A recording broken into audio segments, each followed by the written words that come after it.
Isis Unveiled by H. P. Blavatsky Vol. 1 Theosophical University Press Online Edition Volume 1, page 336 Chapter X Tes Dagar ek triados pan pneuma pater ikares.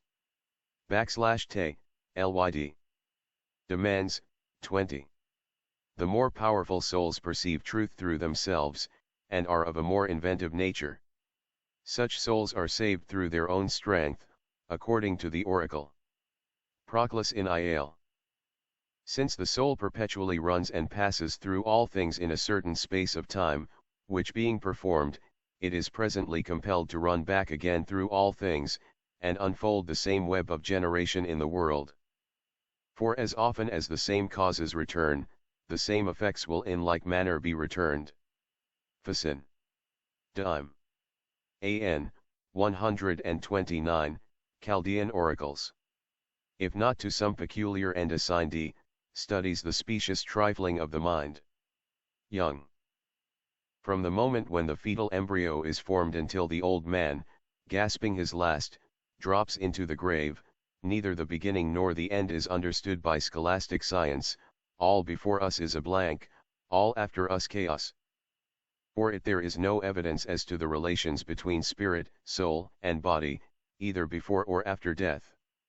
The mere life principle itself presents an unsolvable enigma, upon the study of which materialism has vainly exhausted its intellectual powers.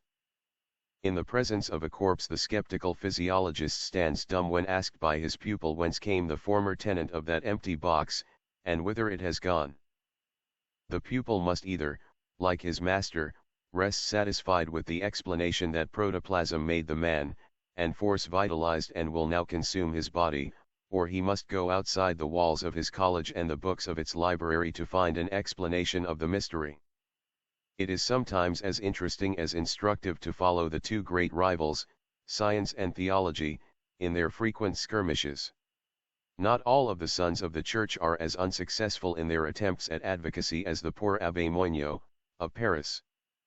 This respectable, and no doubt well-meaning divine, in his fruitless attempt to refute the free-thinking arguments of Huxley, Tyndall, Du Bois-Reymond, and many others, has met with a sad failure. In his antidotal arguments his success was more than doubtful, and, as a reward for his trouble, the Congregation of the Index forbids the circulation of his book among the faithful. It is a dangerous experiment to engage in a single-handed duel with scientists on topics which are well demonstrated by experimental research. In what they do know they are unassailable, and until the old formula is destroyed by their own hands and replaced by a more newly discovered one, there is no use fighting against Achilles unless, indeed, one is Fort Val. 1, page 337 Père Félix, of Notre Dame. Tunate enough to catch the swift-footed god by his vulnerable heel. This heel is what they confess they do not know. That was a cunning device to which a certain well-known preacher resorted to reach this mortal part. Before we proceed to narrate the extraordinary though well-authenticated facts with which we intend to fill this chapter, it will be good policy to show once more how fallible is modern science as to every fact in nature which can be tested neither by retort nor crucible. The following are a few fragments from a series of sermons by F. Félix, of Notre Dame, entitled Mystery and Science. They are worthy to be translated for and quoted in a work which is undertaken in precisely the same spirit as that exhibited by the preacher. For once the Church silenced for a time the arrogance of her traditional enemy, in the face of the learned academicians. It was known that the great preacher, in response to the general desire of the faithful, and perhaps to the orders of ecclesiastical superiors, had been preparing himself for a great oratorical effort, and the historic cathedral was filled with a monster congregation. Amid a profound silence he began his discourse, of which the following paragraphs are sufficient for our purpose.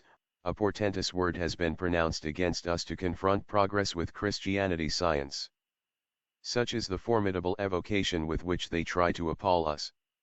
To all that we can say to base progress upon Christianity, they have always a ready response, that is not scientific.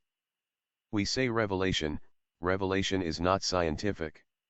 We say miracle, a miracle is not scientific.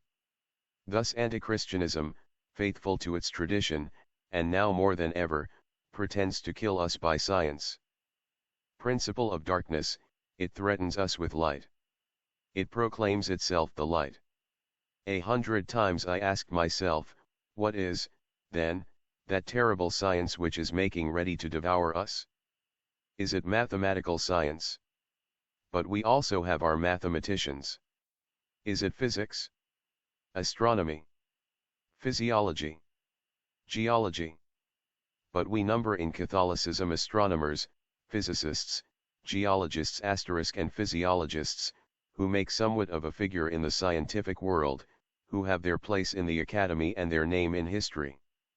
It would appear that what is to crush us is neither this nor that science, but science in general. And why do they prophesy the overthrow of Christianity by science? Listen. We must perish by science because we teach mysteries, and because the Christian mysteries are in radical antagonism with modern s. We wonder if Father Felix is prepared to include Saint Augustine, Lactantius, and Bede in this category? Volume 1. Page 338. The Veil of Isis. Science. Mystery is the negation of common sense, science repels it, science condemns it, she has spoken anathema. Ah! You are right, if Christian mystery is what you proclaim it, then in the name of science hurl the anathema at it. Nothing is antipathetic to science like the absurd and contradictory. But, glory be to the truth. Such is not the mystery of Christianity. If it were so, it would remain for you to explain the most inexplicable of mysteries. How comes it that, during nearly 2,000 years, so many superior minds and rare geniuses have embraced our mysteries, without thinking to repudiate science or abdicate reason? Talk as much as you like of your modern science, modern thought, and modern genius, there were scientists before 1789. If our mysteries are so manifestly absurd and contradictory, how is it that such mighty geniuses should have accepted them without a single doubt? But God preserve me from insisting upon demonstrating that mystery implies no contradiction with science. Of what use to prove, by metaphysical abstractions, that science can reconcile itself with mystery, when all the realities of creation show unanswerably that mystery everywhere baffles science? You ask that we should show you, beyond doubt, that exact science cannot admit mystery. I answer you decidedly that she cannot escape it. Mystery is the fatality of science. Shall we choose our proofs?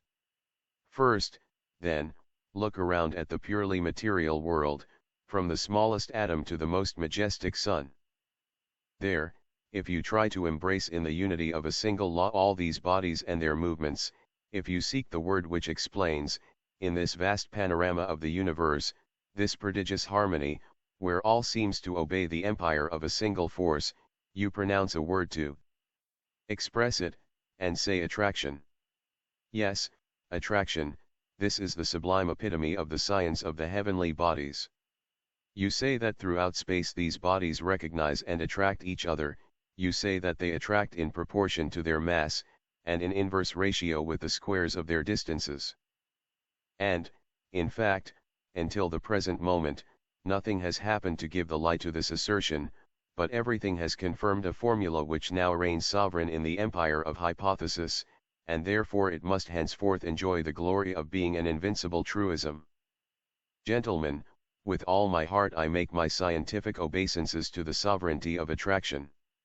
It is not I who would desire to obscure a light in the world of matter which reflects upon the world of spirits. The footnote, for instance, Copernicus, Bruno, and Galileo. For further particulars see the Index Expurgatorius. Verily, wise are such popular sayings, as that, boldness carries off cities at one shout. Volume 1, page 339. An abyss in a grain of sand. Empire of attraction, then, is palpable, it is sovereign, it stares us in the face. But, what is this attraction? Who has seen attraction? Who has met attraction? Who has touched attraction? How do these mute bodies, intelligent, insensible, exercise upon each other unconsciously. This reciprocity of action and reaction which holds them in a common equilibrium and unanimous harmony, is this force which draws sun to sun, and atom to atom, an invisible mediator which goes from one to another?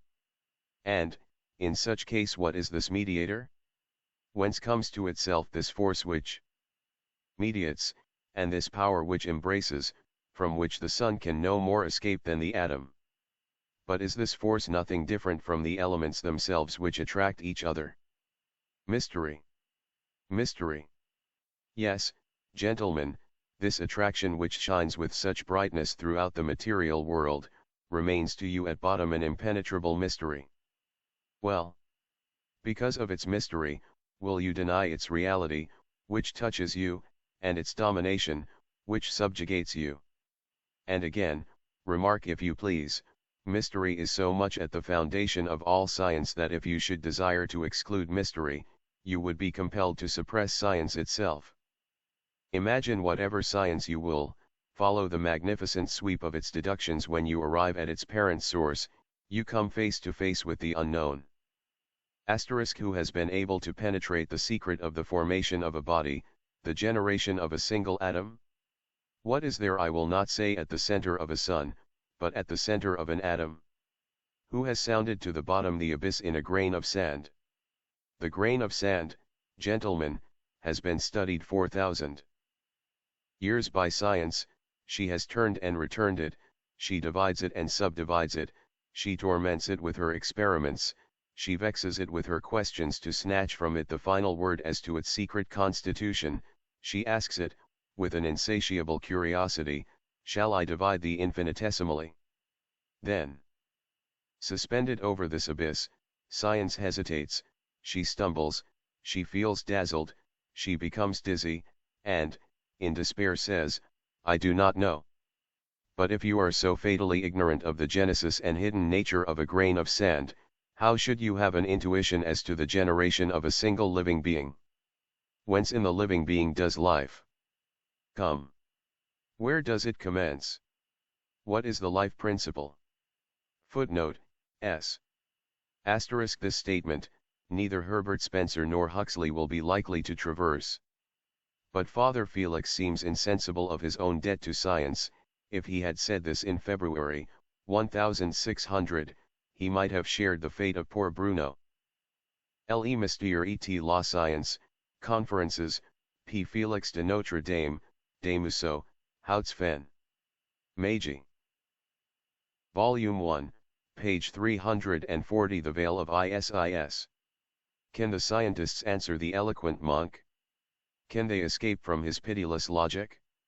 Mystery certainly does bound them on every side, and the Ultima Thule, whether of Herbert Spencer, Tyndall, or Huxley, has written upon the closed portals the words incomprehensible, unknowable. For the lover of metaphor, science may be likened to a twinkling star shining with resplendent brightness through rifts in a bank of densely black clouds. If her votaries cannot define that mysterious attraction which draws into concrete masses the material particles which form the smallest pebble on the ocean beach, how can they define the limits at which the possible stops and the impossible begins? Why should there be an attraction between the molecules of matter, and none between those of spirit? If, out of the material portion of the ether, by virtue of the inherent restlessness of its particles, the forms of worlds and their species of plants and animals can be evolved, why, out of the spiritual part of the ether, should not successive races of beings, from the stage of monad to that of man, be developed, each lower form unfolding a higher one until the work of evolution is completed on our earth, in the production of immortal man? It will be seen that, for the moment, we entirely put aside the accumulated facts which prove the case, and submit it to the arbitrament of logic. By whatsoever name the physicists may call the energizing principle in matter is of no account, it is a subtle something apart from the matter itself, and, as it escapes their detection, it must be something besides matter. If the law of attraction is admitted as governing the one, why should it be excluded from influencing the other? Leaving logic to answer, we turn to the common experience of mankind, and there find a mass of testimony corroborative of the immortality of the soul, if we judge but from analogies. But we have more than that, we have the unimpeachable testimony of thousands upon thousands, that there is a regular science of the soul, which, notwithstanding that it is now denied the right of a place among other sciences, is a science. This science, by penetrating the arcana of nature far deeper than our modern philosophy ever dreamed possible, teaches us how to force the invisible to become visible, the existence of elementary spirits, the nature and magical properties of the astral light, the power of living men to bring themselves into communication with the former through the latter. Let them examine the proofs with the lamp of experience, and neither the Academy nor the Church, for which Father Felix so persuasively spoke, can deny them. Modern science is in a dilemma. It must concede our hypothesis to be correct, or admit the possibility of miracle. To do so, is to say that there can be an infraction of natural law. If this can happen in one case, Volume 1, page 341, a fragment of Hermias. What assurance have we that it may not be repeated indefinitely, and so destroy that fixity of law, that perfect balance of forces by which the universe is governed? This is a very ancient and an unanswerable argument.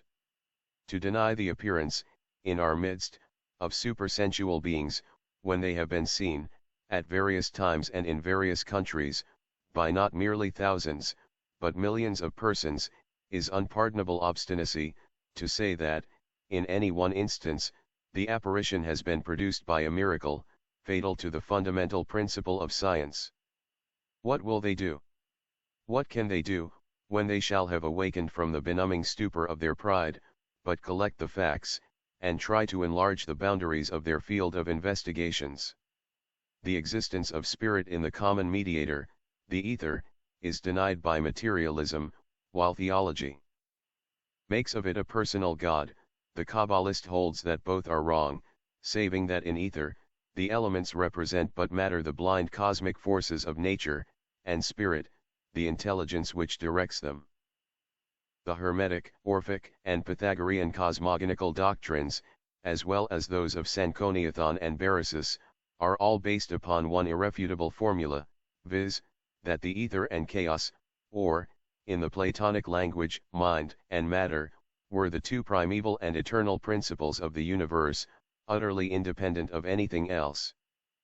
The former was the all-vivifying intellectual principle, the chaos, a shapeless, liquid principle, without form or sense, from the union of which two, sprang into existence the universe, or rather, the universal world, the first androgynous deity, the chaotic matter becoming its body, and ether the soul. According to the phraseology of a fragment of Hermias, chaos, from this union with spirit, obtaining sense, shone with pleasure, and thus was produced the protogonos, the firstborn, light.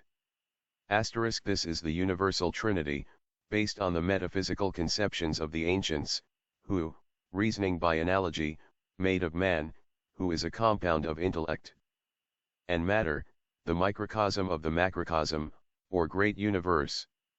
If we now compare this doctrine with the speculations of science, which comes to a full stop at the borderland of the unknown, and, while incompetent to solve the mystery, will allow no one else to speculate upon the subject, or, with the great theological dogma, that the world was called into existence by a heavenly trick of prestidigitation, we do not hesitate to believe that, in the absence of better proof, the Hermetic doctrine is by far the more reasonable, highly metaphysical as it may appear.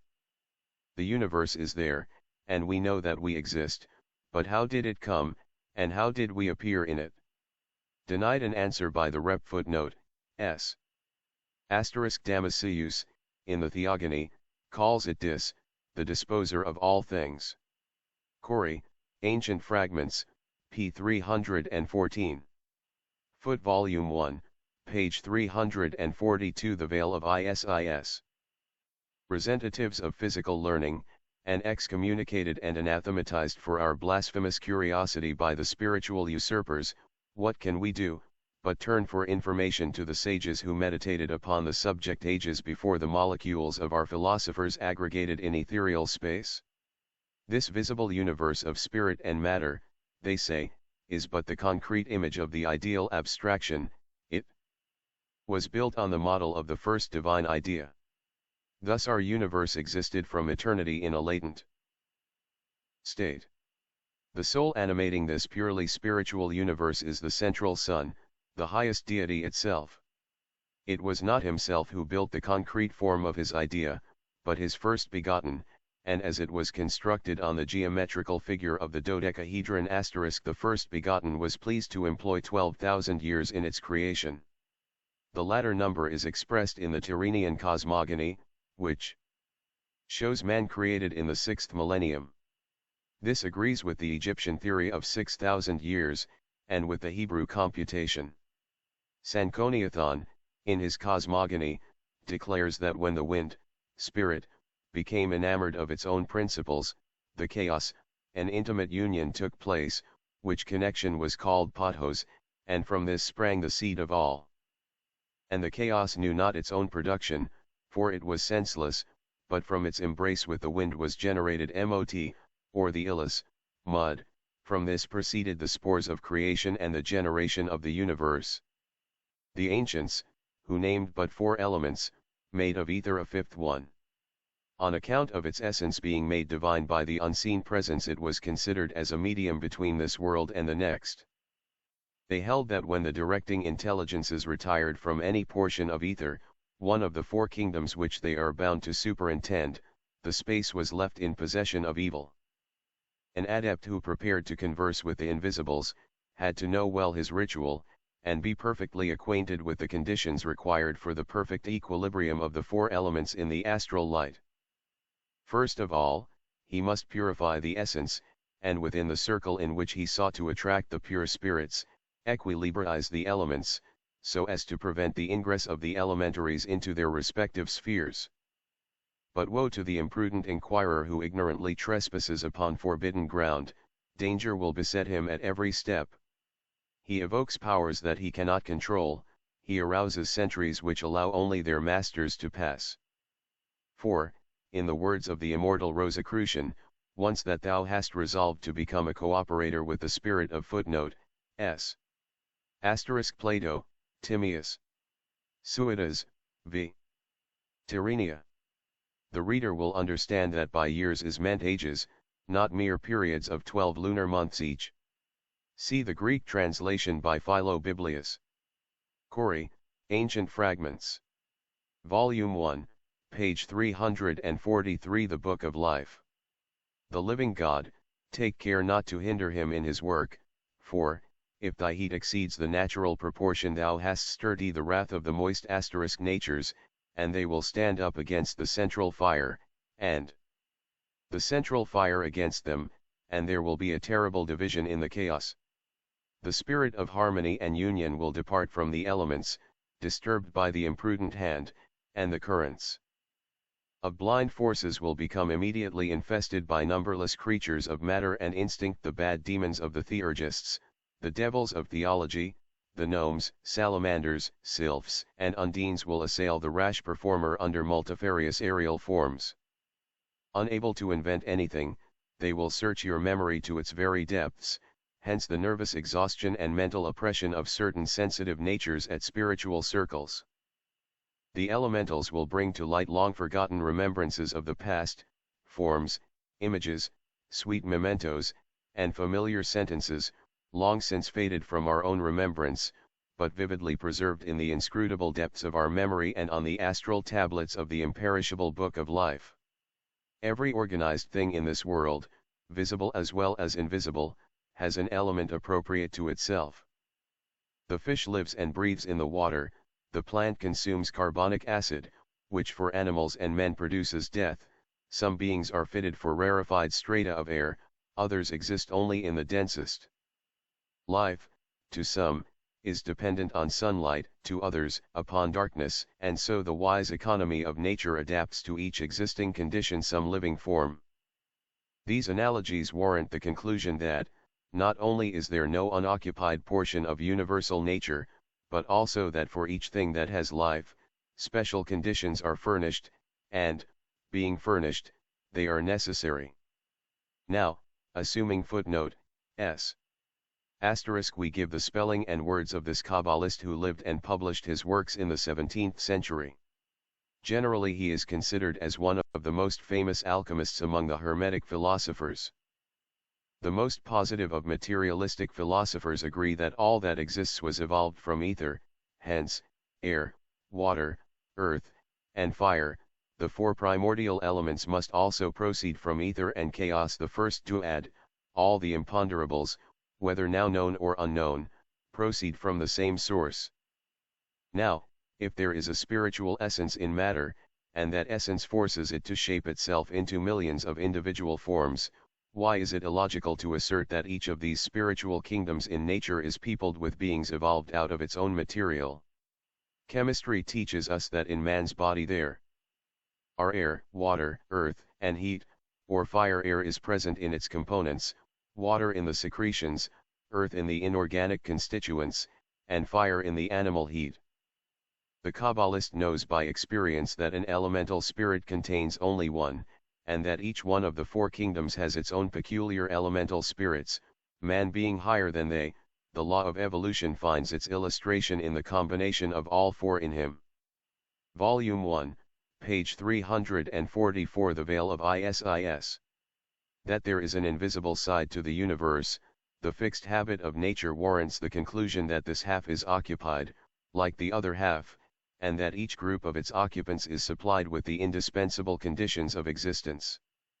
It is as illogical to imagine that identical conditions are furnished to all, as it would be to maintain such a theory respecting the inhabitants of the domain of visible nature. That there are spirits implies that there is a diversity of spirits, for men differ, and human spirits are but disembodied men.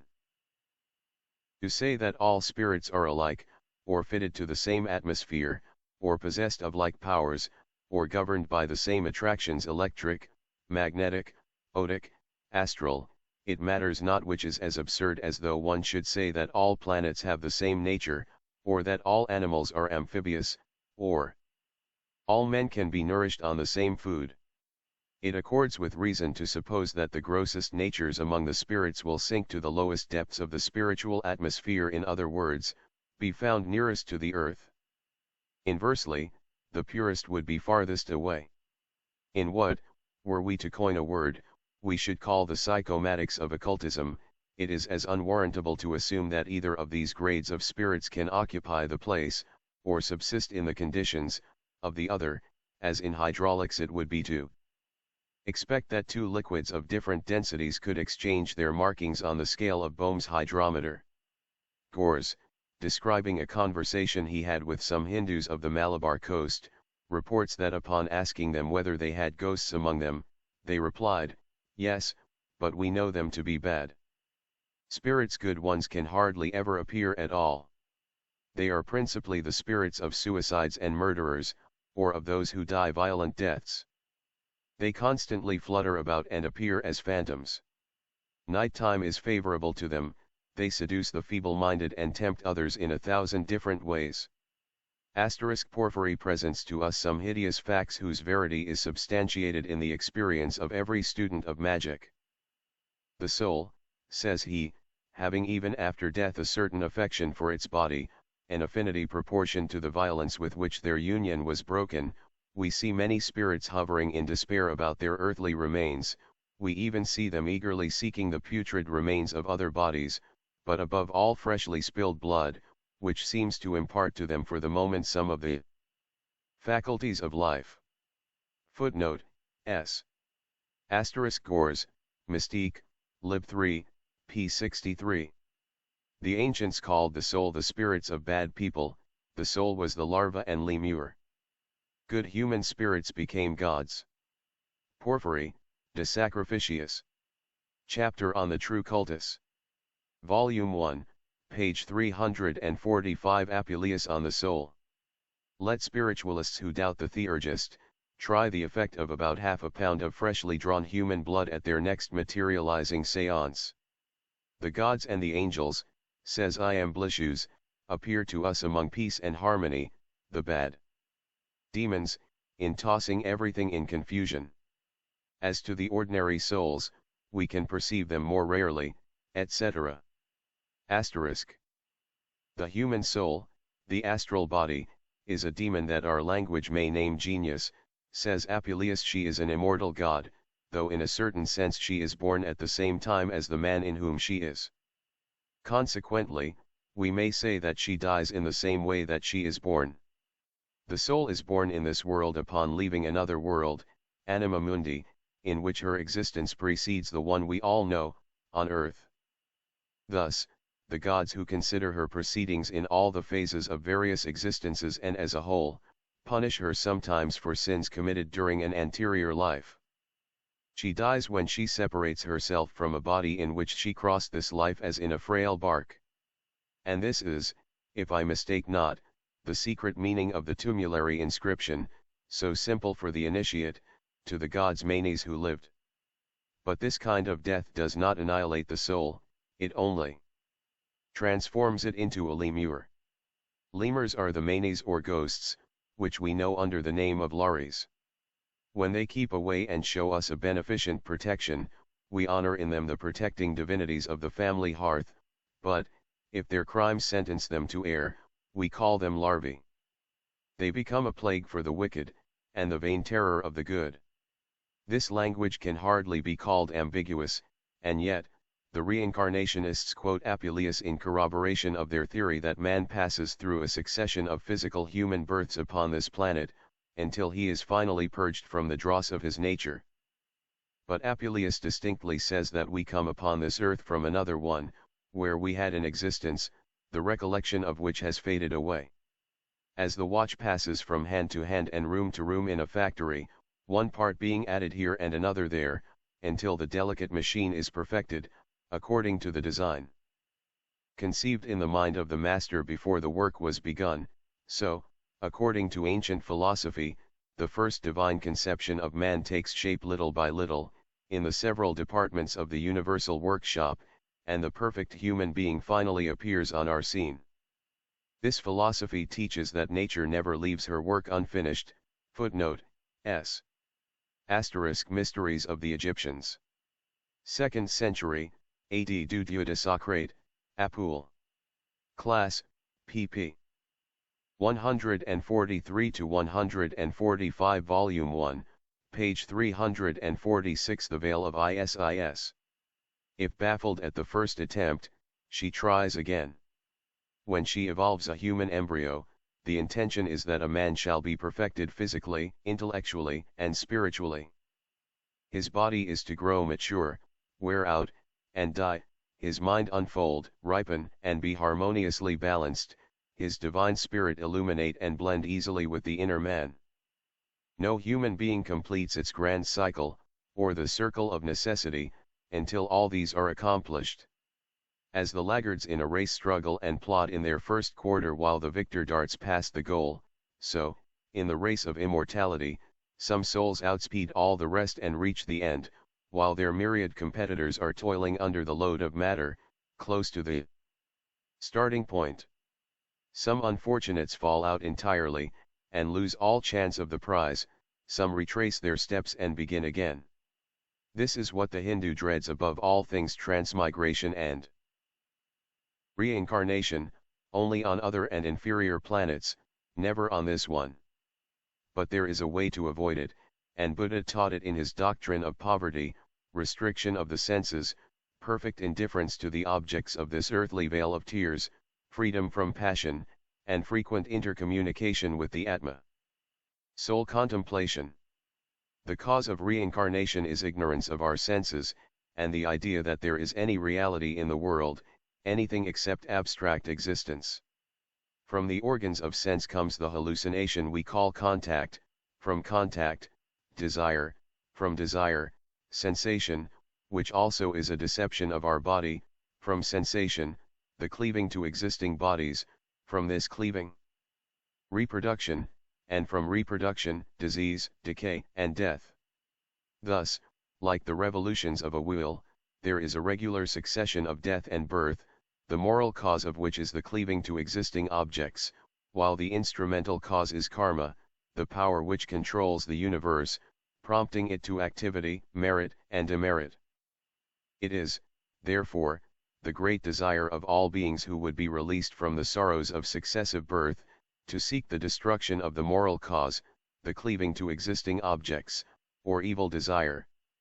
They, in whom evil desire is entirely destroyed, are called arhats. Freedom from evil desire ensures the possession of a miraculous power. At his death, the arhat is never reincarnated, he invariably attains nirvana, a word, by the by, falsely interpreted by the Christian scholars and skeptical commentators. Nirvana is the world of cause, in which all deceptive effects or delusions of our senses disappear. Nirvana is the highest attainable sphere. The Pitris, the pre-Adamic spirits, are considered as reincarnated, by the Buddhistic philosopher, though in a degree far superior to that of the man of earth. Do they not die in their turn? Do not their astral bodies footnote, S. Eastern Monachism, p. 9. Volume 1, page 347 Speculations of Dupuy and Volney. Suffer and rejoice, and feel the same curse of illusionary feelings as when embodied? What Buddha taught in the 6th century, BC, in India, Pythagoras taught in the 5th, in Greece and Italy. Gibbon shows how deeply the Pharisees were impressed with this belief in the transmigration of souls. The Egyptian circle of necessity is ineffaceably stamped on the hoary monuments of old. And Jesus, when healing the sick, invariably used the following expression, "Thy sins are forgiven thee." This is a pure Buddhist-ical doctrine. The Jews said to the blind man, "Thou wast altogether born in sins, and dost thou teach us?" The doctrine of the disciples, of Christ, is analogous to the merit and demerit of the Buddhists, for the sick recovered, if their sins were forgiven. But, this former life believed in by the Buddhists, is not a life on this planet, for, more than any other people, the Buddhist-ical philosopher appreciated the great doctrine of cycles. The speculations of Dupuy, Volney, and Godfrey Higgins on the secret meaning of the cycles, or the kalpas and the yugas of the Brahmins and Buddhists, amounted to little, as they did not have the key to the esoteric, spiritual doctrine therein contained. No philosophy ever speculated on God as an abstraction, but considered him under his various manifestations. The first cause of the Hebrew Bible, the Pythagorean monad, the one existence of the Hindu philosopher, and the Kabbalistic Ensof the boundless are identical. The Hindu Bhagavan does not create, he enters the egg of the world, and emanates from it as Brahm, in the same manner as the Pythagorean duad evolves from the highest and solitary monas, the monas of the Samian philo. Footnote, S. Decline and fall of the Roman Empire, 4. 385 Hardy, Manual of Buddhism, Dunlap, The World's Religions. Lempriere, Classical Dictionary, Art. Pythagoras, says that there is great reason to suspect the truth of the whole narrative of Pythagoras' journey into India, and concludes by saying that this philosopher had never seen either gymnosophists or their country. If this be so, how account for the doctrine of the metempsychosis of Pythagoras, which is far more that of the Hindu in its details than the Egyptian? But, above all, how account for the fact that the name monas, applied by him to the first cause, is the identical appellation given to that being in the Sanskrit tongue? In 1792-7, when Lempriere's dictionary appeared, the Sanskrit was, we may say, utterly unknown. Drive. Hogg's translation of the Aitareya Brahmana, Rigvedas, in which this word occurs, was published only about 20 years ago, and until that valuable addition to the literature of archaic ages was completed, and the precise age of the Aitareya now fixed by Hogg at 2000 to 2400 BC was a mystery, it might be suggested, as in the case of Christian symbols, that the Hindus borrowed it from Pythagoras. But now, unless philology can show it to be a coincidence, and that the word monas is not the same in its minutest definitions, we have a right to assert that Pythagoras was in India, and that it was the gymnosophists who instructed him. Footnote continued on next page, volume 1, page 348. The veil of Isis. Saphir is the Hindu monas, mind, who has no first cause, apurva, or material cause, nor is liable to destruction. Brahma, as Prajapati, manifests himself first of all as 12 bodies, or attributes, which are represented by the 12 gods, symbolizing 1, fire, 2, the sun, 3, soma, which gives omniscience, 4, all living beings, 5, vayu, or material ether, 6, death, or breath of destruction, siva, 7, earth, 8, heaven, 9, Agni, the immaterial fire, 10, Aditya, the immaterial and female invisible sun. 11, mind, 12, the great infinite cycle, which is not to be stopped. After that, Brahma dissolves himself into the visible universe, every atom of which is himself. When this is done, the not manifest, indivisible, and indefinite monas retires into the undisturbed and majestic solitude of its unity. The manifested deity, a duad at first, now becomes a triad. Its triune quality emanates incessantly spiritual powers, who become immortal gods, souls. Each of these souls must be united in its turn with a human being, and from the moment of its consciousness it commences a series of births and deaths.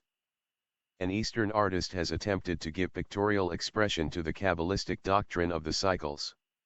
The picture covers a whole inner wall of a subterranean temple in the neighborhood of a great Buddhistic pagoda, and is strikingly suggestive. Let us attempt to convey some idea of the design, as we recall it. Imagine a given point in space as the primordial one, then with compasses draw a circle around this point, where the beginning and the end unite together, emanation and reabsorption meet. The circle itself is composed of innumerable smaller circles, like the rings of a bracelet, and each of these minor rings forms the belt of the goddess which represents that sphere. As the curve of the arc approaches the ultimate point of the semicircle, the nadir of the grand cycle at which is placed our planet by the mystical painter, the face of each successive goddess becomes more dark and hideous than European imagination is able to conceive. Every belt is covered with the representations of plants, animals, and human beings, belonging to the fauna, flora, and anthropology of that particular sphere. There is a certain distance between each of the spheres, purposely marked, for, after the accomplishment of the circles through footnote, s. Footnote continued from previous page in his Metaphysical Theology. The fact alone that Sanskrit, as compared with Greek and Latin, is an elder sister, as Max Muller shows, is not sufficient to account for the perfect identity of the Sanskrit and Greek words monas, in their most metaphysical, abstruse sense.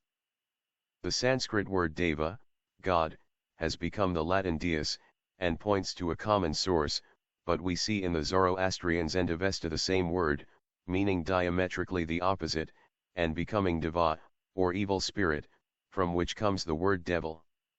Hog, Itareya Brahmanam. Ibid Volume 1, page 349. Owens, The Manfish. Various transmigrations, the soul is allowed a time of temporary nirvana, during which space of time the Atma loses all remembrance of past sorrows. The intermediate ethereal space is filled with strange beings. Those between the highest ether and the earth below are the creatures of a middle nature, nature spirits, or, as the Kabbalists term it sometimes, the elementary. This picture is either a copy of the one described to posterity by Beresus, the priest of the temple of Belus at Babylon, or the original. We leave it to the shrewdness of the modern archaeologist to decide. But the wall is covered with precisely such creatures as described by the semi-demon, or half-god, Owens, the Chaldean man-fish *. Hideous beings, which were produced of a twofold principle, the astral light and the grosser matter. Even remains of architectural relics of the earliest races have been sadly neglected by antiquarians, until now. The caverns of Ajunta, which are but 200 miles from Bombay, in the Chanda range, and the ruins of the ancient city of Aurangabad, whose crumbling palaces and curious tombs have lain in desolate solitude for many centuries, have attracted attention but very recently. Mementos of long bygone civilization, they were allowed to become the shelter of wild beasts for ages before they were found worthy of a scientific exploration, and it is only recently that the observer gave an enthusiastic description of these archaic ancestors of Herculaneum and Pompeii.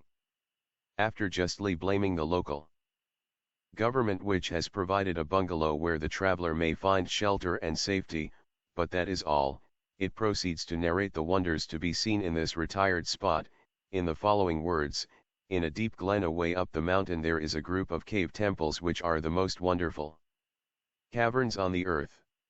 It is not known at the present age how many of these exist in the deep recesses of the mountains, but 27 have been explored, surveyed, and, to some extent, cleared of rubbish. There are, doubtless, many others. It is hard to realize with what indefatigable toil these wonderful caves have been hewn from the solid rock of amygdaloid. They are said to have been wholly Buddhist in their origin, and were used for purposes of worship and asceticism. They rank very high as works of art.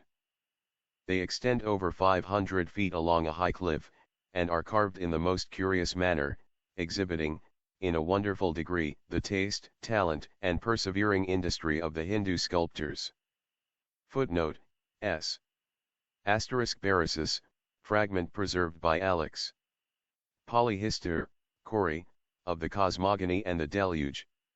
Volume 1, page 350. The Veil of Isis. These cave temples are beautifully cut and carved on the outside, but inside they were finished most elaborately, and decorated with a vast profusion of sculptures and paintings. These long deserted temples have suffered from dampness and neglect, and the paintings and frescoes are not what they were hundreds of years ago. But the colors are still brilliant, and scenes gay and festive still appear upon the walls. Some of the figures cut in the rock are taken for marriage processions and scenes in domestic life that are represented as joyful. The female figures are beautiful, delicate, and fair as Europeans. Every one of these representations is artistic, and all of them are unpolluted by any grossness or obscenity generally so prominent in Brahmanical representations of a similar character. These caves are visited by a great number of antiquarians, who are striving to decipher the hieroglyphics inscribed on the walls and determine the age of these curious temples. The ruins of the ancient city of Aurangabad are not very far from these caves. It was a walled city of great repute, but is now deserted. There are not only broken walls, but crumbling palaces. They were built of immense strength, and some of the walls appear as solid as the everlasting hills.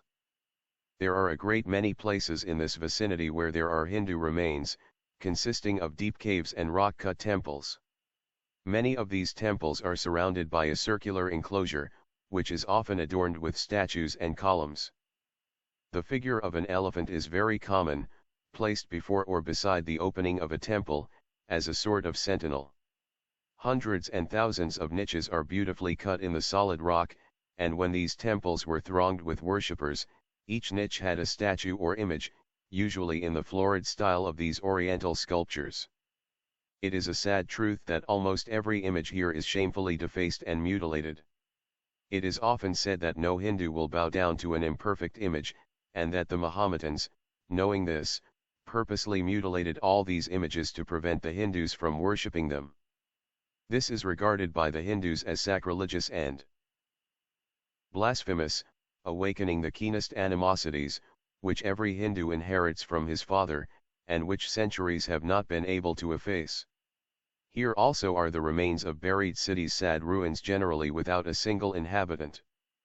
In the grand palaces where royalty once gathered and held festivals, wild beasts find their hiding places.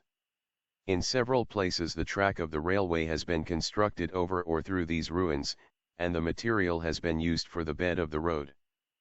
Enormous stones have remained in their places for thousands of years, and probably will for thousands of years to come. These rock vol. 1, page 351. Is reincarnation possible? Cut temples, as well as these mutilated statues, show a workmanship that no work now being done by the natives can equal. It is very evident that hundreds of years since these hills were alive with a vast multitude, where now it is all utter desolation, without cultivation or inhabitants, and given over to wild beasts. It is good hunting ground, and, as the English are mighty hunters, they may prefer to have these mountains and ruins remain without change. We fervently hope they will. Enough vandalism was perpetrated in earlier ages to permit us the hope that at least in this century of exploration and learning, science, in its branches of archaeology and philology, will not be deprived of these most precious records, wrought on imperishable tablets of granite and rock. We will now present a few fragments of this mysterious doctrine of reincarnation as distinct from metempsychosis, which we have from an authority. Reincarnation, i.e., the appearance of the same individual, or rather of his astral monad, twice on the same planet, is not a rule in nature, it is an exception, like the teratological phenomenon of a two-headed infant.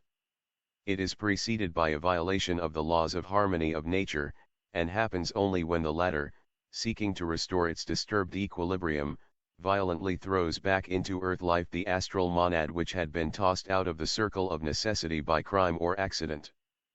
Thus, in cases of abortion, of infants dying before a certain age, and of congenital and incurable idiocy, nature's original design to produce a perfect human being, has been interrupted.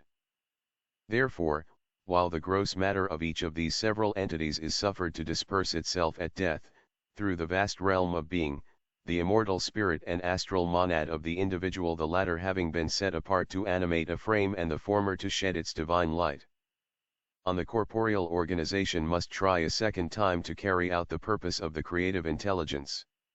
If reason has been so far developed as to become active and discriminative, there is no reincarnation on this earth, for the three parts of the triune man have been united together, and he is capable of running the race. But when the new being has not passed beyond the condition of monad, or when, as in the idiot, the Trinity has not been completed, the immortal spark which illuminates it, has to re-enter on the earthly plane as it was frustrated in its first attempt. Otherwise, the mortal or astral. Footnote, S. Some writer has employed a most felicitous expression in describing the majesty of the Hindu archaic monuments, and the exquisite finish of their sculpture. They built, says he, like giants, and finished like jewelers. Volume 1, page 352. The Veil of Isis. And the immortal or divine, souls, could not progress in unison and pass onward to the sphere above. Spirit follows a line parallel with that of matter, and the spiritual evolution goes hand in hand with the physical. As in the case exemplified by Professor L. E. Conti, Vitae Chap. 9, there is no force in nature, and the rule applies to the spiritual as well as to the physical evolution, which is capable of raising at once spirit or matter from number 1 to number 3, or from 2 to 4, without stopping, and receiving an accession of force of a different kind on the intermediate plane. That is to say, the monad which was imprisoned in the elementary being the rudimentary or lowest astral form of the future man. After having passed through and quitted the highest physical shape of a dumb animal, say an orang-outang, or again an elephant, one of the most intellectual of brutes, that monad, we say, cannot skip over the physical and intellectual sphere of the terrestrial man, and be suddenly ushered into the spiritual sphere above. What reward or punishment can there be in that sphere of disembodied human entities for a fetus or a human embryo which had not even time to breathe on this earth, still less an opportunity to exercise the divine faculties of the spirit? Or, for an irresponsible infant, whose senseless monad, remaining dormant within the astral and physical casket, could as little prevent him from burning himself as another person to death? Or for one idiotic from birth, the number of whose cerebral circumvolutions is only from 20 to 30% of those of sane persons, and who therefore is irresponsible for either his disposition, acts, or the imperfections of his vagrant, half-developed intellect? No need to remark that if even hypothetical, This theory is no more ridiculous than many others considered as strictly orthodox. We must not forget that either through the inaptness of the specialists or some other reason, physiology itself is the least advanced or understood of sciences, and that some French physicians, with Dr. Fourny, positively despair of ever progressing in it beyond pure hypotheses. Further, the same occult doctrine recognizes another possibility, albeit so rare and so vague that it is really useless to mention it. Even the modern Occidental occultists deny it, though it is universally accepted in Eastern countries. When, through vice, fearful crimes and animal passions, a disembodied spirit has fallen to the eighth sphere, the allegorical Hades, and the Gehenna of the Bible the nearest to our earth, he can, with the help of that glimpse of reason and consciousness left to him, repent, that is to say, he can, by exercising the remnants of his will power, strive upward, and like a drowning man, struggle once more to the surf. Footnote S. Anatomie Cerebrale, Malicarne, Milan. Volume 1, page 353. When annihilation is possible. Face. In the magical and philosophical precepts of Celis, we find one which, warning mankind, says, "Stoop not down, for a precipice lies below the earth, drawing under a descent of 7 steps, beneath which is the throne of dire necessity." Asterisk. A strong aspiration to retrieve his calamities, a pronounced desire, will draw him once more into the earth's atmosphere. Here he will wander and suffer more or less in dreary solitude. His instincts will make him seek with avidity contact with living persons. These spirits are the invisible but too tangible magnetic vampires, the subjective demons so well known to medieval ecstatics, nuns, and monks, to the witches made so famous in the witch hammer, and to certain sensitive clairvoyants. According to their own confessions, they are the blood demons of porphyry, the larvae and lemurs of the ancients, the fiendish instruments which sent so many unfortunate and weak victims to the rack and stake. Origen held all the demons which possess the demoniacs mentioned in the New Testament to be human spirits.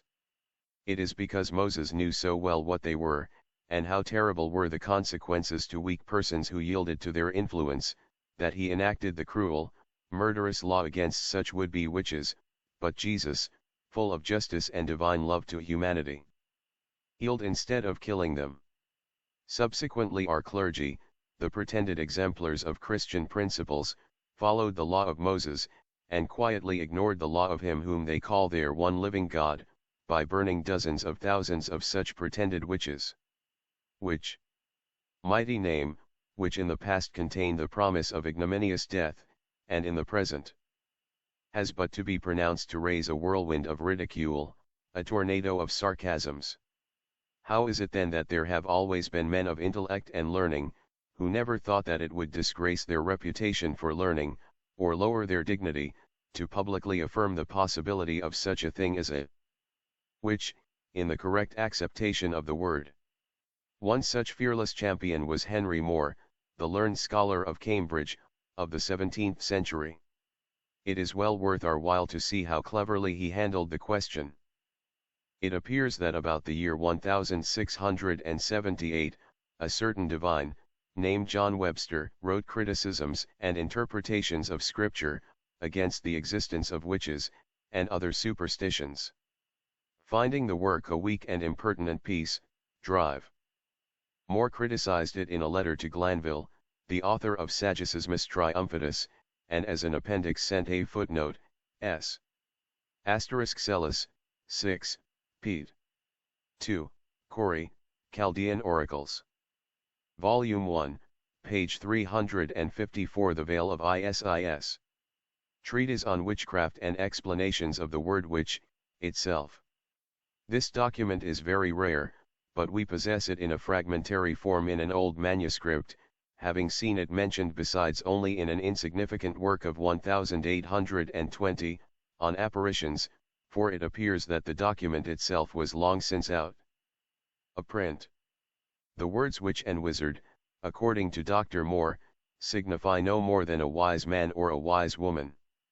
In the word wizard, it is plain at the very sight, and the most plain and least operose deduction of the name which, is from wit, whose derived adjective might be witty or wittic, and by contraction, afterwards which, as the noun wit is from the verb to weet, which is, to know. So that a witch, thus far, is no more than a knowing woman, which answers exactly to the Latin word saga, according to that of Festus, sagi dicti anus qui multa sciunt. This definition of the word appears to us the more plausible, as it exactly answers the evident meaning of the Slavonian Russian names for witches and wizards. The former is called Vidma, and the latter Vidmak, both from the verb to know, Vedat or Vidat, the root, moreover, being positively Sanskrit. Veda, says Max Muller, in his lecture on the Vedas, means originally knowing, or knowledge. Veda is the same word which appears in Greek /oida/, I know the digamma, va being omitted, and in the English wise, wisdom, to wit. Furthermore, the Sanskrit word vidma, answering to the German wir wissen, means literally we know. It is a great pity that the eminent philologist, while giving in his lecture the Sanskrit, Greek, Gothic, Anglo-Saxon, and German comparative roots of this word, has neglected the Slavonian. Another Russian appellation for witch and wizard, the former being purely Slavonian, is Zinahar and Zinaharka, feminine, from the same verb zinat to know. Thus drive. Moore's definition of the word, given in 1678, is perfectly correct, and coincides in every particular with modern philology. Use, says this scholar, questionless had appropriated the word to such a kind of skill and knowledge as was out of the common road or extraordinary. Nor did this peculiarity imply any unlawfulness. But there was after a further restriction, in which alone nowadays the words witch and wizard are used. And that is, for one that has the knowledge and skill of doing or telling things in an extraordinary way, and that in virtue of either an express or implicit association or confederacy with some bad spirits. In the clause of the severe law of Moses, so many names are reckoned up with that of which, that it is difficult as well as useless to give here the definition of every one of them as found in Drive. Footnote, S. See Lecture on the Vedas. Volume 1, page 355 Witches and Wizards. Moore's Able Treatise. There shall not be found among you any one that useth divination, or an observer of time, or an enchanter, or a witch, or a charmer, or a consulter with familiar spirits, or a wizard, or a necromancer, says the text. We will show, further on, the real object of such severity. For the present, we will remark that Dr. Moore, after giving a learned definition of every one of such appellations, and showing the value of their real meaning in the days of Moses, proves that there is a vast difference between the enchanters, observers of time, etc., and a witch. So many names are reckoned up in this prohibition of Moses, that, as in our common law, the sense may be more sure, and leave no room to evasion. And that the name of witch is not from any tricks of legerdemain as in common jugglers, that delude the sight of the people at a market or fair, but that it is the name of such as raise magical spectres to deceive men's sight, and so are most certainly witches women and men, who have a bad spirit in them. Thou shalt not suffer Mekasifa, that is, a witch, to live. Which would be a law of extreme severity, or rather cruelty, against a poor hocus-pocus for his tricks of legerdemain. Thus, it is but the sixth appellation, that of a consulter with familiar spirits or a witch, that had to incur the greatest penalty of the law of Moses, for it is only a witch which must not be suffered to live, while all the others are simply enumerated as such with whom the people of Israel were forbidden to communicate on account of their idolatry or rather religious views and learning chiefly.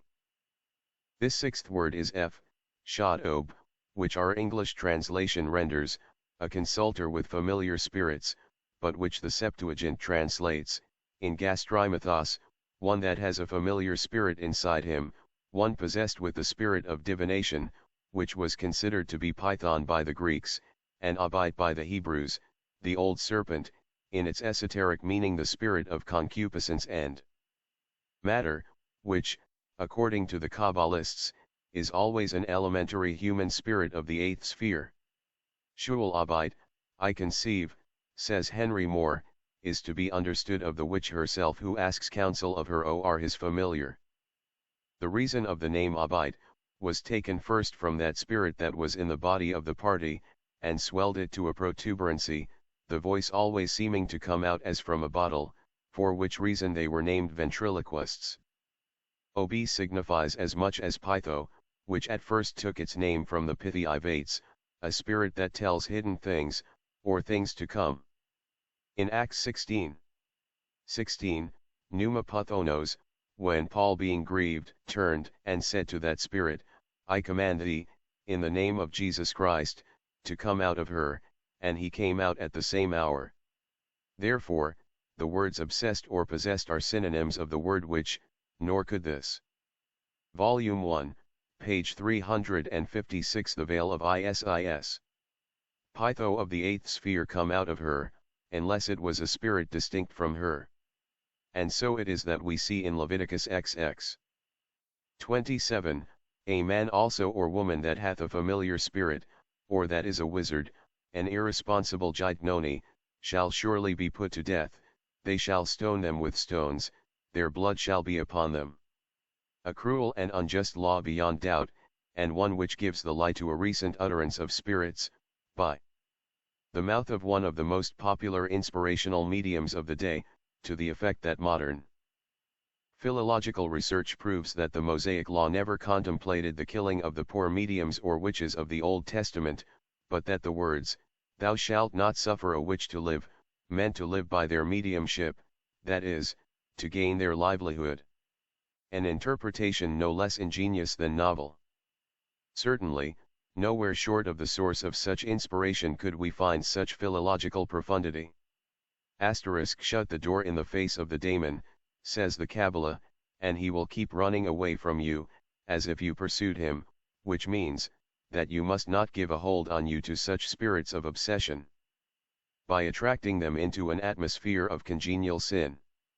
These demons seek to introduce themselves into the bodies of the simple-minded and idiots, and remain there until dislodged therefrom by a powerful and pure will. Jesus, Apollonius, and some of the apostles, had the power to cast out devils, by purifying the atmosphere within and without the patient, so as to force the unwelcome tenant to flight. Certain volatile salts are particularly obnoxious to them, and the effect of the chemicals used in a saucer, and placed under the bed by Mr. Varley, of London, for the purpose of keeping away some disagreeable footnote, s.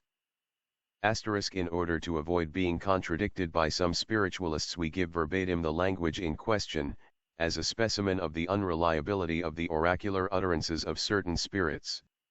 Let them be human or elemental, but spirits capable of such effrontery may well be regarded by occultists as anything but safe guides in philosophy, exact science, or ethics. It will be remembered, says Mrs. Cora V. Tappan, in a public discourse upon the history of occultism and its relations to spiritualism, see Banner of Light, August 26, 1876, that the ancient word witchcraft, or the exercise of it, was forbidden among the Hebrews.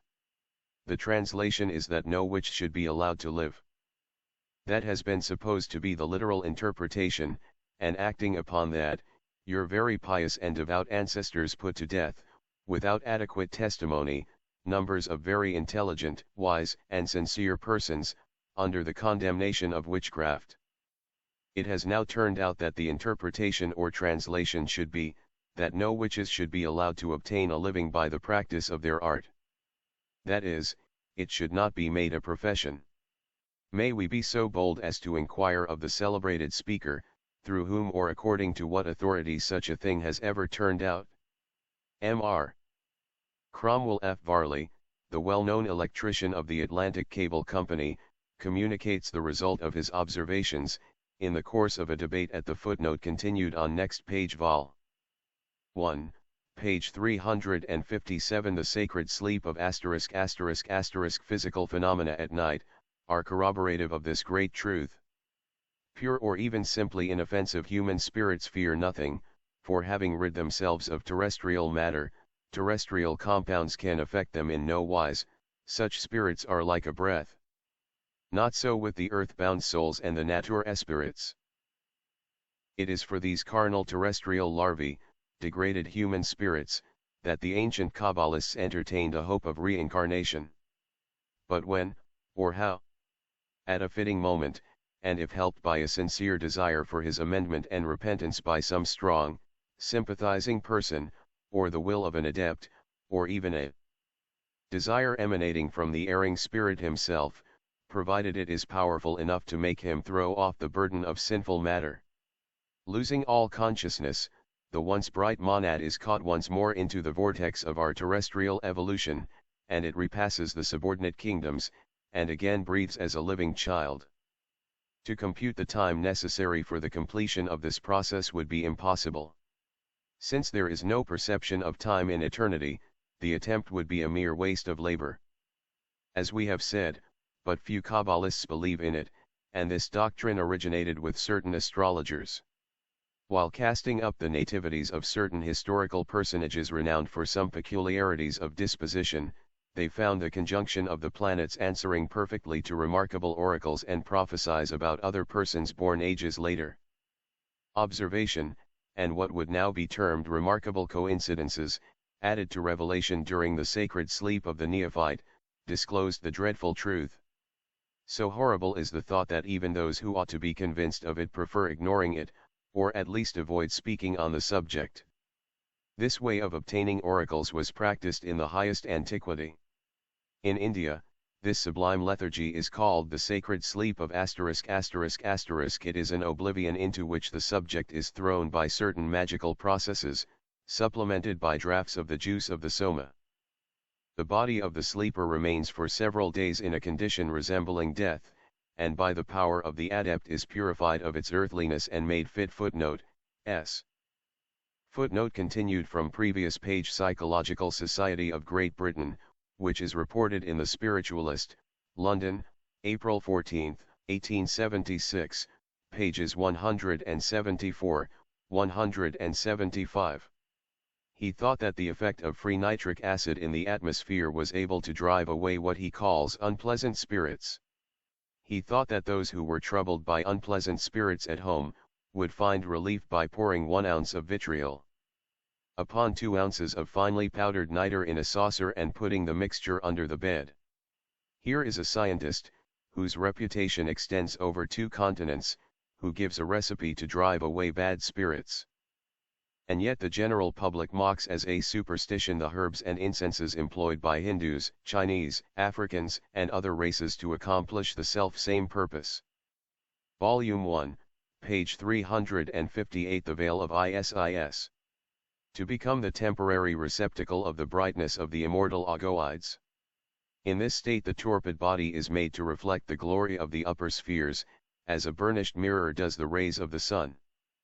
The sleeper takes no note of the lapse of time, but upon awakening, after 4 or 5 days of trance, imagines he has slept but a few moments. What his lips utter he will never know, but as it is the spirit which directs them they can pronounce nothing but divine truth. For the time being the poor helpless clod is made the shrine of the sacred presence, and converted into an oracle 1,000 times more infallible than the asphyxiated Pythoness of Delphi, and, unlike her mantic frenzy, which was exhibited before the multitude, this holy sleep is witnessed only within the sacred precinct by those few of the adepts who are worthy to stand in the presence of the Adonai. The description which Isaiah gives of the purification necessary for a prophet to undergo before he is worthy to be the mouthpiece of heaven, applies to the case in point. In customary metaphor he says, "Then flew one of the seraphim unto me having a live coal in his hand, which he had taken with the tongs from off the altar. And he laid it upon my mouth and said, Lo! This hath touched thy lips and thine iniquity is taken away." The invocation of his own agoids, by the purified adept, is described in words of unparalleled beauty by Bulwer Lytton in Zanoni, and there he gives us to understand that the slightest touch of Mortal passion unfits the Hierophant to hold communion with his spotless soul. Not only are there few who can successfully perform the ceremony, but even these rarely resort to it except for the instruction of some neophytes, and to obtain knowledge of the most solemn importance. And yet how little is the knowledge treasured up by these Hierophants understood or appreciated by the general public. There is another collection of writings and traditions bearing the title of Kabbalah, attributed to Oriental scholars, says the author of Art Magic, but as this remarkable work is of little or no value without a key, which can only be furnished by Oriental fraternities, its transcript would be of no value to the general reader. And how they are ridiculed by every Houndsditch commercial traveler who wanders through India in pursuit of orders and rights to the times, and misrepresented by every nimble-fingered trickster who pretends to show by legerdemain, to the gaping crowd, the feats of true Oriental magicians. But, notwithstanding his unfairness in the Algerian affair, Robert Houdin, an authority on the art of prestidigitation, and Morosinti, footnote, s. Art Magic, p. 97. Volume 1, page 359. Professor Pepper's Ghosts. Another, gave honest testimony in behalf of the French mediums. They both testified, when cross-examined by the academicians, that none but the mediums could possibly produce the phenomena of table rapping and levitation without a suitable preparation and furniture adapted for the purpose. They also showed that the so-called levitations without contact were feats utterly beyond the power of the professional juggler, that for them, such levitations, unless produced in a room supplied with secret machinery and concave mirrors, was impossible. They added moreover, that the simple apparition of a diaphanous hand, in a place in which confederacy would be rendered impossible, the medium having been previously searched, would be a demonstration that it was the work of no human agency, whatever else that agency might be. The Siècle, and other Parisian newspapers immediately published their suspicions that these two professional and very clever gentlemen had become the confederates of the Spiritists. Professor Pepper, director of the Polytechnic Institute of London, invented a clever apparatus to produce spiritual appearances on the stage, and sold his patent in 1863, in Paris, for the sum of 20,000 francs. The phantoms looked real and were evanescent, being but an effect produced by the reflection of a highly illuminated object upon the surface of plate glass. They seemed to appear and disappear, to walk about the stage and play their parts to perfection. Sometimes one of the phantoms placed himself on a bench, after which, one of the living actors would begin quarreling with him, and, seizing a heavy hatchet, would part the head and body of the ghost in two. But, joining his two parts again, the spectre would reappear, a few steps off, to the amazement of the public. The contrivance worked marvelously well, and nightly attracted large crowds. But to produce these ghosts required a stage apparatus, and more than one confederate. There were nevertheless some reporters who made this exhibition the pretext for ridiculing the Spiritists as though the two classes of phenomena had the slightest connection. What the Pepper ghosts pretended to do, genuine disembodied human spirits, when their reflection is materialized by the elementals, can actually perform. They will permit themselves to be perforated with bullets or the sword, or to be dismembered, and then instantly form themselves anew. But the case is different with both cosmic and human elementary spirits, for a sword or dagger, or even a pointed stick, will cause them to vanish in terror. This will seem unaccountable to those who do not understand of what a material substance the elementary are composed, but the Kabbalists understand perfectly. The records of antiquity and of the Middle Ages, to say nothing of the modern wonders at Sideville, which have been judicially attested for us, corroborate these facts. Volume 1, page 360. The Veil of Isis. Skeptics, and even skeptical spiritualists, have often unjustly accused mediums of fraud, when denied what they considered their inalienable right to test the spirits. But where there is one such case, there are 50 in which spiritualists have permitted themselves to be practiced upon by tricksters, while they neglected to appreciate genuine manifestations procured for them by their mediums. Ignorant of the laws of mediumship, such do not know that when an honest medium is once taken possession of by spirits, whether disembodied or elemental, he is no longer his own master. He cannot control the actions of the spirits, nor even his own. They make him a puppet to dance at their pleasure while they pull the wires behind the scenes. The false medium may seem entranced, and yet be playing tricks all the while the real medium may appear to be in full possession of his senses, when in fact he is far away, and his body is animated by his Indian guide, or control. Or, he may be entranced in his cabinet, while his astral body, double, or doppelganger, is walking about the room moved by another intelligence. Among all the phenomena, that of repercussion, closely allied with those of bilocation and aerial traveling, is the most astounding. In the Middle Ages it was included under the head of sorcery. De Gasperin, in his refutations of the miraculous character of the marvels of Sideville, treats of the subject at length, but these pretended explanations were all in their turn exploded by de Merville and de Musso, who, while failing in their attempt to trace the phenomena back to the devil, did, nevertheless, prove their spiritual origin. The prodigy of repercussion, says de Musso, occurs when a blow aimed at the spirit, visible or otherwise, of an absent living person, or at the phantom which represents him, strikes this person himself, at the same time, and in the very place at which the spectre or his double is touched. We must suppose, therefore, that the blow is repercussed, and that it reaches, as if rebounding, from the image of the living person his phantasmal asterisk duplicate the original, wherever he may be, in flesh and blood. Thus, for instance, an individual appears before me, or, remaining invisible, declares war, threatens, and causes me to be threatened with obsession. I strike at the place where I perceive his phantom, where I hear him moving, where I feel something which molests and resists me. I strike, the blood will appear sometimes on this place, and occasionally a scream may be heard, he is wounded perhaps, dead. It is done, and I have explained the fact. Footnote, S. Asterisk this phantom is called Sinleka. See Bulwer-Lytton's Strange Story. In the Strasbourg edition of his works, 1603, Paracelsus writes of the wonderful footnote continued on next page vol. 1, page 361 Salem Witchcraft. Notwithstanding that, at the moment I struck him, his presence in another place is authentically proved.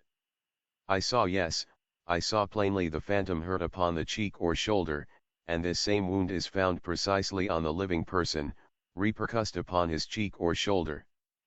Thus, it becomes evident that the facts of repercussion have an intimate connection with those of bilocation or duplication, either spiritual or corporeal. The history of the Salem witchcraft, as we find it recorded in the works of Cotton Mather, Callow, Upham, and others, furnishes a curious corroboration of the fact of the double, as it also does of the effects of allowing elementary spirits to have their own way. This tragical chapter of American history has never yet been written in accordance with the truth. A party of 4 or 5 young girls had become developed as mediums, by sitting with a West Indian Negro woman, a practitioner of obeah. They began to suffer all kinds of physical torture, such as pinching, having pins stuck in them, and the marks of bruises and teeth on different parts of their bodies.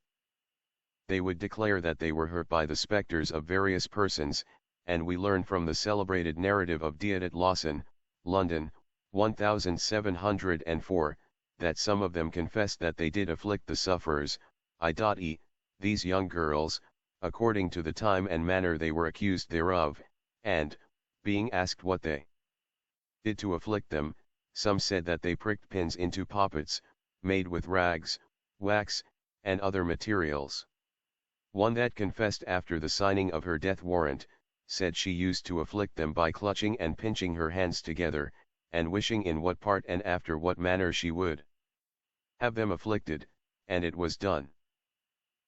Mr. Upham tells us that Abigail Hobbs, one of these girls, acknowledged that she had confederated with the devil, who came to her in the shape of a man, and commanded her to afflict the girls, bringing images made of wood in their likeness, with thorns for her to prick into the images, which she did, whereupon, the girls cried out that they were hurt by her. Footnote, S. Footnote continued from previous page. Magical power of man's spirit. It is possible, he says, that my spirit, without the help of the body, and through a fiery will alone, and without a sword, can stab and wound others. It is also possible that I can bring the spirit of my adversary into an image, and then double him up and lame him. The exertion of will is a great point in medicine. Every imagination of man comes through the heart, for this is the sun of the microcosm, and out of the microcosm proceeds the imagination into the great world, universal ether. The imagination of man is a seed which is material. Our atomical modern scientists have proved it, see Babbage and Professor Jevons. Fixed thought is also a means to an end. The magical is a great concealed wisdom, and reason is a great public foolishness. No armor protects against magic, for it injures the inward spirit of life. Salem Witchcraft, with an account of Salem Village, by C. W. Upham. Volume 1, page 362. The Veil of Isis. How perfectly these facts, the validity of which was proven by unimpeachable testimony in court, go to corroborate the doctrine of Paracelsus. It is surpassingly strange that so ripe a scholar as Mr. Upham should have accumulated into the 1,000 pages of his 2 volumes such a mass of legal evidence, going to show the agency of earth-bound souls and tricksy nature spirits in these tragedies, without suspecting the truth. Ages ago, the old Ennius was made by Lucretius to say, bis duo sunt homines, manes, caro, spiritus umbra, quaetu or istilosi bis duo sci pyrant, terra tagit carnum, tumulum circumvalat umbra, orcus habet manes. In this present case, as in every similar one, the scientists, being unable to explain the fact, assert that it cannot exist. But we will now give a few historical instances going to show that some daimons, or elementary spirits, are afraid of sword, knife, or anything sharp. We do not pretend to explain the reason. That is the province of physiology and psychology.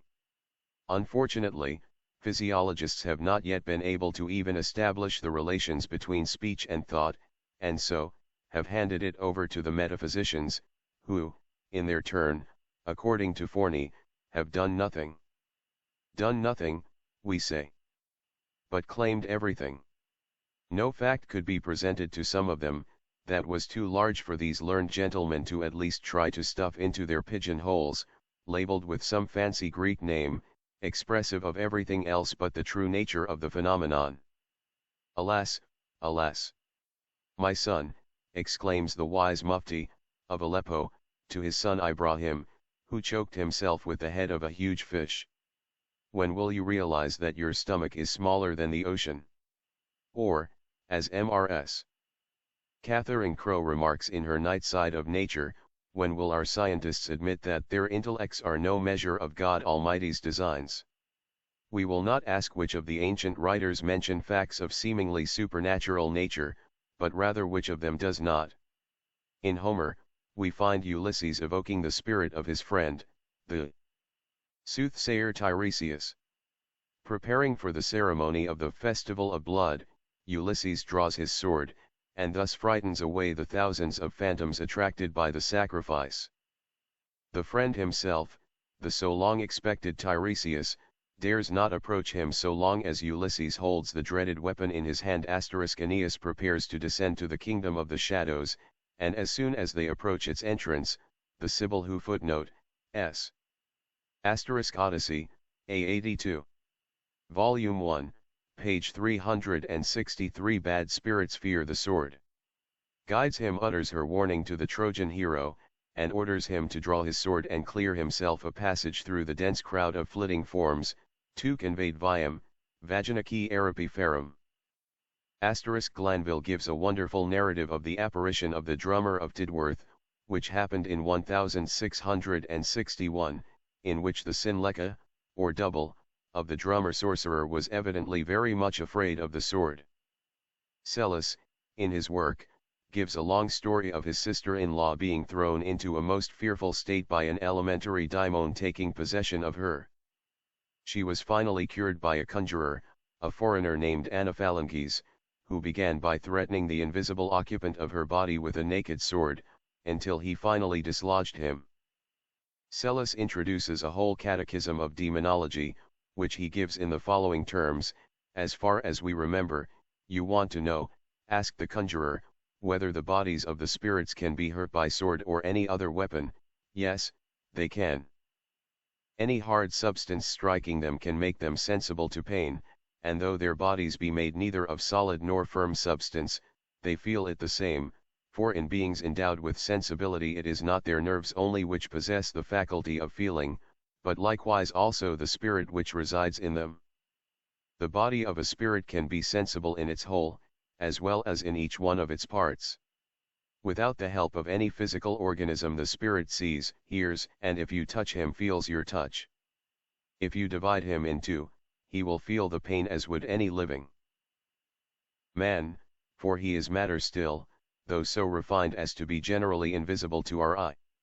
One thing, however, distinguishes him from the living man, viz., that when a man's limbs are once divided, their parts cannot be reunited very easily. But, cut a demon in two, and you will see him immediately join himself together. As water or air closes in behind a solid body passing through it, and no trace is left, so does the body of a demon condense itself again, when the penetrative weapon is withdrawn from the wound. But every rent made in it causes him pain nevertheless. That is why daimons dread the point of a sword or any sharp weapon. Let those who want to see them flee try the experiment. One of the most learned scholars of his century, Bodin, the Daimono footnote, S. Aeneid, Book 6, 260. De Daemon, Cap. Quomodotum occupant. Numquid daemonum corpora pulsari passunt? Passunt sane, et doloris solido quodum percussa corpori.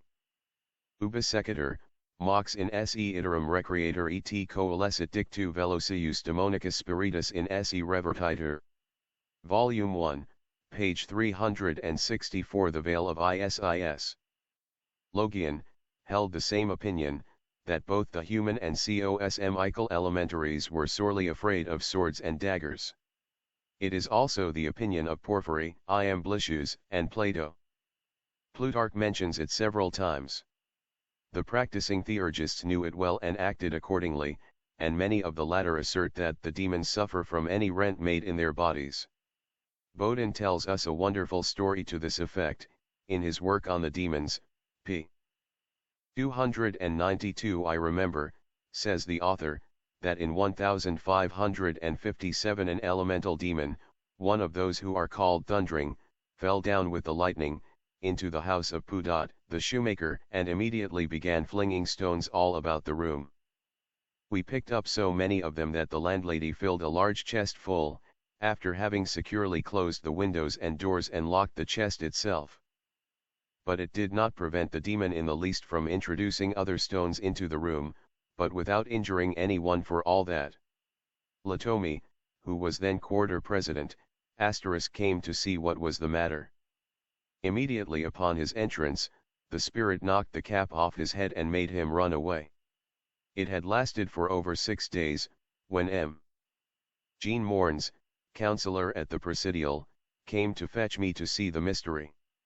When I entered the house, someone advised the master of it to pray to God with all his heart and to wheel round a sword in the air about the room.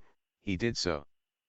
On that following day the landlady told us, that from that very moment they did not hear the least noise in the house, but that during the 7 previous days that it lasted they could not get a moment's rest.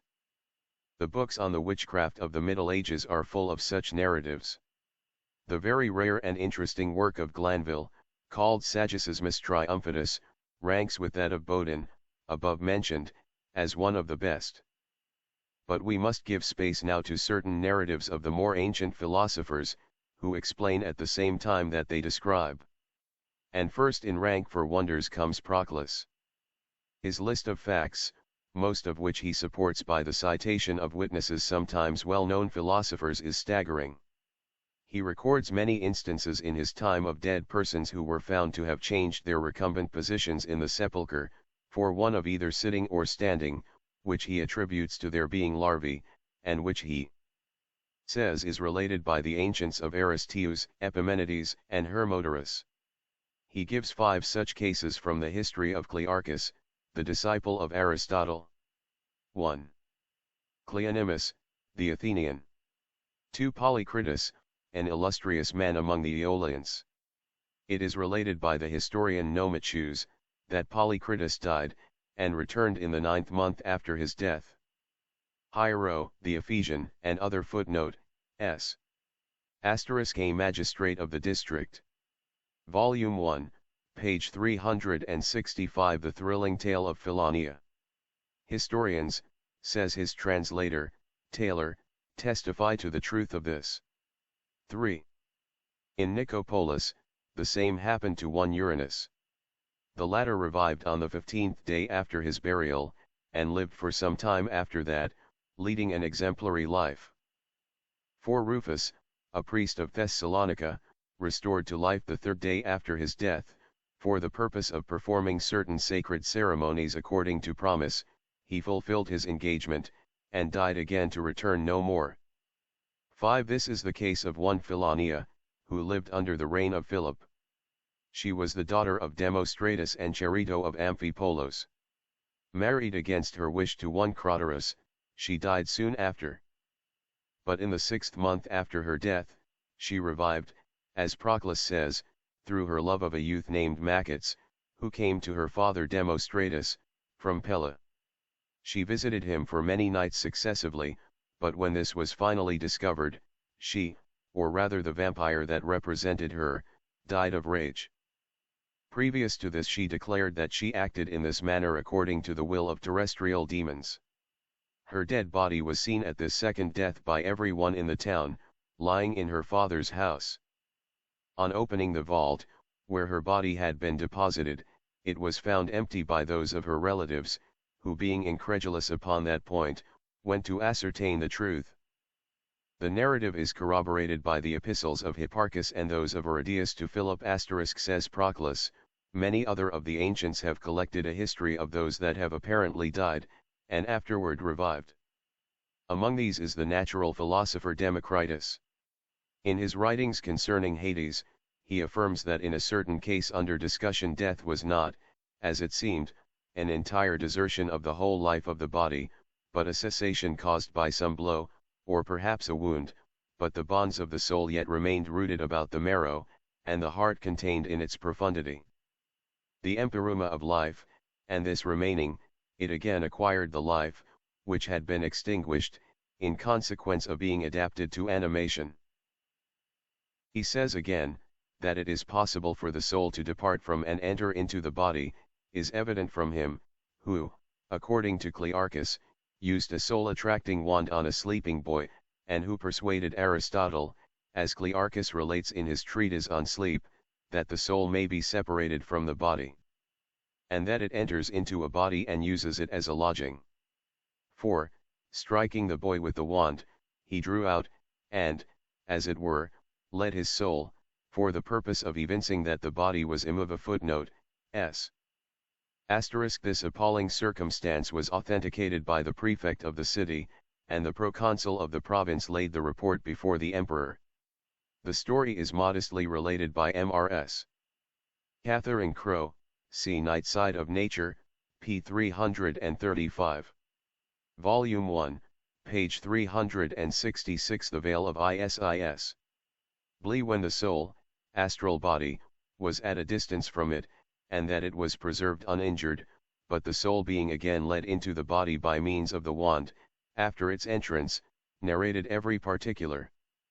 From this circumstance, therefore, both the spectators and Aristotle were persuaded that the soul is separate from the body. It may be considered quite absurd to recall so often the facts of witchcraft, in the full light of the 19th century.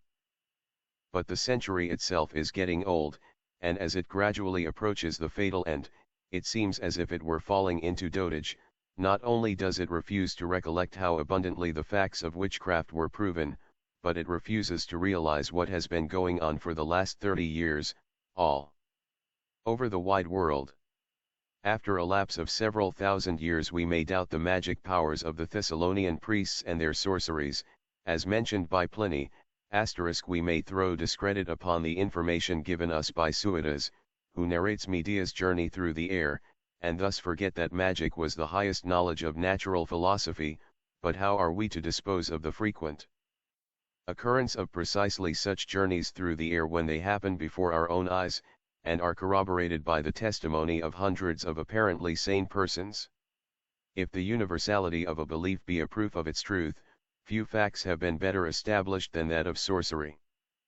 Every people, from the rudest to the most refined, we may also add in every age, have believed in the kind of supernatural agency, which we understand by this term, says Thomas Wright, the author of Sorcery and Magic, and a skeptical member of the National Institute of France. It was founded on the equally extensive creed, that, besides our own visible existence, we live in an invisible world of spiritual beings, by which our actions and even our thoughts are often guided, and which have a certain degree of power over the elements and over the ordinary course of organic life. Further, marveling how this mysterious science flourished everywhere, and noticing several famous schools of magic in different parts of Europe, he explains the time-honored belief, and shows the difference between sorcery and magic as follows: the magician differed from the witch in this, that, while the latter was an ignorant instrument in the hands of the demons, the former had become their master by the powerful intermediation of science, which was only within reach of the few, and which these beings were unable to disobey. This delineation, established and known since the days of Moses, the author gives as derived from the most authentic sources. Footnote S. Pliny, XXX, 1. T. Wright, M.A., F.S.A., etc., Sorcery and Magic, Vol. 3 Volume 1, page 367. Mediumistic powers defined. If from this unbeliever we pass to the authority of an adept in that mysterious science, the anonymous author of Art Magic, we find him stating the following. The reader may inquire wherein consists the difference between a medium and a magician. The medium is one through whose astral spirit other spirits can manifest, making their presence known by various kinds of phenomena. Whatever these consist in, the medium is only a passive agent in their hands. He can neither command their presence, nor will their absence, can never compel the performance of any special act, nor direct its nature. The magician, on the contrary, can summon and dismiss spirits at will, can perform many feats of occult power through his own spirit, can compel the presence and assistance of spirits of lower grades of being than himself, and effect transformations in the realm of nature upon animate and inanimate bodies. Asterisk. This learned author forgot to point out a marked distinction in mediumship, with which he must have been entirely familiar.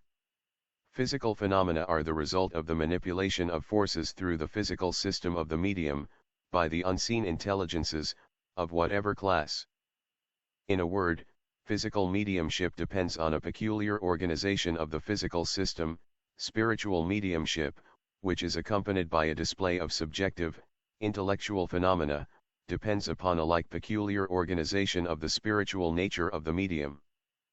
As the potter from one lump of clay fashions a vessel of dishonor, and from another a vessel of honor, so, among physical mediums, the plastic astral spirit of one may be prepared for a certain class of objective phenomena, and that of another for a different one.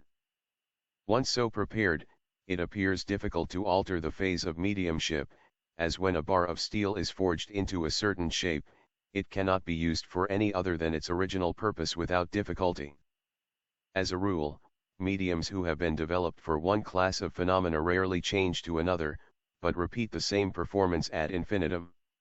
Psychography, or the direct writing of messages by spirits, partakes of both forms of mediumship. The writing itself is an objective physical fact, while the sentiments it contains may be of the very noblest character. The latter depend entirely on the moral state of the medium. It does not require that he should be educated, to write philosophical treatises worthy of Aristotle, nor a poet, to write verses that would reflect honor upon a Byron or a Lamartine, but it does require that the soul of the medium shall be pure enough to serve as a channel for spirits who are capable of giving utterance to such lofty sentiments. Footnote S. Asterisk Art Magic, pages 159, 160. Volume 1, page 368. The Veil of Isis. In Art Magic, one of the most delightful pictures presented to us is that of an innocent little child medium, in whose presence, during the past 3 years, 4 volumes of manuscripts, in the ancient Sanskrit, have been written by the spirits, without pens, pencils, or ink. It is enough, says the author, to lay the blank sheets on a tripod, carefully screened from the direct rays of light, but still dimly visible to the eyes of attentive observers. The child sits on the ground and lays her head on the tripod, embracing its supports with her little arms.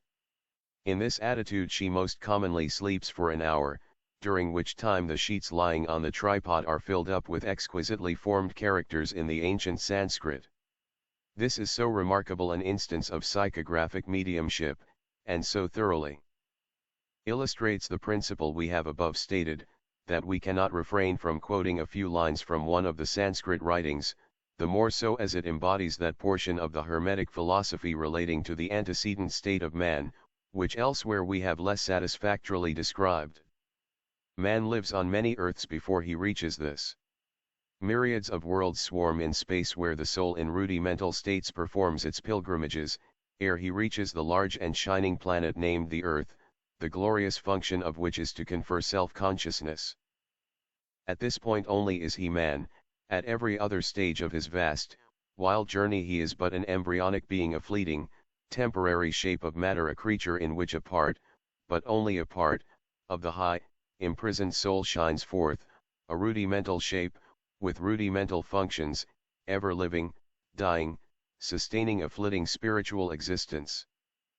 As rudimental as the material shape from whence it emerged, a butterfly, springing up from the chrysalitic shell, but ever, as it onward rushes, in new births, new deaths, new incarnations, anon to die and live again, but still stretch upward, still strive onward, still rush on the giddy, dreadful, toilsome, rugged path, until it awakens once more to live and be a material shape, a thing of dust, a creature of flesh and blood, but now a man.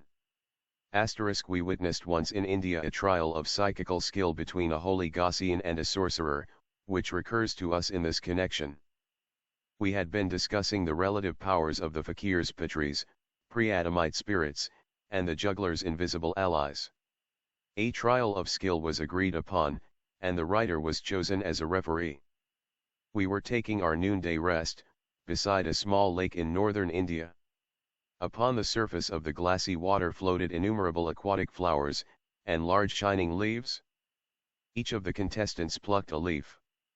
The fakir, laying his against his breast, folded his hands across it, and fell into a mo. Footnote S. Asterisk Art Magic, p. 28. Fakir, beggar. A juggler so called. Volume 1, page 369. A trial of magical skill. Mentary trance. He then laid the leaf, with its surface downward, upon the water. The juggler pretended to control the water master, the spirit dwelling in the water, and boasted that he would compel the power to prevent the pitris from manifesting any phenomena upon the fakir's leaf in their element. He took his own leaf and tossed it upon the water, after going through a form of barbarous incantation. It at once exhibited a violent agitation, while the other leaf remained perfectly motionless. After the lapse of a few seconds, both leaves were recovered. Upon that of the fakir were found, much to the indignation of the juggler, something that looked like a symmetrical design traced in milk-white characters, as though the juices of the plant had been used as a corrosive writing fluid. When it became dry, and an opportunity was afforded to examine the lines with care, it proved to be a series of exquisitely formed Sanskrit characters, the whole composed a sentence embodying a high moral precept. The fakir, let us add, could neither read nor write. Upon the juggler's leaf, instead of writing, was found the tracing of a most hideous, impish face. Each leaf, therefore, bore an impression or allegorical reflection of the character of the contestant, and indicated the quality of spiritual beings with which he was surrounded. But, with deep regret, we must once more leave India, with its blue sky and mysterious past, its religious devotees and its weird sorcerers, and on the enchanted carpet of the historian, transport ourselves back to the musty atmosphere of the French Academy. To appreciate the timidity, prejudice, and superficiality which have marked the treatment of psychological subjects in the past, we propose to review a book which lies before us. It is the Histoire du Merveilleux dans les Temps Modernes. The work is published by its author, the learned Dr. Figuier, and teems with quotations from the most conspicuous authorities in physiology, psychology, and medicine. Dr. Kamal, the well-known director-in-chief of Charenton, the famous lunatic asylum of France, is the robust atlas on whose mighty shoulders rests this world of erudition. As the ripe fruit of the thought of 1860, it must forever keep a place among the most curious of works of art. Moved by the restless demon of science, determined to kill superstition and, as a consequence, spiritism at one blow, the author affords us a summary view of the most remarkable instances of mediumistic phenomena during the last 2 centuries. The discussion embraces the prophets of Svens, the Camisards, the Jansenists, the Abbé Paris, and other historical epidemics, which, as they have been described during the last 20 years by nearly every writer upon the modern phenomena, we will mention as briefly as possible. It is not facts that we desire to bring again under discussion, but Volume 1, page 370, The Veil of Isis. Merely the way in which such facts were regarded and treated by those who, as physicians and recognized authorities, had the greater responsibility in such questions.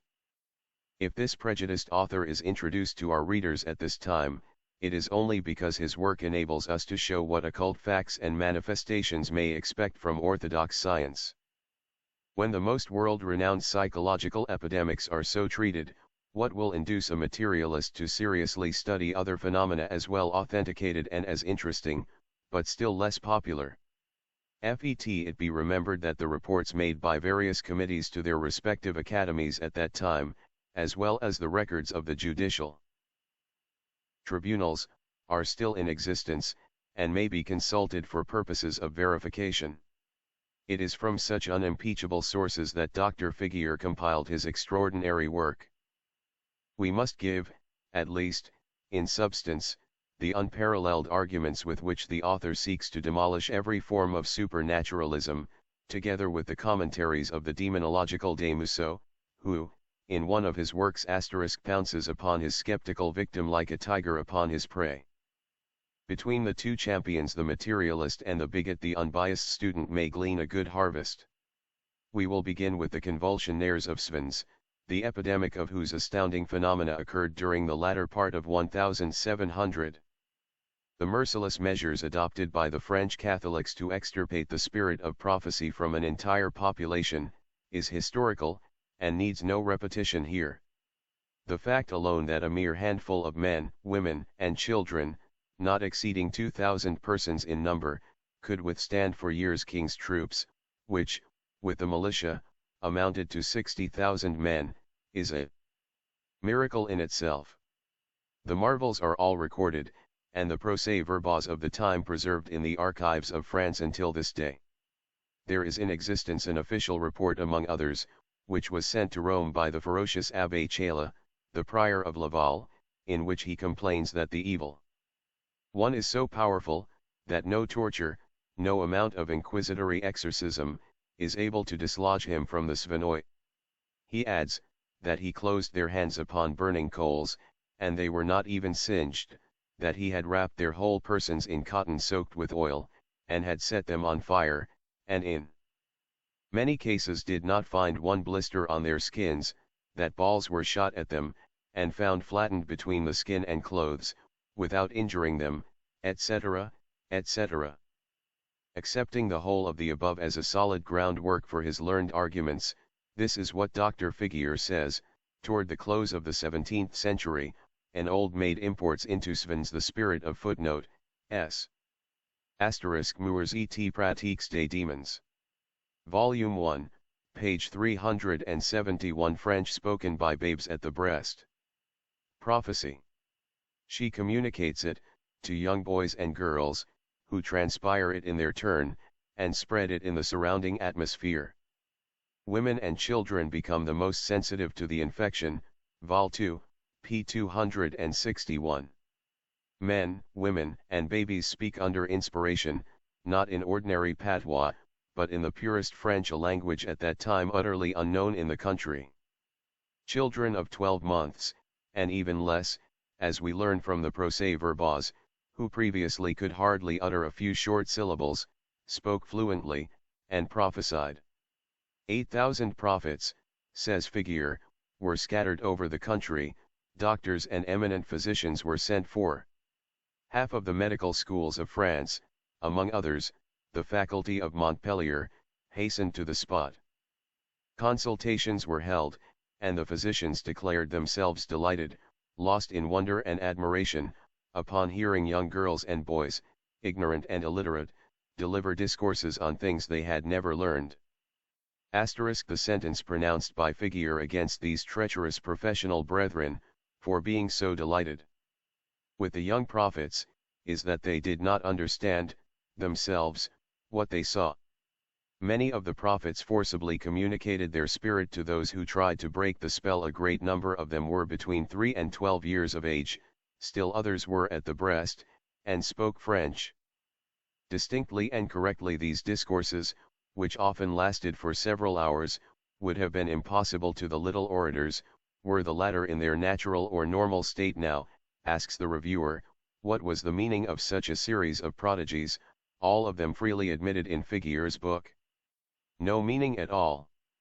It was nothing, he says, except the effect of a momentary exaltation of the intellectual faculties.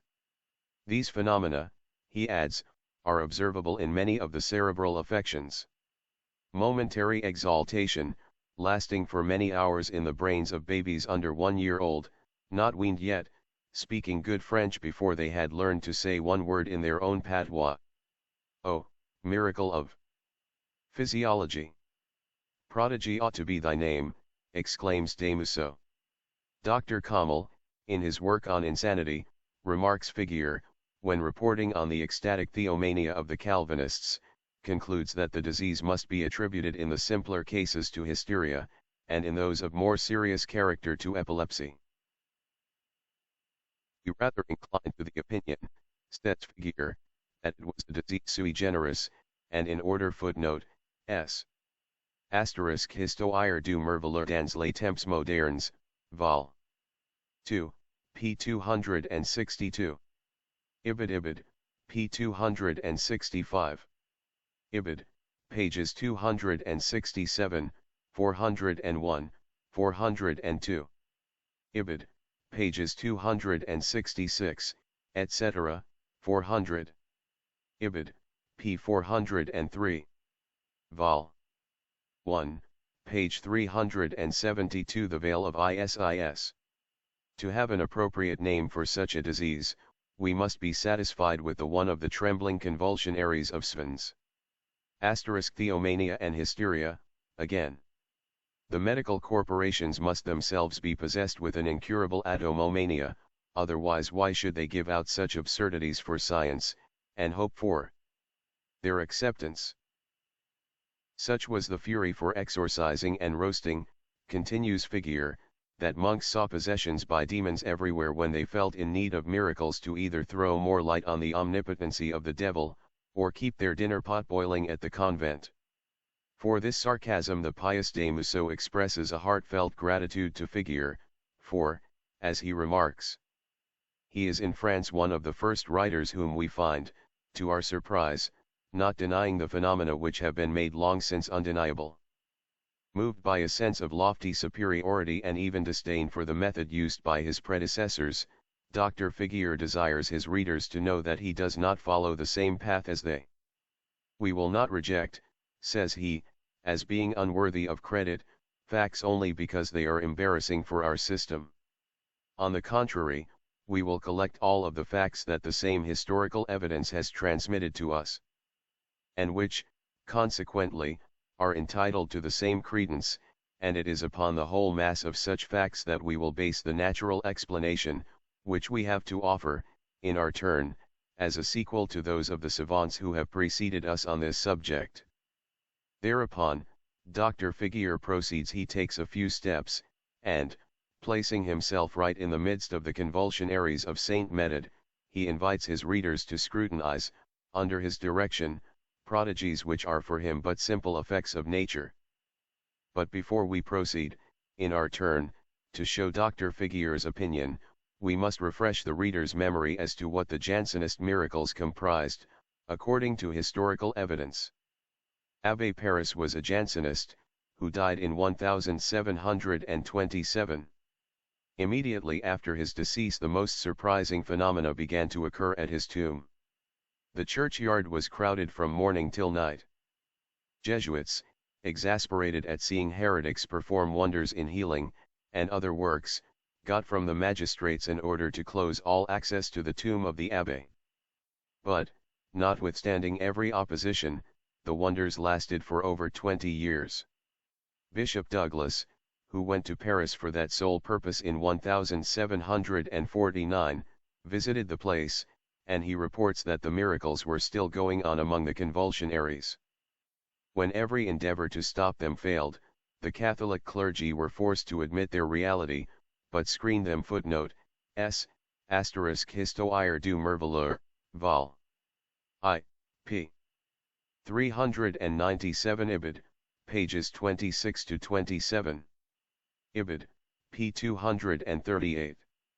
De Musso, Magio Xixme Siècle, p. 452.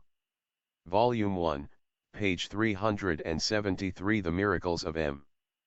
de Paris. Selves, as usual, behind the devil. Hume, in his philosophical essays, says, there surely never was so great a number of miracles ascribed to one person as those which were lately said to have been wrought in France upon the tomb of the Abbé Paris. The curing of the sick, giving hearing to the deaf and sight to the blind, were everywhere talked of as the effects of the Holy Sepulchre. But, what is more extraordinary, many of the miracles were immediately proved upon the spot, before judges of unquestioned credit and distinction, in a learned age, and on the most eminent theatre that is now in the world. Nor were the Jesuits, though a learned body, supported by the civil magistrates, and determined enemies to those opinions in whose favor the miracles were said to have been wrought, ever able distinctly to refute or detect them. Such is historic evidence. Dr. Middleton, in his Free Inquiry, a book which he wrote at a period when the manifestations were already decreasing, i.e., about 19 years after they had first begun, declares that the evidence of these miracles is fully as strong as that of the wonders recorded of the apostles. The phenomena so well authenticated by thousands of witnesses before magistrates, and in spite of the Catholic clergy, are among the most wonderful in history. Care de Montgeron, a member of Parliament and a man who became famous for his connection with the Jansenists, enumerates them carefully in his work. It comprises 4 thick quarto volumes, of which the first is dedicated to the king, under the title, La vérité des miracles aux pères par intercession de M. de Paris, démontré contre l'archevêque de sénateurs ouvrage d'Idoroi, Parm de Montgeron, Conciliar au Parlement. The author presents a vast amount of personal and official evidence to the truthfulness of every case. For speaking disrespectfully of the Roman clergy, Montgeron was thrown into the Bastille, but his work was accepted. And now for the views of Dr. Figuier upon these remarkable and unquestionably historical phenomena. A convulsionary bends back into an arc, her loins supported by the sharp point of a peg, quotes the learned author, From the Procès-verbaux. The pleasure that she begs for is to be pounded by a stone weighing 50 pounds, and suspended by a rope passing over a pulley fixed to the ceiling. The stone, being hoisted to its extreme height, falls with all its weight upon the patient's stomach, her back resting all the while on the sharp point of the peg. Montgeron and numerous other witnesses testified to the fact that neither the flesh nor the skin of the back were ever marked in the least, and that the girl, to show she suffered no pain whatever, kept crying out, "Strike harder, harder." Footnote, S. Asterisk Hume, Philosophical Essays, p. 195. Volume 1, page 374. The Veil of Isis. Jean Mollet, a girl of 20, leaning with her back against a wall, received upon her stomach 100 blows of a hammer weighing 30 pounds. The blows, administered by a very strong man, were so terrible that they shook the wall. To test the force of the blows, Montgeron tried them on the stone wall against which the girl was leaning. He gets one of the instruments of the Jansenist healing, called the Grand Secours. At the 25th blow, he writes, "The stone upon which I struck, which had been shaken by the preceding efforts, suddenly became loose and fell on the other side of the wall, making an aperture more than half a foot in size." When the blows are struck with violence upon an iron drill held against the stomach of a convulsionaire, who, sometimes, is but a weak woman, it seems, says Montgeron, as if it would penetrate through to the spine and rupture all the entrails under the force of the blows. Vol. I, p. 380. But, so far from that occurring, the convulsionaire cries out, with an expression of perfect rapture in her face, "Oh, how delightful! Oh, that does me good! Courage, brother, strike twice as hard, if you can."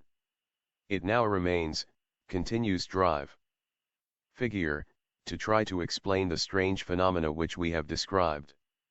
We have said, in the introduction to this work, that at the middle of the 19th century one of the most famous epidemics of possession broke out in Germany, that of the non-nanes, who performed all the miracles most admired since the days of St.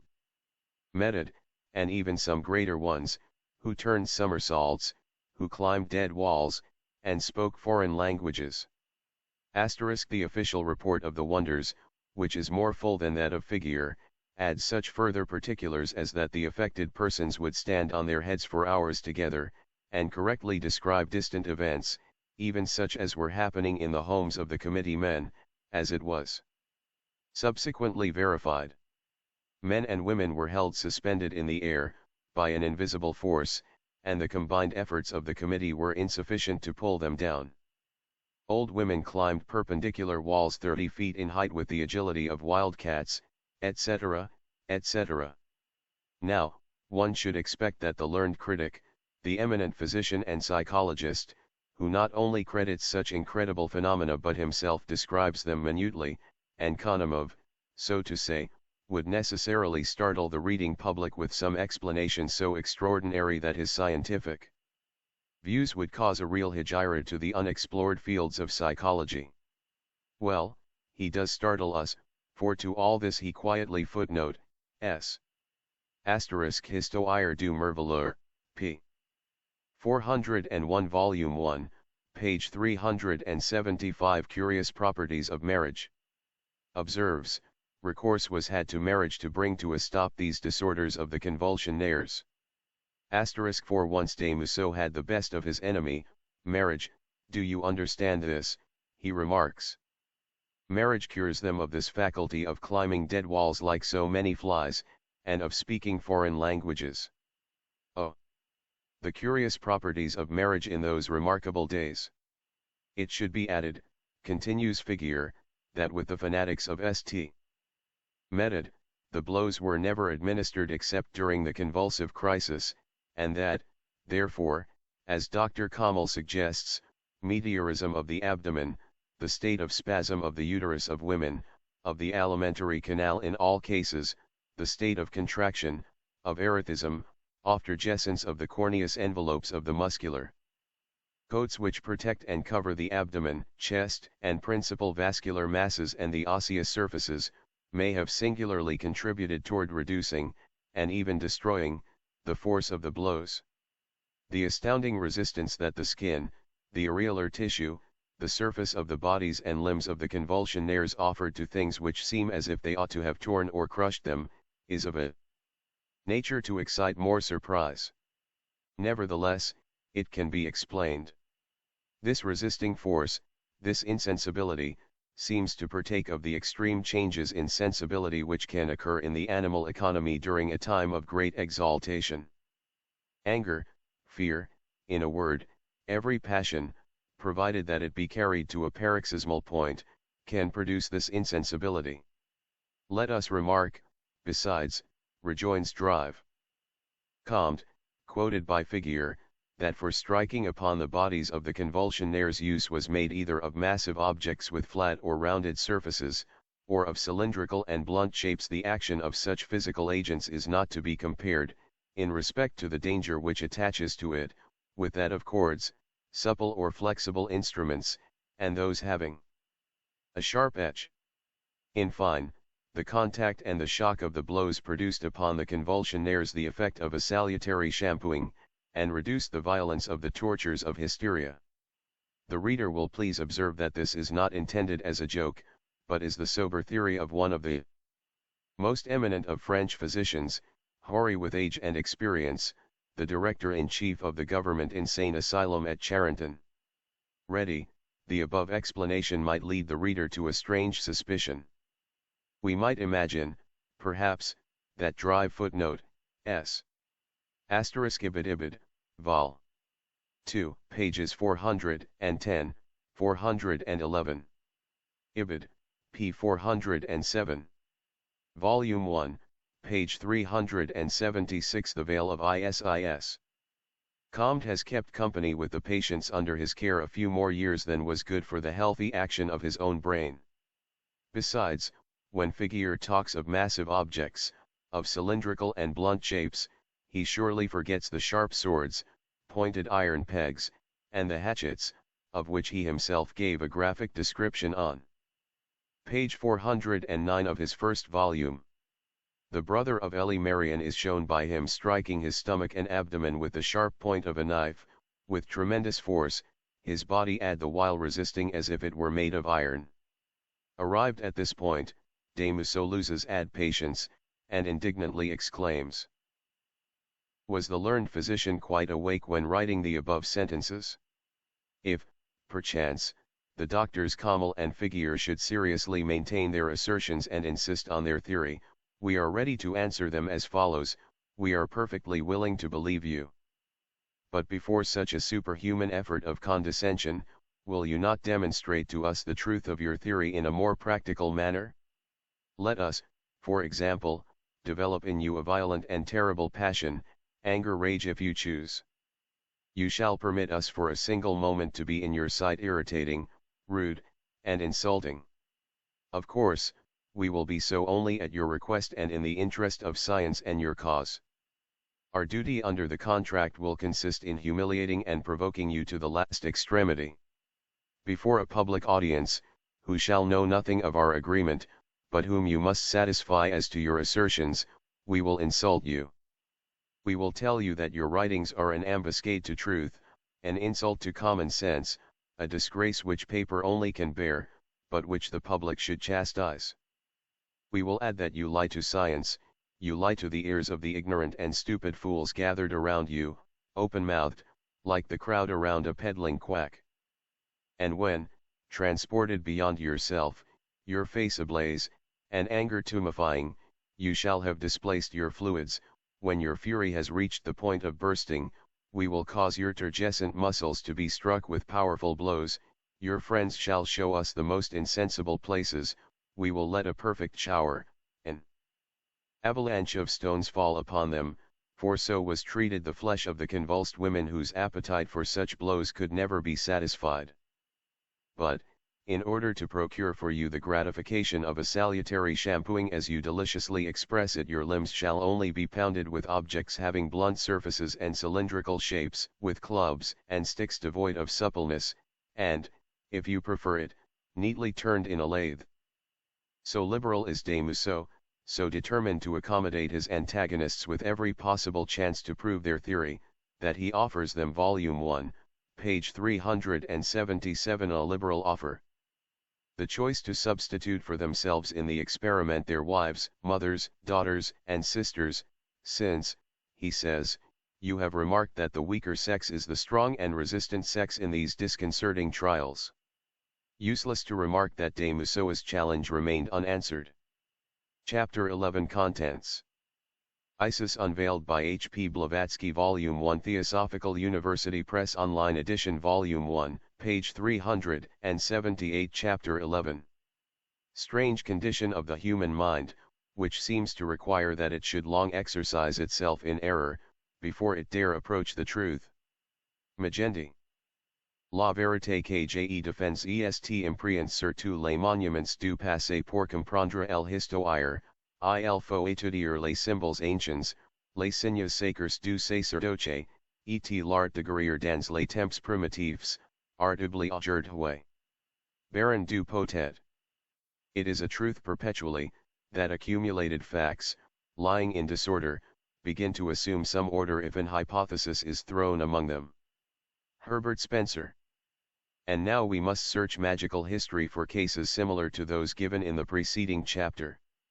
This insensibility of the human body to the impact of heavy blows, and resistance to penetration by sharp points and musket bullets, is a phenomenon sufficiently familiar in the experience of all times and all countries.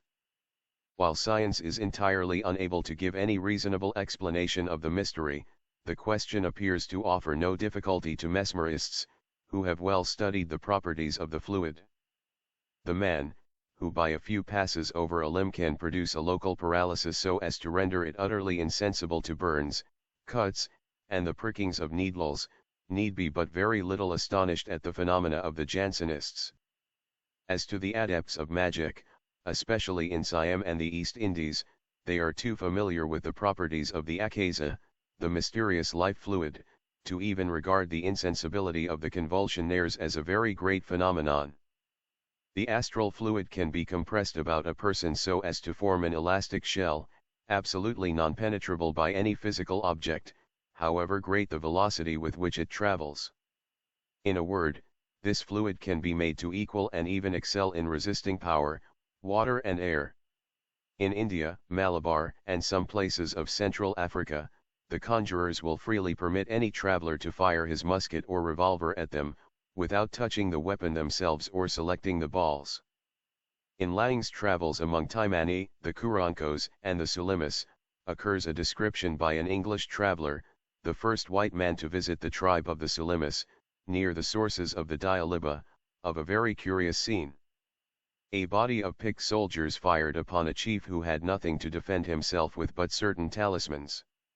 Although their muskets were properly loaded and aimed, not a ball could strike him. Salvert gives a similar case in his Philosophy of Occult Sciences. In 1568, the Prince of Orange condemned a Spanish prisoner to be shot at Juliers, the soldiers tied.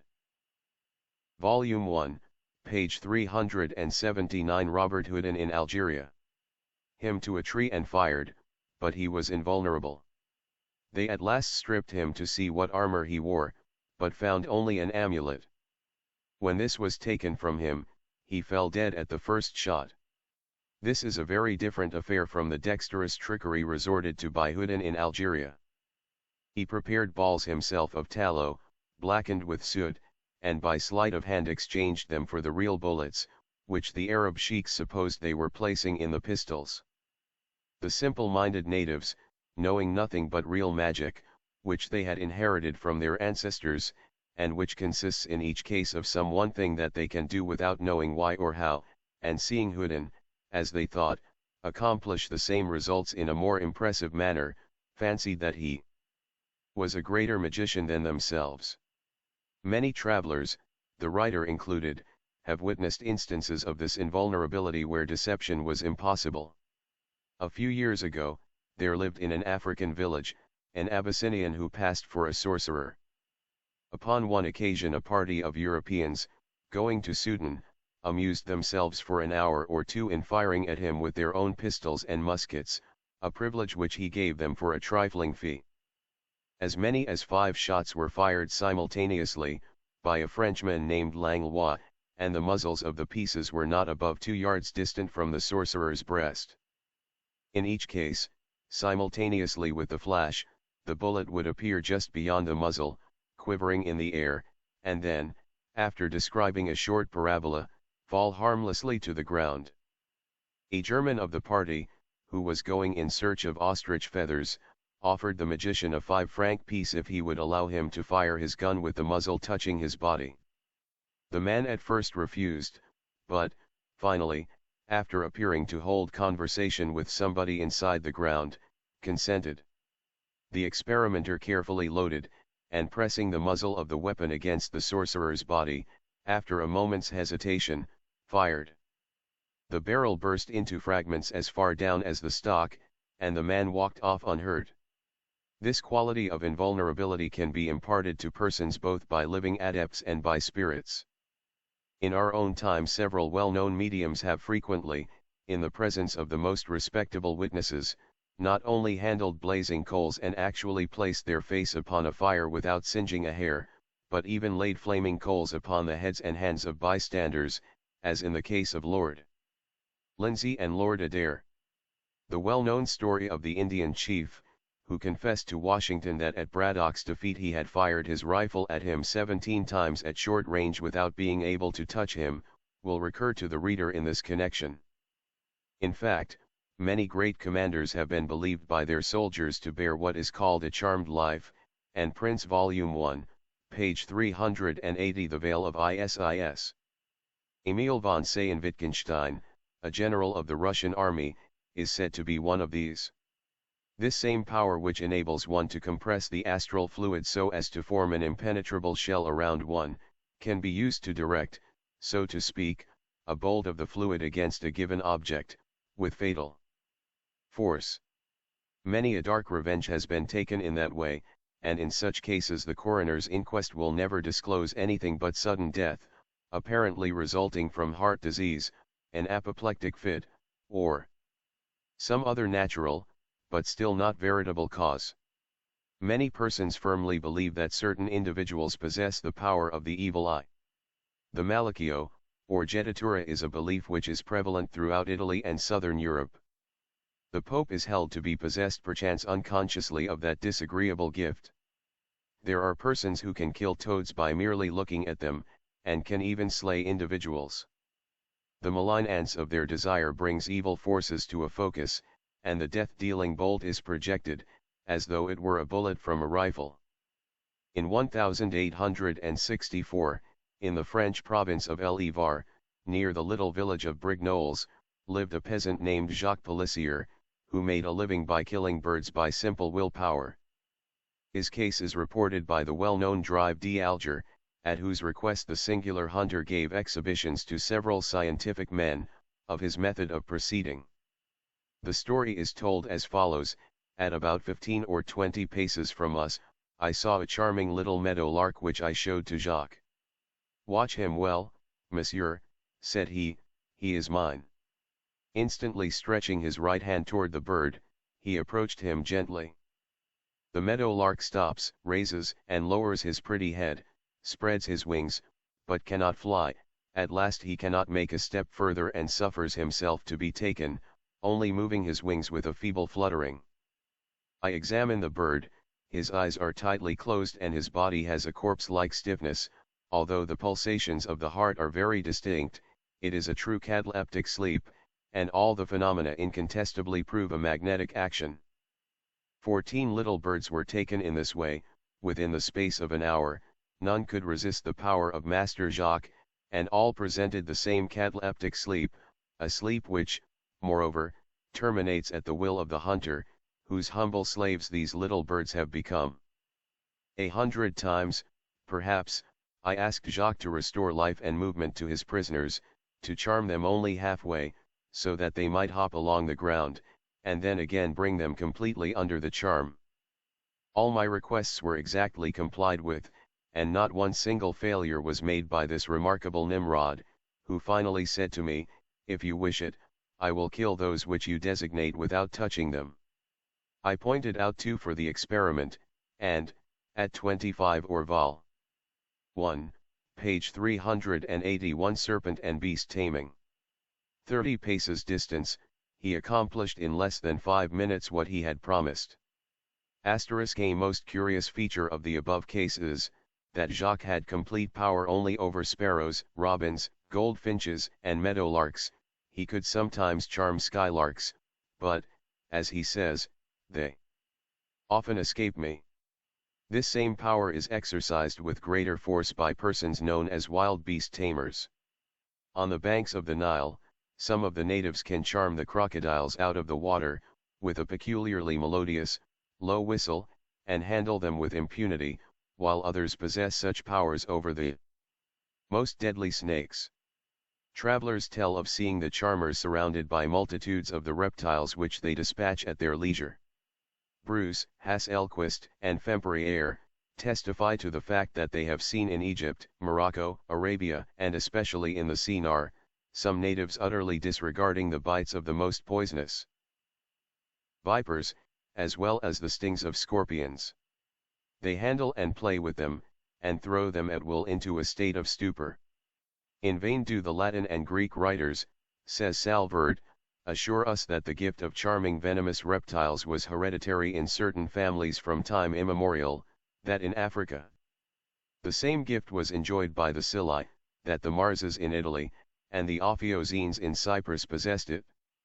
The skeptics forget that, in Italy, even at the commencement of the 16th century, men, claiming to be descended from the family of St. Paul, braved, like the Marses, the bites of serpents.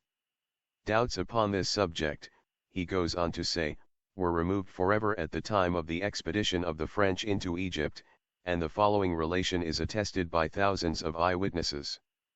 The Scilli, who pretended, as Bruce had related, to possess that faculty, went from house to house to destroy serpents of every kind.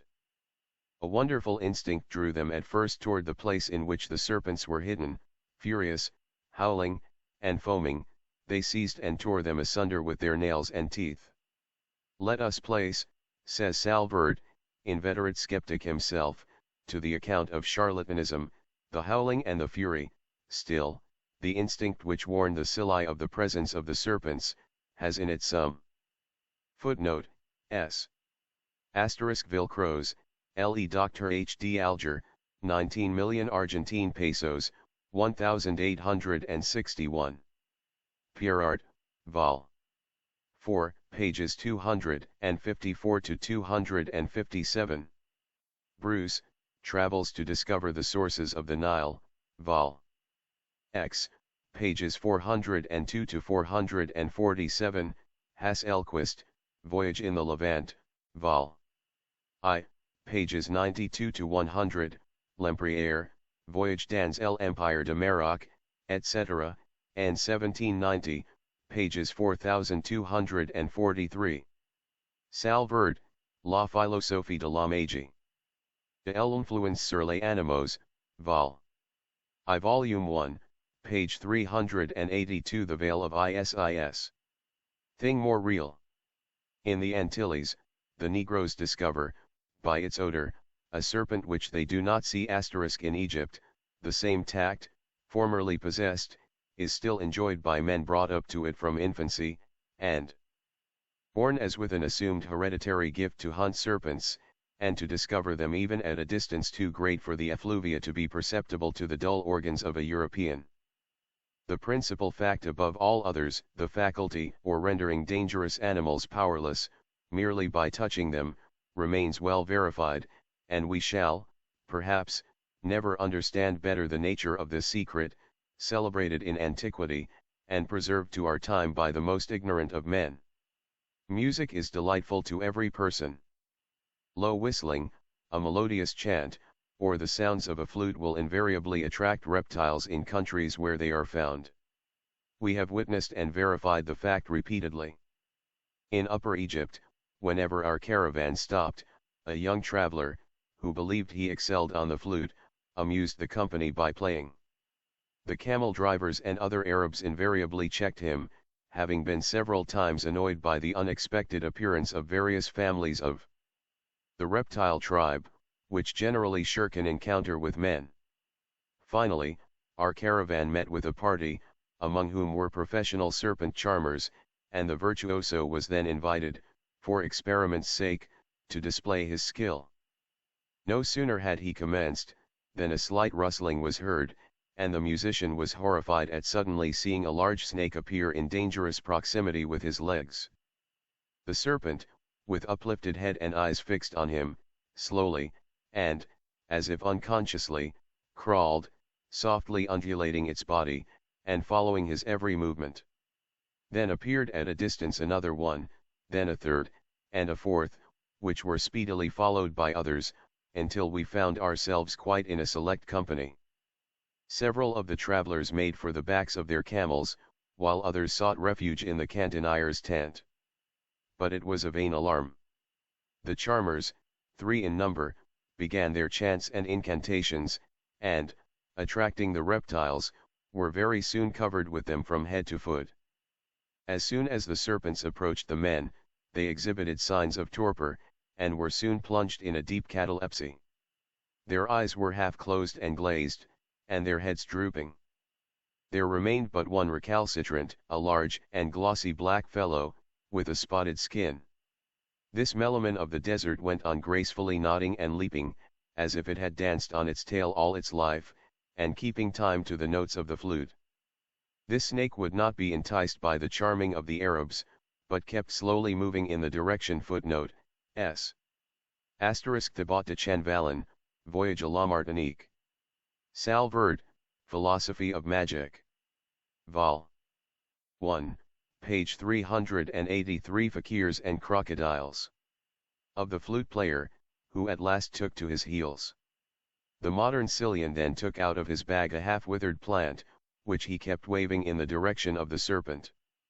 It had a strong smell of mint, and as soon as the reptile caught its odor, it followed the Arab, still erect upon its tail, but now approaching the plant. A few more seconds, and the traditional enemy of man was seen entwined around the arm of his charmer, became torpid in its turn, and the whole lot were then thrown together in a pool, after having their heads cut off. Many believe that all such snakes are prepared and trained for the purpose, and that they are either deprived of their fangs, or have their mouths sewed up. There may be, doubtless, some inferior jugglers, whose trickery has given rise to such an idea. But the genuine serpent charmer has too well established his claims in the East, to resort to any such cheap fraud. They have the testimony on this subject of too many trustworthy travelers, including some scientists, to be accused of any such charlatanism. That the snakes, which are charmed to dance and to become harmless, are still poisonous, is verified by Forbes. On the music stopping too suddenly, says he, or from some other cause, the serpent, who had been dancing within a circle of country people, darted among the spectators, and inflicted a wound in the throat of a young woman, who died in agony, in half an hour afterward. According to the accounts of many travelers, the Negro women of Dutch Guiana, the Obia women, excel in taming very large snakes called amadites, or papa. They make them descend from the trees, follow, and obey them by merely speaking to them. We have seen in India a small brotherhood of fakirs settled round a little lake, or rather a deep pool of water, the bottom of which was literally carpeted with enormous alligators.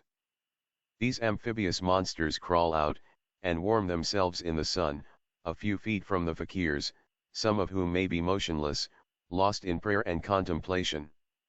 So long as one of these holy beggars remains in view, the crocodiles are as harmless as kittens. But we would never advise a foreigner to risk himself alone within a few yards of these monsters. The poor Frenchman Pradon found an untimely grave in one of these terrible saurians, commonly called by the Hindus Mudila, this word should be nihang or girdal. When Iamblichus, Herodotus, Pliny, or some other ancient writer tells us of priests who caused asps to come forth from the altar of Isis, or of thaumaturgists taming with a glance the most ferocious animals, they footnote, s. Forbes, Oriental Memoirs, Vol. I, p. 44, Vol. 2, p. 387. Stedman, Voyage in Suriname, Vol. 3, pages 64, 65. See Edinburgh Review, Vol. LXXX, p. 428, etc. Volume 1, page 384. The Veil of Isis are considered liars and ignorant imbeciles. When modern travelers tell us of the same wonders performed in the East, they are set down as enthusiastic jabberers, or untrustworthy writers. But, despite materialistic skepticism, man does possess such a power, as we see manifested in the above instances. When psychology and physiology become worthy of the name of sciences, Europeans will be convinced of the weird and formidable potency existing in the human will and imagination, whether exercised consciously or otherwise. And yet, how easy to realize such power in spirit, if we only think of that grand truism in nature that every most insignificant atom in it is moved by spirit, which is one in its essence, for the least particle of it represents the whole, and that matter is but the concrete copy of the abstract idea, after all. In this connection, let us cite a few instances of the imperial power of even the unconscious will, to create according to the imagination or rather the faculty of discerning images in the astral light.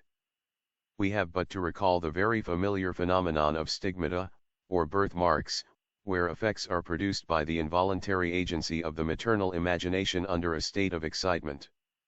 The fact that the mother can control the appearance of her unborn child was so well known among the ancients, that it was the custom among wealthy Greeks to place fine statues near the bed, so that she might have a perfect model constantly before her eyes.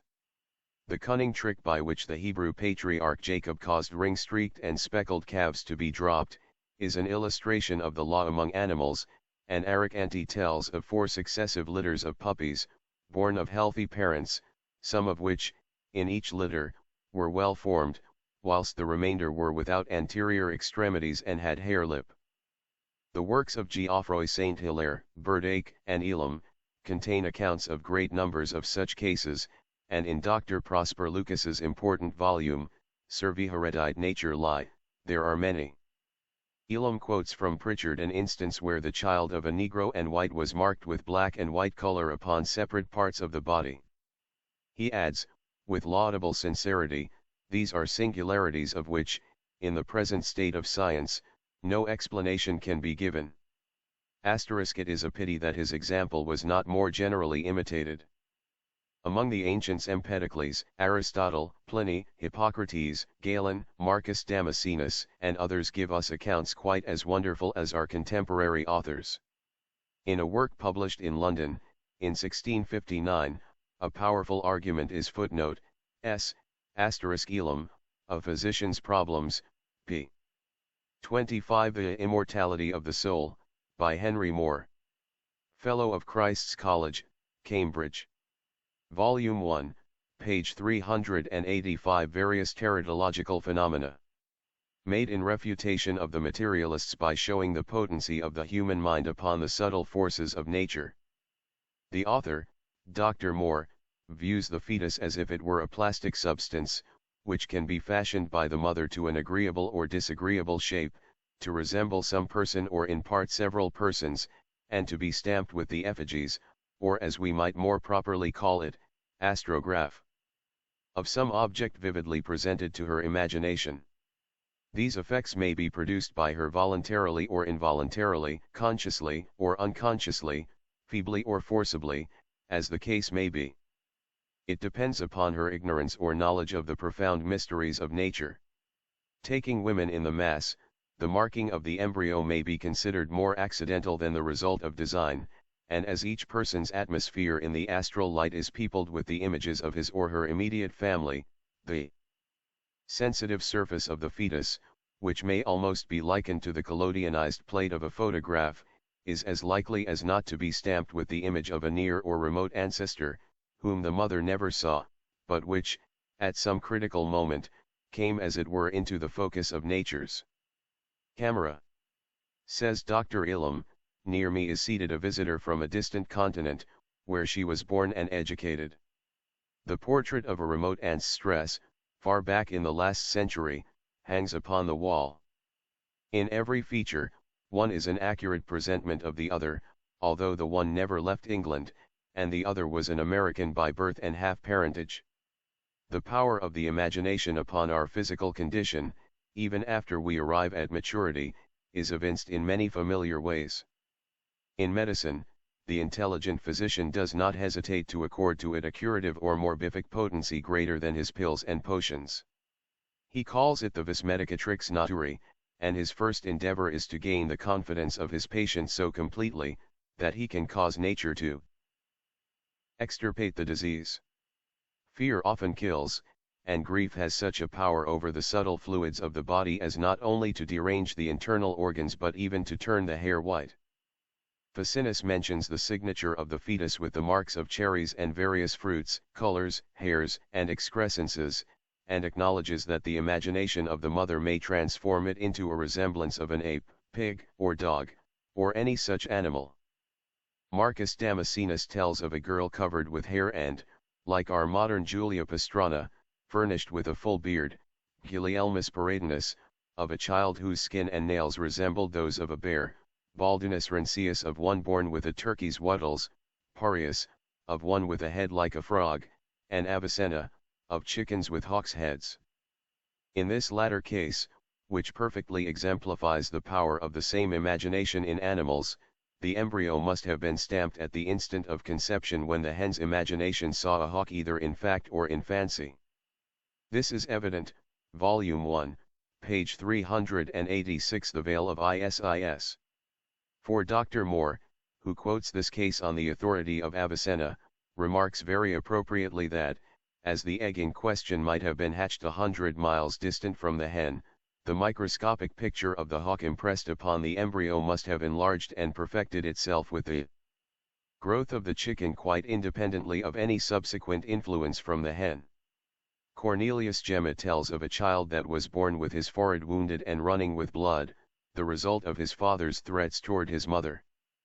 With a drawn sword which he directed toward her forehead, Senertius records the case of a pregnant woman who, seeing a butcher divide a swine's head with his cleaver, brought forth her child with his face cloven in the upper jaw, the palate, and upper lip to the very nose.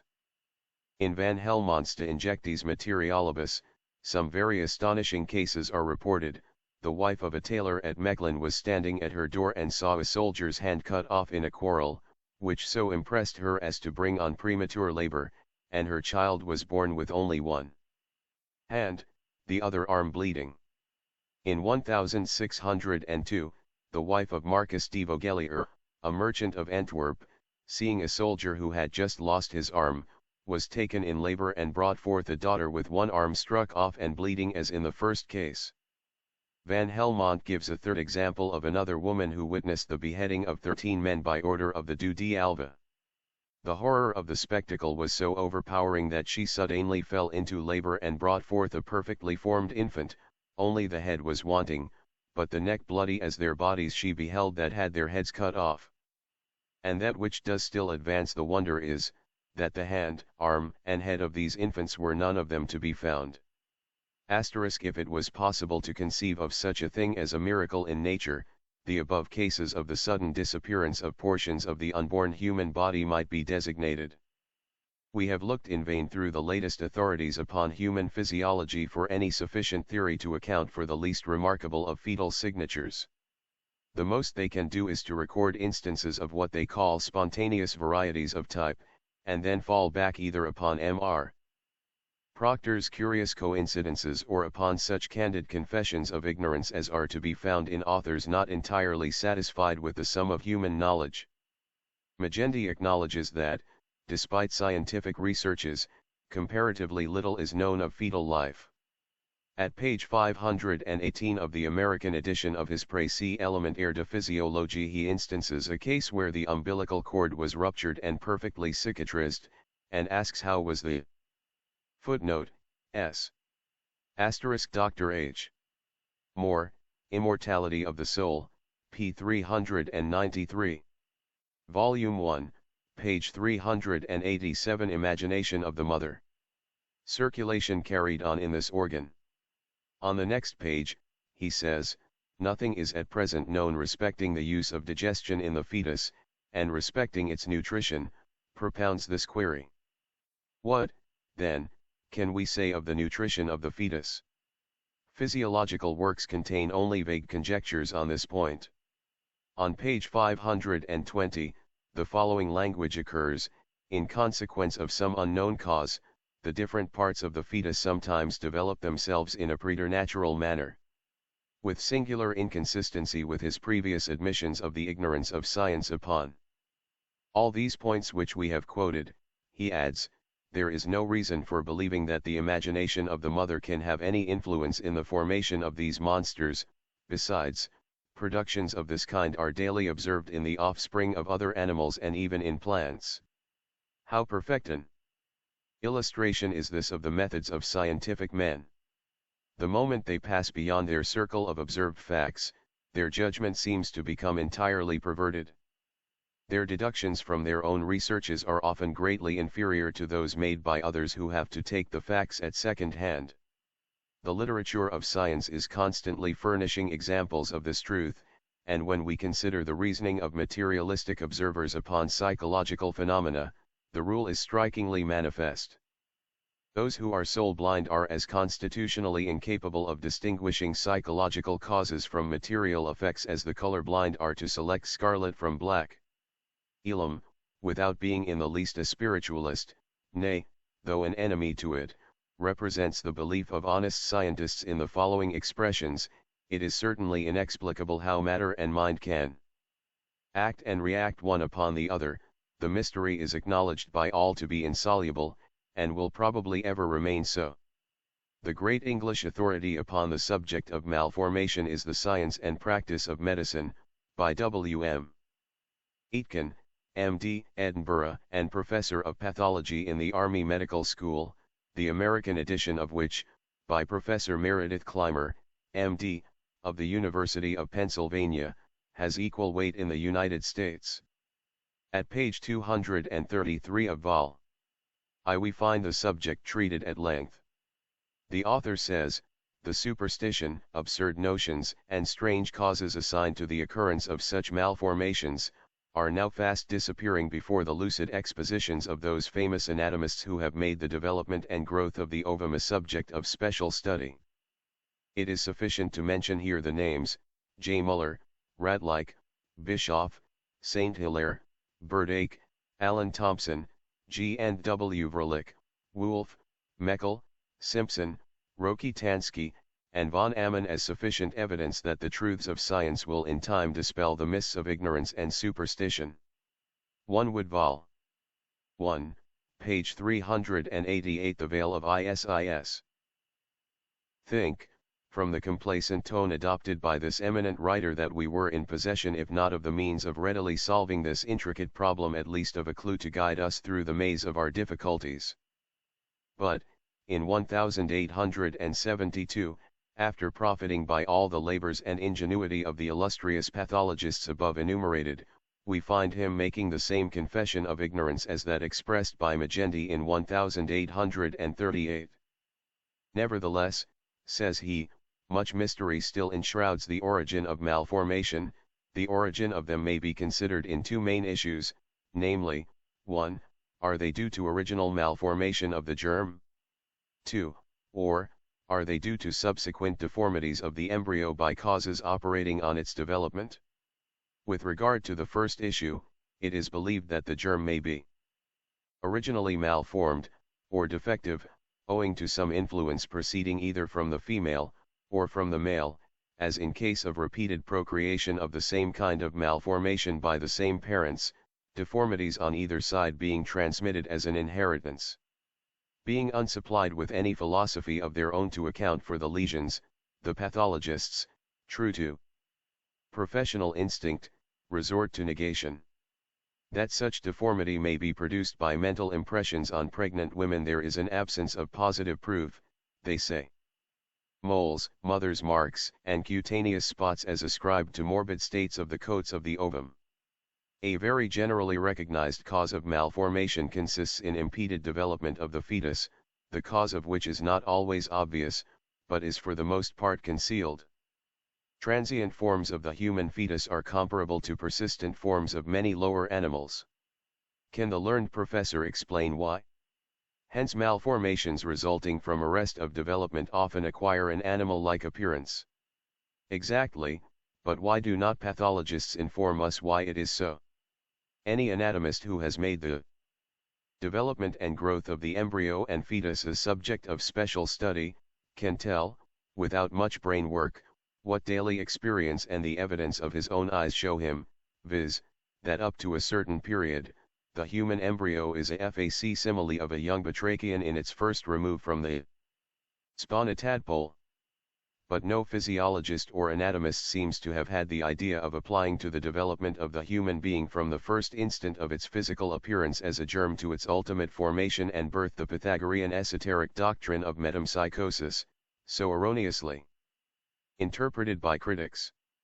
The meaning of the Kabbalistic axiom, a stone becomes a plant a beast a man, etc., was mentioned in another place in relation to the spiritual and physical evolution of man on this earth. We will now add a few words more to make the idea clearer.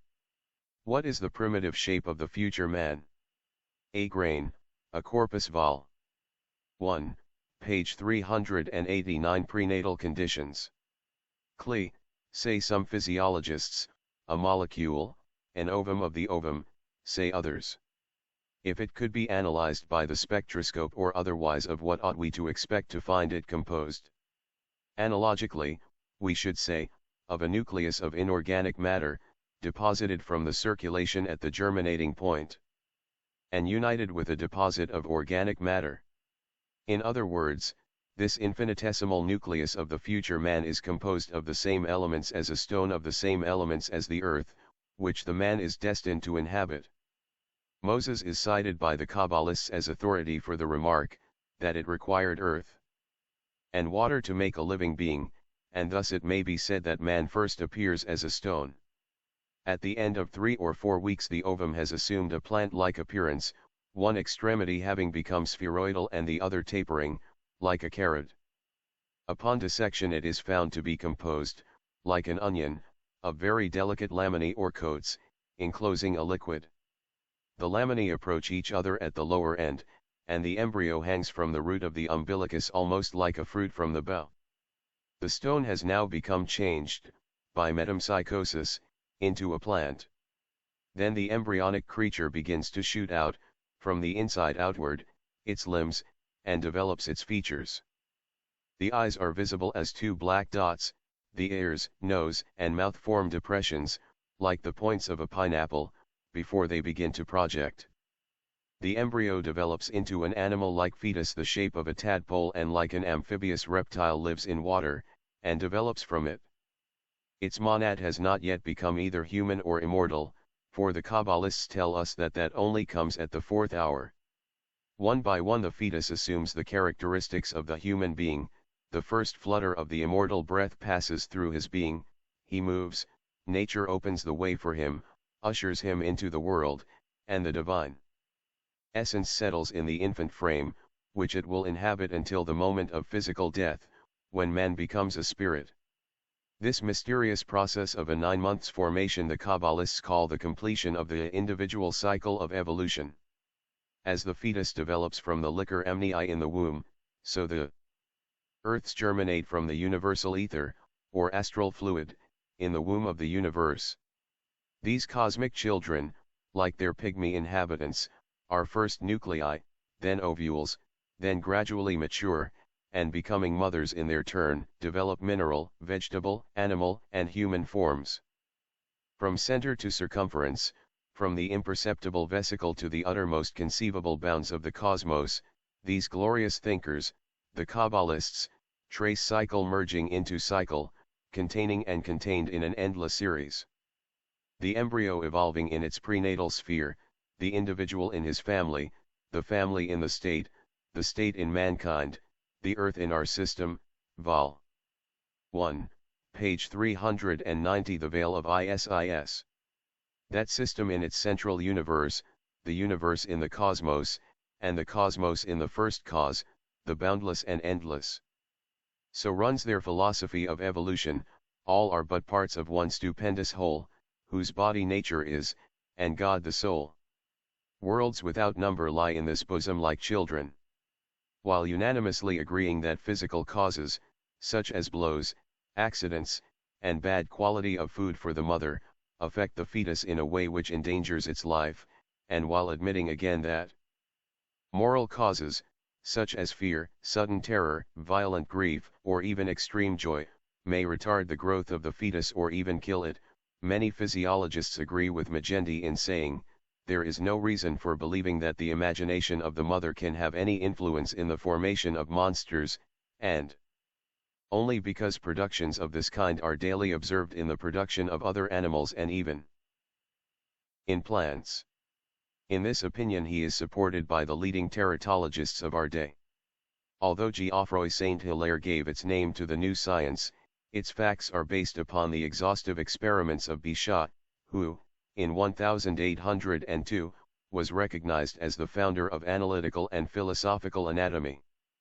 One of the most important contributions to teratological literature is the monograph of G. J. Fisher, M.D., of Sing Sing, N.Y., entitled Diploteratology, an essay on compound human monsters.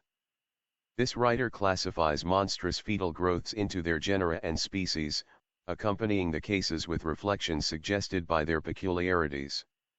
Following Saint-Hilaire, he divides the history of the subject into the fabulous, the positive, and the scientific periods. It suffices for our purpose to say that in the present state of scientific opinion 2 points are considered as established: 1. That the maternal, mental condition has no influence in the production of monstrosities; 2. That most varieties of monstrosity may be accounted for on the theory of arrest and retardation of development. Says Fisher, by a careful study of the laws of development and the order in which the various organs are evolved in the embryo, it has been observed that monsters by defect or arrest of development, are, to a certain extent, permanent embryos. The abnormal organs merely represent the primitive condition of formation as it existed in an early stage of embryonic or fetal life. Asterisk with physiology in so confessedly chaotic a state as it is at present, footnote, s. Asterisk Transactions of the Medical Society of N.Y., June 7, 1865. Volume 1, page 391. Mother's Marks. It seems a little like hardihood in any teratologist, however great his achievements in anatomy, histology, or embryology, to take so dangerous a position as that the mother has no influence upon her offspring. While the microscopes of Haller and Prolich, Darust, and Laraboulet have disclosed to us many interesting facts concerning the single or double primitive traces on the vitellin membrane, what remains undiscovered about embryology by modern science appears greater still. If we grant that monstrosities are the result of an arrest of development, nay, if we go farther, and concede that the fetal future may be prognosticated from the vitellin tracings, where will the teratologists take us to learn the antecedent psychological cause of either drive? Fisher may have carefully studied some hundreds of cases, and feel himself authorized to construct a new classification of their genera and species, but facts are facts, and outside the field of his observation it appears, even if we judge but by our own personal experience, in various countries, that there are abundant attainable proofs that the violent maternal emotions are often reflected in tangible, visible, and permanent disfigurements of the child. And the cases in question seem, moreover, to contradict Dr. Fisher's assertion that monstrous growths are due to causes traceable to the early stages of embryonic or fetal life. One case was that of a judge of an imperial court at Saratov, Russia, who always wore a bandage to cover a mouse. mark on the left side of his face. It was a perfectly formed mouse, whose body was represented in high relief upon the cheek, and the tail ran upward across the temple and was lost in his hair. The body seemed glossy, grey, and quite natural. According to his own account, his mother had an unconquerable repugnance to mice, and her labor was prematurely brought on by seeing a mouse jump out from her work box. In another instance, of which the writer was a witness, a pregnant lady, within 2 or 3 weeks of her accouchement, saw a bowl of raspberries, and was seized with an irresistible longing for some, but denied. She excitedly clasped her right hand to her neck in a somewhat theatrical manner, and exclaimed that she must have them. The child born under our eyes, 3 weeks later, had a perfectly defined raspberry on the right side of his neck. To this day, when that fruit ripens, his birthmark becomes of a deep crimson, while, during the winter, it is quite pale. Such cases as these, which are familiar to many mothers of families, either in their personal experience or that of friends, carry conviction, despite the theories of all the teratologists of Europe and America. Because, forsooth, animals and plants are observed to produce malformations of their species as well as human beings. Magendie and his school infer that the human malformations of an identical character are vol. 1. Page 392. The veil of Isis. Not at all due to maternal imagination, since the former are not. If physical causes produce physical effects in the subordinate kingdoms, the inference is that the same rule must hold with ourselves.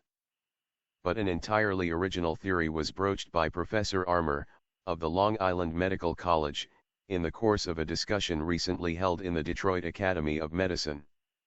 In opposition to the orthodox views which Dr. Fisher represents, Professor Armour says that malformations result from either one of two causes: 1, a deficiency or abnormal condition in the generative matter from which the fetus is developed, or 2, morbid influences acting on THQ fetus in utero.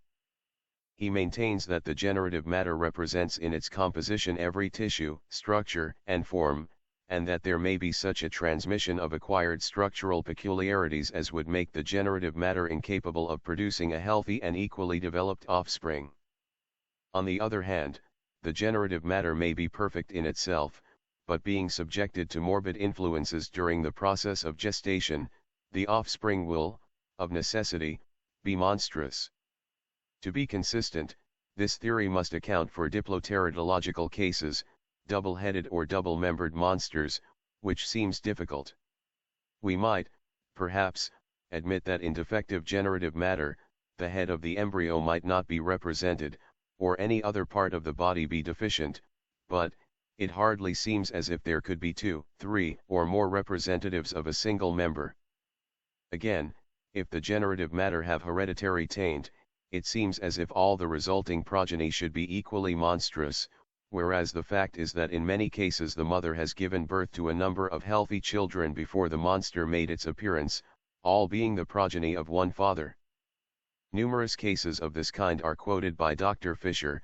Among others he cites the case of Catherine Corcoran *, a very healthy woman, 30 years of age, and who, previously to giving birth to this monster, had borne 5 well-formed children, no 2 of which were twins.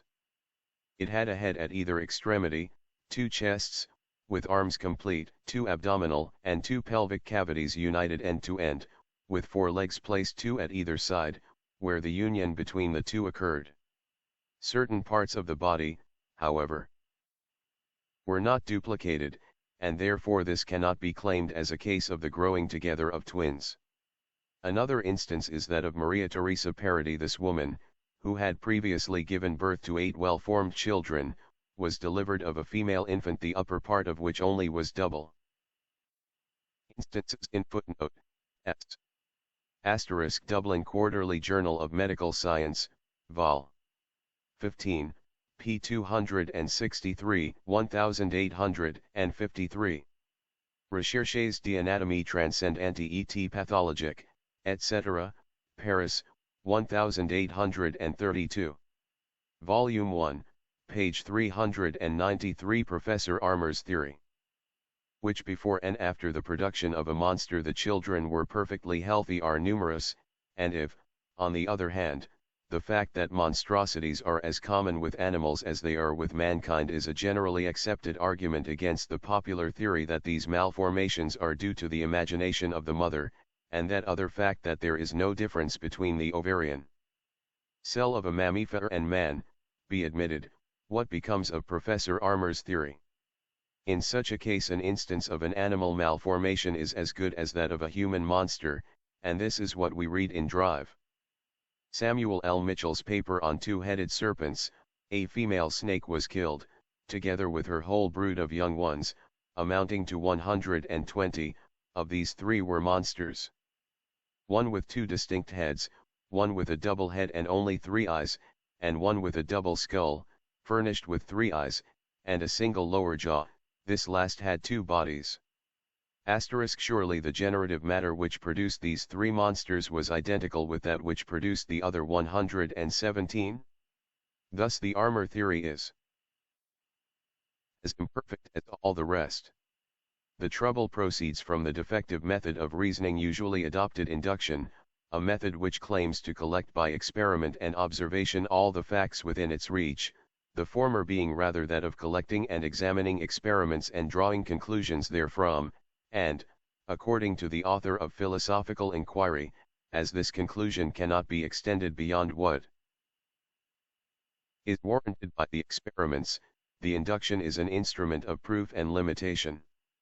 Notwithstanding this limitation is to be found in every scientific inquiry, it is rarely confessed, but hypotheses are constructed for us as though the experimenters had found them to be mathematically proved theorems, while they are, to say the most, simple approximations.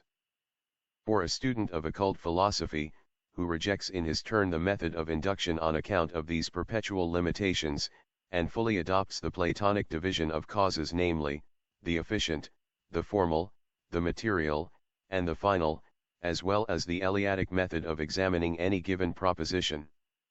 It is but natural to reason from the following standpoint of the Neoplatonic school: 1. The subject either is as it is supposed or is not. Therefore we will inquire, does the universal ether, known by the Kabbalists as the astral light, contain electricity and magnetism, or does it not? The answer must be in the affirmative, for exact science herself teaches us that these 2 convertible agents saturating both the air and the earth, there is a constant interchange of electricity and magnetism between them. Question number 1 being footnote, S. Silliman's Journal of Science and Art, Vol. X, p. 48. Volume 1, page 394. The Veil of Isis. Settled, we will have now to examine what happens first to it with respect to itself. 2d to it with respect to all other things. 3d with all other things, with respect to it. 4th. To all other things with respect to themselves. Answers, first. With respect to itself. That inherent properties previously latent in electricity, become active under favoring conditions, and that at one time the form of magnetic force is assumed by the subtle, all-pervading agent, at another, the form of electric force is assumed. 2d with respect to all other things. By all other things for which it has an affinity, it is attracted, by all others repelled. 3d with all other things with respect to it. It happens that whenever they come in contact with electricity, they receive its impress in proportion to their conductivity. 4th. To all other things with respect to themselves. That under the impulse received from the electric force, and in proportion to its intensity, their molecules change their relations with each other, that either they are wrenched asunder, so as to destroy the object organic or inorganic which they formed, or, if previously disturbed, are brought into equilibrium, as in cases of disease, or the disturbance may be but superficial, and the object may be stamped with the image of some other object encountered by the fluid before reaching them. To apply the above propositions to the case in point, there are several well-recognized principles of science, as, for instance, that a pregnant woman is physically and mentally in a highly impressible state. Physiology tells us that her intellectual faculties are weakened, and that she is affected to an unusual degree by the most trifling events. Her pores are opened, and she exudes a peculiar cutaneous perspiration. She seems to be in a receptive condition for all the influences in nature. Reichenbach's disciples assert that her otic condition is very intense. Dupotet warns against incautiously mesmerizing her, for fear of affecting the offspring. Her diseases are imparted to it, and often it absorbs them entirely to itself. Her pains and pleasures react upon its temperament as well as its health. Great men proverbially have great mothers, and vice versa. It is true that her imagination has an influence upon the fetus, admits Magendie, thus contradicting what he asserts in another place, and he adds that sudden terror may cause the death of the fetus, or retard its growth. In the case recently reported in the American papers, of a boy who was killed by a stroke of lightning. Upon stripping the body, there was found imprinted upon his breast the faithful picture of a tree which grew. Footnote S. Précis Élémentaire de Physiologie, p. 520. Volume 1, page 395. An explanation ventured. Near the window which he was facing at the time of the catastrophe, and which was also felled by the lightning. Now, this electrical photography, which was accomplished by the blind forces of nature, furnishes an analogy by which we may understand how the mental images of the mother are transmitted to the unborn child. Her pores are opened, she exudes an otic emanation which is but another form of the akasa, the electricity, or life principle, and which, according to Reichenbach, produces mesmeric sleep, and consequently is magnetism. Magnetic currents develop themselves into electricity upon their exit from the body.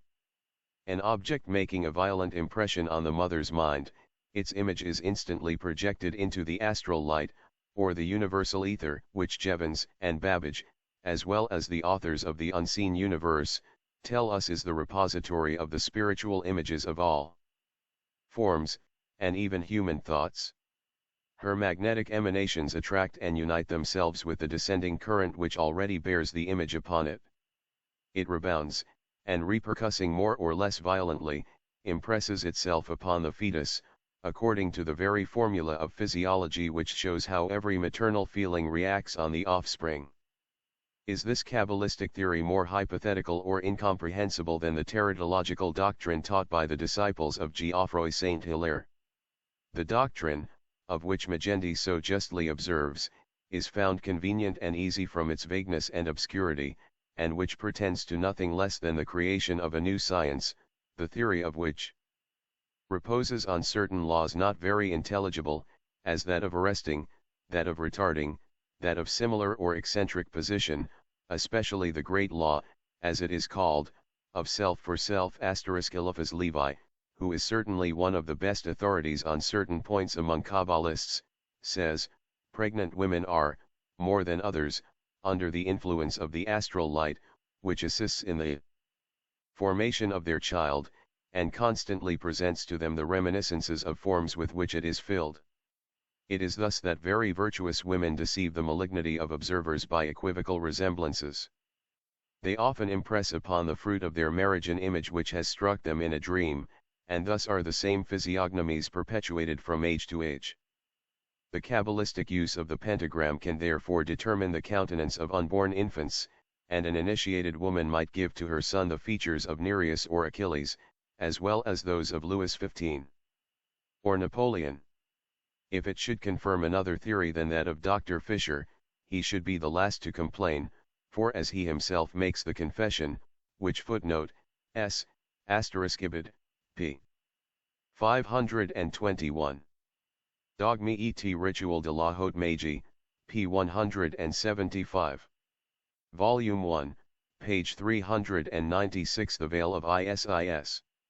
His own example verifies one of the most formidable obstacles to the advancement of science has ever been a blind submission to authority. To untrammel the mind from the influence of mere authority, that it may have free scope in the investigation of facts and laws which exist and are established in nature, is the grand antecedent necessary to scientific discovery and permanent progress. If the maternal imagination can stunt the growth or destroy the life of the fetus, why cannot it influence its physical appearance? There are some surgeons who have devoted their lives and fortunes to find the cause for these malformations, but have only reached the opinion that they are mere coincidences. It would be also highly unphilosophical to say that animals are not endowed with imagination, and, while it might be considered the acme of metaphysical speculation to even formulate the idea that members of the vegetable kingdom, say the mimosas and the group of insect catchers, have an instinct and even rudimentary imagination of their own, yet the idea is not without its advocates. If great physicists like Tyndall are forced to confess that even in the case of intelligent and speaking man they are unable to bridge the chasm between mind and matter, and define the powers of the imagination, how much greater must be the mystery about what takes place in the brain of a dumb animal. What is imagination? Psychologists tell us that it is the plastic or creative power of the soul, but materialists confound it with fancy. The radical difference between the two was, however, so thoroughly indicated by Wordsworth, in the preface to his lyrical ballads, that it is no longer excusable to interchange the words. Imagination, Pythagoras maintained to be the remembrance of precedent spiritual, mental, and physical states, while fancy is the disorderly production of the material brain. From whatever aspect we view and question matter, the world-old philosophy that it was vivified and fructified by the eternal idea, or imagination, the abstract outlining and preparing the model for the concrete form, is unavoidable. If we reject this doctrine, the theory of a cosmos evolving gradually out of its chaotic disorder becomes an absurdity, for it is highly unphilosophical to imagine inert matter, solely moved by blind force, and directed by intelligence, forming itself spontaneously into a universe of such admirable harmony. If the soul of man is really an outcome of the essence of this universal soul, an infinitesimal fragment of this first creative principle, it must of necessity partake in degree of all the attributes of the demiurgic power. As the Creator, breaking up the chaotic mass of dead, inactive matter, shaped it into s. Transactions of Medical Society, etc., p. 246. Volume 1, page 397. Parrot-headed squabs. Form, so man, if he knew his powers, could, to a degree, do the same. As Phaedias, gathering together the loose particles of clay and moistening them with water, could give plastic shape to the sublime idea evoked by his creative faculty, so the mother who knows her power can fashion the coming child into whatever form she likes. Ignorant of his powers, the sculptor produces only an inanimate though ravishing figure of inert matter, while the soul of the mother, violently affected by her imagination, blindly projects into the astral light an image of the object which impressed it, and, by repercussion, that is stamped upon the fetus. Science tells us that the law of gravitation assures us that any displacement which takes place in the very heart of the earth will be felt throughout the universe, and we may even imagine that the same thing will hold true of those molecular motions which accompany thought. Speaking of the transmission of energy throughout the universal ether or astral light, the same authority says, continual photographs of all occurrences are thus produced and retained. A large portion of the energy of the universe may thus be said to be invested in such pictures. Drive. Forney, of the National Deaf and Dumb Institute of France, in Chapter 2 of his work, in discussing the question of the fetus, says that the most powerful microscope is unable to show us the slightest difference between the ovarian cell of a mammifer and a man, and, respecting the first or last movement of the ovule, asks, what is it? Has it particular characters which distinguish it from every other ovule, and justly answers thus, until now, science has not replied to these questions, and, without being a pessimist, I do not think that she ever will reply, from the day when her methods of investigation will permit her to surprise the hidden mechanism of the conflict of the principle of life with matter, she will know life itself, and be able to produce it. If our author had read the sermon of Père Felix, how appropriately he might utter his Amen. To the priest's exclamation mystery. Mystery. Let us consider the assertion of Magendie in the light of recorded instances of the power of imagination in producing monstrous deformities, where the question does not involve pregnant women. He admits that these occur daily in the offspring of the lower animals. How does he account for the hatching of chickens with hawk heads, except upon the theory that the appearance of the hereditary enemy acted upon the hen's imagination, which, in its turn, imparted to the matter composing the germ a certain motion which, before expanding itself, produced the monstrous chicks? We know of an analogous case, where a tame dove, footnote, s. Forny, Physiologie du système nerveux, Cerebrospinal, Paris, 1872. Ibid Volume 1, page 398. The Veil of Isis, belonging to a lady of our acquaintance, was frightened daily by a parrot, and in her next brood of young there were 2 squabs with parrots' heads, the resemblance even extending to the color of the feathers. We might also cite Columella, Youatt, and other authorities, together with the experience of all animal breeders, to show that by exciting the imagination of the mother, the external appearance of the offspring can be largely controlled. These instances in no degree affect the question of heredity, for they are simply special variations of type artificially caused. Catherine Crowe discusses at considerable length the question of the power of the mind over matter, and relates, in illustration, many well-authenticated instances of the same * among others. That most curious phenomenon called the stigmata have a decided bearing upon this point. These marks come upon the bodies of persons of all ages, and always as the result of exalted imagination. In the cases of the Tyrolese ecstatic, Catherine Emmerich, and many others, the wounds of the crucifixion are said to be as perfect as nature. A certain Madame Bivon N dreamed one night that a person offered her a red and a white rose, and that she chose the latter. On awaking, she felt a burning pain in her arm, and by degrees there appeared the figure of a rose, perfect in form and color.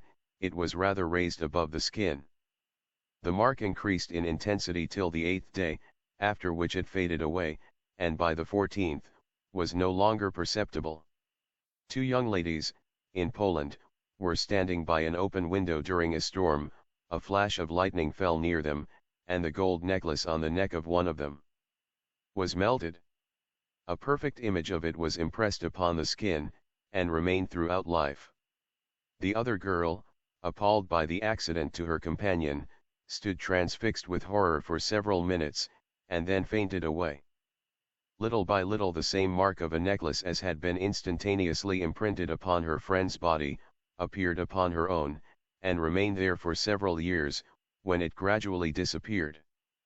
Dr. Justinus Kerner, the distinguished German author, relates a still more extraordinary case. At the time of the French invasion, a Cossack having pursued a Frenchman into a cul-de-sac, an alley without an outlet, there ensued a terrible conflict between them, in which the latter was severely wounded. A person who had taken refuge in this close, and could not get away, was so dreadfully frightened, that when he reached home there broke out on his body the very same wounds that the Cossack had inflicted on his enemy. In this case, as in those where organic disorders, and even physical. Footnote, s. Night Side of Nature, by Catherine Crowe, p. 434, ETSEQ Volume 1, page 399. Ancient cases of teratology. Death result from a sudden excitement of the mind reacting upon the body. Magendie would find it difficult to attribute the effect to any other cause than the imagination, and if he were an occultist, like Paracelsus, or Van Helmont, the question would be stripped of its mystery. He would understand the power of the human will and imagination, the former conscious, the latter involuntary, on the universal agent to inflict injury, physical and mental, not only upon chosen victims, but also, by reflex action, upon oneself and unconsciously. It is one of the fundamental principles of magic, that if a current of this subtle fluid is not impelled with sufficient force to reach the objective point, it will react upon the individual sending it, as an India rubber ball rebounds to the thrower's hand from the wall against which it strikes without being able to penetrate it. There are many cases instanced where would-be sorcerers fell victims themselves. Van Helmont says, the imaginative power of a woman vividly excited produces an idea, which is the connecting medium between the body and spirit. This transfers itself to the being with whom the woman stands in the most immediate relation, and impresses upon it that image which the most agitated herself. Deleuze has collected, in his Bibliothèque du Magnétisme Animal, a number of remarkable facts taken from Van Helmont, among which we will content ourselves with quoting the following as pendants to the case of the bird hunter, Jacques Pelissier. He says that men by looking steadfastly at animals' oculis intense for a quarter of an hour may cause their death, which Rousseau confirms from his own experience in Egypt and the East, as having killed several toads in this manner. But when he at last tried this at lions, the toad, finding it could not escape from his eye, turned round, blew itself up, and stared at him so fiercely, without moving its eyes, that a weakness came over him even to fainting, and he was for some time thought to be dead. But to return to the question of teratology. Whereas tells, in his De Prestigiis Daemonum, of a child born of a woman who not long before its birth was threatened by her husband, he saying that she had the devil in her and that he would kill him. The mother's fright was such that her offspring appeared well shaped from the middle downward, but upward spotted with black and red spots, with eyes in his forehead, a mouth like a satyr, ears like a dog, and bended horns on its head like a goat. In a demonological work by Paramatus, there is a story of a monster born at St. Lawrence, in the West Indies, in the year 1573, the genuineness of which is certified to by the Duke of Medina Sidonia. The child, besides the horrible deformity of its mouth, ears, and nose, had 2 horns on the head, like those of young goats, long hair on his body, a fleshy girdle about his middle, double, from whence hung a piece volume 1, page 400 the veil of Isis. Of flesh like a purse, and a bell of flesh in his left hand like those the Indians use when they dance, white boots of flesh on his legs, doubled down. In brief, the whole shape was horrid and diabolical, and conceived to proceed from some fright the mother had taken from the antic dances of the Indians. Drive. Fisher rejects all such instances as unauthenticated and fabulous. But we will not weary the reader with further selections from the multitude of teratological cases to be found recorded in the works of standard authors. The above suffice to show that there is reason to attribute these aberrations of physiological type to the mutual reaction of the maternal mind and the universal ether upon each other. Lest some should question the authority of Van Helmont, as a man of science, we will refer them to the work of Forney, the well-known physiologist, where, at page 717, the following estimate of his character will be found. Van Helmont was a highly distinguished chemist. He had particularly studied aeriform fluids, and gave them the name of gas, at the same time. He pushed his piety to mysticism, abandoning himself exclusively to a contemplation of the divinity. Van Helmont is distinguished above all his predecessors by connecting the principle of life, directly and in some sort experimentally, as he tells us, with the most minute movements of the body.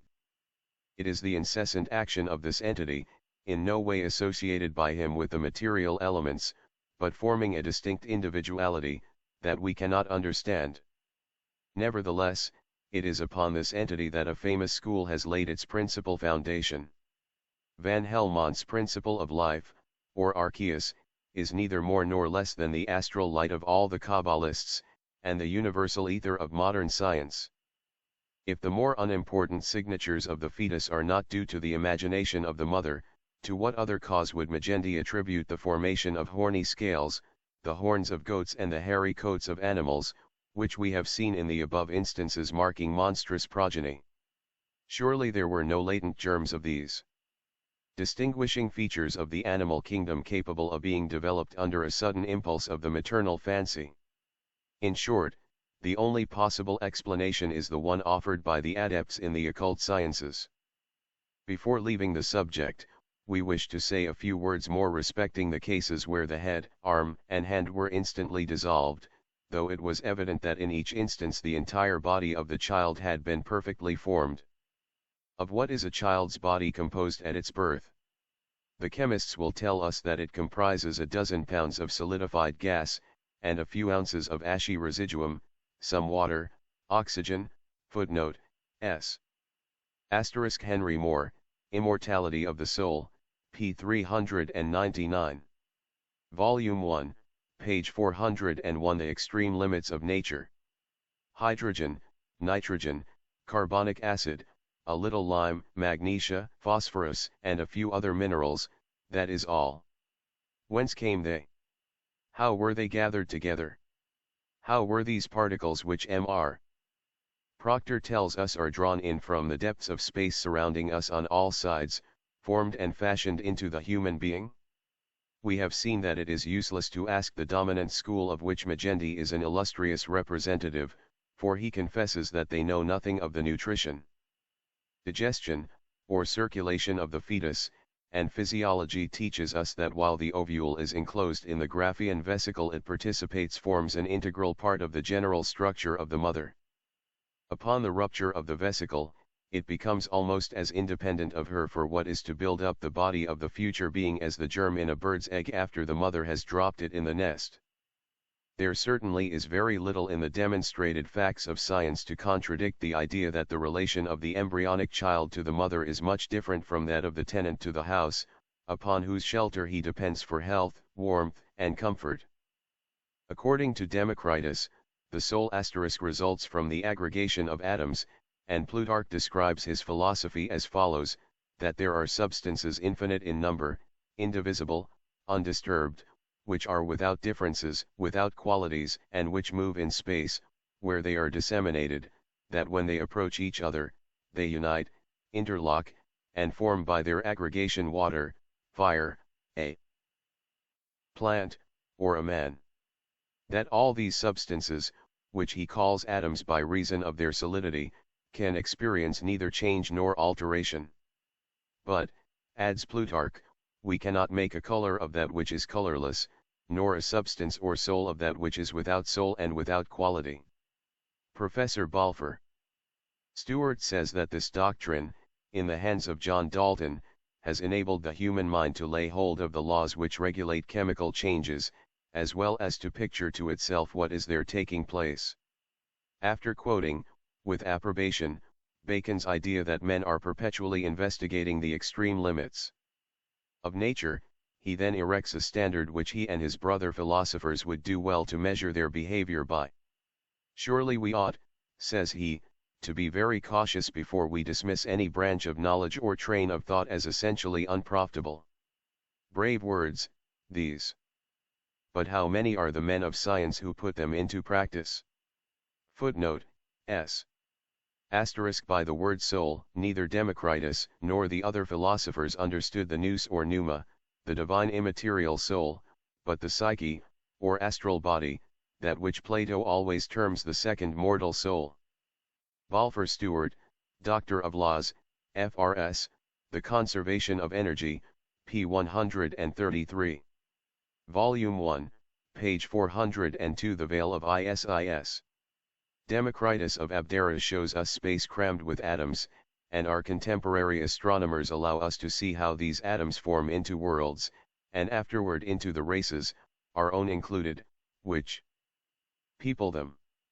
Since we have indicated the existence of a power in the human will, which, by concentrating currents of those atoms upon an objective point, can create a child corresponding to the mother's fancy, why is it not perfectly credible that this same power put forth by the mother, can, by an intense, albeit unconscious reversal of those currents, dissipate and obliterate any portion or even the whole of the body of her unborn child? And here comes in the question of false pregnancies, which have so often completely puzzled both physician and patient. If the head, arm, and hand of the 3 children mentioned by Van Helmont could disappear, as a result of the emotion of horror, Why might not the same or some other emotion, excited in a like degree, cause the entire extinction of the fetus in so-called false pregnancy? Such cases are rare, but they do occur, and moreover baffle science completely. There certainly is no chemical solvent in the mother's circulation powerful enough to dissolve her child, without destroying herself. We commend the subject to the medical profession, hoping that as a class they will not adopt the conclusion of Forney, who says, in this succession of phenomena we must confine ourselves to the office of historian, as we have not even tried to explain the whys and wherefores of these things, for there lie the inscrutable mysteries of life, and in proportion as we advance in our exposition, we will be obliged to recognize that this is to us forbidden ground. Within the limits of his intellectual capabilities the true philosopher knows no forbidden ground, and should be content to accept no mystery of nature as inscrutable or inviolable.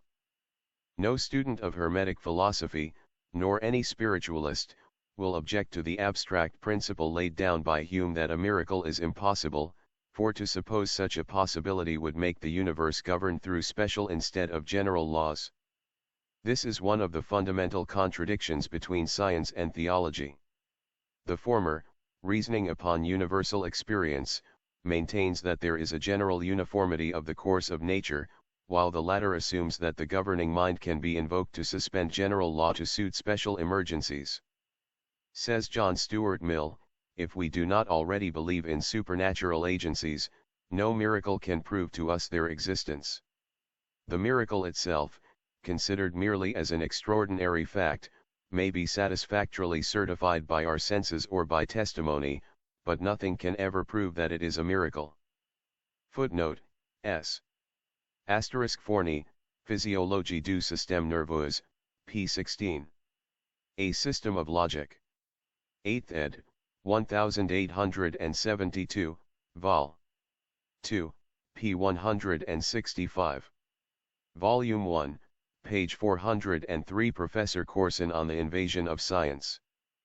There is still another possible hypothesis, that of its being the result of some unknown natural cause, and this possibility cannot be so completely shut out as to leave no alternative but that of admitting the existence and intervention of a being superior to nature. This is the very point which we have sought to bring home to our logicians and physicists.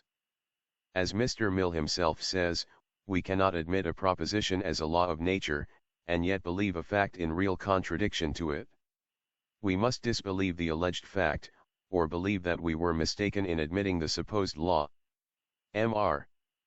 Hume cites the firm and unalterable experience of mankind, as establishing the laws whose operation ipso facto makes miracles impossible. The difficulty lies in his use of the adjective which is italicized, for this is an assumption that our experience will never change, and that, as a consequence, we will always have the same experiments and observations upon which to base our judgment. It also assumes that all philosophers will have the same facts to reflect upon. It also entirely ignores such collected accounts of philosophical experiment and scientific discovery as we may have been temporarily deprived of. Thus, by the burning of the Alexandrian library and the destruction of Nineveh, the world has been for many centuries without the necessary data upon which to estimate the real knowledge, esoteric and exoteric, of the ancients. But, within the past few years, the discovery of the Rosetta Stone, the Ebers, Diobini, Anastasi, and other papyri, and the exhumation of the tile libraries, have opened a field of archaeological research which is likely to lead to radical changes in this firm and unalterable experience. The author of Supernatural Religion justly observes that a person who believes anything contradictory to a complete induction, merely on the strength of an assumption which is incapable of proof, is simply credulous, but such an assumption cannot affect the real evidence for that thing. In a lecture delivered by Mr. Hiram Corson, professor of Anglo-Saxon literature at the Cornell University, Ithaca, NY, before the alumni of St. John's College, Annapolis, in July, 1875, the lecturer thus deservedly rebukes science. There are things, he says, which science can never do, and which it is arrogant in attempting to do. There was a time when religion and the church went beyond their legitimate domain, and invaded and harried that of science, and imposed a burdensome tribute upon the latter, but it would seem that their former relations to each other are undergoing an entire change, and science has crossed its frontiers and is invading the domain of religion and the church, and instead of a religious papacy, we are in danger of being brought under a scientific papacy. We are in fact already brought under such a papacy, and as in the 16th Sen Volume 1, page 404 The Veil of Isis. Turia protest was made, in the interests of intellectual freedom, against a religious and ecclesiastical despotism, so, in this 19th century, the spiritual and eternal interests of man demand that a protest should be made against a rapidly developing scientific despotism, and that scientists should not only keep within their legitimate domain of the phenomenal and the conditioned, but should re-examine their stock in trade, so that we may make sure how far the stock of bullion in the cellar on the faith of whose existence so much paper has been circulating is really the solid gold of truth.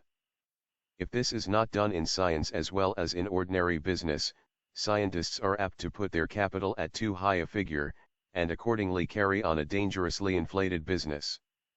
Even since Professor Tyndall delivered his Belfast address, it has been shown, by the many replies it has elicited, that the capital of the evolution school of philosophy to which he belongs, is not nearly so great as it was before vaguely supposed to be by many of the non-scientific but intelligent portion of the world. It is quite surprising to a non-scientific person to be made aware of the large purely hypothetical domain which surrounds that of established science, and of which scientists often boast, as a part of their settled and available conquests. Exactly, and at the same time denying the same privilege to others.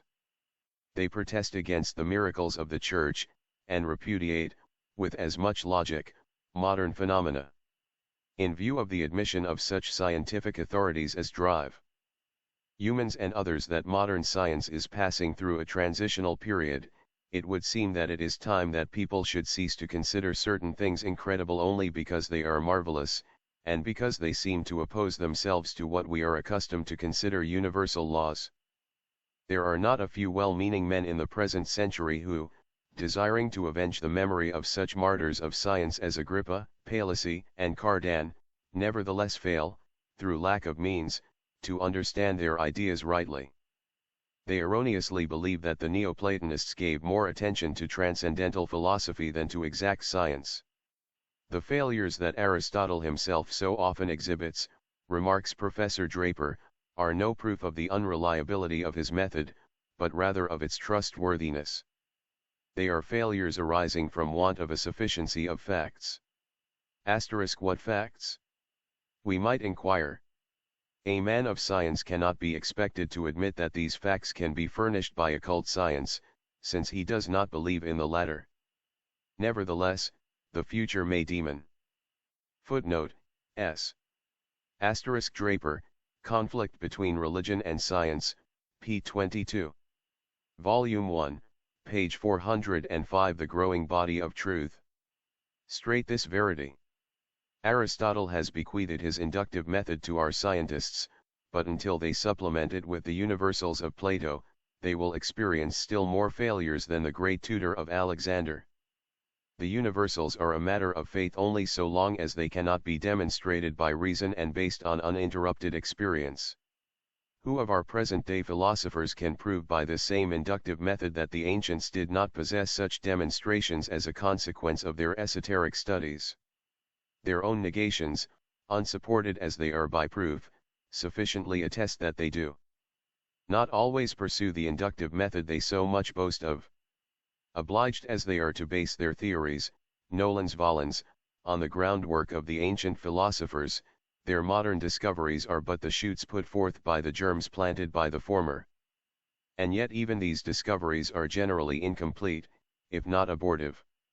Their cause is involved in obscurity and their ultimate effect unforeseen. We are not, says Professor Humans, to regard past theories as mere exploded errors, nor present theories as final.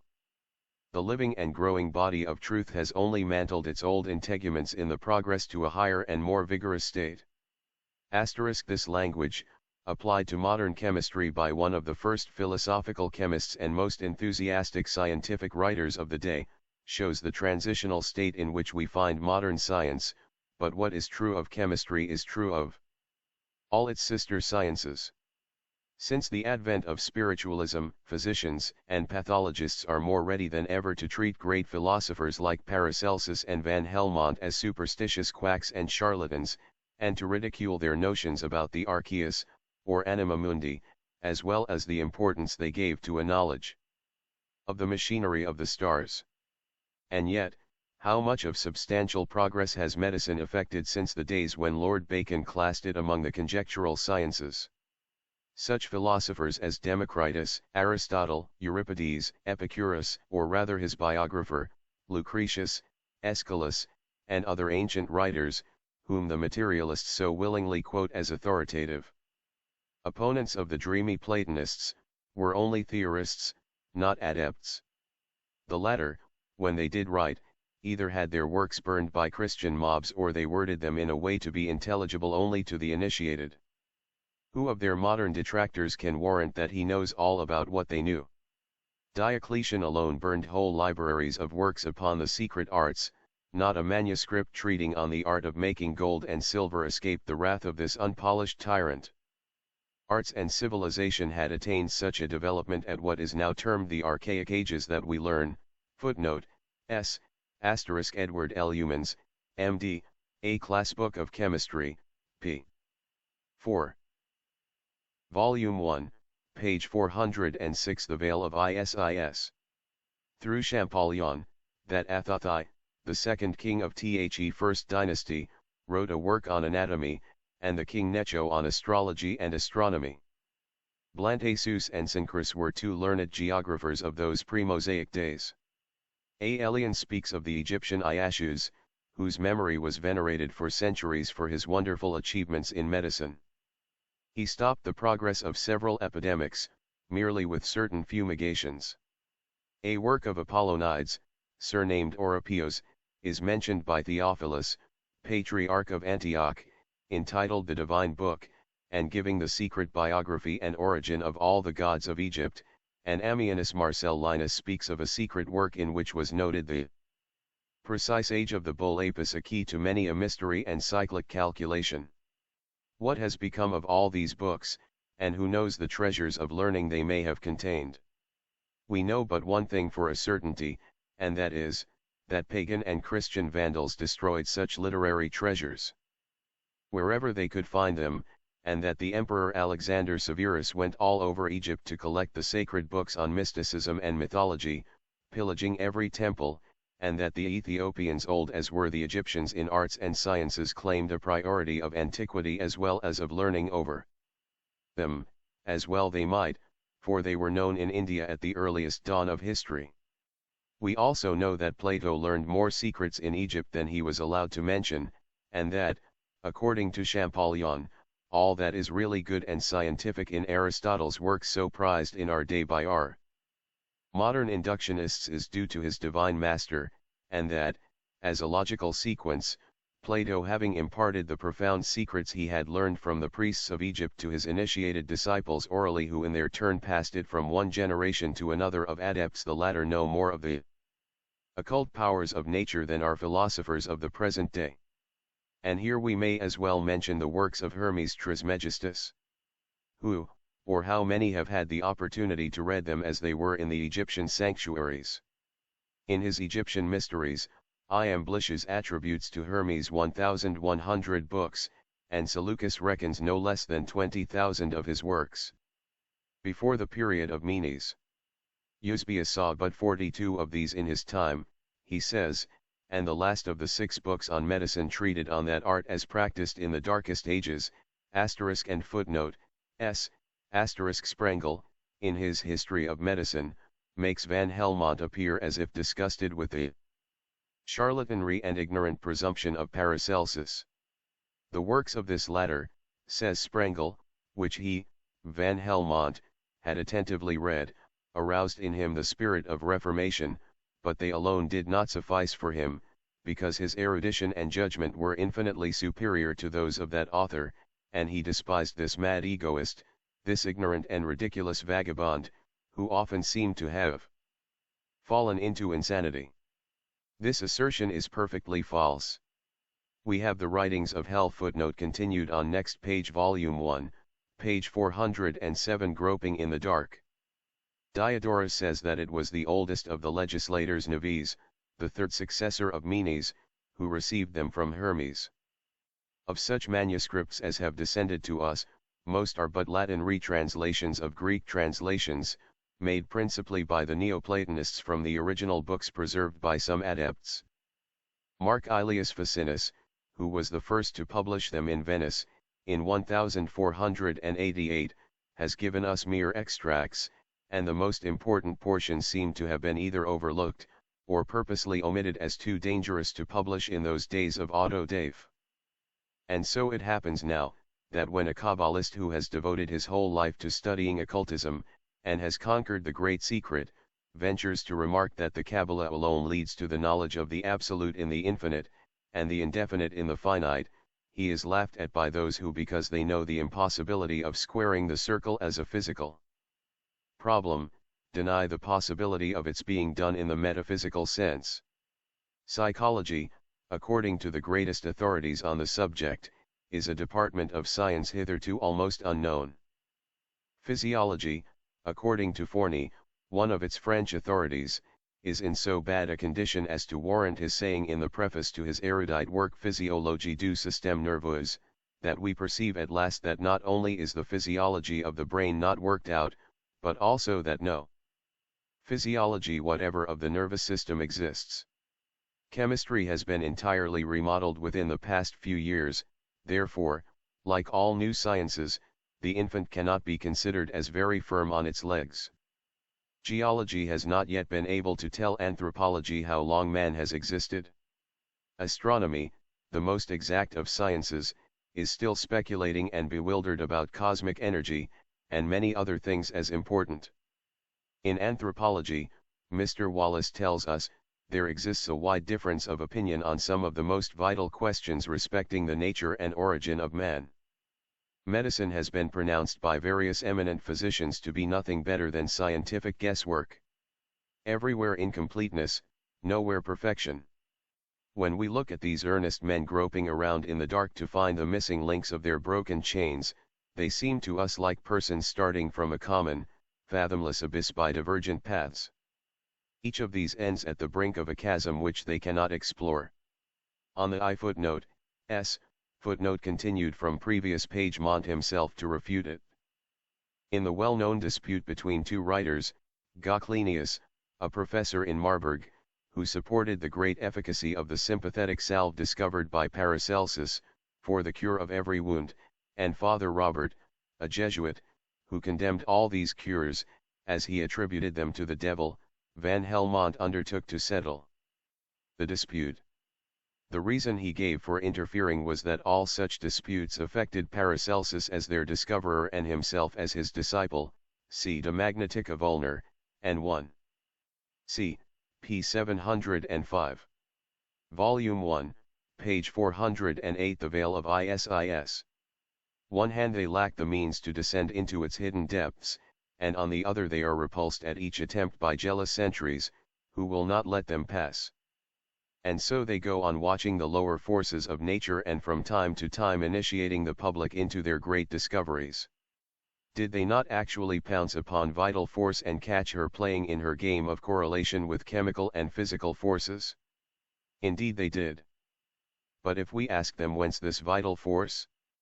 How is it that they who had so firmly believed, but a short time since, that matter was destructible and passed out of existence, and now have learned to believe as firmly that it does not, are unable to tell us more about it? Why are they forced in this case as in many others to return to a doctrine taught by Democritus 24 centuries ago? Ask them, and they will answer, creation or destruction of matter, increase or diminution of matter, lies beyond the domain of science. Her domain is confined entirely to the changes of matter. The domain of science lies within the limits of these changes. Creation and annihilation lie outside of her domain. No, they lie only outside the grasp of materialistic scientists. But why affirm the same of science?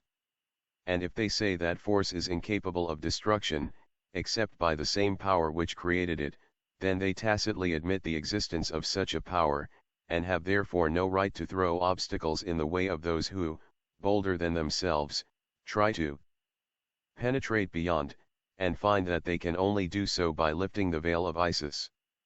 But, surely among all these inchoate branches of science, there must be some one at least complete.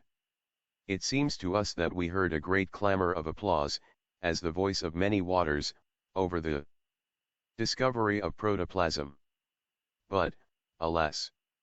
When we turn to read Mr. Huxley, the learned parent of the newborn infant is found saying, in perfect strictness, it is true that chemical investigation can tell us little or nothing, directly, of the composition of living matter, and it is also in strictness, true, that we know nothing about the composition of any body whatever, as it is.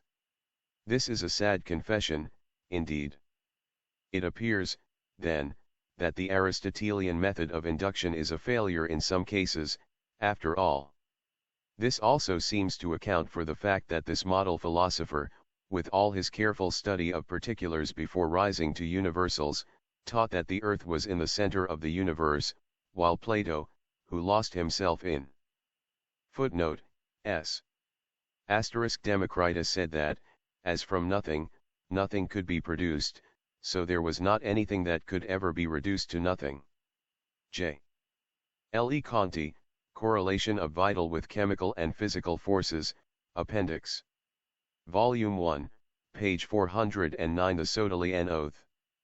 The maze of Pythagorean vagaries, and started from general principles, was perfectly versed in the heliocentric system. We can easily prove the fact, by availing ourselves of the said inductive method for Plato's benefit. We know that the Sodalian oath of the initiate into the mysteries prevented his imparting his knowledge to the world in so many plain words. It was the dream of his life, says Champollion, to write a work and record in it in full the doctrines taught by the Egyptian hierophants. He often talked of it, but found himself compelled to abstain on account of the solemn oath. And now, judging our modern-day philosophers on the vice versa method, namely, arguing from universals to particulars, and laying aside scientists as individuals to merely give our opinion of them, viewed as a whole, we are forced to suspect this highly respectable association of extremely petty feelings toward their elder, ancient, and archaic brothers. It really seems as if they bore always in mind the adage, put out the sun, and the stars will shine. We have heard a French academician, a man of profound learning, remark, that he would gladly sacrifice his own reputation to have the record of the many ridiculous mistakes and failures of his colleagues obliterated from the public memory. But these failures cannot be recalled too often in considering our claims and the subject we advocate. The time will come when the children of men of science, unless they inherit the soul blindness of their skeptical parents, will be ashamed of the degrading materialism and narrow-mindedness of their fathers. To use an expression of the Venerable William Howitt, they hate new truths as the owl and the thief hate the Sunday. Mere intellectual enlightenment cannot recognize the spiritual. As the sun puts out a fire, so spirit puts out the eyes of mere intellect. It is an old, old story.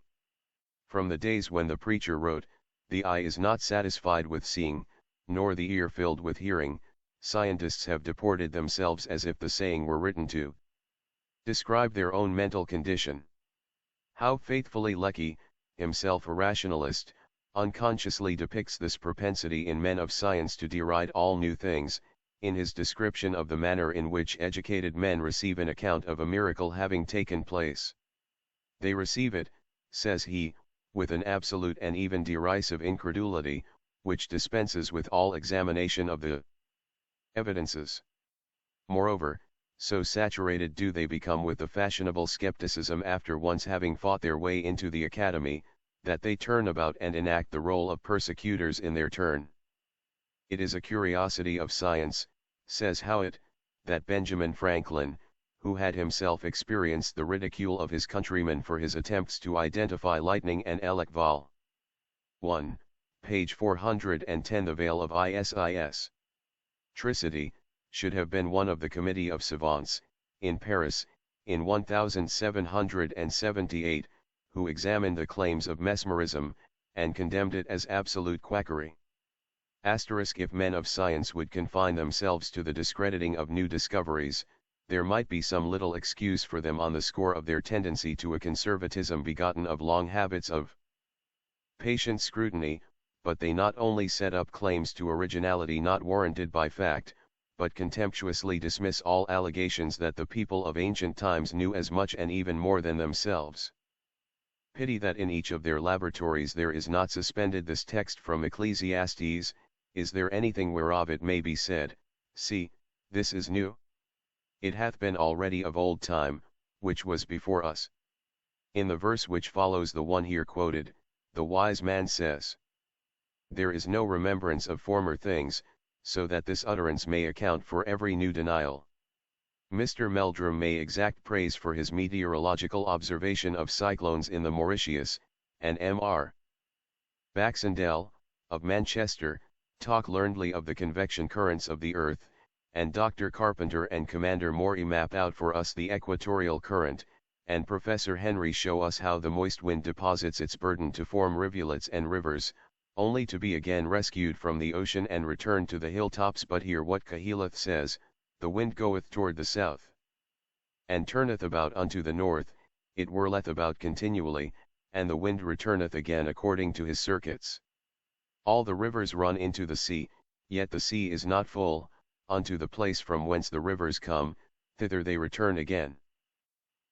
The philosophy of the distribution of heat and moisture by means of ascending and descending currents between the equator and the poles, has a very recent origin, but here has the hint been lying unnoticed in our most familiar book, for nearly 3,000 years. And even now, in quoting it, we are obliged to recall the fact that Solomon was a Kabbalist, and in the above texts, simply repeats what was written thousands of years before his time. Cut off as they are from the accumulation of facts in one half of the universe, and that the most important, modern scholars are naturally unable to construct a system of philosophy which will satisfy themselves, let alone others. They are like men in a coal mine, who work all day and emerge only at night, being thereby unable to appreciate or understand the beauty and glory of the sunshine. Life to them measures the term of human activity, and the future presents to their intellectual per footnote, s, asterisk the date is incorrect, it should be 1784. Ecclesiastes I-10. Ibid, I-6. Ibid, I-7. Volume 1, page 411. Our pedactyl ancestor. Seption only an abyss of darkness. No hope of an eternity of research, achievement, and consequent pleasure, softens the asperities of present existence, and no reward is offered for exertion but the bread earning of today, and the shadowy and profitless fancy that their names may not be forgotten for some years after the grave has closed over their remains. Death to them means extinction of the flame of life, and the dispersion of the fragments of the lamp over boundless space. Said Berzelius, the great chemist, at his last hour, as he burst into tears, do not wonder that I weep. You will not believe me a weak man, nor think I am alarmed by what the doctor has to announce to me. I am prepared for all. But I have to bid farewell to science, and you ought not to wonder that it costs me dear. How bitter must be the reflections of such a great student of nature as this, to find himself forcibly interrupted midway toward the accomplishment of some great study, the construction of some great system, the discovery of some mystery which had baffled mankind for ages, but which the dying philosopher had dared hope that he might solve. Look at the world of science today, and see the atomic theorists, patching the tattered robes which expose the imperfections of their separate specialties. See them mending the pedestals upon which to set up again the idols which had fallen from the places where they had been worshipped before this revolutionary theory had been exhumed from the tomb of Democritus by John Dalton. In the ocean of material science they cast their nets, only to have the meshes broken when some unexpected and monstrous problem comes their way. It's Water is like the Dead Sea, bitter to the taste, so dense, that they can scarcely immerse themselves in it, much less dive to its bottom, having no outlet, and no life beneath its waves, or along its margin. It is a dark, forbidding, trackless waste, yielding nothing worth the having, because what it yields is without life and without soul. There was a period of time when the learned academics made themselves particularly merry at the simple enunciation of some marvels which the ancients gave as having occurred under their own observations. What poor dolts, perhaps liars, these appeared in the eyes of an enlightened century. Did not they actually describe horses and other animals, the feet of which presented some resemblance to the hands and feet of men? And in A.D. 1876, we hear Mr. Huxley giving learned lectures in which the proto-hippus, rejoicing in a quasi-human forearm, and the ora-hippus with his 4 toes and Eocene origin, and the hypothetical pedactyl equus, maternal granduncle of the present horse, play footnote, s. Asterisk Silgestrom, Minfest auf Berzelius, p. 79. Volume 1, page 412. The Veil of Isis. The most important part. The marvel is corroborated. Materialistic Pyrrhonists of the 19th century avenged the assertions of superstitious Platonists, the antediluvian Gobmouches. And before Mr. Huxley, Geoffroy Saint Hilaire has shown an instance of a horse which positively had fingers separated by membranes. When the ancients spoke of a pygmy race in Africa, they were taxed with falsehood. And yet, pygmies like these were seen and examined by a French scientist during his voyage in the Tenda Maya, on the banks of the Rio Grande in 1840, by Bayard Taylor at Cairo, in 1874, and by M. Bond, of the Indian Trigonometrical Survey, who discovered a wild dwarfish race, living in the hill jungles of the western Ghats, to the southwest of the Pelini Hills, a race, though often heard of, no trace of which had previously been found by the survey. This is a new pygmy race, resembling the African Obongos of Duquesne, the Akas of Schweinfurth, and the Dokos of Dr. Krapf, in their size, appearance, and habits. Herodotus was regarded as a lunatic for speaking of a people who he was told slept during a night which lasted 6 months. If we explain the word slept by an easy misunderstanding, it will be more than easy to account for the rest as an allusion to the night of the polar regions. Pliny has an abundance of facts in his work, which until very recently, were rejected as fables. Among others, he mentions a race of small animals, the males of which suckle their young ones. This assertion afforded much merriment among our savants. In his report of the Geological Survey of the Territories, for 1872, Mr. Ch. Merriam describes a rare and wonderful species of rabbit, Lepus bairdi, inhabiting the pine regions about the headwaters of the Wind and Yellowstone rivers, in Wyoming. Mr. Merriam secured 5 specimens of this animal, which are the first individuals of the species that have been brought before the scientific world. One very curious fact is that all the males have teats, and take part in suckling their young.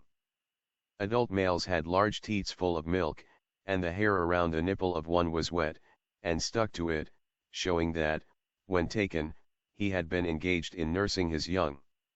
In the Carthaginian account of the early voyages of Hanno, was found a long description of savage people whose bodies were hairy and whom the interpreters called gorilla/anthropon agrian, as the text reads, clearly implying thereby that footnote, s. Asterisk Séance de l'Académie de Paris, 13 out, 1807. Malien, Voyage dans l'intérieur de l'Afrique, Tome 2, p. 210. The Popular Science Monthly, May, 1876, p. 110. Malte Brun, pages 372, 373, Herodotus. The Popular Science Monthly, December, 1874, p. 252, New York. The Periplus of Hanno. Volume 1, page 413. The Submerged Atlantis. These wild men were monkeys. Until our present century, the statement was considered an idle story, and Dodwell rejected altogether the authenticity of the manuscript and its contents. The celebrated Atlantis is attributed by the latest modern commentator and translator of Plato's works to one of Plato's noble lies. Even the frank admission of the philosopher, in the Timaeus, that they say, that in their time, the inhabitants of this island, Poseidon, preserved a tradition handed down by their ancestors concerning the existence of the Atlantic island of a prodigious magnitude, etc., does not save the great teacher from the imputation of falsehood, by the infallible modern school. Among the great mass of peoples plunged deep in the superstitious ignorance of the medieval ages, there were but a few students of the Hermetic philosophy of old, who, profiting by what it had taught them, were enabled to forecast discoveries which are the boast of our present age, while at the same time the ancestors of our modern high priests of the temple of the holy molecule, were yet discovering the hoof tracks of Satan in the simplest natural phenomenon. Says Professor A. Wilder, Roger Bacon, 13th century, in his treatise on the admirable force of art and nature, devotes the first part of his work to natural facts. He gives us hints of gunpowder and predicts the use of steam as a propelling power. The hydraulic press, the diving bell and kaleidoscope are all described. The ancients speak of waters metamorphosed into blood, of blood rain, of snowstorms during which the earth was covered to the extent of many miles with snow of blood. This fall of crimson particles has been proved, like everything else, to be but a natural phenomenon. It has occurred at different epochs, but the cause of it remains a puzzle until the present day. De Candolle, one of the most distinguished botanists of this century, sought to prove in 1825, at the time when the waters of the Lake of Morat had apparently turned into a thick blood, that the phenomenon could be easily accounted for. He attributed it to the development of myriads of those half-vegetable, half-infusory animals which he terms oscillatory eruptions, and which form the link between animal and vegetable organisms. Elsewhere we give an account of the red snow. Footnote s. The original was suspended in the temple of Saturn, at Carthage.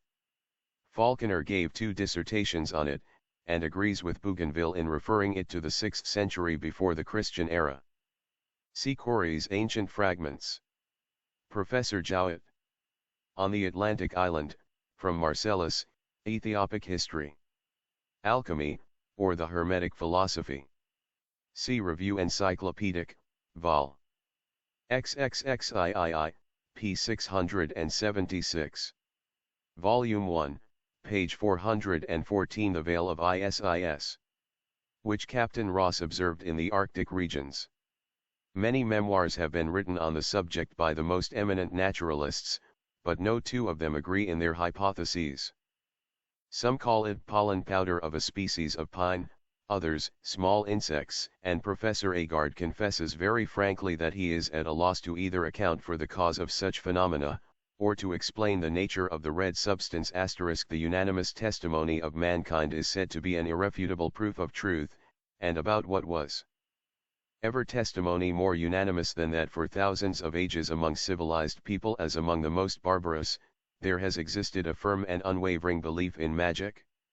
The latter implies a contravention of the laws of nature only in the minds of the ignorant, and if such ignorance is to be deplored in the ancient uneducated nations, why do not our civilized and /UG/I/Y educated classes of fervent Christians, deplore it also in themselves?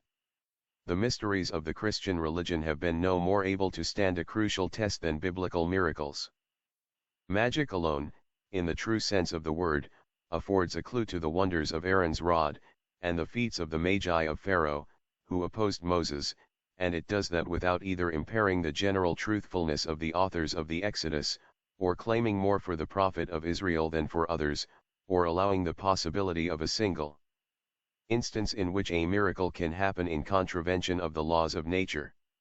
Out of many miracles, we may select for our illustration that of the river turned into blood. The text says, "Take thy rod and stretch out thine hand, with the rod in it, upon the waters, streams, etc. that they may become blood." We do not hesitate to say that we have seen the same thing repeatedly done on a small scale, the experiment not having been applied to a river in these cases. From the time of Van Helmont, who, in the 17th century, despite the ridicule to which he exposed himself, was willing to give the true directions for the so-called production of eels, frogs, and infusoria of various kinds, down to the champions of spontaneous generation of our own century, it has been known that such a quickening of germs is possible without calling in the aid of miracle to contravene natural law. The experiments of Pasteur and Spallanzani, and the controversy of the panspermists with the heterogeneous disciples of Buffon, among them Needham, have too long occupied public attention to permit us to doubt that beings may be called into existence whenever there is air and favorable conditions of moisture and temperature. The records of the official meetings of the Academy of Sciences of Paris *S** Bulletin de la Soc Géographe, Vol. 6, pages 209 to 220. See Review Encyclopedic, Vols. XXXIII and XXXIV, pages 676 to 395. Volume 1, page 415. Turning water to blood. Contain accounts of frequent appearances of such showers of blood-red snow and water. These blood spots were called leprovestuum, and were but these lichen infusoria. They were first observed in 786 and 959, in both of which years occurred great plagues. Whether these zoocarps were plants or animals is undetermined to this day, and no naturalist would risk stating as a certainty to what division of the organic kingdom of nature they belong. No more can modern chemists deny that such germs can be quickened, in a congenial element, in an incredibly short space of time. Now, if chemistry has, on the one hand, found means of depriving the air of its floating germs, and under opposite conditions can develop, or allow these organisms to develop, why could not the magicians of Egypt do so with their enchantments? It is far easier to imagine that Moses, who, on the authority of Manetho, had been an Egyptian priest, and had learned all the secrets of the land of Chemia, produced miracles according to natural laws, than that God himself violated the established order of his universe. We repeat that we have seen the sanguification of water produced by Eastern adepts. It can be done in either of two ways.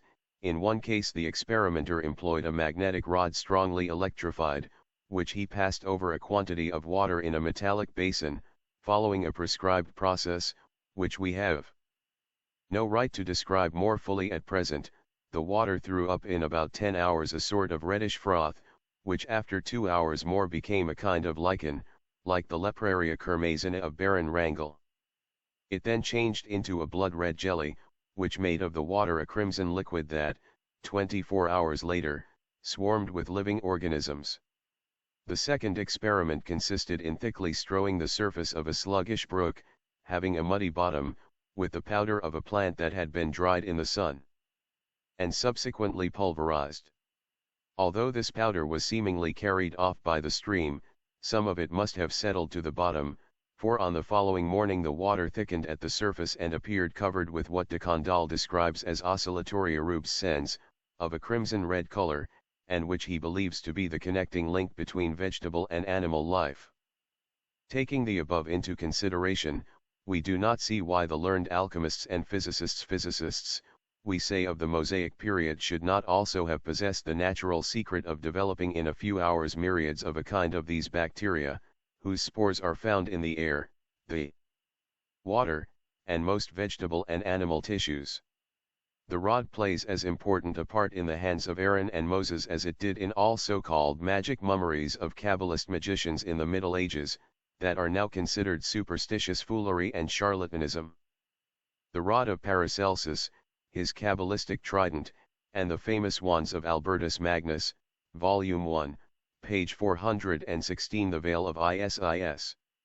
Roger Bacon, and Henry Coonrod, are no more to be ridiculed than the graduating rod of our electromagnetic physicians. Things which appeared preposterous and impossible to the ignorant quacks and even learned scientists of the last century, now begin to assume the shadowy outlines of probability, and in many cases are accomplished facts. Nay, some learned quacks and ignorant scientists even begin to admit this truth. In a fragment preserved by Eusebius, Porphyry, in his letter to Unbo, appeals to Choereman, the hierogrammatist, to prove that the doctrine of the magic arts, whose adepts could terrify even the gods, was really countenanced by Egyptian sages. Now, bearing in mind the rule of historical evidence propounded by Mr. Huxley, in his Nashville address, two conclusions present themselves with irresistible force.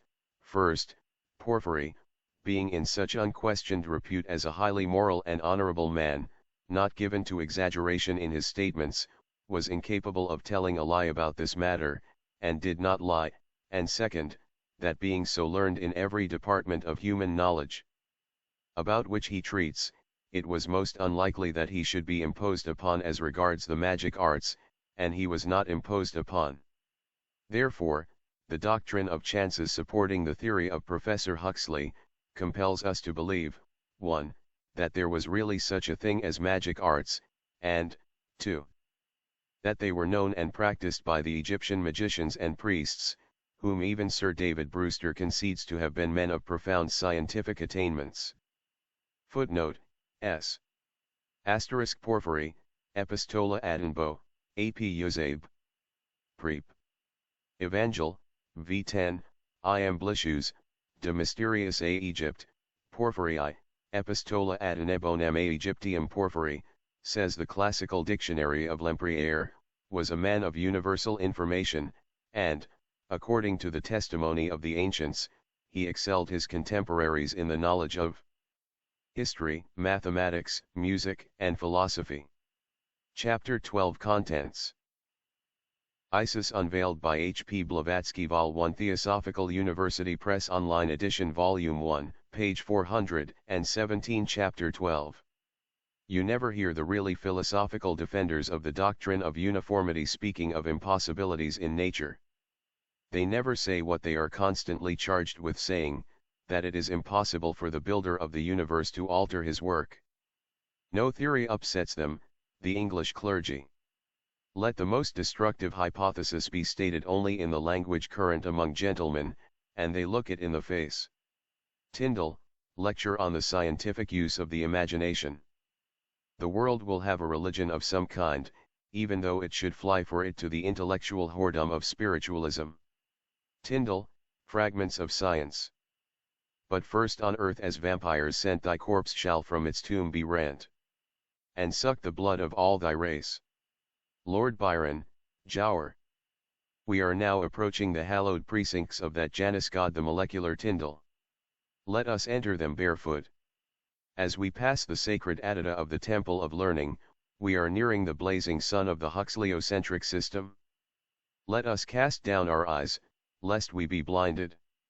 We have discussed the various matters contained in this book, with such moderation as we could command in view of the attitude which the scientific and theological world have maintained for centuries toward those from whom they have inherited the broad foundations of all the actual knowledge which they possess.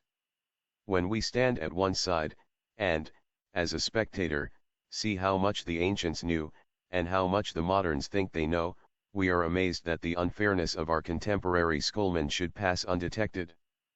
Every day brings new admissions of scientists themselves, and the criticisms of well-informed lay observers.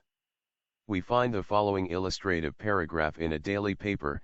It is curious to note the various opinions which prevail among scientific men in regard to some of the most ordinary natural phenomena. The aurora is a notable case in point. Descartes considered it a meteor falling from the upper regions of the atmosphere. Halley attributed it to the magnetism of the terrestrial globe, and Dalton agreed with this opinion. Coates supposed that the aurora was derived from the fermentation of a matter emanating from the earth. Marion held it to be a consequence of a contact between the bright atmosphere of the sun and the atmosphere of our planet. Euler thought the aurora proceeded from the vibrations of the ether among the particles of the terrestrial atmosphere. Canton and Franklin regarded it as a purely electrical phenomenon. Volume 1, page 418. The veil of Isis. Non, and Parrott attributed it to the conflagration of hydrogen carbonide escaping from the earth in consequence of the putrefaction of vegetable substances, and considered the shooting stars as the initial cause of such conflagration. De Larive and Oersted concluded it to be an electromagnetic phenomenon, but purely terrestrial. Olmsted suspected that a certain nebulous body revolved around the Sun in a certain time, and that when this body came into the neighborhood of the Earth, a part of its gaseous material mixed with our atmosphere, and that this was the origin of the phenomenon of the aurora. And so we might say of every branch of science. Thus, it would seem that even as to the most ordinary natural phenomena, scientific opinion is far from being unanimous. There is not an experimentalist or theologian, who, in dealing with the subtle relations between mind and matter, their genesis and ultimate, does not draw a magical circle, the plane of which he calls forbidden ground. Where faith permits a clergyman to go, he goes, for, as Tyndall says, they do not lack the positive element, namely, the love of truth, but the negative element, the fear of error, preponderates. But the trouble is, that their dogmatic creed weighs down the nimble feet of their intellect, as the ball and chain does the prisoner in the trenches. As to the advance of scientists, their very learning, moreover, is impeded by these two causes: their constitutional incapacity to understand the spiritual side of nature, and their dread of public opinion. No one has said a sharper thing against them than Professor Tyndall, when he remarks, in fact, the greatest cowards of the present day are not to be found among the clergy, but within the pale of science itself. If there had been the slightest doubt of the applicability of this degrading epithet, it was removed by the conduct of Professor Tyndall himself, for, in his Belfast address, as President of the British Association, he not only discerned in matter the promise and potency of every form and quality of life, but pictured science as wresting from theology the entire domain of cosmological theory, and then, when confronted with an angry public opinion, issued a revised edition of the address in which he had modified his expression, substituting for the words every form and quality of life, all terrestrial life. This is more than cowardly, it is an ignominious surrender of his professed principles. At the time of the Belfast meeting, Mr. Tyndall had two pet aversions: theology and spiritualism. What he thought of the former has been shown, the latter he called a degrading belief. When hard pressed by the Church for alleged atheism, he made haste to disclaim the imputation, and sue for footnote s** on the scientific use of the imagination. Volume 1, page 419, The Physical Basis of Life. Peace. But, as his agitated nervous centers and cerebral molecules had to equilibrate by expanding their force in some direction, he turns upon the helpless, because pusillanimous, spiritualists, and in his Fragments of Science insults their belief after this fashion: the world will have a religion of some kind, even though it should fly for it to the intellectual whoredom of spiritualism. What a monstrous anomaly, that some millions of intelligent persons should permit themselves to be thus reviled by a leader in science, who, himself, has told us that the thing to be repressed both in science and out of it is dogmatism. We will not encroach upon space by discussing the etymological value of the epithet. While expressing the hope that it may not be adopted in future ages by science as a Tyndallism, we will simply remind the benevolent gentleman of a very characteristic feature in himself. One of our most intelligent, honorable, and erudite spiritualists, an author of no small renown, has pointedly termed this feature as his, Tyndall's, simultaneous coquetry with opposite opinions. If we are to accept the epithet of Mr. Tyndall in all its coarse signification, it applies less to spiritualists, who are faithful to their belief, than to the atheistical scientist who quits the loving embraces of materialism to fling himself in the arms of a despised theism, only because he finds his profit in it. We have seen how Magendie frankly confesses the ignorance of physiologists as to some of the most important problems of life, and how Forney agrees with him.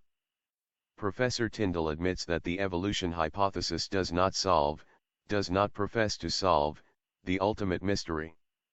We have also given as much thought as our natural powers will permit to Professor Huxley's celebrated lecture on the physical basis of life, so that what we may say in this volume as to the tendency of modern scientific thought may be free from ignorant misstatement.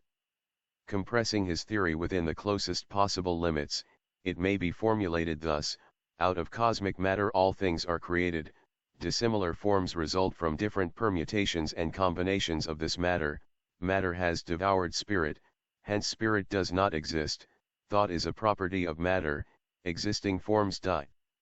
That others may take their place, the dissimilarity in organism is due only to varying chemical action in the same life matter, all protoplasm being identical. As far as chemistry and microscopy goes, Professor Huxley's system may be faultless, and the profound sensation caused throughout the world by its enunciation can be readily understood. But its defect is that the thread of his logic begins nowhere, and ends in a void. He has made the best possible use of the available material. Given a universe crowded footnote, S, asterisk Epes Sargent. See his pamphlet, Does Matter Do It All? Volume 1, page 420. The veil of Isis. With molecules, endowed with active force, and containing in themselves the principle of life, and all the rest is easy, one set of inherent forces impel to aggregate into worlds, and another to evolve the various forms of plant and animal organism. But what gave the first impulse to those molecules and endowed them with that mysterious faculty of life? What is this occult property which causes the protoplasms of man, beast, reptile, fish, or plant, to differentiate, each ever evolving its own kind, and never any other? And after the physical body gives up its constituents to the soil and air, whether fungus or oak, worm or man, what becomes of the life which once animated the frame? Is the law of evolution, so imperative in its application to the method of nature, from the time when cosmic molecules are floating, to the time when they form a human brain, to be cut short at that point, and not allowed to develop more perfect entities out of this pre-existent law of form? Is Mr. Huxley prepared to assert the impossibility of man's attainment to a state of existence after physical death, in which he will be surrounded with new forms of plant and animal life, the result of new arrangements of now sublimated matter? He acknowledges that he knows nothing about the phenomena of gravitation, except that, in all human experience, as stones, unsupported, have fallen to the ground, there is no reason for believing that any stone so circumstanced will not fall to the ground. But, he utterly repels any attempt to change this probability into a necessity, and in fact says, I utterly repudiate and anathematize the intruder. Facts I know, and law I know, but what is this necessity, save an empty shadow of my own mind's throwing? It is this, only, that everything which happens in nature is the result of necessity, and a law once operative will continue to so operate indefinitely until it is neutralized by an opposing law of equal potency. Thus, it is natural that the stone should fall to the ground in obedience to one force, and it is equally natural that it should not fall, or that having fallen, it should rise again, in obedience to another force equally potent, which Mr. Huxley may, or may not, be familiar with. It is natural that a chair should rest upon the floor when once placed there, and it is equally natural, as the testimony of hundreds of competent witnesses. Footnote, S. Asterisk in his essay on classification, sect. 17, pp. 97-99, Louis Agassiz, the great zoologist, remarks, most of the arguments in favor of the immortality of man apply equally to the permanency of this principle in other living beings. May I not add that a future life in which man would be deprived of that great source of enjoyment and intellectual and moral improvement, which results from the contemplation of the harmonies of an organic world, would involve a lamentable loss? And may we not look to a spiritual concert of the combined worlds and all their inhabitants in the presence of their Creator as the highest conception of paradise? Volume 1, page 421. What shocks Prof. Huxley's common sense shows, that it should rise in the air, untouched by any visible, mortal hand. Is it not Mr. Huxley's duty to first ascertain the reality of this phenomenon, and then invent a new scientific name for the force behind it? Facts I know, says Mr. Huxley, and law I know. Now, by what means did he become acquainted with fact and law? Through his own senses, no doubt, and these vigilant servants enabled him to discover enough of what he considers truth to construct a system which he himself confesses appears almost shocking to common sense. If his testimony is to be accepted as the basis for a general reconstruction of religious belief, when they have produced only a theory after all, why is not the cumulative testimony of millions of people as to the occurrence of phenomena which undermine its very foundations, worthy of a like respectful consideration? Mr. Huxley is not interested in these phenomena, but these millions are, and while he has been digesting his bread and mutton protoplasms, to gain strength for still bolder metaphysical flights, they have been recognizing the familiar handwriting of those they loved the best, traced by spiritual hands, and discerning the shadowy simulacra of those who, having lived here, and passed through the change of death, give the lie to his pet theory. So long as science will confess that her domain lies within the limits of these changes of matter, and that chemistry will certify that matter, by changing its form from the solid or liquid, to the gaseous condition, only changes from the visible to the invisible, and that, amid all these changes, the same quantity of matter remains, she has no right to dogmatize. She is incompetent to say either yet or nay, and must abandon the ground to persons more intuitional than her representatives. High above all other names in his pantheon of nihilism, Mr. Huxley writes that of David Hume.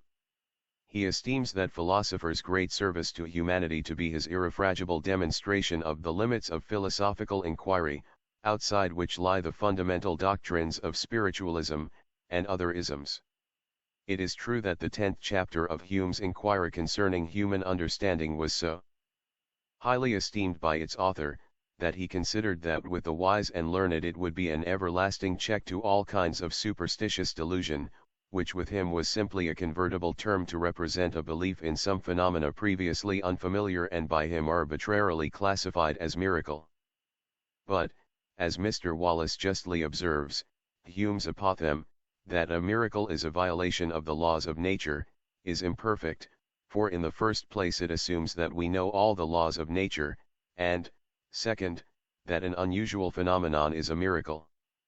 Mr. Wallace proposes that a miracle should be defined as, any act or event necessarily im Volume 1, page 422 The Veil of Isis. Implying the existence and agency of superhuman intelligences. Now Hume himself says that a uniform experience amounts to a proof, and Huxley, in this famous essay of his, admits that all we can know of the existence of the law of gravitation is that since, in all human experience, stones unsupported have fallen to the ground, there is no reason for believing that the same thing will not occur again, under the same circumstances, but, on the contrary, every reason to believe that it will. If it were certain that the limits of human experience could never be enlarged, then there might be some justice in Hume's assumption that he was familiar with all that could happen under natural law, and some decent excuse for the contemptuous tone which marks all of Huxley's allusions to spiritualism.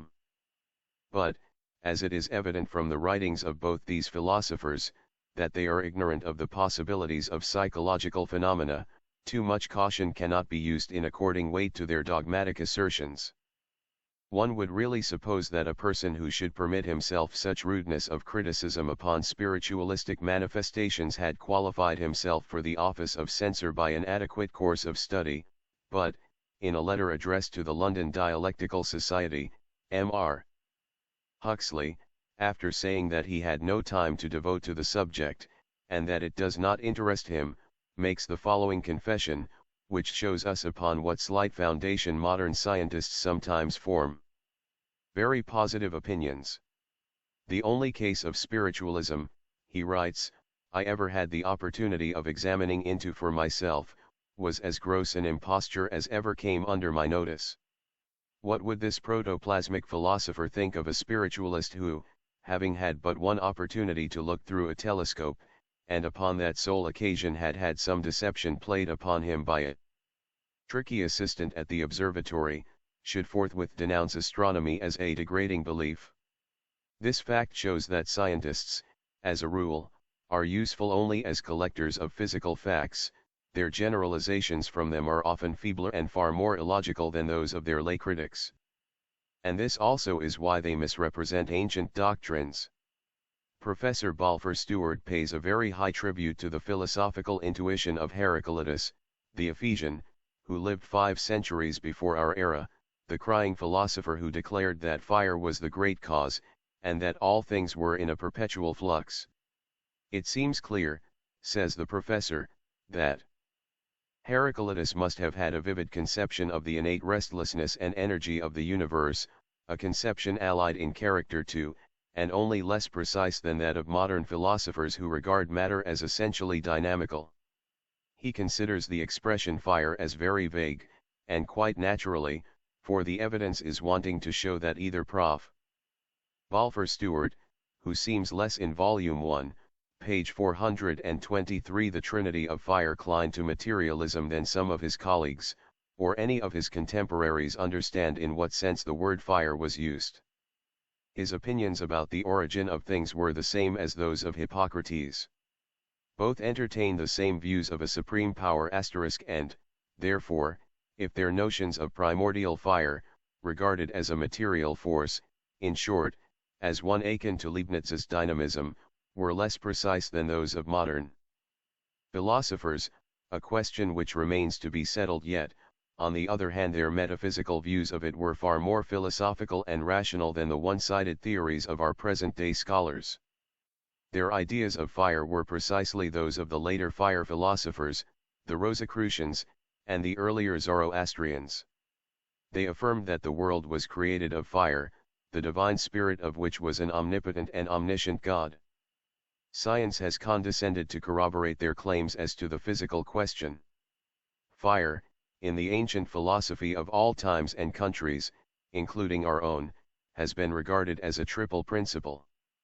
As water comprises a visible fluid with invisible gases lurking within, and, behind all the spiritual principle of nature, which gives them their dynamic energy, so, in fire, they recognized, first, visible flame, 2D. Invisible, or astral fire, invisible when inert, but when active, producing heat, light, chemical force, and electricity, the molecular powers, 3D. Spirit. They applied the same rule to each of the elements, and everything evolved from their combinations and correlations, man included, was held by them to be triune. Fire, in the opinion of the Rosicrucians, who were but the successors of the Theurgists, was the source, not only of the material atoms, but also of the forces which energize them. When a visible flame is extinguished, it has disappeared, not only from the sight but also from the conception of the materialist, forever. But the Hermetic philosopher follows it through the partition world of the knowable, across and out on the other side into the unknowable, as he traces the disembodied human spirit, vital spark of heavenly flame, into the aetherium, beyond the grave. This point is too important to be passed by without a few words of comment. The attitude of physical science toward the spiritual half of the cosmos is perfectly exemplified in her gross conception of fire. In this, as in every other branch of science, their philosophy does not contain one sound plank, every one is honeycombed and weak. The works of their own authorities, teeming with humiliating confessions, give us the footnote, **Diog. In Vita. See the works of Robertus de Fluctibus, and the Rosicrucians, by Hargrave Jennings.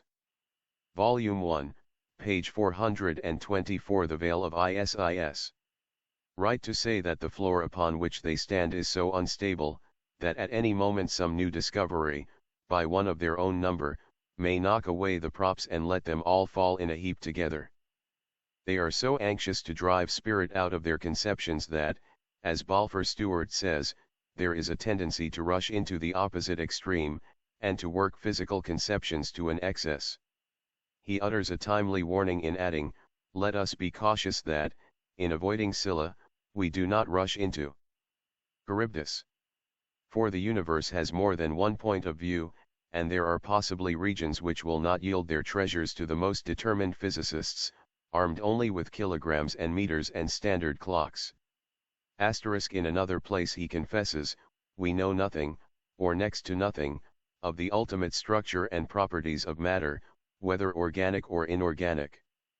As to the other great question we find in Macaulay, a still more unreserved declaration, the question what becomes of man after death. We do not see that a highly educated European, left to his unassisted reason, is more likely to be in the right than a Blackfoot Indian. Not a single one of the many sciences in which we surpass the Blackfoot Indians throws the smallest light on the state of the soul after the animal life is extinct. In truth, all the philosophers, ancient and modern, who have attempted, without the help of revelation, to prove the immortality of man, from Plato down to Franklin, appear to us to have failed deplorably. There are revelations of the spiritual senses of man which may be trusted far more than all the sophistries of materialism. What was a demonstration and a success in the eyes of Plato and his disciples is now considered the overflow of a spurious philosophy and a failure. The scientific methods are reversed. The testimony of the men of old, who were nearer to truth, for they were nearer to the spirit of nature, the only aspect under which the deity will allow itself to be viewed and understood, and their demonstrations, are rejected. Their speculations, if we must believe the modern thinkers, are but the expression of a redundance of the unsystematic opinions of men unacquainted with the scientific method of the present century. They foolishly based the little they knew of physiology on well-demonstrated psychology, while the scholar of our day bases psychology, of which he confesses himself utterly ignorant, on physiology, which to him is as yet a closed book, and has not even a method of its own, as Forney tells us. As to the last objection in Macaulay's argument, it was answered by Hippocrates centuries ago: all knowledge, all arts are to be found in nature. He footnote s. Professor B. Stewart, Conservation of Energy. Volume 1, page 425 missing. Volume 1, page 426. The Veil of Isis. The artist will display his waves of harmony better on a royal error than he could have done on a spinet of the 16th century. Therefore, whether this instinctive impulse was directly impressed upon the nervous system of the first insect, or each species has gradually had it developed in itself by instinctively mimicking the acts of its like, as the more perfected doctrine of Herbert Spencer has it, is immaterial to the present subject. The question concerns spiritual evolution only. And if we reject this hypothesis as unscientific and undemonstrated, then will the physical aspect of evolution have to follow it to the ground in its turn, because the one is as undemonstrated as the other, and the spiritual intuition of man is not allowed to dovetail the two, under the pretext that it is unphilosophical. Whether we wish it or not, we will have to fall back on the old query of Plutarch's Symposiacs, whether it was the bird or the egg which first made its appearance. Now that the Aristotelian authority is shaken to its foundations with that of Plato, and our men of science reject every authority, nay hate it, except each his own, and the general estimate of human collective wisdom is at the lowest discount, mankind, headed by science itself, is still irrepressibly drawing back to the starting point of the oldest philosophies. We find our idea perfectly expressed by a writer in the Popular Science Monthly.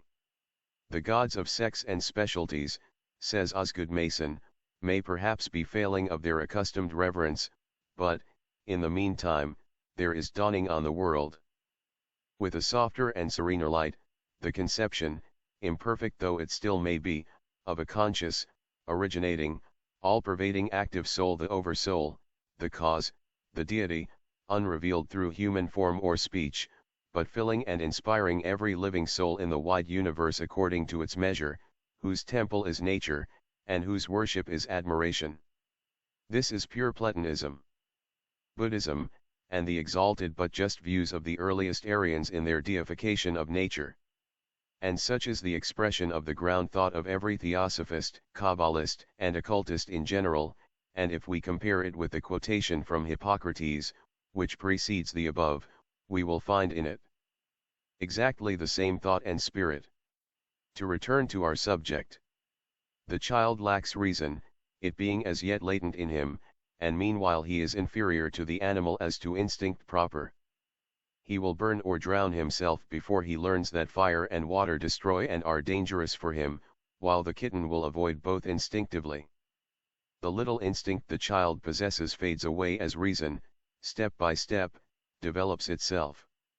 It may be objected, perhaps, that instinct cannot be a spiritual gift, because animals possess it in a higher degree than man, and animals have no souls. Such a belief is erroneous and based upon very insecure foundations. It came from the fact that Volume 1, page 427 Are the Poor Beasts Immortal? The inner nature of the animal could be fathomed still less than that of man, who is endowed with speech and can display to us his psychological powers. But what proofs other than negative have we that the animal is without a surviving, if not immortal, soul? On strictly scientific grounds we can adduce as many arguments pro as contra. To express it clearer, neither man nor animal can offer either proof or disproof of the survival of their souls after death. And from the point of view of scientific experience, it is impossible to bring that which has no objective existence under the cognizance of any exact law of science. But Descartes and Bois-Reymond have exhausted their imaginations on the subject, and Agassiz could not realize such a thing as a future existence not shared by the animals we loved, and even the vegetable kingdom which surrounds us. And it is enough to make one's feelings revolt against the claimed justice of the first cause to believe that while a heartless, cold-blooded villain has been endowed with an immortal spirit, the noble, honest dog, often self-denying unto death, that protects the child or master he loves at the peril of his life, that never forgets him, but starves himself on his grave, the animal in whom the sense of justice and generosity are sometimes developed to an amazing degree, will be annihilated. No, away with the civilized reason which suggests such heartless partiality. Better, far better to cling to one's instinct in such a case, and believe with the Indian of Pope, whose untutored mind can only picture to himself a heaven where, admitted to that equal sky, his faithful dog shall bear him company. Space fails us to present the speculative views of certain ancient and medieval occultists upon this subject. Suffice it that they antedated Darwin, embraced more or less all his theories on natural selection and the evolution of species, and largely extended the chain at both ends. Moreover, these philosophers were explorers as daring in psychology as in physiology and anthropology. They never turned aside from the double parallel path traced for them by their great master Hermes. As above, so below, was ever their axiom, and their physical evolution was traced out simultaneously with the spiritual one. On one point, at least, our modern biologists are quite consistent, unable, as yet, to demonstrate the existence of a distinct individual soul in animals, they deny it to man. Reason has brought them to the brink of Tyndall's impassable chasm, between mind and matter, instinct alone can teach them to bridge it. When in their despair of ever being Vol. 1, page 428 The Veil of Isis. Able to fathom the mystery of life, they will have come to a dead stop, their instinct may reassert itself, and take them across the hitherto fathomless abyss. This is the point which Professor John Fiske and the authors of The Unseen Universe seem to have reached, and Wallace, the anthropologist and ex-materialist, to have been the first to courageously step over. Let them push boldly until they discover that it is not spirit that dwells in matter, but matter which clings temporarily to spirit, and that the latter alone is an eternal, imperishable abode for all things visible and invisible. Esoteric philosophers held that everything in nature is but a materialization of spirit. The eternal first cause is latent spirit, they said, and matter from the beginning. In the beginning was the Word and the Word was God. While conceding the idea of such a God to be an unthinkable abstraction to human reason, they claimed that the unerring human instinct grasped it as a reminiscence of something concrete to it though intangible to our physical senses. With the first idea, which emanated from the double-sexed and hitherto inactive deity, the first motion was communicated to the whole universe, and the electric thrill was instantaneously felt throughout the boundless space. Spirit begot force, and force matter, and thus the latent deity manifested itself as a creative energy. When, at what point of the eternity, or how? The question must always remain unanswered, for human reason is unable to grasp the great mystery. But, though spirit matter was from all eternity, it was in the latent state. The evolution of our visible universe must have had a beginning. To our feeble intellect, this beginning may seem so remote as to appear to us eternity itself a period inexpressible in figures or language. Aristotle argued that the world was eternal, and that it will always be the same, that one generation of men has always produced another, without ever having had a beginning that could be determined by our intellect. In this, his teaching, in its exoteric sense, clashed with that of Plato, who taught that there was a time when mankind did not perpetuate itself, but in spirit. Both the doctrines agreed, as Plato adds immediately. This was followed by the earthly human race, in which the primitive history was gradually forgotten and man sank deeper and deeper, and Aristotle says, if there has been a first man, he must have been born without father or mother, which is repugnant to nature. For there could not have been a first egg to give a beginning to birds, or there should have been a first bird which gave a beginning to eggs, for a bird comes from an egg. The same he held good for all species, believing, with Plato, that everything before it appeared on earth had first its being in spirit. Volume 1, page 429. Aristotle on Dreams. This mystery of first creation, which was ever the despair of science, is unfathomable, unless we accept the doctrine of the Hermetists. Though matter is co-eternal with spirit, that matter is certainly not our visible, tangible, and divisible matter, but its extreme sublimation. Pure spirit is but one remove higher. Unless we allow man to have been evolved out of this primordial spirit matter, how can we ever come to any reasonable hypothesis as to the genesis of animate beings? Darwin begins his evolution of species at the lowest point and traces upward. His only mistake may be that he applies his system at the wrong end. Could he remove his quest from the visible universe into the invisible, he might find himself on the right path. But then, he would be following in the footsteps of the Hermetists. That our philosophers, positivists, even the most learned among them, never understood the spirit of the mystic doctrines taught by the old philosophers Platonists is evident from that most eminent modern work, Conflict Between Religion and Science. Professor Draper begins his 5th chapter by saying that the pagan Greeks and Romans believed that the spirit of man resembles his bodily form, varying its appearance with his variations, and growing with his growth.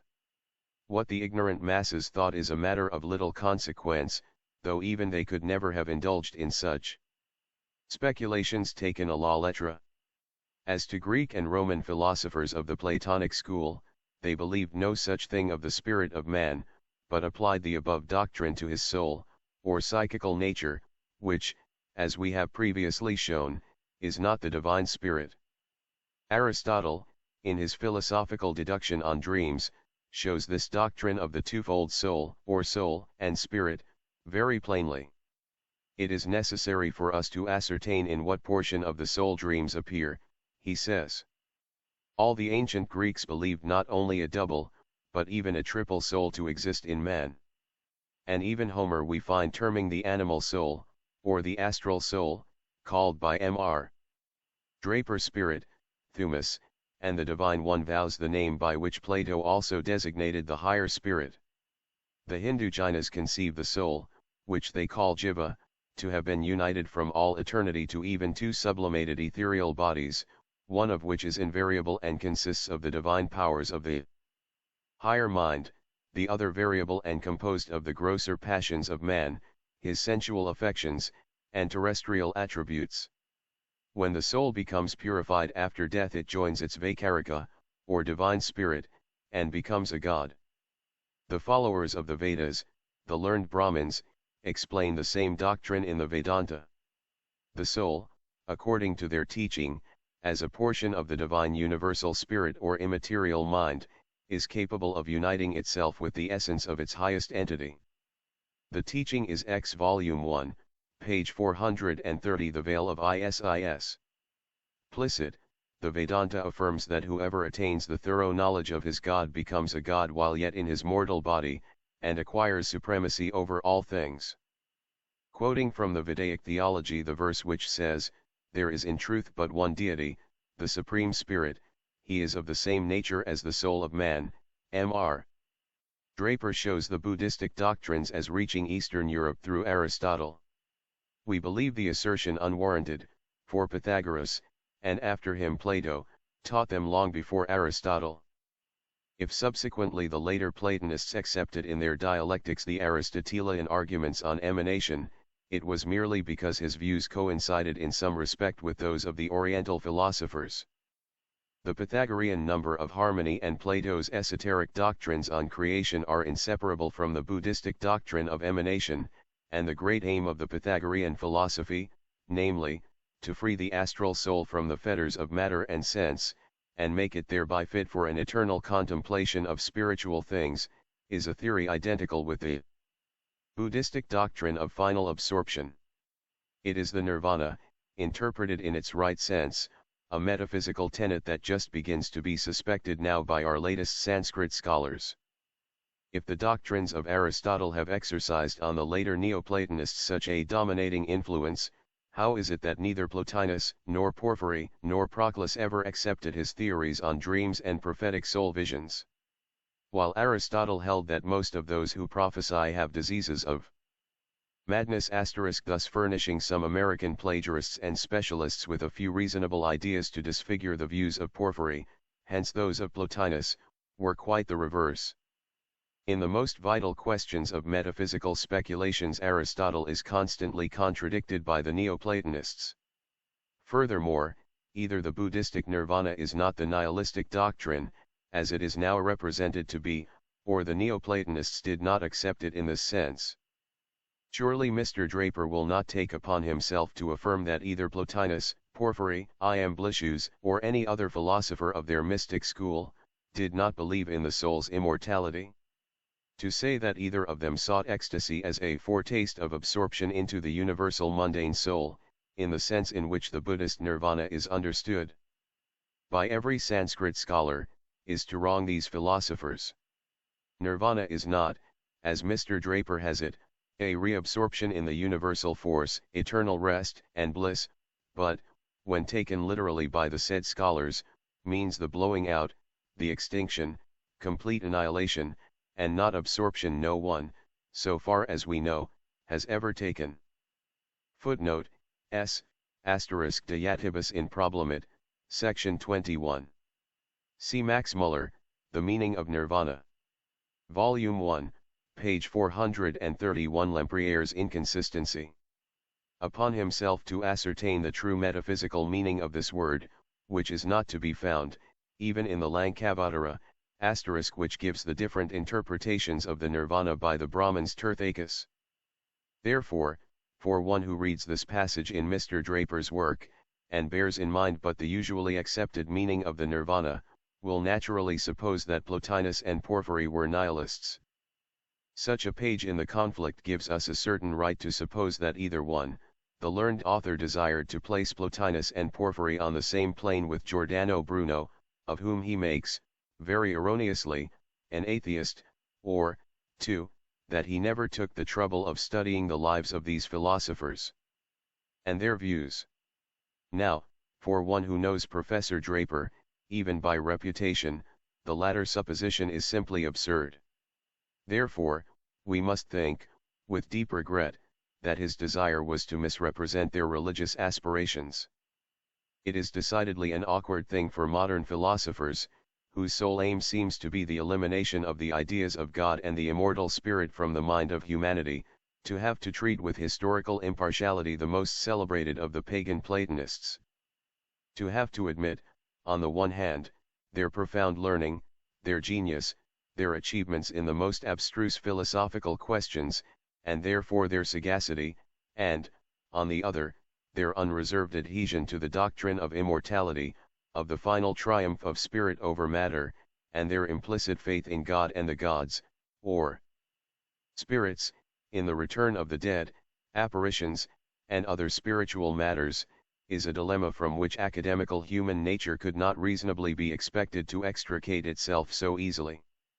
The plan resorted to by Lempriere, in such an emergency as the above, is coarser than Professor Draper's, but equally effective. He charges the ancient philosophers with deliberate falsehood, trickery, and credulity. After painting to his readers Pythagoras, Plotinus, and Porphyry as marvels of learning, morality, and accomplishments, as men eminent for personal dignity, purity of lives, and self-abnegation in the pursuit of divine truths, he does not hesitate to rank this celebrated philosopher, Pythagoras, among impostors, while to Porphyry he attributes credulity, lack of judgment, and dishonesty. Forced by the facts of history to give them their just due in the course of his narrative, he displays his bigoted prejudice in the parenthetical comments which he allows himself. From this antiquated writer of the last century we learn that a man may be honest, and at the same time an impostor, pure, virtuous, and a great philosopher, and yet dishonest, a liar, and a fool. We have shown elsewhere that the secret doctrine does not con. Footnote, S, asterisk the Lankavatara, translate by Bernoulli, p. 514. Classical Dictionary. Volume 1, page 432. The Veil of Isis. Cede immortality to all men alike. The eye would never see the sun, if it were not of the nature of the sun, said Plotinus. Only through the highest purity and chastity we shall approach nearer to God, and receive in the contemplation of Him, the true knowledge and insight, writes Porphyry. If the human soul has neglected during its lifetime to receive its illumination from its divine spirit, our personal God, then it becomes difficult for the gross and sensual man to survive for a great length of time his physical death. No more than the misshapen monster can live long after its physical birth, can the soul, once that it has become too material, exist after its birth into the spiritual world. The viability of the astral form is so feeble, that the particles cannot cohere firmly when once it is slipped out of the unyielding capsule of the external body. Its particles, gradually obeying the disorganizing attraction of universal space, finally fly asunder beyond the possibility of reaggregation. Upon the occurrence of such a catastrophe, the individual ceases to exist, his glorious agoides has left him. During the intermediary period between his bodily death and the disintegration of the astral form, the latter, bound by magnetic attraction to its ghastly corpse, prowls about, and sucks vitality from susceptible victims.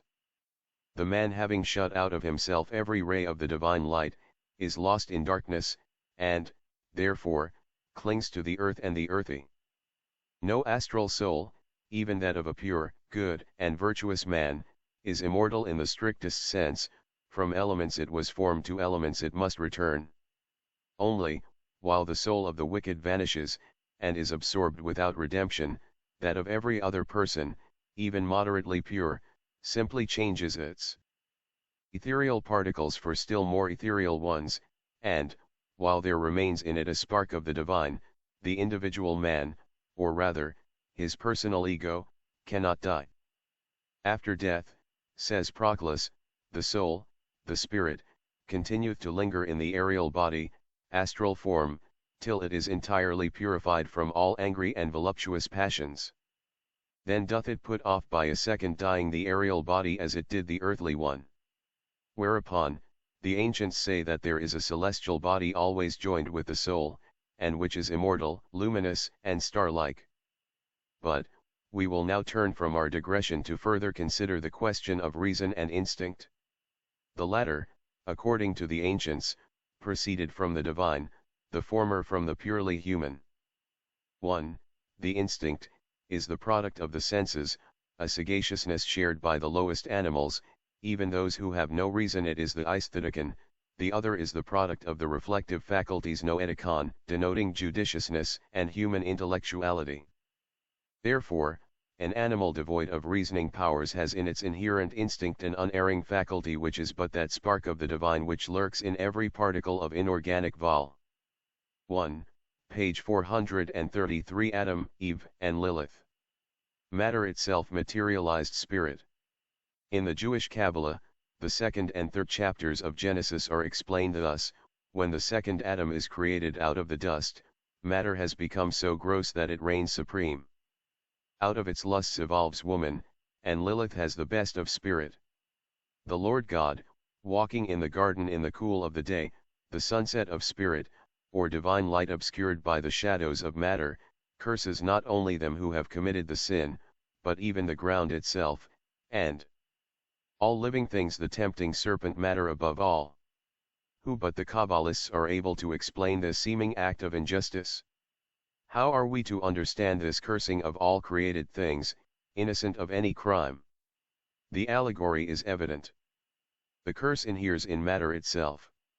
Henceforth, it is doomed to struggle against its own grossness for purification. The latent spark of divine spirit, though smothered, is still there, and its invincible attraction upward compels it to struggle in pain and labor to free itself. Logic shows us that as all matter had a common origin, it must have attributes in common, and as the vital and divine spark is in man's material body, so it must lurk in every subordinate species. The latent mentality which, in the lower kingdoms is recognized as semi-consciousness, consciousness, and instinct, is largely subdued in man.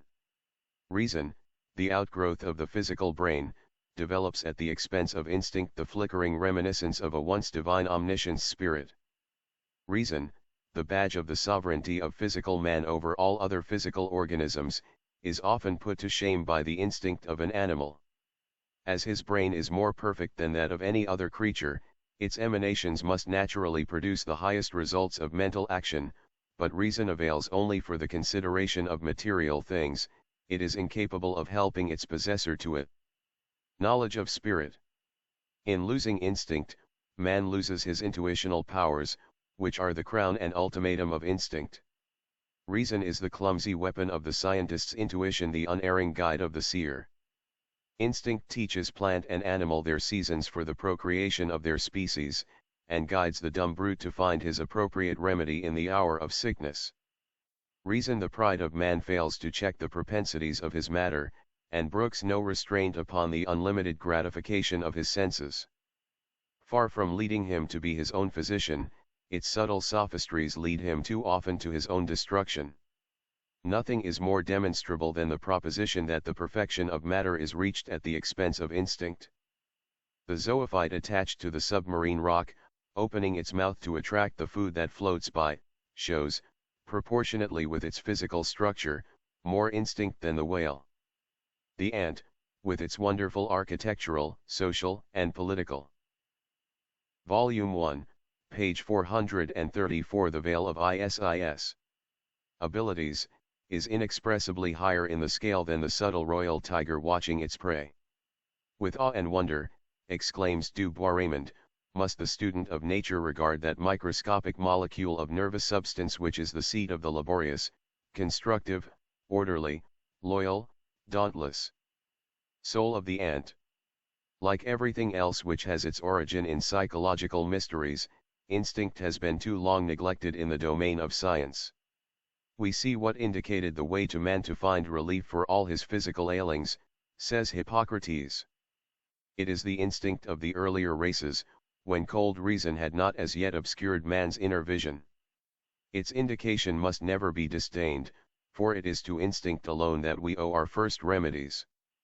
Instantaneous and unerring cognition of an omniscient mind, instinct is in everything unlike the finite reason, and in the tentative progress of the latter, the godlike nature of man is often utterly engulfed, whenever he shuts out from himself the divine light of intuition.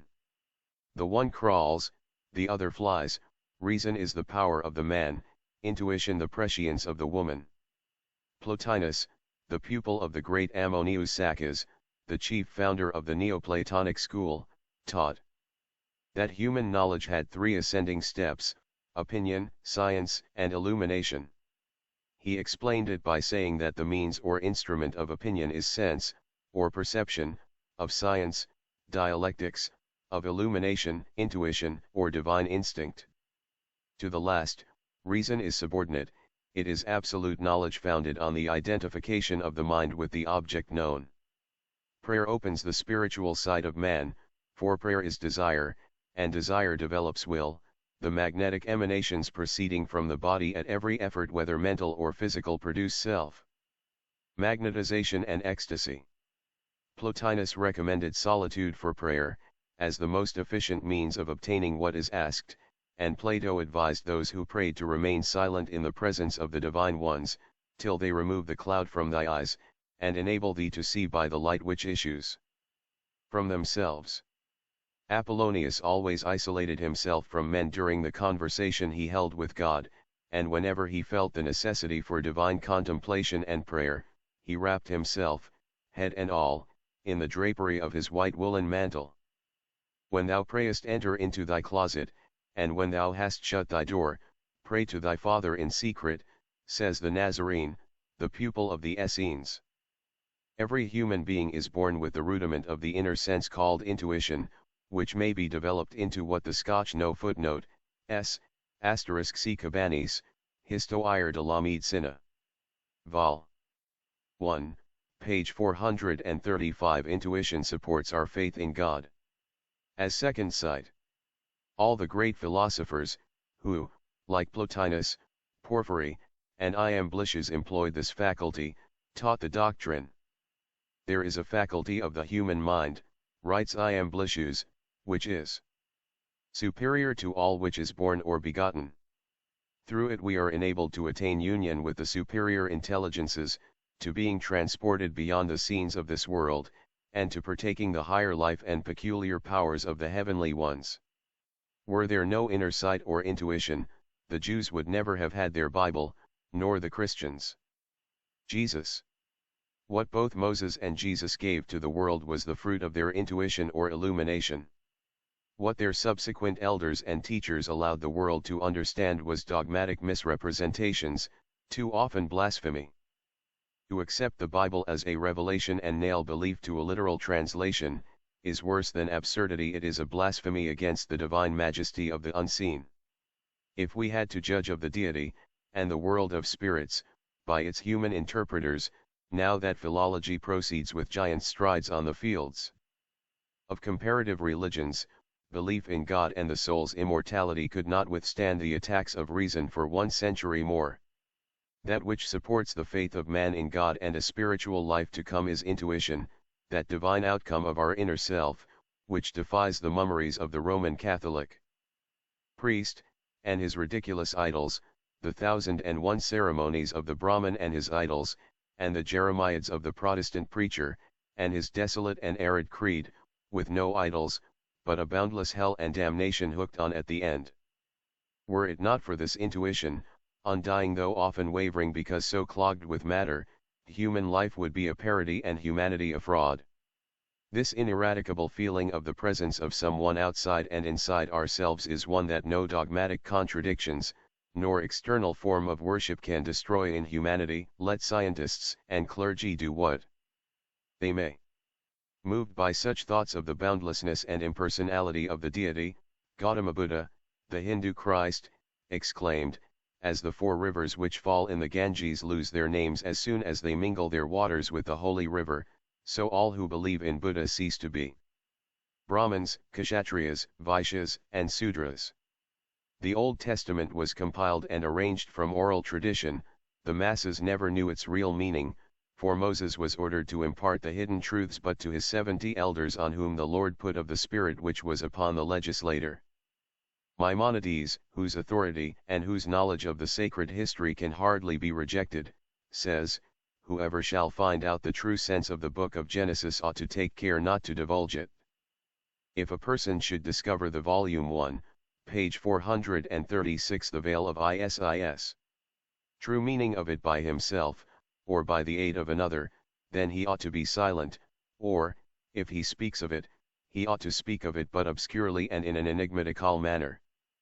This confession, that what is written in the Holy Writ is but an allegory, was made by other Jewish authorities besides Maimonides, for we find Josephus stating that Moses philosophized, spoke riddles in figurative allegory, when writing the book of Genesis. Therefore modern science, by neglecting to unriddle the true sense of the Bible, and by allowing the whole of Christendom to go on believing in the dead letter of the Jewish theology, tacitly constitutes herself the confederate of the fanatical clergy. She has no right to ridicule the records of a people who never wrote them with the idea that they would receive such a strange interpretation at the hands of an inimical religion. That their holiest texts should be turned against them and that the dead men's bones could have smothered the spirit of truth, is the saddest feature of Christianity. The gods exist, says Epicurus, but they are not what the rabble, hoi polloi / suppose them to be. And yet Epicurus, judged as usual by superficial critics, is set down and paraded as a materialist. But neither the great first cause nor its emanation human, immortal spirit have left themselves without a witness. Mesmerism and modern spiritualism are there to attest the great truths. For over 15 centuries, thanks to the blindly brutal persecutions of those great vandals of early Christian history, Constantine and Justinian, ancient wisdom slowly degenerated until it gradually sank into the deepest mire of monkish superstition and ignorance. The Pythagorean knowledge of things that are, the profound erudition of the Gnostics, the world and time-honored teachings of the great philosophers, all were rejected as doctrines of Antichrist and paganism, and committed to the flames.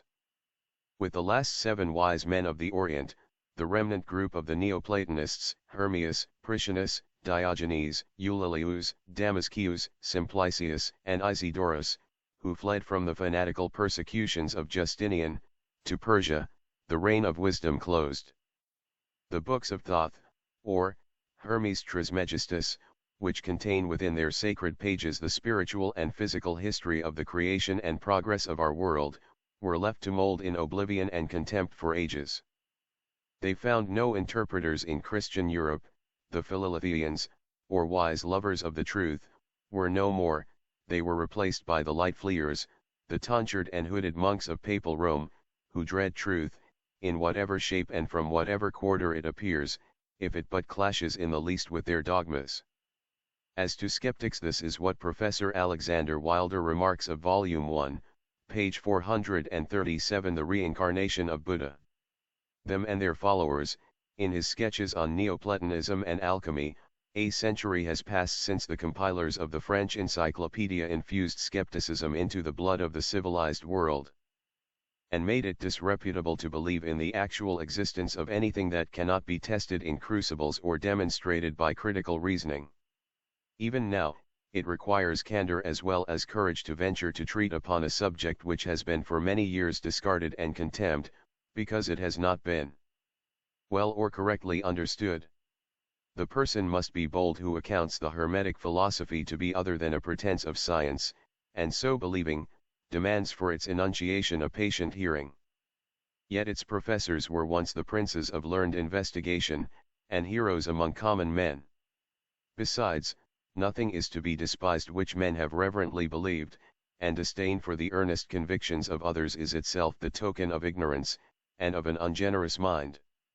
And now, encouraged by these words from a scholar who is neither a fanatic nor a conservative, we will recall a few things reported by travelers as having been seen by them in Tibet and India, and which are treasured by the natives as practical proofs of the truth of the philosophy and science handed down by their forefathers. First, we may consider that most remarkable phenomenon as seen in the temples of Tibet, and the accounts of which have reached Europe from eyewitnesses other than Catholic missionaries whose testimony we will exclude for obvious reasons. Early in the present century, a Florentine scientist, a skeptic, and a correspondent of the French Institute, having been permitted to penetrate in disguise to the hallowed precincts of a Buddhist temple, where the most solemn of all ceremonies was taking place, relates the following as having been seen by himself. An altar is ready in the temple to receive the resuscitated Buddha, found by the initiated priesthood, and recognized by certain secret signs to have reincarnated himself in a newborn infant. The baby, but a few days old, is brought into the presence of the people and reverentially placed upon the altar. Suddenly rising into a sitting posture, the child begins to utter in a loud, manly voice, the following sentences: I am Buddha, I am his spirit, and I, Buddha, your Dalai Lama, have left my old, decrepit body, at the temple of, and selected the body of this young babe as my next earthly dwelling. Our scientist, being finally permitted by the priests to take, with due reverence, the baby in his arms, and carry it away to such a distance from them as to satisfy him that no ventriloquial deception is being practiced, the infant looks at the grave academician with eyes that make his flesh creep, as he expresses it, and repeats the words he had previously uttered. A detailed account of this adventure, attested with the signature of this eyewitness, was forwarded to Paris, Vol. 1, page 438. The Veil of Isis. But the members of the Institute, instead of accepting the testimony of a scientific observer of acknowledged credibility, concluded that the Florentine was either suffering under an attack of sunstroke, or had been deceived by a clever trick of acoustics. Although, according to Mr. Stanislas Julien, the French translator of the sacred Chinese texts, there is a verse in the Lotus asterisk which says that a Buddha is as difficult to be found as the flowers of Udambara and Palaka. If we are to believe several eyewitnesses, such a phenomenon does happen. Of course its occurrence is rare, for it happens but on the death of every great Dalai Lama, and these venerable old gentlemen live proverbially long lives. The poor Abbé Hue, whose works of travel in Tibet and China are so well known, relates the same fact of the resuscitation of Buddha. He adds, furthermore, the curious circumstance that the baby oracle makes good his claim to being an old mind in a young body by giving to those who ask him, and who knew him in his past life, the most exact details of his anterior earthly existence. It is worthy of notice, that de Musso, who expatiates at length on the phenomenon, attributing it as a matter of course to the devil, gravely remarks of the Abbé himself, that the fact that he had been unfrocked, defrock, is an accident which he, confess scarcely tends to strengthen our confidence. In our humble opinion this little circumstance strengthens it all the more. The Abbé Hue had his work placed on the index for the truth he told about the similarity of the Buddhist ical rites with the Roman Catholic ones. He was moreover suspended in his missionary work for being too sincere. If this example of infant prodigy stood alone, we might reasonably indulge in some hesitation as to accepting it, but, to say nothing of the Camisard prophets of 1707, among whom was the boy of 15 months described by Jacques Dubois, who spoke in good French as though God were speaking through his mouth, and of the Svens babies, whose speaking and prophesying were witnessed by the first savants of France, we have instances in modern times of quite as remarkable a character. Lloyd's Weekly Newspaper, for March, 1875, contained an account of the following phenomenon: at Sarlouis, France, a child was born. The mother had just been confined, the midwife was holding forth garrulously on the blessed little creature, and the friends were congratulating the father on his luck, when somebody asked what time it was. Judge of the surprise of all, on hearing the newborn babe reply footnote, S. Asterisk Le Lotus de la Bonne Loi, by E. Bernouv, translated from the Sanskrit. Volume 1, page 439. The Little Prophet of Sarlouis. Distinctly 2 o'clock. But this was nothing to what followed.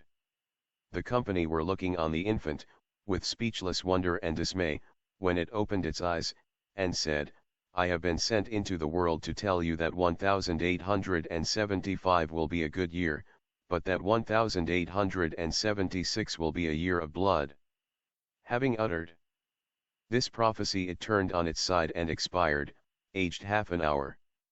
We are not aware that this prodigy has received official authentication by the civil authority. Of course we should look for none from the clergy, since no profit or honor was to be derived from it. But even if a respectable British commercial journal was not responsible for the story, the result has given it special interest.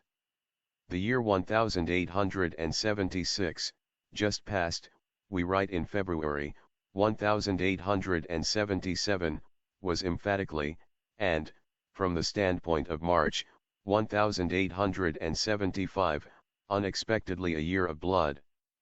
In the Danubian principalities was written one of the bloodiest chapters of the history of war and rapine, a chapter of outrages of Moslem upon Christian that has scarcely been paralleled since Catholic soldiers butchered the simple natives of North and South America by tens of thousands, and Protestant Englishmen waded to the imperial throne of Delhi, step by step, through rivers of blood. If the Tsar Louis prophecy was but a mere newspaper sensation, still the turn of events elevated it into the rank of a fulfilled prediction. 1875 was a year of great plenty, and 1876, to the surprise of everybody, a year of carnage. But even if it should be found that the baby prophet never opened its lips, the instance of the Jenkin infant still remains to puzzle the investigator. This is one of the most surprising cases of mediumship. The child's mother is the famous Kate Fox, its father H. D. Jenkin, M.R.I., barrister at law, in London. He was born in London, in 1873, and before he was 3 months old showed evidences of spirit mediumship. Rappings occurred on his pillow and cradle, and also on his father's person, when he held the child in his lap and Mrs. Jenkin was absent from home.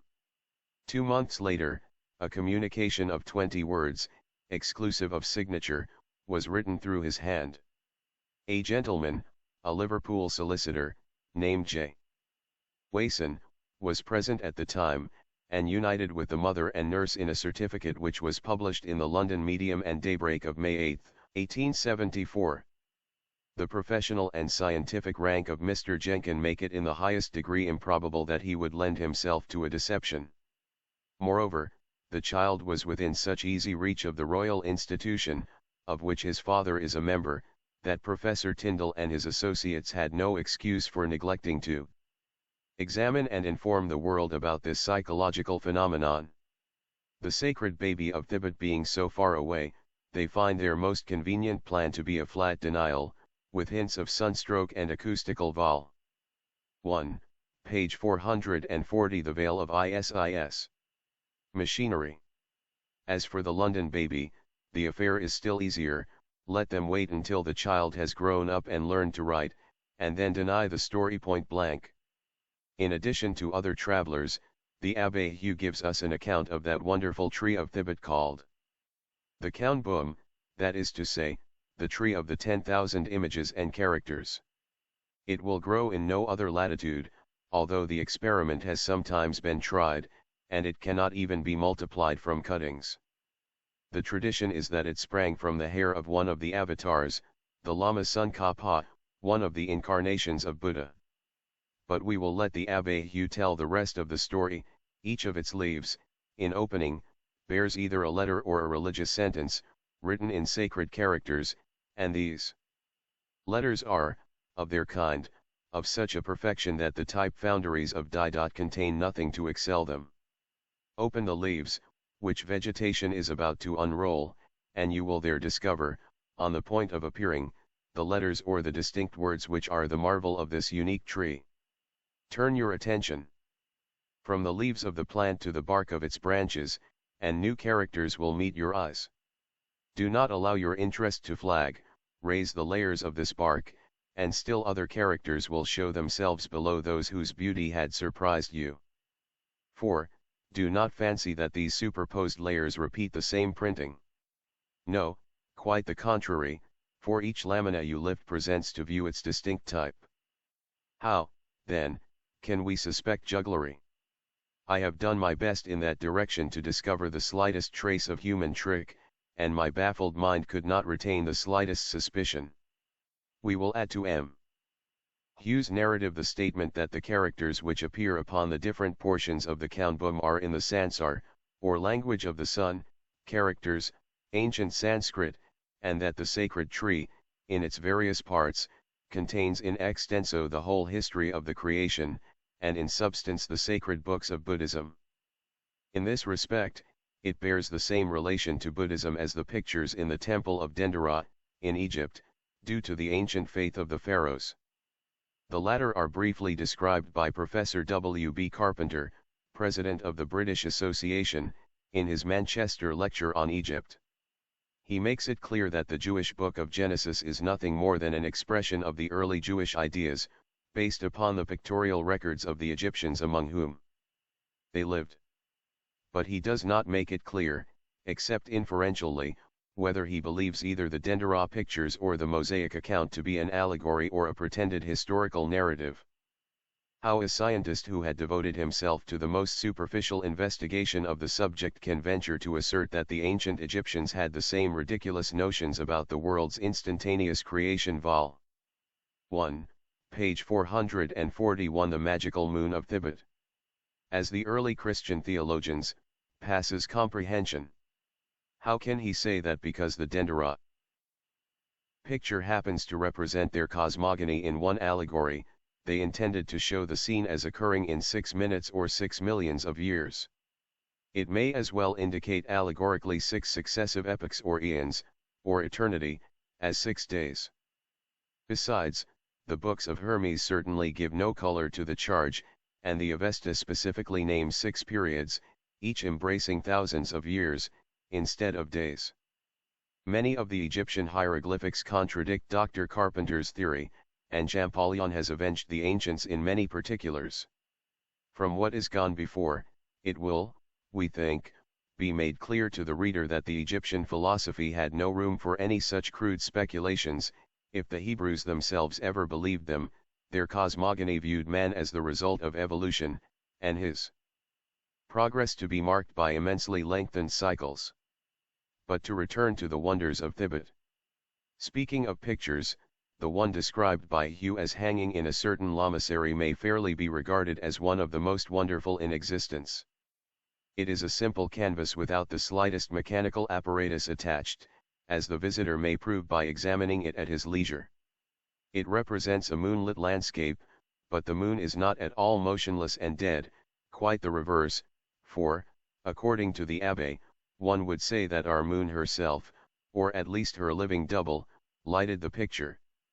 Each phase, each aspect, each movement of our satellite, is repeated in her facsimile, in the movement and progress of the moon in the sacred picture. You see this planet in the painting right as a crescent, or full, shine brightly, pass behind the clouds, peep out or set, in a manner corresponding in the most extraordinary way with the real luminary. It is, in a word, a most servile and resplendent reproduction of the pale queen of the night, which received the adoration of so many people in the days of old. When we think of the astonishment that would inevitably be felt by one of our self-complacent academicians at seeing such a picture, and it is by no means the only one, for they have them in other parts of Tibet and Japan also, which represent the sun's movements, when we think, we say, of his embarrassment at knowing that if he ventured to tell the unvarnished truth to his colleagues, his fate would probably be like that of poor Hugh, and he flung out of the academical chair as a liar or a lunatic. We cannot help recalling the anecdote of Tycho Brahe, given by Humboldt in his Cosmos. One evening, says the great Danish astronomer, as, according footnote, S, Cosmos, Vol. 3, Party, p. 168. Volume 1, page 442. The Veil of Isis. To my usual habit, I was considering the celestial vault.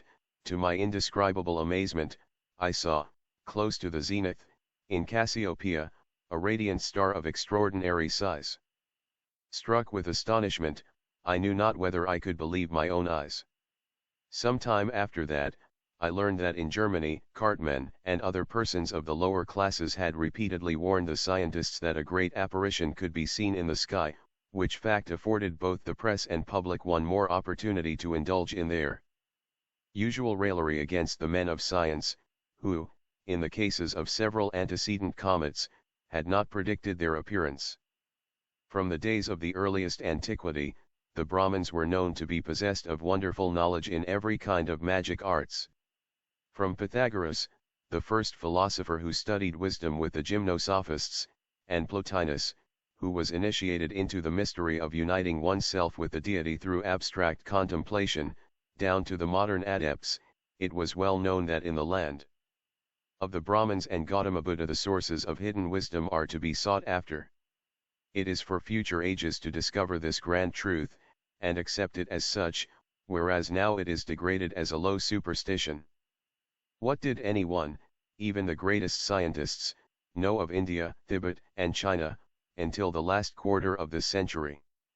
That most untiring scholar, Max Muller, tells us that before then not a single original document of the Buddhist religion had been accessible to European philologists, that 50 years ago there was not a single scholar who could have translated a line of the Veda, a line of the Zendavesta, or a line of the Buddhist Tripitaka, let alone other dialects or languages. And even now, that science is in possession of various sacred texts, what they have are but very incomplete editions of these works, and nothing, positively nothing of the secret sacred literature of Buddhism. And the little that our Sanskrit scholars have got hold of, and which at first was termed by Max Muller a dreary jungle of religious literature, the most excellent hiding place for lamas and Dalai Lamas, is now beginning to shed a faint light on the primitive darkness. We find this scholar stating that that which appeared at the first glance into the labyrinth of the religions of the world, all darkness, self-deceit, and vanity, begin to assume another form. It sounds, he writes, like a degradation of the very name of religion, to apply it to the wild ravings of Hindu yogins, and the blank blasphemies of Chinese Buddhists. But, as we slowly and patiently wend our way through the dreary prisons, our own eyes seem to expand, and we perceive a glimmer of light, where all was darkness at first. Footnote, S. Lecture on the Vedas. Vol. 1, page 443. Ammonius, the God-taught philosopher.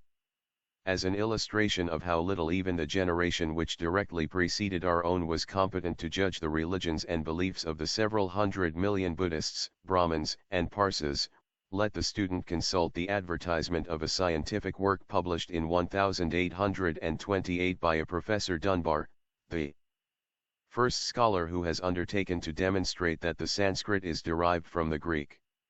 It appeared under the following title: An Inquiry into the Structure and Affinity of the Greek and Latin Languages, with occasional comparisons of the Sanskrit and Gothic, with an appendix, in which the derivation of the Sanskrit from the Greek is endeavored to be established. By George Dunbar, FRSE, and Professor of Greek in the University of Edinburgh. Price, 18v*. Had Max Muller happened to fall from the sky at that time, among the scholars of the day, and with his present knowledge, we would like to have compiled the epithets which would have been bestowed by the learned academicians upon the daring innovator. One who, classifying languages genealogically, says that Sanskrit, as compared to Greek and Latin, is an elder sister, the earliest deposit of Aryan speech. And so, we may naturally expect that in 1976, the same criticisms will be justly applied to many a scientific discovery, now deemed conclusive and final by our scholars. That which is now termed the superstitious verbiage and gibberish of mere heathens and savages, composed many thousands of years ago, may be found to contain the master key to all religious systems. The cautious sentence of St. Augustine, a favorite name in Max Muller's lectures, which says that there is no false religion which does not contain some elements of truth, may yet be triumphantly proved correct, the more so as, far from being original with the Bishop of Hippo, it was borrowed by him from the works of Ammonius Saccas, the great Alexandrian teacher. This God-taught philosopher, the Theodidactos, had repeated these same words to exhaustion, in his numerous works some 140 years before Augustine. Acknowledging Jesus as an excellent man, and the friend of God, he always maintained that his design was not to abolish the intercourse with gods and demons, spirits, but simply to purify the ancient religions, that the religion of the multitude went hand in hand with philosophy, and with her had shared the fate of being by degrees corrupted and obscured with mere human conceits, superstition, and lies, that it ought therefore to be brought back to its original purity by purging it of this dross and expounding it upon philosophical principles, and footnote, s. The Classical Journal, Vol. 4, pages 107, 348. Volume 1, page 444. The Veil of Isis. That the whole which Christ had in view was to reinstate and restore to its primitive integrity the wisdom of the ancients. It was Ammonius who first taught that every religion was based on one and the same truth, which is the wisdom found in the books of Thoth, Hermes Trismegistus, from which books Pythagoras and Plato had learned all their philosophy. And the doctrines of the former he affirmed to have been identical with the earliest teachings of the Brahmins now embodied in the oldest Vedas. The name Thoth, says Professor Wilder, means a college or assembly, and it is not improbable that the books were so named as being the collected oracles and doctrines of the sacerdotal fraternity of Memphis. Rabbi Wise had suggested a similar hypothesis in relation to the divine utterances recorded in the Hebrew scripture. But the Indian writers assert, that during the reign of King Kansa, Yadus, Judeans, or sacred tribe left India and migrated to the west, carrying the four Vedas with them. There was certainly a great resemblance between the philosophical doctrines and religious customs of the Egyptians and Eastern Buddhists, but whether the Hermetic books and the four Vedas were identical, is not now known. But one thing is certainly known, and that is, that before the word philosopher was first pronounced by Pythagoras at the court of the king of the Philasians, the secret doctrine or wisdom was identical in every country. Therefore it is in the oldest texts, those least polluted by subsequent forgeries, that we have to look for the truth. And now that philology has possessed itself of Sanskrit texts which may be boldly affirmed to be documents by far antedating the Mosaic Bible, it is the duty of the scholars to present the world with truth, and nothing but the truth. Without regard to either skeptical or theological prejudice, they are bound to impartially examine both documents, the oldest Vedas and the Old Testament, and then decide which of the two is the original Sruti or revelation, and which but the Smriti, which, as Max Muller shows, only means recollection or tradition. Origen writes that the Brahmins were always famous for the wonderful cures which they performed by certain words, and in our own age we find Aureli, a learned corresponding member of the French Institute, corroborating the statement of Origen in the 3rd century, and that of Leonard de Yair of the 16th, in which the latter wrote, "There are also persons, who upon pronouncing a certain sentence a charm, walk barefooted on red, burning coals, and on the points of sharp knives stuck." Footnote, s. See Mosheim. New Platonism and Alchemy. Origen, Contra Celsum. Fatti Relativi al Mesmerismo, pp. 88, 93, 1842. Volume 1, page 445. The Friar's Crucial Test. In the ground, and, once poised on them, on one toe, they will lift up in the air a heavy man or any other burden of considerable weight. They will tame wild horses likewise, and the most furious bulls, with a single word. This word is to be found in the mantras of the Sanskrit Vedas, say some adepts. It is for the philologists to decide for themselves whether there is such a word in the Vedas. So far as human evidence goes, it would seem that such magic words do exist. It appears that the Reverend Fathers of the Order of Jesuits have picked up many such tricks in their missionary travels. Baldinger gives them full credit for it. The champing, a Hindu word, from which the modern word shampooing is derived, is a well-known magical manipulation in the East Indies. The native sorcerers use it with success to the present day, and it is from them that the Father Jesuits derived their wisdom. Camerarius, in his Ori Subsisivi, narrates that once upon a time there existed a great rivalry of miracles between the Austin friars and the Jesuits. A disputation having taken place between the Father General of the Austin friars, who was very learned, and the General of the Jesuits, who was very unlearned, but full of magical knowledge, the latter proposed to settle the question by trying their subordinates, and finding out which of them would be the readiest to obey his superiors. Thereupon, Turning to one of his Jesuits, he said, "Brother Mark, our companions are cold. I command you, in virtue of the holy obedience you have sworn to me, to bring here instantly out of the kitchen fire, and in your hands, some burning coals, that they may warm themselves over your hands." Father Mark instantly obeyed, and brought in both his hands a supply of red, burning coals, and held them till the company present had all warmed themselves, after which he took them back to the kitchen hearth.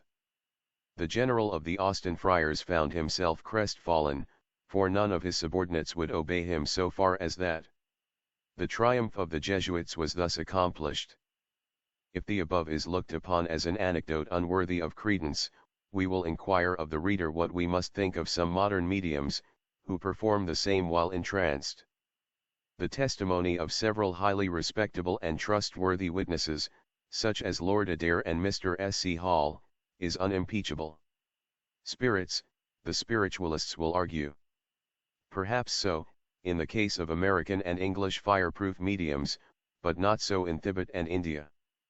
In the West, a sensitive has to be entranced before being rendered invulnerable by the presiding guides, and we defy any medium, in his or her normal physical state. Footnote S.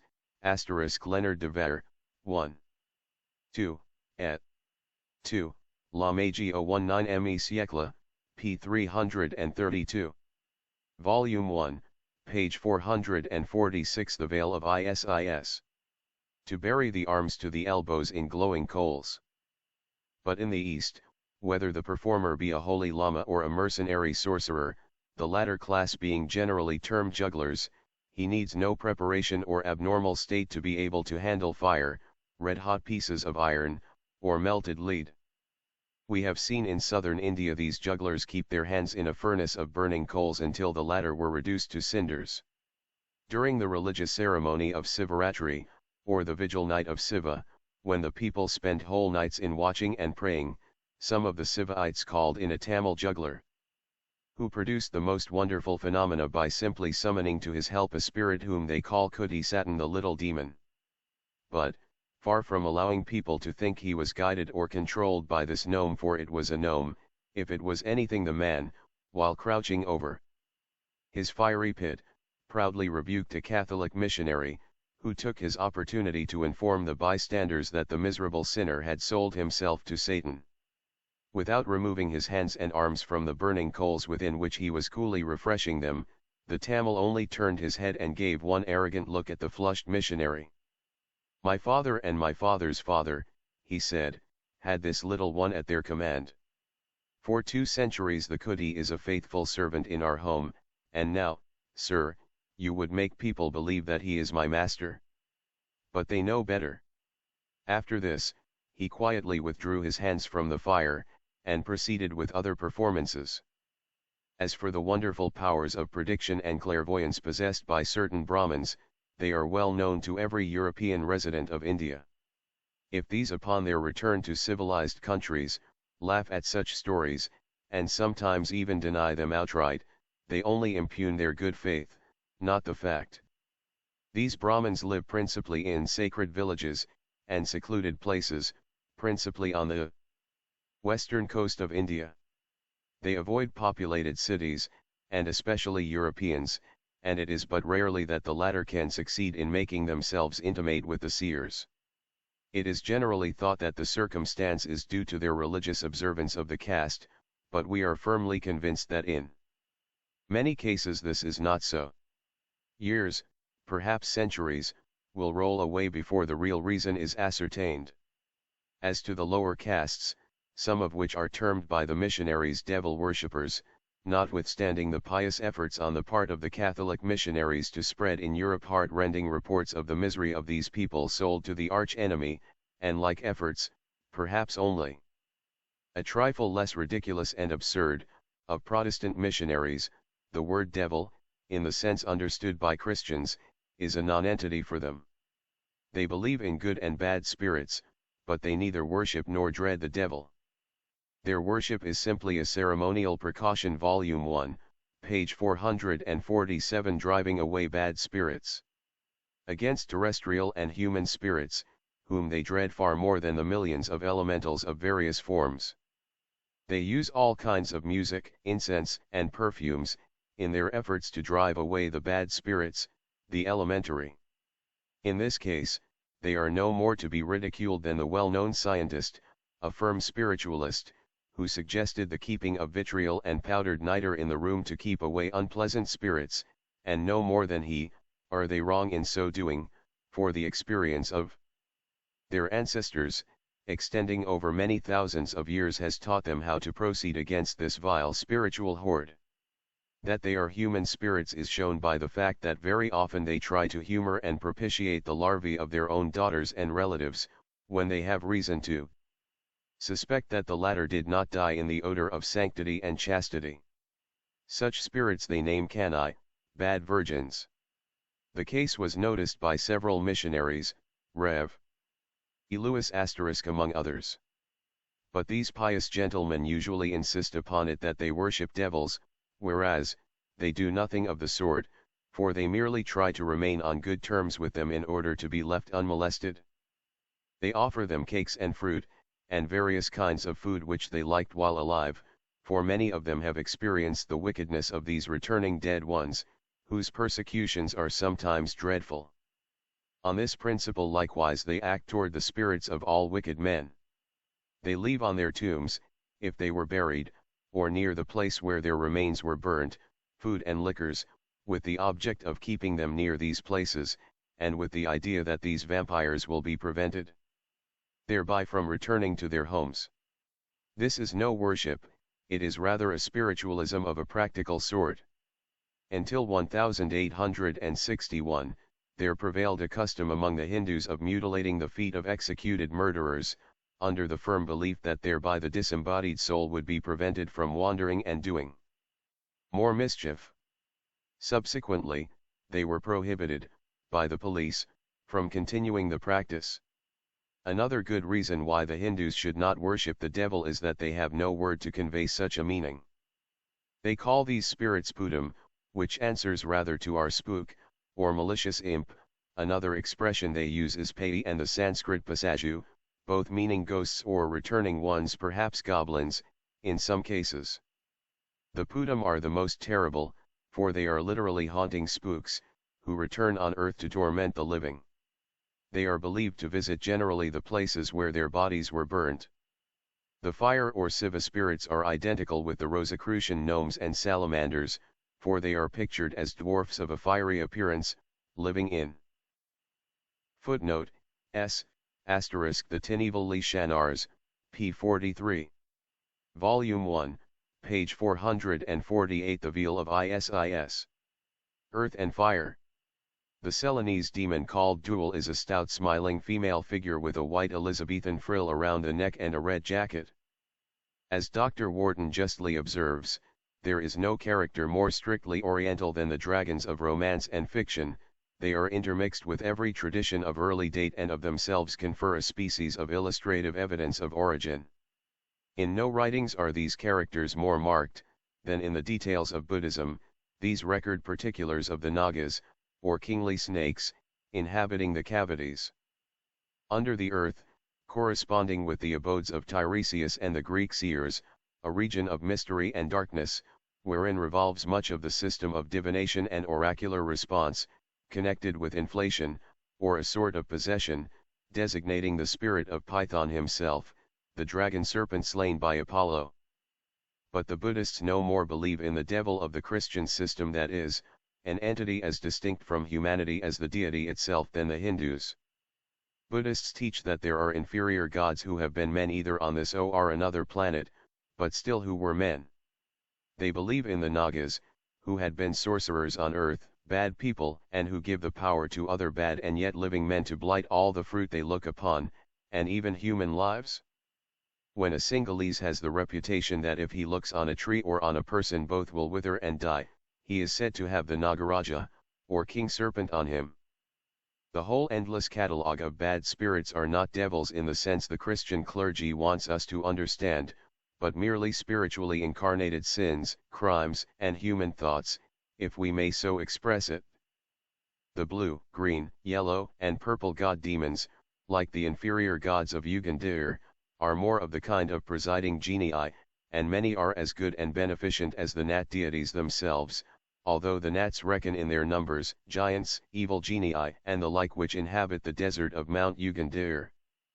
The true doctrine of Buddha says that the demons, when nature produced the sun, moon, and stars, were human beings, but, on account of their sins, they fell from the state of felicity.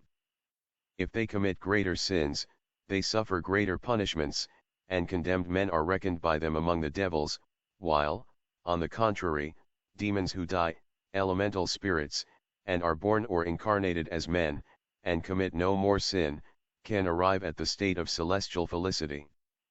Which is a demonstration, remarks Edward Upham, in his History and Doctrine of Buddhism, that all beings, divine as well as human, are subject to the laws of transmigration, which are operative on all, according to a scale of moral deeds.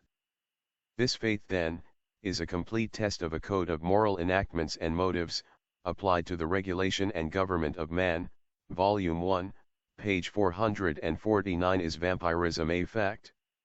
An experiment, he adds, which renders the study of Buddhism an important and curious subject for the philosopher. The Hindus believe, as firmly as the Servians or Hungarians, in vampires. Furthermore, their doctrine is that of Purard, the famous French spiritist and mesmerizer, whose school flourished some dozen years ago.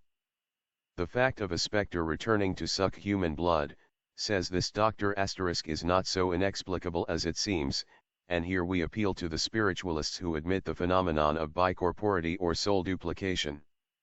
The hands which we have pressed these materialized limbs, so palpable, prove clearly how much is possible for astral specters under favorable conditions. The honorable physician expresses the theory of the Kabbalists. The Shadim are the lowest of the spiritual orders. Maimonides, who tells us that his countrymen were obliged to maintain an intimate intercourse with their departed ones, describes the feast of blood they held on such occasions. They dug a hole, and fresh blood was poured in, over which was placed a table, after which the spirits came and answered all their questions. Purard, whose doctrine was founded on that of the Theurgists, exhibits a warm indignation against the superstition of the clergy which requires, whenever a corpse is suspected of vampirism, that a stake should be driven through the heart. So long as the astral form is not entirely liberated from the body, there is a liability that it may be forced by magnetic attraction to re-enter it. Sometimes it will be only halfway out, when the corpse, which presents the appearance of death, is buried.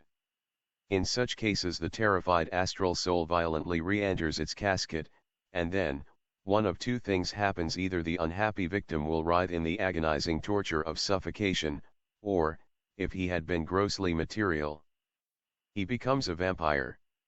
The bicorporeal life begins, and these unfortunate buried cataleptics sustain their miserable lives by having their astral bodies rob the lifeblood from living persons.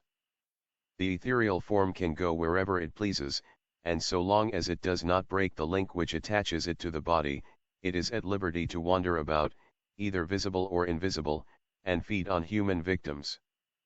According to all appearance, this spirit then transmits through a mysterious and invisible cord of connection, which perhaps, some day may be explained, the results of the suction to the material body which lies inert at the bottom of the tomb, aiding it, in a manner, to perpetuate the state of catalepsy. Footnote S. Purard, Review Spiritualist, Chapter on Vampirism. Maimonides, Abodhasara, 12 Absh, 11 Abth. Purard, Review Spiritualist. Volume 1, page 450. The Veil of Isis. Briere de Boismont gives a number of such cases, fully authenticated, which he is pleased to term hallucinations. A recent inquest, says a French paper, has established that in 1871 two corpses were submitted to the infamous treatment of popular superstition, at the instigation of the clergy. O blind prejudice! But Dr. Purard, quoted by de Musso, who stoutly adheres to vampirism, exclaims, "Blind, you say? Yes, blind, as much as you like. But whence sprang these prejudices? Why are they perpetuated in all ages, and in so many countries? After a crowd of facts of vampirism so often proved, should we say that there are no more and that they never had a foundation? Nothing comes of nothing. Every belief, every custom springs from facts and causes which gave it birth. If one had never seen appear, in the bosom of families of certain countries, beings clothing themselves in the shape of the familiar dead, coming thus to suck the blood of one or of several persons, and if the death of the victims by emaciation had not followed, they would never have gone to disinter the corpses in cemeteries, we would never have had attested the incredible fact of persons buried for several years being found with the corpse soft, flexible, the eyes open, with rosy complexions, the mouth and nose full of blood, and of the blood running in torrents under blows, from wounds, and when decapitated. Asterisk. One of the most important examples of vampirism figures in the private letters of the philosopher, the Marquis d'Argens, and, in the Revue Britannique, for March, 1837, the English traveller Pashley describes some that came under his notice in the island of Candia. Dr. Jobbard, the anti-Catholic and anti-spiritual Belgian savant, testifies to similar experiences. I will not examine, wrote the Bishop d'Avranches, whether the facts of vampirism, which are constantly being reported, are true, or the fruit of a popular error, but it is certain that they are testified to by so many authors, able and trustworthy, and by so many eyewitnesses, that no one ought to decide upon the question without a good deal of caution. The Chevalier, who went to great pains to collect materials for his demonological theory, brings the most thrilling instances to prove that all such cases are produced by the devil, who uses graveyard corpses with which to clothe himself, and roams at night sucking people's blood. Methinks we could do very well without bringing this dusky personage upon the scene. If we are to believe at all in the return of spirits, there are plenty of wicked sensualists, misers, and sinners of other footnote, s. Drive. Purard, Revue Spiritualiste, Vol. 4, p. 104. See Houtsfen, p. 199. Hute Iana, p. 81. Volume 1, page 451. The Servian Vourdalac. Script Ians, especially suicides, who could have rivaled the devil himself in malice in his best days. It is quite enough to be actually forced to believe in what we do see, and know to be a fact, namely spirits, without adding to our pantheon of ghosts the devil whom nobody ever saw. Still, there are interesting particulars to be gathered in relation to vampirism, since belief in this phenomenon has existed in all countries, from the remotest ages. The Slavonian nations, the Greeks, the Wallachians, and the Servians would rather doubt the existence of their enemies, the Turks, than the fact that there are vampires. The Braukalak, or Vourdalac, as the latter are called, are but too familiar guests at the Slavonian fireside. Writers of the greatest ability, men as full of sagacity as of high integrity, have treated of the subject and believed in it. Whence, then, such a superstition? Whence that unanimous credence throughout the ages, and whence that identity in details and similarity of description as to that one particular phenomenon which we find in the testimony generally sworn evidence of peoples foreign to each other and differing widely in matters concerning other superstitions? There are, says Dom Calmet, a skeptical Benedictine monk of the last century, two different ways to destroy the belief in these pretended ghosts. The first would be to explain the prodigies of vampirism by physical causes. The second way is to deny totally the truth of all such stories, and the latter plan would be undoubtedly the most certain, as the most wise. The first way, that of explaining it by physical, though occult causes, is the one adopted by the Purard school of mesmerism. It is certainly not the spiritualists who have a right to doubt the plausibility of this explanation. The second plan is that adopted by scientists and skeptics. They deny point blank. As de Musso remarks, there is no better or surer way, and none exacts less of either philosophy or science. The specter of a village herdsman, near Cottam, in Bavaria, began appearing to several inhabitants of the place, and either in consequence of their fright or some other cause, every one of them died during the following week. Driven to despair, the peasants disinterred the corpse, and pinned it to the ground with a long stake. The same night he appeared again, plunging people into convulsions of fright, and suffocating several of them. Then the village authorities delivered the body into the hands of the executioner, who carried it to a neighboring field and burned it. The corpse, says de Musso, quoting Dom Calmet, howled like a madman, kicking and tearing as if he had been alive. When he was footnote, s, asterisk Dom Calmet, apparitions, etc. Paris, 1751, vol. 2, p. 47, Houtsfen. De la Magie, 195. Volume 1, page 452. The Veil of Isis. Run through again with sharp-pointed stakes, he uttered piercing cries, and vomited masses of crimson blood. The apparitions of this spectre ceased only after the corpse had been reduced to ashes. Asterisk officers of justice visited the places said to be so haunted, the bodies were exhumed, and in nearly every case it was observed that the corpse suspected of vampirism looked healthy and rosy, and the flesh was in no way decaying. The objects which had belonged to these ghosts were observed moving about the house without anyone touching them. But the legal authorities generally refused to resort to cremation and beheading before they had observed the strictest rules of legal procedure. Witnesses were summoned to appear, and evidence was heard and carefully weighed. After that the exhumed corpses were examined, and if they exhibited the unequivocal and characteristic signs of vampirism, they were handed over to the executioner. But, argues Dom Calmet, the principal difficulty consists in learning how these vampires can quit their tombs, and how they re-enter them, without appearing to have disturbed the earth in the least. How is it that they are seen with their usual clothing? How can they go about, and walk, and eat? If this is all imagination on the part of those who believe themselves molested by such vampires, how happens it that the accused ghosts are subsequently found in their graves, exhibiting no signs of decay, full of blood, supple and fresh? How explain the cause of their feet found muddy and covered with dirt on the day following the night they had appeared and frightened their neighbors, while nothing of the sort was ever found on other corpses buried in the same cemetery? How is it again that once burned they never reappear?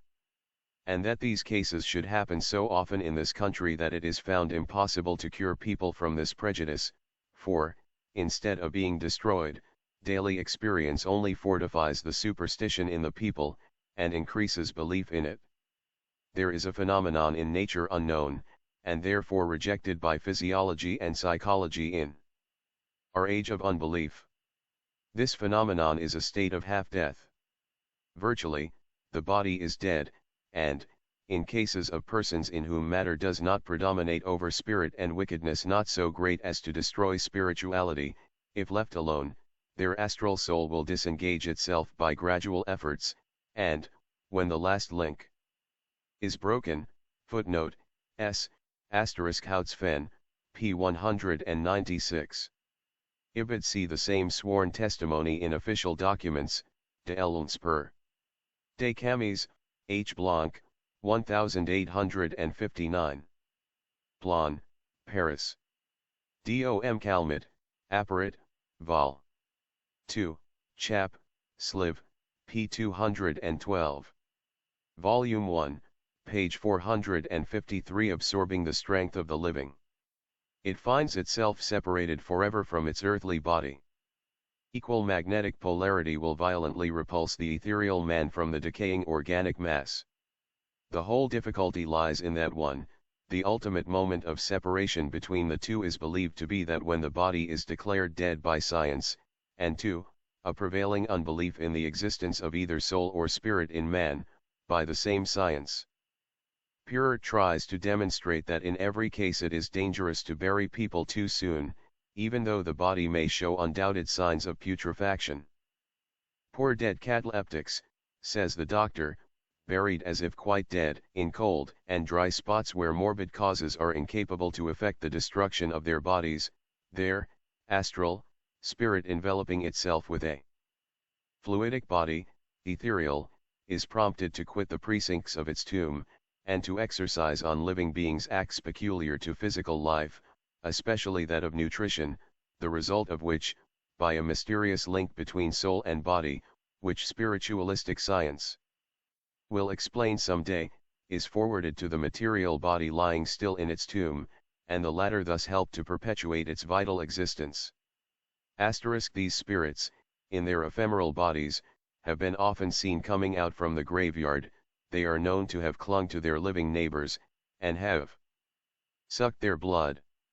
Judicial inquiry has established that from this resulted an emaciation of the victimized persons, which often terminated in death. Thus, following the pious advice of Dom Calmet, we must either go on denying, or, if human and legal testimonies are worth anything, accept the only explanation possible. That souls departed are embodied in aerial or ethereal vehicles is most fully and plainly proved by those excellent men, Dr. C. and Dr. Moore, says Glanville, and they have largely shown that this was the doctrine of the greatest philosophers and most ancient and aged fathers. Gors, the German philosopher, says to the same effect, that God never created man as a dead corpse, but as an animal full of life. Once he had thus produced him, finding him ready to receive the immortal breath, he breathed him in the face, and thus man became a double masterpiece in his hands. It is in the center of life itself that this mysterious insufflation took place in the first man, race, and thence were united the animal soul issued from earth, and the spirit emanating from heaven. De Musso, in company with other Roman Catholic writers, exclaims, "This proposition is utterly anti-Catholic." Well, and suppose. Footnote, S. Purd, Review Spiritualist, Vol. 4, p. 104. Saggismus Triumphatus, Vol. 2, p. 70. Gors, Complete Works, Vol. 3, ch. 7, p. 132. Volume 1, page 454. The Veil of Isis. It may be archi-anti-Catholic, and still be logic, and offer a solution for many a psychological puzzle. The sun of science and philosophy shines for everyone, and if Catholics, who hardly number 1/7 part of the population of the globe, do not feel satisfied, perhaps the many millions of people of other religions who outnumber them, will. And now, before parting with this repulsive subject of vampirism, we will give one more illustration, without other voucher than the statement that it was given to us by apparently trustworthy witnesses. About the beginning of the present century, there occurred in Russia, one of the most frightful cases of vampirism on record. The governor of the province of Tay was a man of about 60 years, of a malicious, tyrannical, cruel, and jealous disposition. Clothed with despotic authority, he exercised it without stint, as his brutal instincts prompted. He fell in love with the pretty daughter of a subordinate official. Although the girl was betrothed to a young man whom she loved, the tyrant forced her father to consent to his having her marry him, and the poor victim, despite her despair, became his wife.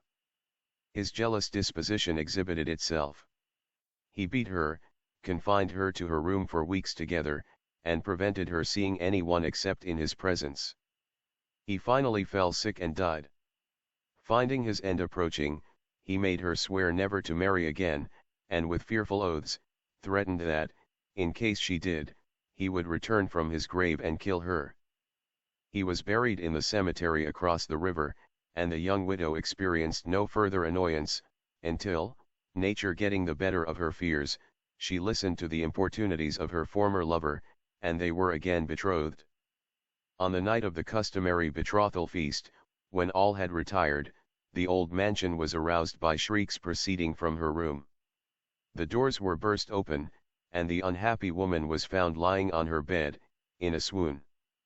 At the same time a carriage was heard rumbling out of the courtyard. Her body was found to be black and blue in places, as from the effect of pinches, and from a slight puncture on her neck drops of blood were oozing. Upon recovering, she stated that her deceased husband had suddenly entered her room, appearing exactly as in life, with the exception of a dreadful pallor, that he had upbraided her for her inconstancy, and then beaten and pinched her most cruelly.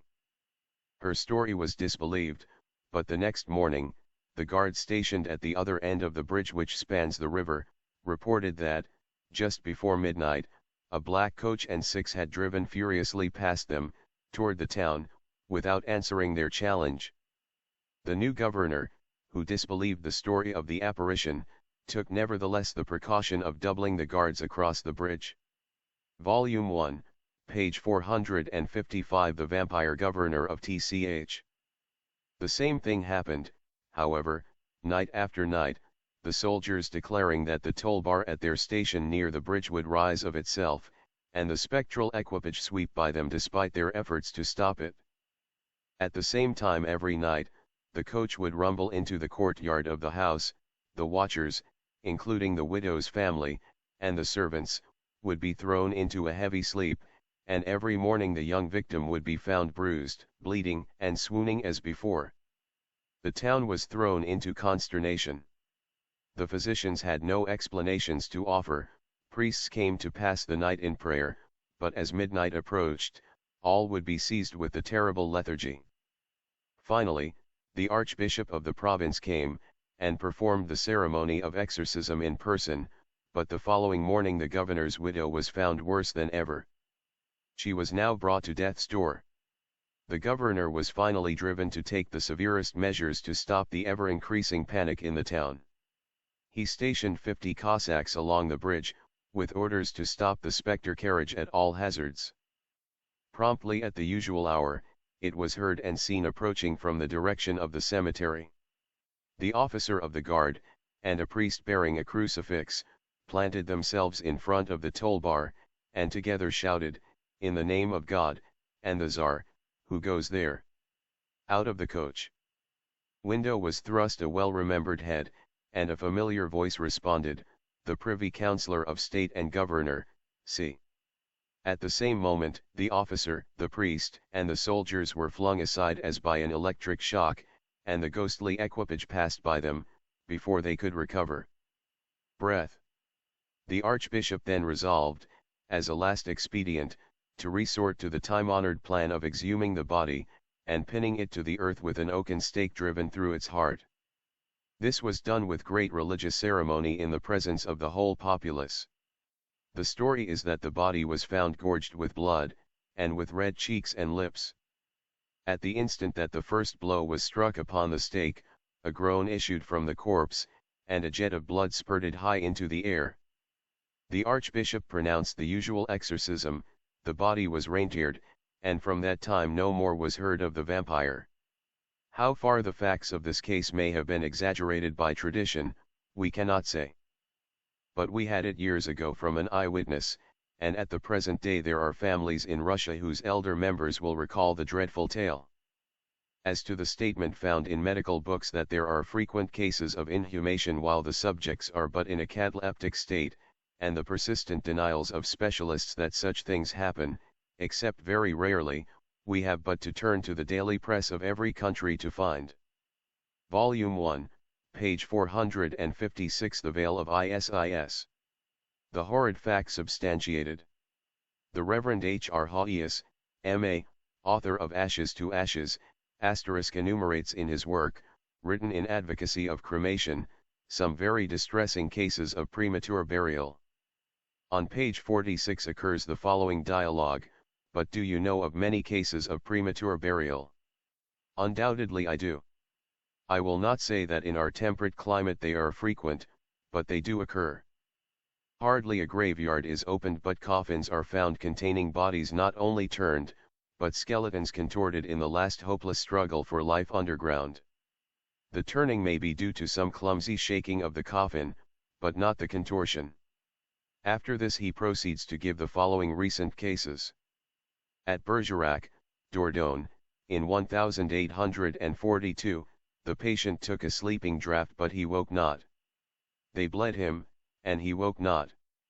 At last they declared him to be dead, and buried him. After a few days, remembering the sleeping draught, they opened the grave. The body had turned and struggled. The Sunday Times, December 30, 1838, relates that at Tonines, Lower Garonne, a man was buried, when an indistinct noise proceeded from the coffin, the reckless grave-digger fled. The coffin was hauled up and burst open. A face stiffened in terror and despair, a torn winding sheet, contorted limbs, told the sad truth too late. The Times, May, 1874, states that in August of 1873, a young lady died soon after her marriage. Within a year the husband married again, and the mother of his first bride resolved to remove her daughter's body to Marseilles. They opened the vault and found the poor girl's body prostrate, her hair disheveled, her shroud torn to pieces. As we will have to refer to the subject once more in connection with Bible miracles, we will leave it for the present, and return to magical phenomena. If we were to give a full description of the various manifestations which take place among adepts in India and other countries, we might fill volumes, but this would be profitless, as there would remain no space for explanation. Therefore we select in preference such as either find their parallels in modern phenomena or are authenticated by legal inquiry. Horst tried to present an idea of certain Persian spirits to his readers, and failed, for the bare mention of some of them is calculated to set the brains of a believer in a whirl. There are the devs and their specialties, the darwans and their gloomy tricks, the shaidim and jinnas, the whole vast legion of spirits, demons, goblins, and elves of the Persian footnote, s, Ashes to Ashes, London, Daldy, Ispeister & Co., 1875. The author refers all those who may doubt such statements to G. A. Walker's Gatherings from Graveyards, pages 84 to 193, 194, etc. Volume 1, page 457 Bengalese Conjurers and Jugglers. Calendar, and, on the other hand, the Jewish seraphim, cherubim, Ists, Amshaspans, Sephiroth, Malachim, Elohim, and, adds Horst, the millions of astral and elementary spirits, of intermediary spirits, ghosts, and imaginary beings of all races and colors. But the majority of these spirits have naught to do with the phenomena consciously and deliberately produced by the Eastern magicians. The latter repudiate such an accusation and leave to sorcerers the help even of elemental spirits and the elementary spooks. The adept has an unlimited power over both, but he rarely uses it. For the production of physical phenomena he summons the nature spirits as obedient powers, not as intelligences. As we always like to strengthen our arguments by testimonies other than our own, it may be well to present the opinion of a daily paper, the Boston Herald, as to phenomena in general and mediums in particular. Having encountered sad failures with some dishonest persons, who may or may not be mediumistic, the writer went to the trouble of ascertaining as to some wonders said to be produced in India, and compares them with those of modern thaumaturgy. The medium of the present day, he says, bears a closer resemblance, in methods and manipulations, to the well-known conjurer of history, than any other representative of the magic art. How far short he still remains of the performances of his prototypes is illustrated below. In 1615 a delegation of highly educated and distinguished men from the English East India Company visited the Emperor Jahangir. While on their mission they witnessed many most wonderful performances, almost causing them to discredit their senses, and far beyond any hint even of solution. A party of Bengalese conjurers and jugglers, showing their art before the emperor, were desired to produce upon the spot, and from seed, 10 mulberry trees. They immediately planted 10 seeds, which, in a few minutes produced as many trees. The ground divided over the spot where a seed was planted, tiny leaves appeared, at once followed by slender shoots, which rapidly gained elevation, putting out leaves and twigs and branches, finally spreading wide in the air, budding, blossoming and yielding fruit, which matured upon the spot, and was found to be excellent. And this before the beholder had turned away his eyes. Fig, almond, mango, and walnut trees were at the same time under like conditions produced, yielding the fruit which belonged to each. Wonder succeeded wonder. The branches were filled with birds of beautiful plumage flitting about among the leaves and singing sweet notes. The leaves turned to russet, fell from their places, branches and twigs withered, and footnote, s. Horst, Zauber Bibliothek, Vol. V. p. 52. Volume 1, page 458. The Veil of Isis. Finally the trees sank back into the earth, out of which they had all sprung within the hour. Another had a bow and about 50 steel-pointed arrows. He shot an arrow into the air, when, lo! The arrow became fixed in space at a considerable height. Another and another arrow was sent off, each fixing itself in the shaft of the preceding, until all formed a chain of arrows in the air, excepting the last shot, which, striking the chain, brought the whole to the ground in detachments. They set up 2 common tents facing each other, and about a bow shot apart. These tents were critically examined by the spectators, as are the cabinets of the mediums, and pronounced empty. The tents were fastened to the ground all around. The lookers-on were then invited to choose what animals or birds they would have issue from these tents to engage in a battle. Connie Hahoun incredulously asked to see a fight between ostriches. In a few minutes an ostrich came out from each tent, rushed to combat with deadly earnestness, and from them the blood soon began to stream, but they were so nearly matched that neither could win the victory, and they were at last separated by the conjurers and conveyed within the tents. After this the varied demands of the spectators for birds and animals were exactly complied with, always with the same results. A large cauldron was set, and into it a quantity of rice thrown. Without the sign of fire this rice soon began to boil, and out from the cauldron was taken more than 100 platters of cooked rice, with a stewed fowl at the top of each. This trick is performed on a smaller scale by the most ordinary fakirs of the present day. But space fails to give opportunity for illustrating, from the records of the past, how the miserably tame performances by comparison of the mediums of the present day were pale and overshadowed by those of other days and more adroit peoples. There is not a wonderful feature in any of the so-called phenomena or manifestations which was not, nay, which is not now more than duplicated by other skillful performers, whose connection with earth, and earth alone, is too evident to be doubted, even if the fact was not supported by their own testimony. It is an error to say that fakirs or jugglers will always claim that they are helped by spirits. In quasi-religious evocations, such as Jacqueliot's Govindasamy is described to have produced before this French gentleman, when the parties desire to see real spiritual manifestations, they will resort to Pitres, their disembodied ancestors, and other pure spirits. These they can evoke but through prayer. As to all other phenomena, they are produced by the magician and fakir at will. Notwithstanding the state of apparent abjectness in which the latter lives, he is often an initiate of Vol. 1, page 459. Medieval incubi and succubi. The temples, and is as well acquainted with occultism as his richer brethren. The Chaldeans, whom Cicero counts among the oldest magicians, placed the basis of all magic in the inner powers of man's soul, and by the discernment of magic properties in plants, minerals, and animals. By the aid of these they performed the most wonderful miracles. Magic, with them, was synonymous with religion and science. It is but later that the religious myths of the Magdene dualism, disfigured by Christian theology and euhemerized by certain fathers of the Church, assumed the disgusting shape in which we find them expounded by such Catholic writers as de Musso. The objective reality of the medieval incubus and succubus, that abominable superstition of the Middle Ages which cost so many human lives, advocated by this author in a whole volume, is the monstrous production of religious fanaticism and epilepsy.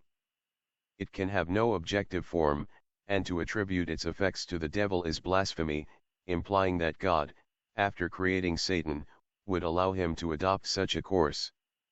If we are forced to believe in vampirism, it is on the strength of two irrefragable propositions of occult psychological science. One, the astral soul is a separable distinct entity of our ego, and can roam far away from the body without breaking the thread of life.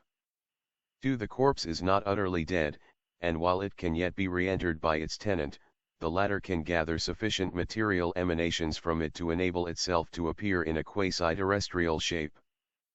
But to uphold, with de Musso and de Merville, that the devil, whom the Catholics endow with a power which, in antagonism, equals that of the supreme deity, transforms himself into wolves, snakes, and dogs, to satisfy his lust and procreate monsters, is an idea within which lie hidden the germs of devil worship, lunacy, and sacrilege.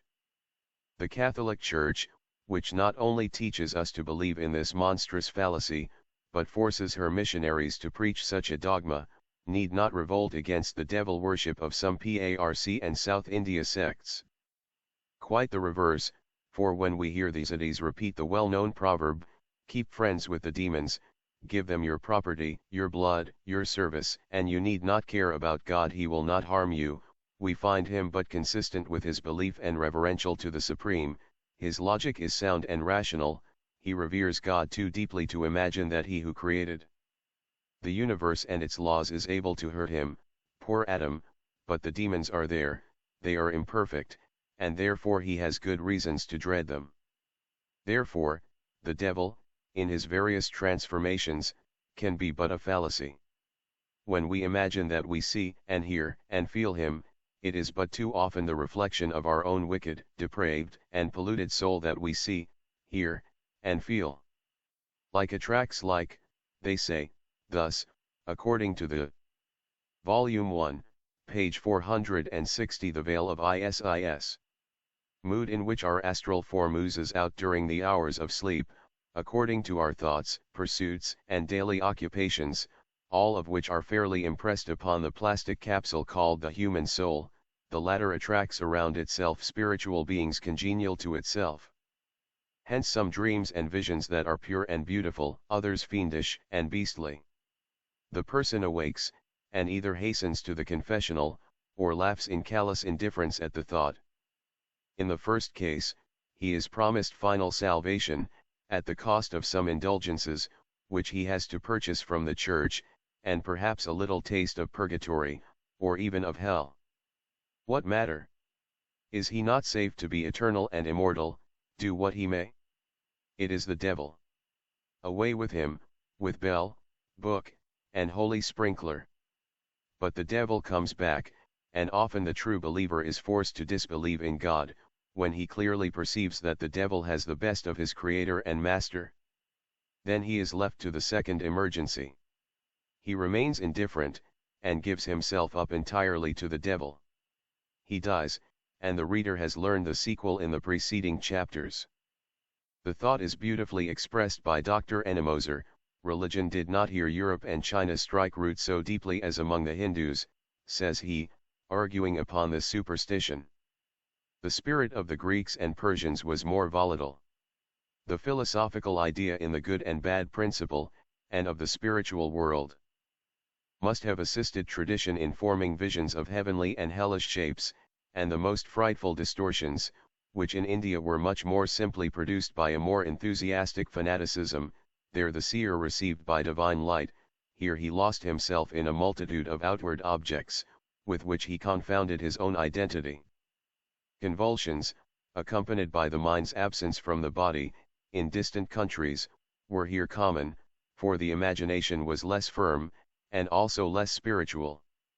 The outward causes are also different, the modes of life, geographical position, and artificial means producing various modifications. The mode of life in Western countries has always been very variable, and therefore disturbs and distorts the occupation of the senses, and the outward life is therefore reflected upon the inner dream world. The spirits, therefore, are of endless varieties of shape, and incline men to gratify their passions, showing them the means of so doing, and descending even to the minutest particulars, which was so far below the elevated natures of Indian seers. Let the student of occult sciences make his own nature as pure and his thoughts as elevated as those of these Indian seers, and he may sleep unmolested by vampire, incubus, or succubus. Around the insensible form of such a sleeper the immortal spirit sheds a power divine that protects it from evil approaches, as though it were a crystal wall. Hec muris aeneas esto, nil consere sibi, nulla palacere culpa. Chapter 13. Contents. Isis Unveiled by H. P. Blavatsky Volume 1 Theosophical University Press Online Edition Volume 1, page 461 Chapter 13. Alchemist. Thou always speakest riddles. Tell me if thou art that fountain of which Bernard Lord Trevigan writ. Mercury. I am not that fountain, but I am the water. The fountain compasseth me about. Sandivogius, New Light of Alchemy. All that we profess to do is this, to find out the secrets of the human frame, to know why the parts ossify and the blood stagnates, and to apply continual preventatives to the effects of time. This is not magic, it is the art of medicine rightly understood. Bulwer Lytton. Lo, warrior!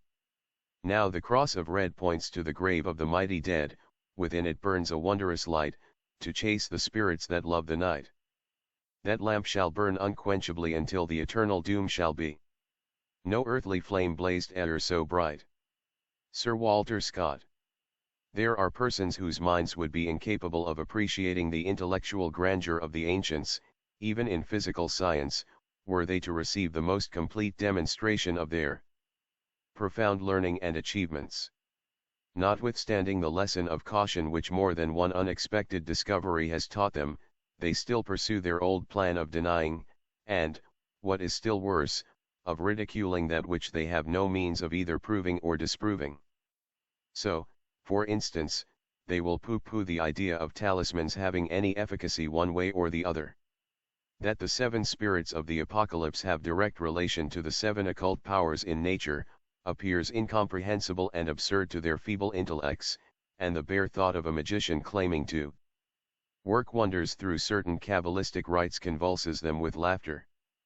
Perceiving only a geometrical figure traced upon a paper, a bit of metal, or other substance, they cannot imagine how any reasonable being should ascribe to either any occult potency. But those who have taken the pains to inform themselves know that the ancients achieved as great discoveries in psychology as in physics, and that their explorations left few secrets to be discovered. For our part, when we realize that a pentacle is a synthetic figure which expresses in concrete form a profound truth of nature, we can see nothing more ridiculous in it than in the figures of Euclid, and nothing half so comical as the symbols in a modern work on chemistry. What to the uninitiated reader can appear more absurd than that the symbol Vol. 1, page 462 the veil of ISIS. Na2CO2, means soda. And that C2H60 is but another way of writing alcohol. How very amusing that the alchemists should express their azoth, or creative principle of nature, astral light, by the symbol TOH which embraces 3 things, first, the divine hypothesis, 2d, the philosophical synthesis, 3d, the physical synthesis, that is to say, a belief, an idea, and a force. But how perfectly natural that a modern chemist who wishes to indicate to the students in his laboratory the reaction of a sodic carbonate with cream of tartar in solution, should employ the following symbol, Na2C03 plus 2HKC4H406 plus AQ, equals, 2NAKC4H406, plus H20 plus AQ, plus CO2. If the uninspired reader may be pardoned for looking aghast at this abracadabra of chemical science. Why should not its teachers restrain their mirth until they have learned the philosophical value of the symbolism of the ancients? At least they might spare themselves from being as ridiculous as Monsieur de Merville, who, confounding the azoth of the Hermetic philosophers with the azote of the chemists, asserted that the former worshipped nitrogen gas, asterisk. Apply a piece of iron to a magnet, and it becomes imbued with its subtle principle and capable of imparting it to other iron in its turn. It neither weighs more nor appears different from what it was before. And yet, one of the most subtle potencies of nature has entered into its substance. A talisman, in itself perhaps a worthless bit of metal, a scrap of paper, or a shred of any fabric, has nevertheless been imbued by the influence of that greatest of all magnets, the human will, with a potency for good or ill just as recognizable and as real in its effects as the subtle property which the iron acquired by contact with the physical magnet. Let the bloodhound snuff an article of clothing that has been worn by the fugitive, and he will track him through swamp and forest to his hiding place. Give one of Professor Buchanan's psychometers a manuscript, no matter how old, and he will describe to you the character footnote, s, asterisk C. Eliphas Levi, La Science des Esprits. Volume 1, page 463, photographing in colors by willpower of the writer, and perhaps even his personal appearance. Hand a clairvoyant a lock of hair or some article that has been in contact with the person of whom it is desired to know something, and she will come into sympathy with him so intimate that she may trace him through his whole life. Breeders tell us that young animals should not be herded with old ones, and intelligent physicians forbid parents to have young children occupy their own beds. When David was old and feeble, his vital forces were recruited by having a young person brought in close contact with him so that he could absorb her strength. The late Empress of Russia, the sister of the present German Emperor, was so feeble the last years of her life that she was seriously advised by her physicians to keep in her bed at night a robust and healthy young peasant girl. Whoever has read the description given by Dr. Kerner of the Seeress of Prevorst, Madame Haufe, must well remember her words. She repeatedly stated that she supported life merely on the atmosphere of the people surrounding her and their magnetic emanations, which were quickened in an extraordinary way by her presence. The seeress was very plainly a magnetic vampire, who absorbed by drawing to herself the life of those who were strong enough to spare her their vitality in the shape of volatilized blood. Dr. Kerner remarks that these persons were all more or less affected by this forcible loss. With these familiar illustrations of the possibility of a subtle fluid communicated from one individual to another, or to substances which he touches, it becomes less difficult to understand that by a determined concentration of the will an otherwise inert object may become imbued with protective or destructive power according to the purpose directing. A magnetic emanation, unconsciously produced, is sure to be overpowered by any stronger one with which it may come into opposition. But when an intelligent and powerful will directs the blind force, and concentrates it upon a given spot, the weaker emanation will often master the stronger. A human will has the same effect on the Akasa. Upon one occasion, we witnessed in Bengal an exhibition of willpower that illustrates a highly interesting phase of the subject.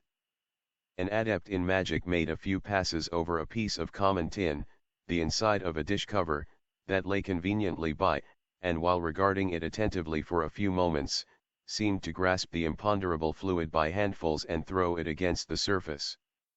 When the tin had been exposed to the full glare of light for about 6 seconds, the bright surface was suddenly covered as with a film. Then patches of a darker hue began coming out on its surface, and when in about 3 minutes the tin was handed back to us, we found imprinted upon it a picture, or Volume 1, page 464, The Veil of Isis. Rather a photograph, of the landscape that stretched out before us, faithful as nature itself, and every color perfect. It remained for about 48 hours and then slowly faded away. This phenomenon is easily explained. The will of the adept condensed upon the tin a film of Akasa which made it for the time being like a sensitized photographic plate. Light did the rest. Such an exhibition as this of the potency of the will to effect even objective physical results, will prepare the student to comprehend its efficacy in the cure of disease by imparting the desired virtue to inanimate objects which are placed in contact with the patient. When we see such psychologists as Maudsley quoting, without contradiction, the stories of some miraculous cures effected by Swedenborg's father, stories which do not differ from hundreds of other cures by other fanatics, as he calls them, magicians, and natural healers, and, without attempting to explain their facts, stooping to laugh at the intensity of their faith, without asking himself whether the secret of that healing potency were not in the control given by that faith over occult forces. We grieve that there should be so much learning and so little philosophy, in our time. Upon our word, we cannot see that the modern chemist is any less a magician than the ancient theurgist or hermetic philosopher, except in this, that the latter, recognizing the duality of nature, had twice as wide a field for experimental research as the chemist. The ancients animated statues, and the hermetists called into being, out of the elements, the shapes of salamanders, gnomes, undines, and sylphs, which they did not pretend to create, but simply to make visible by holding open the door of nature, so that, under favoring conditions, they might step into view. The chemist brings into contact two elements contained in the atmosphere, and by developing a latent force of affinity, creates a new body, water. In the spheroidal and diaphanous pearls which are born of this union of gases, come the germs of organic life, and in their molecular interstices lurk heat, electricity, and light, just as they do in the human body. Whence comes this life into the drop of water just born of the union of two gases? And what is the water itself? Have the oxygen and hydrogen undergone some transformation which obliterates their qualities simultaneously with the obliteration of their form? Here is the answer of modern science: whether the oxygen and hydrogen exist as such, in the water, or whether they are produced by some unknown and unconceived transformation of its substance, is a question about which we may speculate, but in regard to which we have no knowledge. Knowing footnote, S. * Henry Maudsley, Body and Mind. Josiah Cook, Jr., The New Chemistry. Volume 1, page 465. The Homunculus and Mandragora. Nothing about so simple a matter as the molecular constitution of water, or the deeper problem of the appearance of life within it. Would it not be well for Mr. Maudsley to exemplify his own principle, and maintain a calm acquiescence in ignorance until light comes? The claims of the friends of esoteric science, that Paracelsus produced, chemically, homunculi from certain combinations as yet unknown to exact science, are, as a matter of course, relegated to the storehouse of exploded humbugs. But why should they? If the homunculi were not made by Paracelsus, they were developed by other adepts, and that not 1,000 years ago. They were produced, in fact, upon exactly the same principle as that by which the chemist and physicist calls to life his animalcula. A few years ago, an English gentleman, Andrew Cross, of Somersetshire, produced acari in the following manner: black flint burned to redness and reduced to powder was mixed with carbonate of potash, and exposed to a strong heat for 15 minutes, and the mixture was poured into a black lead crucible in an air furnace. It was reduced to powder while warm, mixed with boiling water, kept boiling for some minutes, and then hydrochloric acid was added to supersaturation. After being exposed to voltaic action for 26 days, a perfect insect of the acari tribe made its appearance, and in the course of a few weeks about 100 more. The experiment was repeated with other chemical fluids with like results. A Mr. Weeks also produced the acari in ferrocyanide of potassium. This discovery produced a great excitement. Mr. Cross was now accused of impiety and aiming at creation. He replied, denying the implication and saying he considered to create was to form a something out of a nothing.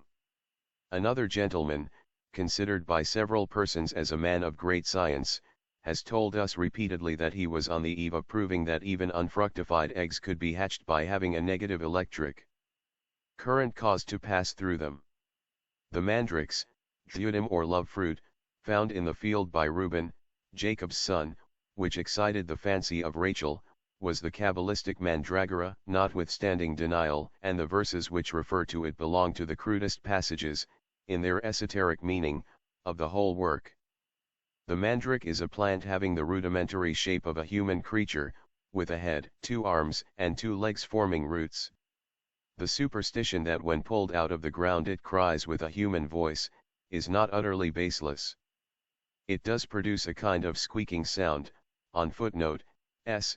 * Henry Maudsley, The Limits of Philosophical Inquiry, p. 266. Scientific American, August 12, 1868. Volume 1, page 466. The Veil of Isis. Account of the resinous substance of its root, which it is rather difficult to extract, and it has more than one hidden property in it perfectly unknown to the botanist. The reader who would obtain a clear idea of the commutation of forces and the resemblance between the life principles of plants, animals, and human beings, may profitably consult a paper on the correlation of nervous and mental forces by Professor Alexander Bain, of the University of Aberdeen. This mandragora seems to occupy upon Earth the point where the vegetable and animal kingdoms touch, as the zoophytes and polypi do in the sea, the boundary being in each case so indistinct as to make it almost imperceptible where the one ceases and the other begins. It may seem improbable that there should be homunculi, but will any naturalist, in view of the recent expansion of science, dare say it is impossible? Who, says Bain, is to limit the possibilities of existence? The unexplained mysteries of nature are many, and of those presumably explained hardly one may be said to have become absolutely intelligible.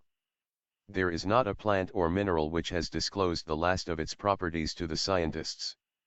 What do the naturalists know of the intimate nature of the vegetable and mineral kingdoms?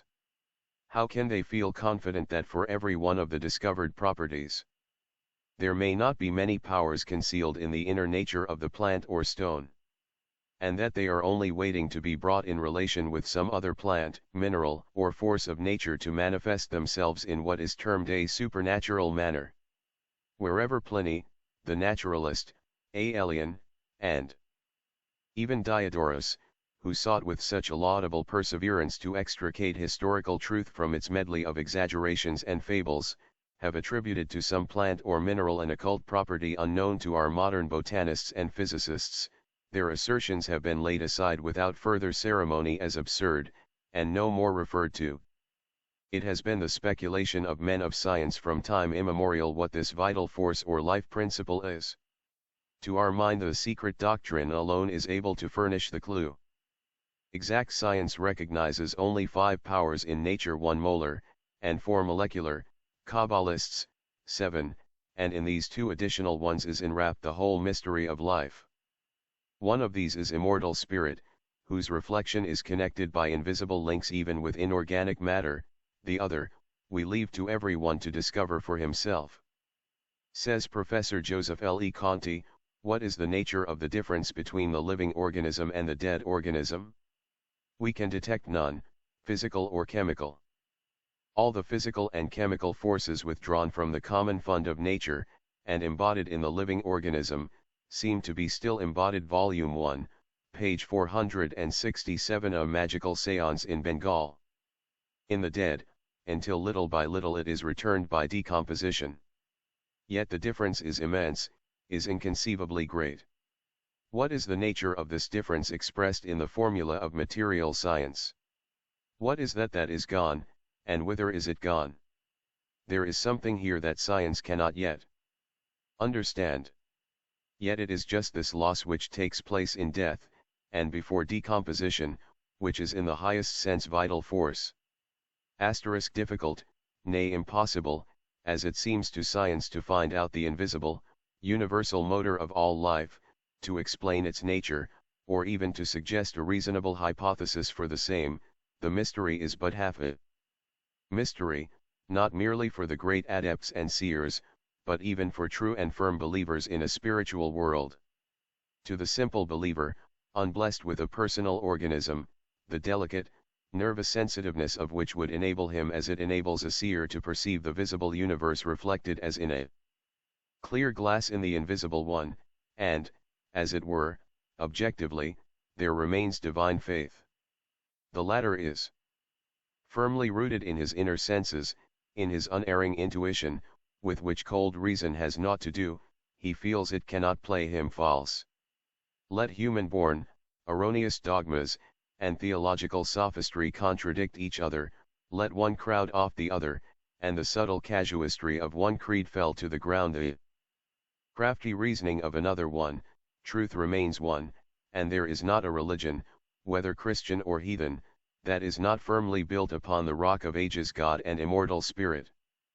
Every animal is more or less endowed with the faculty of perceiving, if not spirits, at least something which remains for the time being invisible to common men, and can only be discerned by a clairvoyant. We have made hundreds of experiments with cats, dogs, monkeys of various kinds, and, once, with a tame tiger. A round black mirror, known as the magic crystal, was strongly mesmerized by a native Hindu gentleman, formerly an inhabitant of Dindigul, and now residing in a more secluded spot, among the mountains known as the Western Ghats. He had tamed a young cub, brought to him from the Malabar coast, in which part of India the tigers are proverbially ferocious, and it is with this interesting animal that we made our experiments. Like the ancient Marsi and Scylla, the renowned serpent charmers, this gentleman claimed to be possessed of the mysterious power of taming any kind of animal. The tiger was reduced to a chronic mental numbness, so to say, he had become as inoffensive and harmless as a dog. Children could tease and pull him by the ears, and he would only shake himself and howl like a dog. But whenever forced to look into the footnote, **Le Conti, correlation of vital with chemical and physical forces. Vol. 1, page 468, The Veil of Isis. Magic mirror, the poor animal was instantly excited to a sort of frenzy. His eyes became full of a human terror, howling in despair, unable to turn away from the mirror to which his gaze seemed riveted as by a magnetic spell. He would writhe and tremble till he convulsed with fear at some vision, which to us remained unknown. He would then lie down, feebly groaning but still gazing in the glass. When it was taken away from him, the animal would lie panting and seemingly prostrated for about 2 hours. What did he see? What spirit picture from his own invisible, animal world, could produce such a terrific effect on the wild and naturally ferocious and daring beast? Who can tell? Perhaps he who produced the scene. The same effect on animals was observed during spiritual seances with some holy mendicants, the same when a Syrian, half heathen and half Christian, from Konankulam, Cochin State, a reputed sorcerer, who was invited to join us for the sake of experimenting.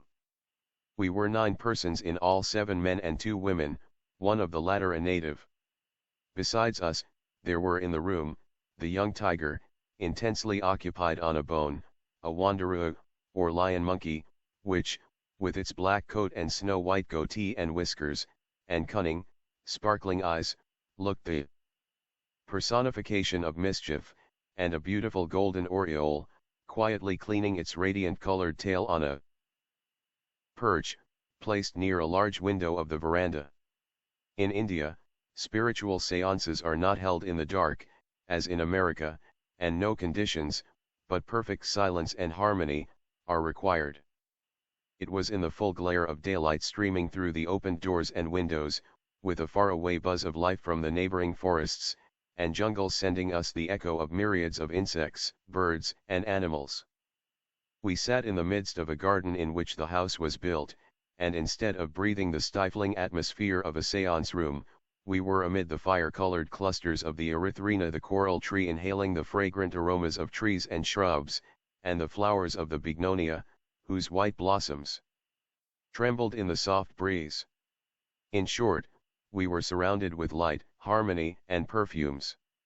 Large nosegays of flowers and shrubs, sacred to the native gods, were gathered for the purpose, and brought into the rooms. We had the sweet basil, the Vishnu flower, without which no religious ceremony in Bengal will ever take place, and the branches of the Ficus religiosa, the tree dedicated to the same bright deity, intermingling their leaves with the rosy blossoms of the sacred lotus and the Indian tuberose, profusely ornamented the walls. While the Blessed One, represented by a very dirty, but, nevertheless, really holy fakir, remained plunged in self-contemplation, and some spiritual wonders were taking place under the direction of his will. Vol. 1, page 469, Feats of Magic, Black and White. The monkey and the bird exhibited but few signs of restlessness. The tiger alone visibly trembled at intervals, and stared around the room, as if his phosphorically shining green orbs were following some invisible presence as it floated up and down. That which was as yet unperceived by human eyes, must have therefore been objective to him. As to the wanderer, all its liveliness had fled, it seemed drowsy, and sat crouching and motionless. The bird gave few, if any, signs of uneasiness. There was a sound as of gently flapping wings in the air, the flowers went traveling about the room, displaced by invisible hands, and, as a glorious azure-tinted flower fell on the folded paws of the monkey, it gave a nervous start, and sought refuge under its master's white robe. These displays lasted for an hour, and it would be too long to relate all of them, the most curious of all, being the one which closed that season of wonders. Somebody complaining of the heat, we had a shower of delicately perfumed dew. The drops fell fast and large, and conveyed a feeling of inexpressible refreshment, drying the instant after touching our persons. When the fakir had brought his exhibition of white magic to a close, the sorcerer, or conjurer, as they are called, prepared to display his power. We were treated to a succession of the wonders that the accounts of travelers have made familiar to the public, showing, among other things, the fact that animals naturally possess the clairvoyant faculty, and even, it would seem, the ability to discern between the good and the bad spirits.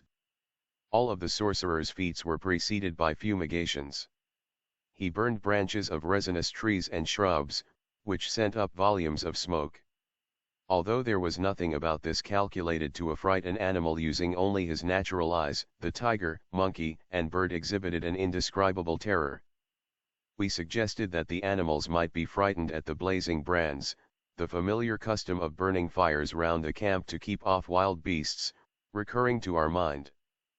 To leave no doubt upon this point, the Syrian approached the crouching tiger with a branch of the Baal tree *, sacred to Siva, and waved it several times over his head, muttering, meanwhile, his incantations. The brute instantly displayed a panic of terror beyond description. His eyes started from their sockets like blazing fireballs, he foamed at the mouth, he flung himself upon the floor, as if seeking some hole in which to hide himself, he uttered scream after scream, that awoke 100 responsive echoes from the jungle and the woods. Finally, taking a last look at the spot from which his eyes had never wandered, he made a desperate plunge, which snapped his chain, and footnote, s, * the wood apple. Volume 1, page 470. The veil of Isis. Dashed through the window of the veranda, carrying a piece of the framework with him. The monkey had fled long before, and the bird fell from the perch as though paralyzed. We did not ask either the fakir or sorcerer for an explanation of the method by which their respective phenomena were effected. If we had, unquestionably they would have replied as did a fakir to a French traveler, who tells his story in a recent number of a New York newspaper, called the Franco-American, as follows: many of these Hindu jugglers who live in the silence of the pagodas perform feats far surpassing the prestidigitations of Robert Houdin, and there are many others who produce the most curious phenomena in magnetism and catalepsy upon the first objects that come across their way, that I have often wondered whether the Brahmins, with their occult sciences, have not made great discoveries in the questions which have recently been agitated in Europe. On one occasion, while I and others were in a café with Sir Maswell, he ordered his debaki to introduce the charmer.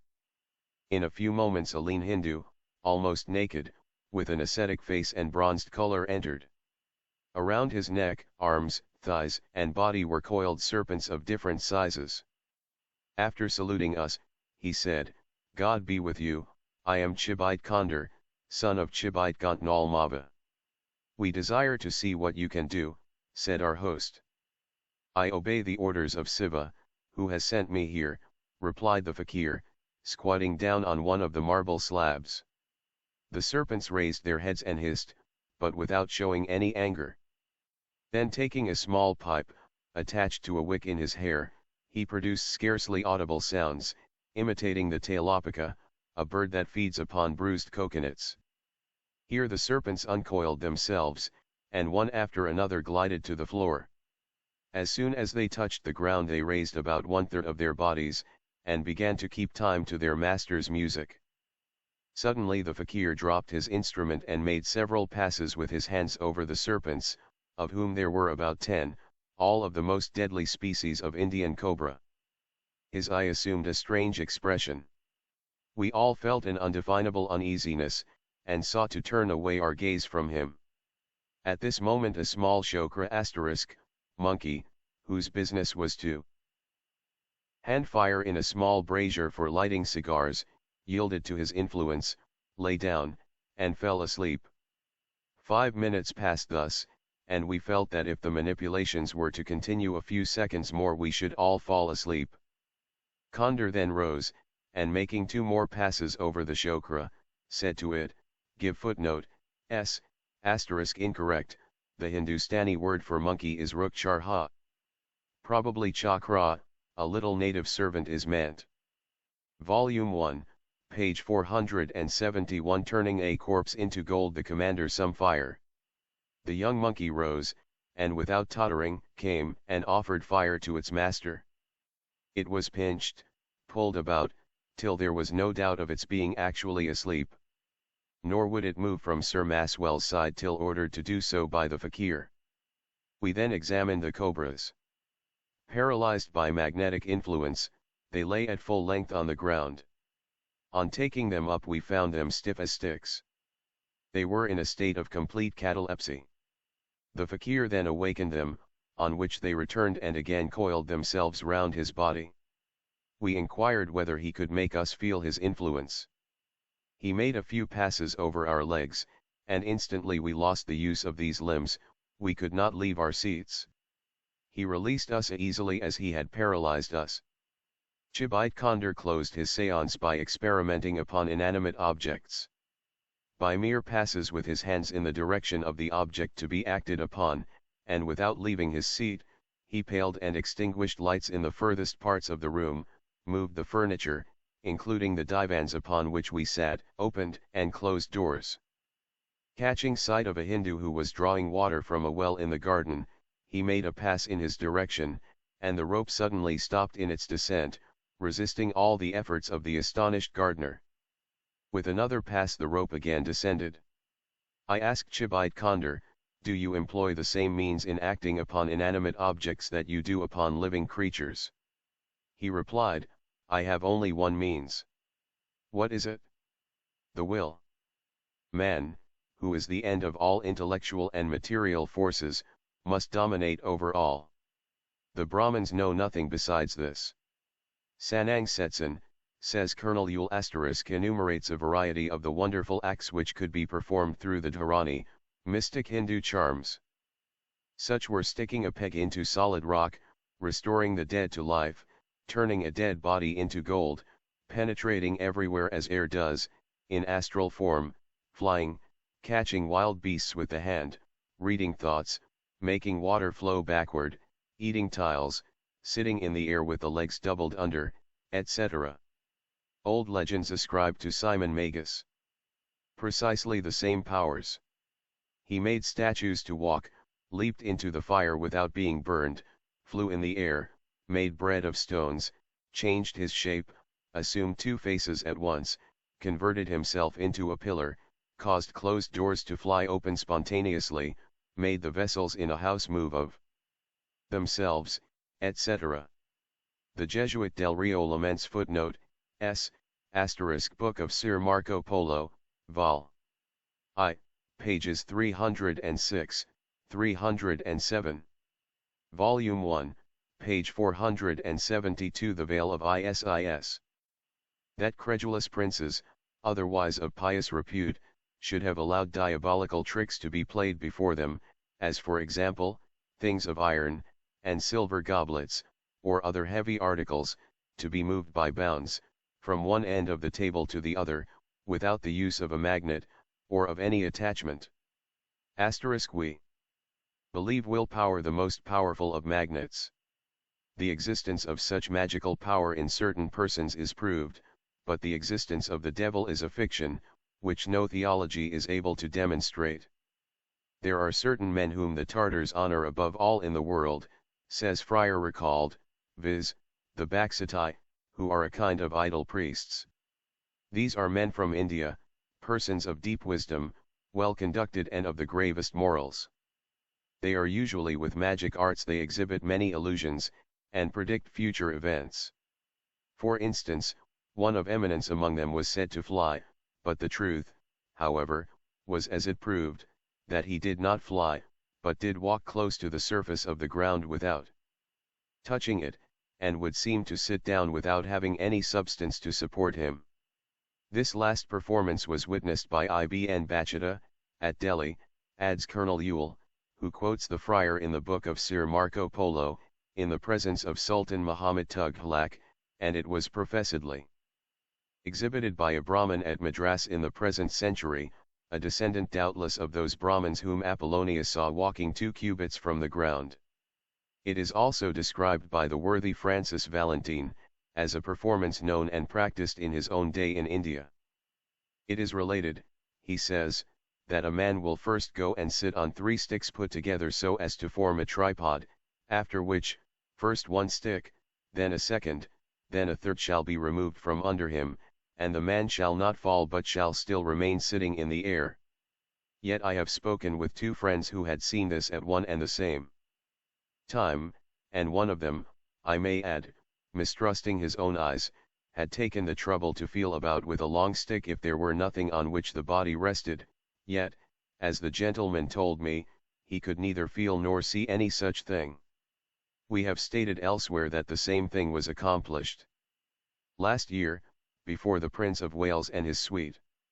Such feats as the above are nothing in comparison to what is done by professed jugglers, feats, remarks the above quoted author, which might be regarded as simply inventions if told by one author only, but which seem to deserve prominent notice from being recounted by a series of authors, certainly independent of one another, and writing at long intervals of time and place. Our first witness is Ibn Battuta, and footnote, s. Asterisk Del Rio, Disquis. Magic, pages 34, 100. Colonel H. Ewell, The Book of Sir Marco Polo, Vol. I, p. 308. Volume 1, page 473. The Acme of Illusion. It will be necessary to quote him as well as the others in full, in order to show how closely their evidence tallies. The Arab traveller was present at a great entertainment at the court of the Viceroy of Kansa. That same night a juggler, who was one of the Khan's slaves, made his appearance, and the Emir said to him, "Come and show us some of your marvels."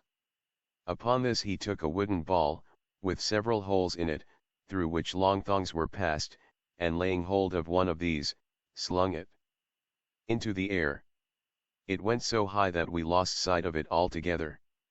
We were in the middle of the palace court. There now remained only a little of the end of a thong in the conjurer's hand, and he desired one of the boys who assisted him to lay hold of it and mount. He did so, climbing by the thong, and we lost sight of him also. The conjurer then called to him 3 times, but, getting no answer, he snatched up a knife as if in a great rage, laid hold of the thong, and disappeared also. By and by, he threw down one of the boy's hands, then a foot, then the other hand, and then the other foot, then the trunk, and last of all the head. Then he came down himself, puffing and panting, and with his clothes all bloody kissed the ground before the Emir, and said something to him in Chinese.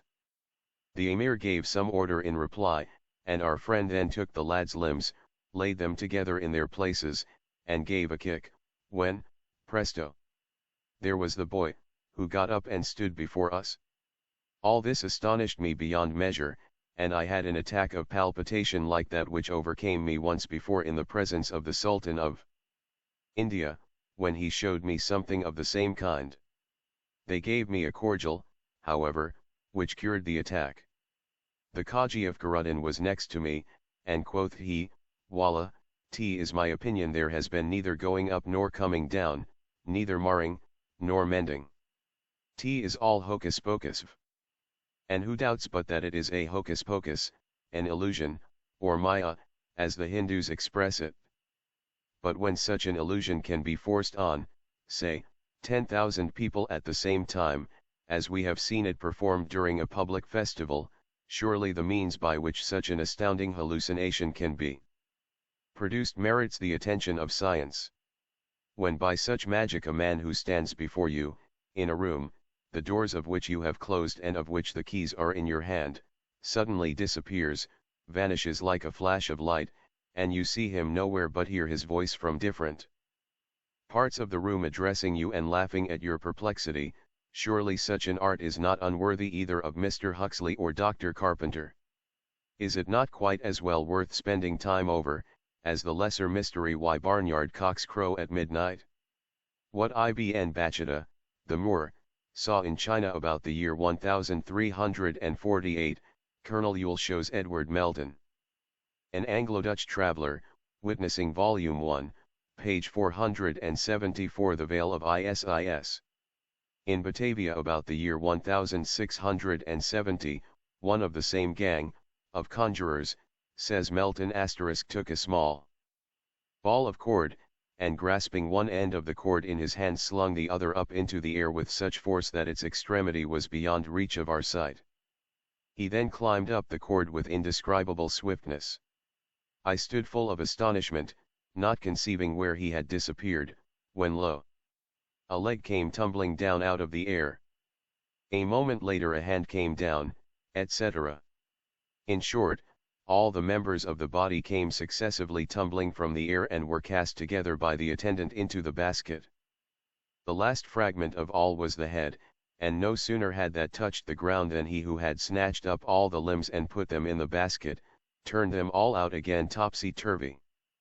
Then straightway we saw with these eyes all those limbs creep together again, and, in short, form a whole man, who at once could stand and go just as before without showing the least damage. Never in my life was I so astonished, and I doubted now no longer that these misguided men did it by the help of the devil. In the memoirs of the Emperor Jahangir, the performances of 7 jugglers from Bengal, who exhibited before him, are thus described. 9th. They produced a man whom they divided limb from limb, actually severing his head from the body. They scattered these mutilated members along the ground, and in this state they lay some time. They then extended a sheet over the spot, and one of the men putting himself under the sheet, in a few minutes came from below, followed by the individual supposed to have been cut into joints, in perfect health and condition. 23rd. They produced a chain of 50 cubits in length, and in my presence threw one end of it toward the sky, where it remained as if fastened to something in the air. A dog was then brought forward, and being placed at the lower end of the chain, immediately ran up, and reaching the other end, immediately disappeared in the air. In the same manner a hog, a panther, a lion, and a tiger were successively sent up the chain, and all equally disappeared at the upper end of the chain. At last they took down the chain, and put it into the bag, no one ever discovering in what way the different animals were made to vanish into the air in the mysterious manner above described. We have in our possession a picture painted from such a Persian conjurer, with a man, or rather the various limbs of what was a minute before a man, scattered before him. We have seen such conjurers, and witnessed such performances more than once and in various places. Footnote S. Edward Melton, in Gelsch Edelmans, Zeljam en Gedenkwaardig Z en Landreizen, etc., p. 468. Amsterdam, 1702. Memoirs of the Emperor Jahangir, pages 99, 102. Volume 1, page 475. Life intensely active in death. Bearing ever in mind that we repudiate the idea of a miracle and returning once more to phenomena more serious, we would now ask what logical objection can be urged against the claim that the reanimation of the dead was accomplished by many thaumaturgists. The fakir described in the Franco-American might have gone far enough to say that this will power of man is so tremendously potential that it can reanimate a body apparently dead, by drawing back the flitting soul that has not yet quite ruptured the thread that through life had bound the two together. Dozens of such fakirs have allowed themselves to be buried alive before thousands of witnesses, and weeks afterward have been resuscitated. And if fakirs have the secret of this artificial process, identical with, or analogous to, hibernation, why not allow that their ancestors, the Gymnosophists and Apollonius of Tyana, who had studied with the latter in India, and Jesus, and other prophets and seers, who all knew more about the mysteries of life and death than any of our modern men of science, might have resuscitated dead men and women? And being quite familiar with that power, that mysterious something that science cannot yet understand, as Professor L. E. Conti confesses knowing, moreover, whence it came and whither it was going, Elisha, Jesus, Paul, and Apollonius, enthusiastic ascetics and learned initiates, might have recalled to life with ease any man who was not dead but sleeping, and that without any miracle. If the molecules of the cadaver are imbued with the physical and chemical forces of the living organism, what is to prevent them from being set again in motion, provided we know the nature of the vital force, and how to command it? The materialist can certainly offer no objection, for with him it is no question of reinfusing a soul. For him the soul has no existence, and the human body may be regarded simply as a vital engine, a locomotive which will start upon the application of heat and force, and stop when they are withdrawn. To the theologian the case offers greater difficulties, for, in his view, death cuts asunder the tie which binds soul and body, and the one can no more be returned into the other without miracle than the born infant can be compelled to resume its fetal life after parturition and the severing of the umbilicus. But the Hermetic philosopher stands between these two irreconcilable antagonists, master of the situation. He knows the nature of the soul, a form composed of nervous fluid and atmospheric ether, and knows how the vital force can be made active or passive at will, so long as there is no final destruction of some necessary organ. The claims of Gaffarillus, which, by the by, appeared so preposterous in 1650, were later corroborated by science. Footnote S. J. Hughes Bennett, Textbook of Physiology, Lippincot's American Edition, pp. 37-50. Curiosites Inues. Volume 1, page 476. The Veil of Isis. He maintained that every object existing in nature, provided it was not artificial, when once burned still retained its form in the ashes, in which it remained till raised again. Duchesne, an eminent chemist, assured himself of the fact. Kircher, Digby, and Vaillemont have demonstrated that the forms of plants could be resuscitated from their ashes. At a meeting of naturalists in 1834, at Stuttgart, a receipt for producing such experiments was found in a work of Ettinger. Ashes of burned plants contained in vials, when heated, exhibited again their various forms. A small obscure cloud gradually rose in the vial, took a defined form, and presented to the eye the flower or plant the ashes consisted of. The earthly husk, wrote Ettinger, remains in the retort, while the volatile essence ascends, like a spirit, perfect in form, but void of substance. And, if the astral form of even a plant when its body is dead still lingers in the ashes, will skeptics persist in saying that the soul of man, the inner ego, is after the death of the grosser form at once dissolved, and is no more? At death, says the philosopher, the one body exudes from the other, by osmose and through the brain, it is held near its old garment by a double attraction, physical and spiritual, until the latter decomposes, and if the proper conditions are given the soul can re-inhabit it and resume the suspended life. It does it in sleep, it does it more thoroughly in trance, most surprisingly at the command and with the assistance of the Hermetic adept. Iamblishes declared that a person endowed with such resuscitating powers is full of God.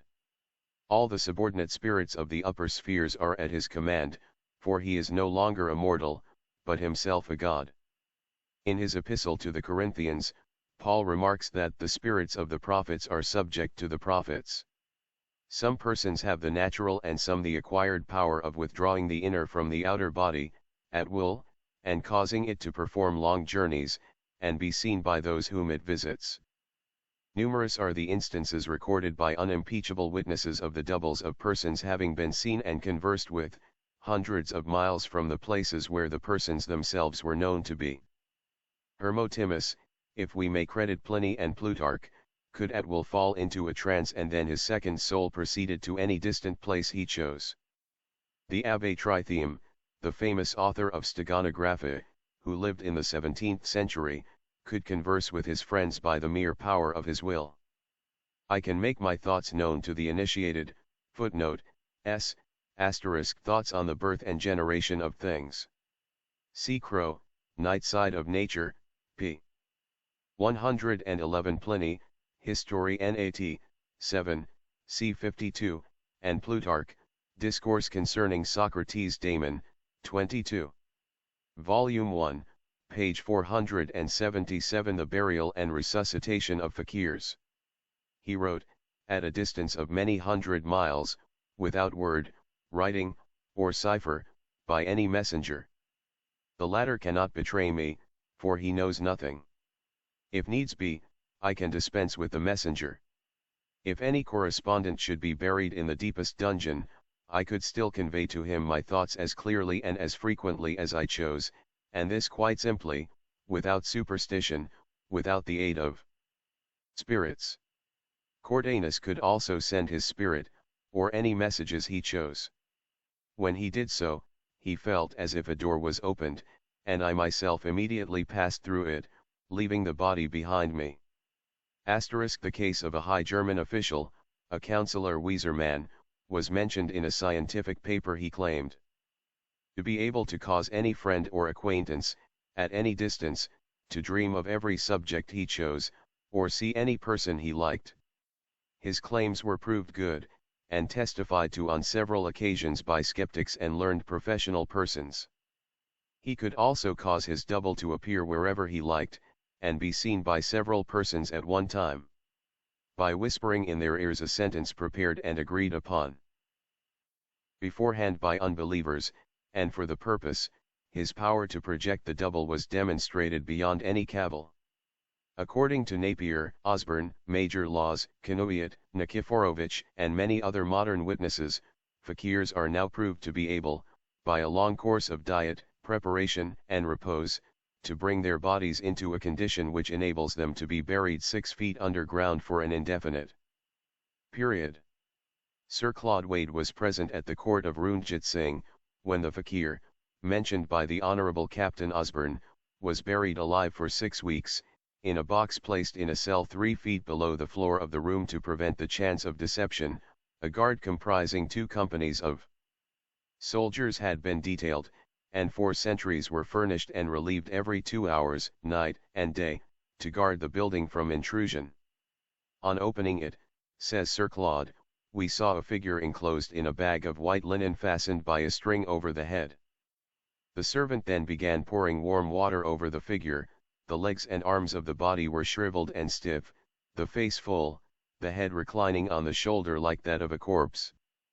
I then called to the medical gentleman who was attending me, to come down and inspect the body, which he did, but could discover no pulsation in the heart, the temples, or the arm.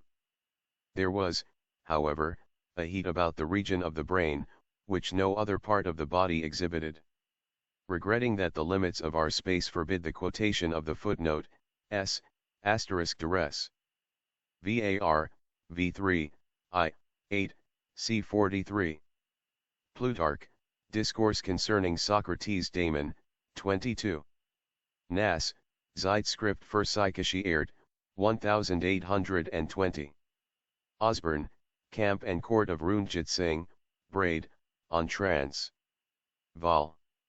1, page 478. The Veil of Isis. Details of this interesting story.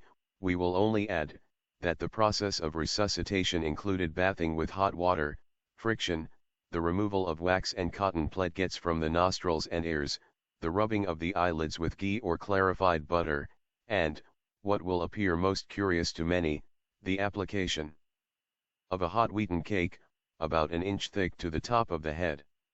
After the cake had been applied for the 3rd time, the body was violently convulsed, the nostrils became inflated, the respiration ensued, and the limbs assumed a natural fullness, but the pulsation was still faintly perceptible. The tongue was then anointed with ghee, the eyeballs became dilated and recovered their natural color, and the fakir recognized those present and spoke. It should be noticed that not only had the nostrils and ears been plugged, but the tongue had been thrust back so as to close the gullet, thus effectually stopping the orifices against the admission of atmospheric air.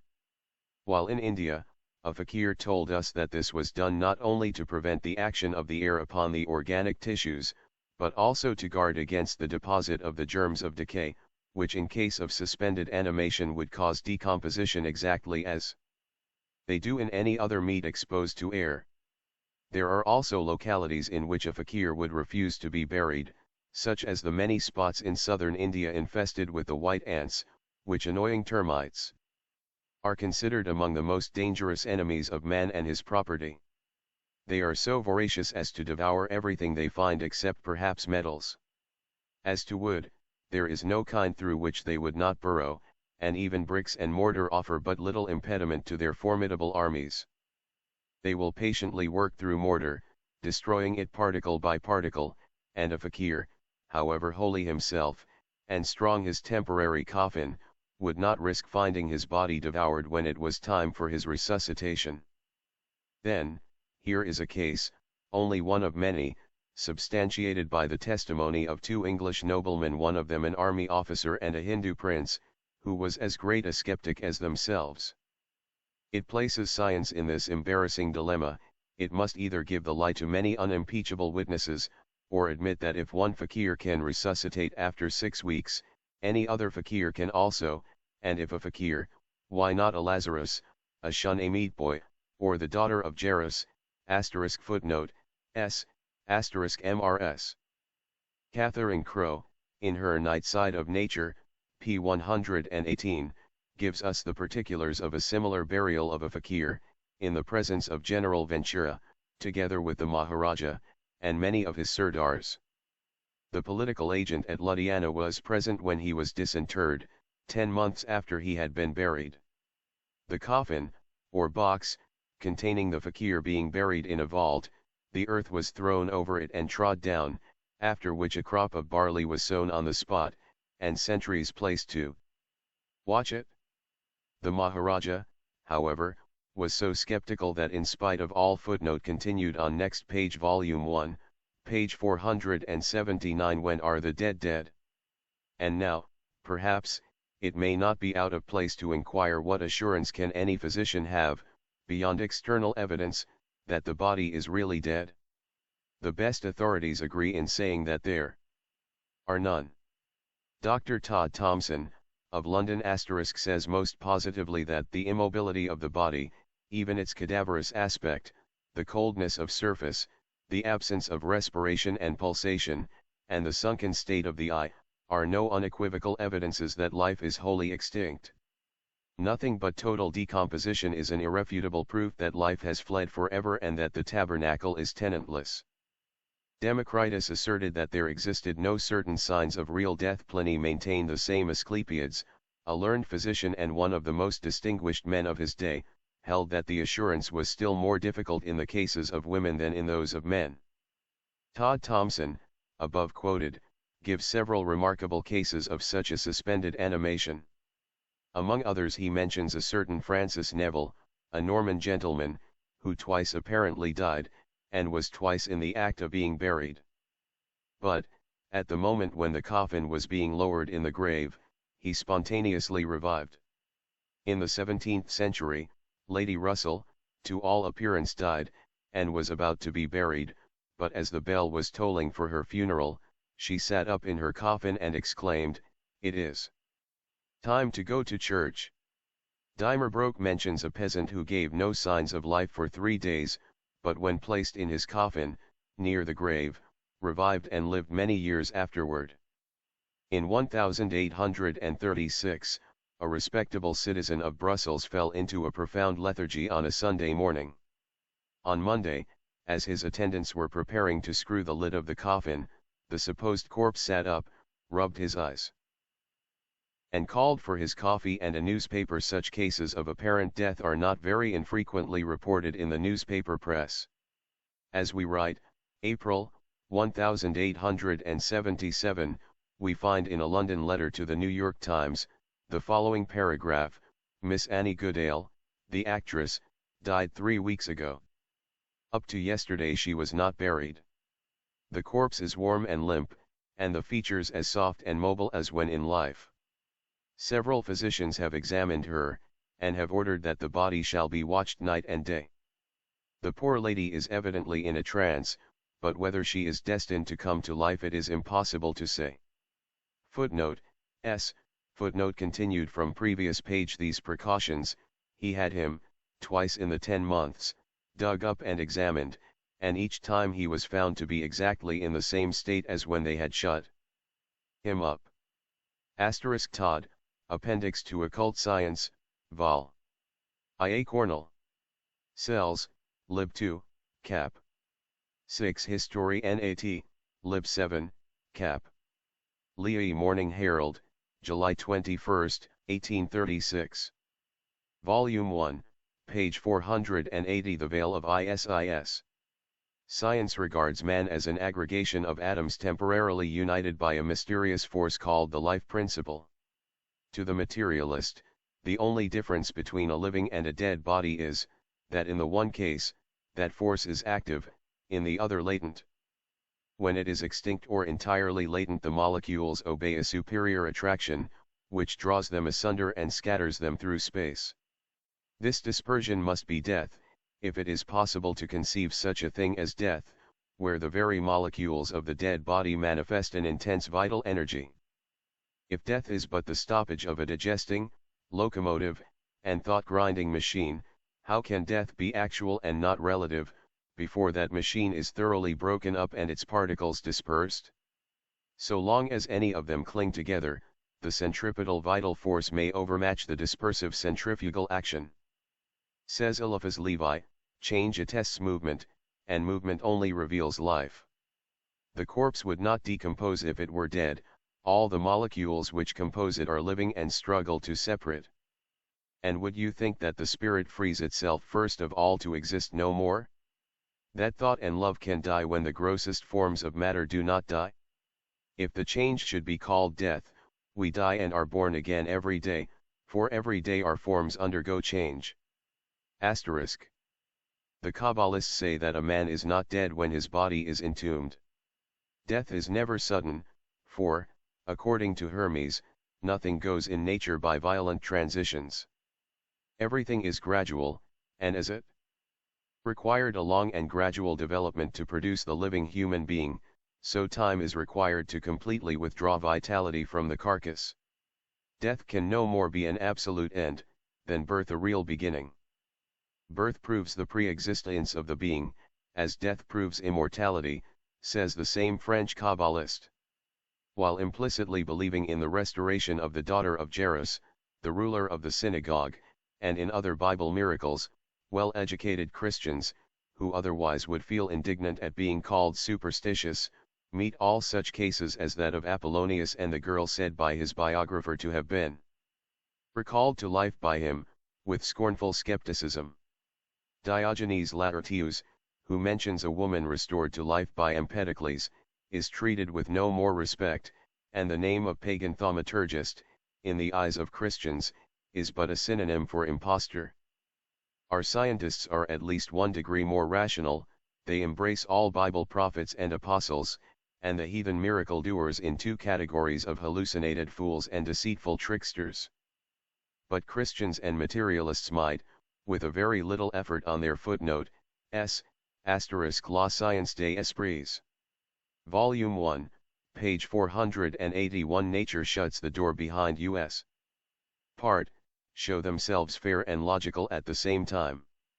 To produce such a miracle, they have but to consent to understand what they read, and submit it to the unprejudiced criticism of their best judgment. Let us see how far it is possible. Setting aside the incredible fiction of Lazarus, we will select 2 cases, the ruler's daughter, recalled to life by Jesus, and the Corinthian bride, resuscitated by Apollonius.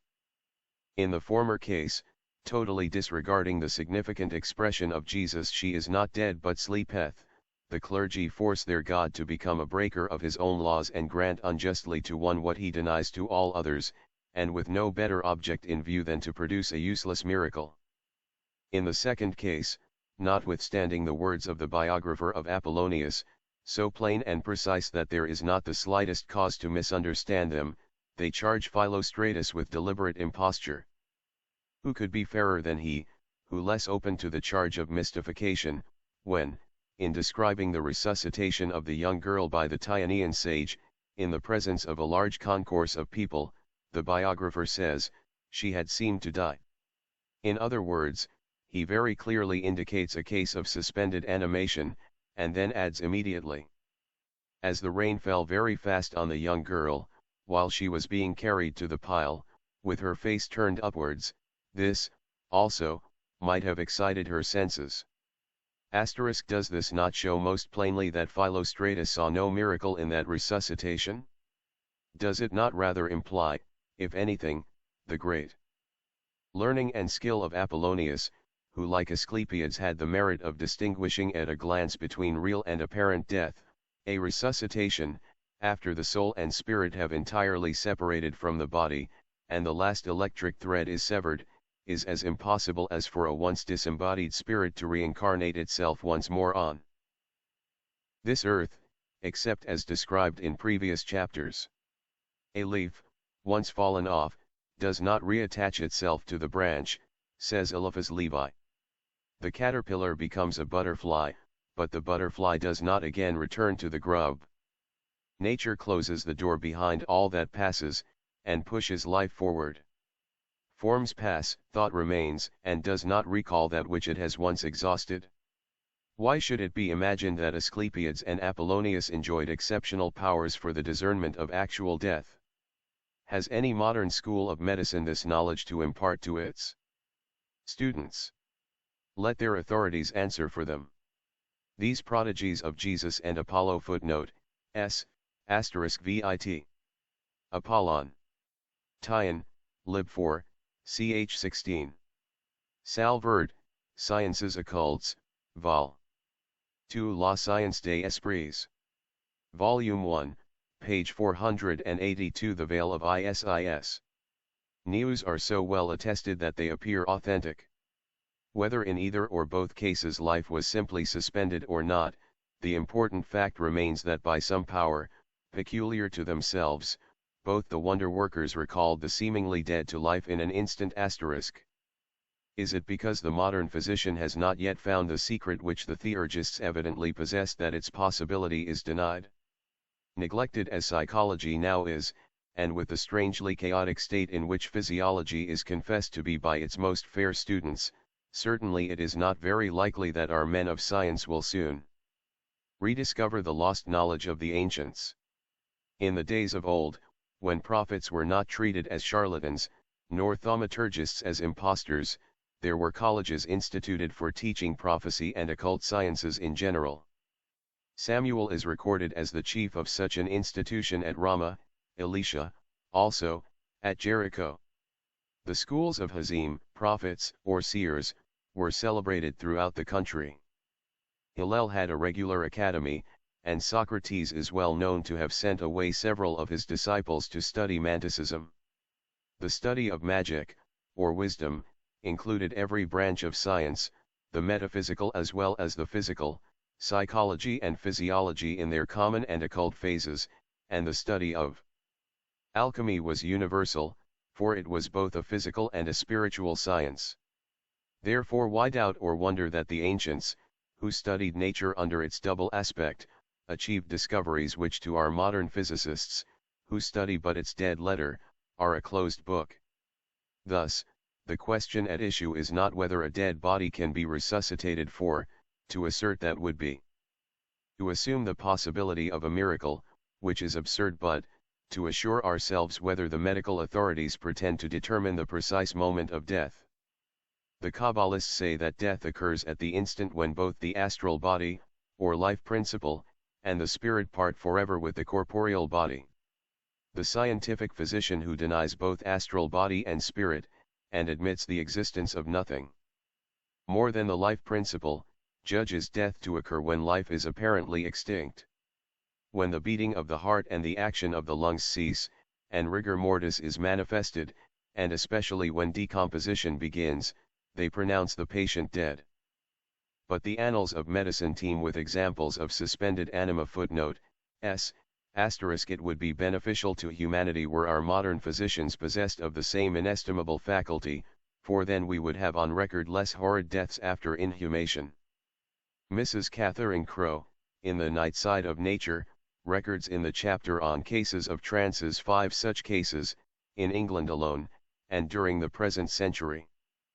Among them is Dr. Walker of Dublin and a Mr. S., whose stepmother was accused of poisoning him, and who, upon being disinterred, was found lying on his face. Volume 1, page 483. Suspended animation. As the result of asphyxia by drowning, the inhalation of gases and other causes, life being restored in the case of drowning persons even after they had been apparently dead for 12 hours. In cases of somnambulic trance, none of the ordinary signs of death are lacking, breathing and the pulse are extinct, animal heat has disappeared, the muscles are rigid, the eye glazed, and the body is colorless. In the celebrated case of Colonel Townsend, he threw himself into the state in the presence of 3 medical men, who, after a time, were persuaded that he was really dead, and were about leaving the room, when he slowly revived. He describes his peculiar gift by saying that he could die or expire when he pleased, and yet, by an effort, or somehow he could come to life again. There occurred in Moscow, a few years since, a remarkable instance of apparent death. The wife of a wealthy merchant lay in the cataleptic state 17 days, during which the authorities made several attempts to bury her, but, as decomposition had not set in, the family averted the ceremony, and at the end of that time she was restored to life. The above instances show that the most learned men in the medical profession are unable to be certain when a person is dead. What they call suspended animation, is that state from which the patient spontaneously recovers, through an effort of his own spirit, which may be provoked by any one of many causes. In these cases, the astral body has not parted from the physical body, its external functions are simply suspended, the subject is in a state of torpor, and the restoration is nothing but a recovery from it. But, in the case of what physiologists would call real death, but which is not actually so, the astral body has withdrawn, perhaps local decomposition has set in. How shall the man be brought to life again? The answer is, the interior body must be forced back into the exterior one, and vitality reawakened in the latter. The clock has run down, it must be wound. If death is absolute, if the organs have not only ceased to act, but have lost the susceptibility of renewed action, then the whole universe would have to be thrown into chaos to resuscitate the corpse. A miracle would be demanded. But, as we said before, the man is not dead when he is cold, stiff, pulseless, breathless, and even showing signs of decomposition. He is not dead when buried, nor afterward, until a certain point is reached. That point is, when the vital organs have become so decomposed, that if reanimated, they could not perform their customary functions, when the mainspring and cogs of the machine, so to speak, are so eaten away by rust, that they would snap upon the turning of the key. Until that point is reached, the astral body may be caused, without miracle, to re-enter its former tabernacle, either by an effort of its volume 1, page 484, the veil of Isis. Own will, or under the resistless impulse of the will of one who knows the potencies of nature and how to direct them. The spark is not extinguished, but only latent as the fire in the flint, or the heat in the cold iron. In cases of the most profound cataleptic clairvoyance, such as obtained by Du Potet, and described very graphically by the late Professor William Gregory, in his letters on animal magnetism, the spirit is so far disengaged from the body that it would be impossible for it to re-enter it without an effort of the mesmerizer's will. The subject is practically dead, and, if left to itself, the spirit would escape forever. Although independent of the torpid physical casing, the half-freed spirit is still tied to it by a magnetic cord, which is described by clairvoyants as appearing dark and smoky by contrast with the ineffable brightness of the astral atmosphere through which they look. Plutarch, relating the story of Thespesius, who fell from a great height, and lay 3 days apparently dead, gives us the experience of the latter during his state of partial decease. Thespesius, says he, then observed that he was different from the dead by whom he was surrounded. They were transparent and environed by a radiance, but he seemed to trail after him a dark radiation or line of shadow. His whole description, minute and circumstantial in its details, appears to be corroborated by the clairvoyance of every period, and, so far as this class of testimony can be taken, is important.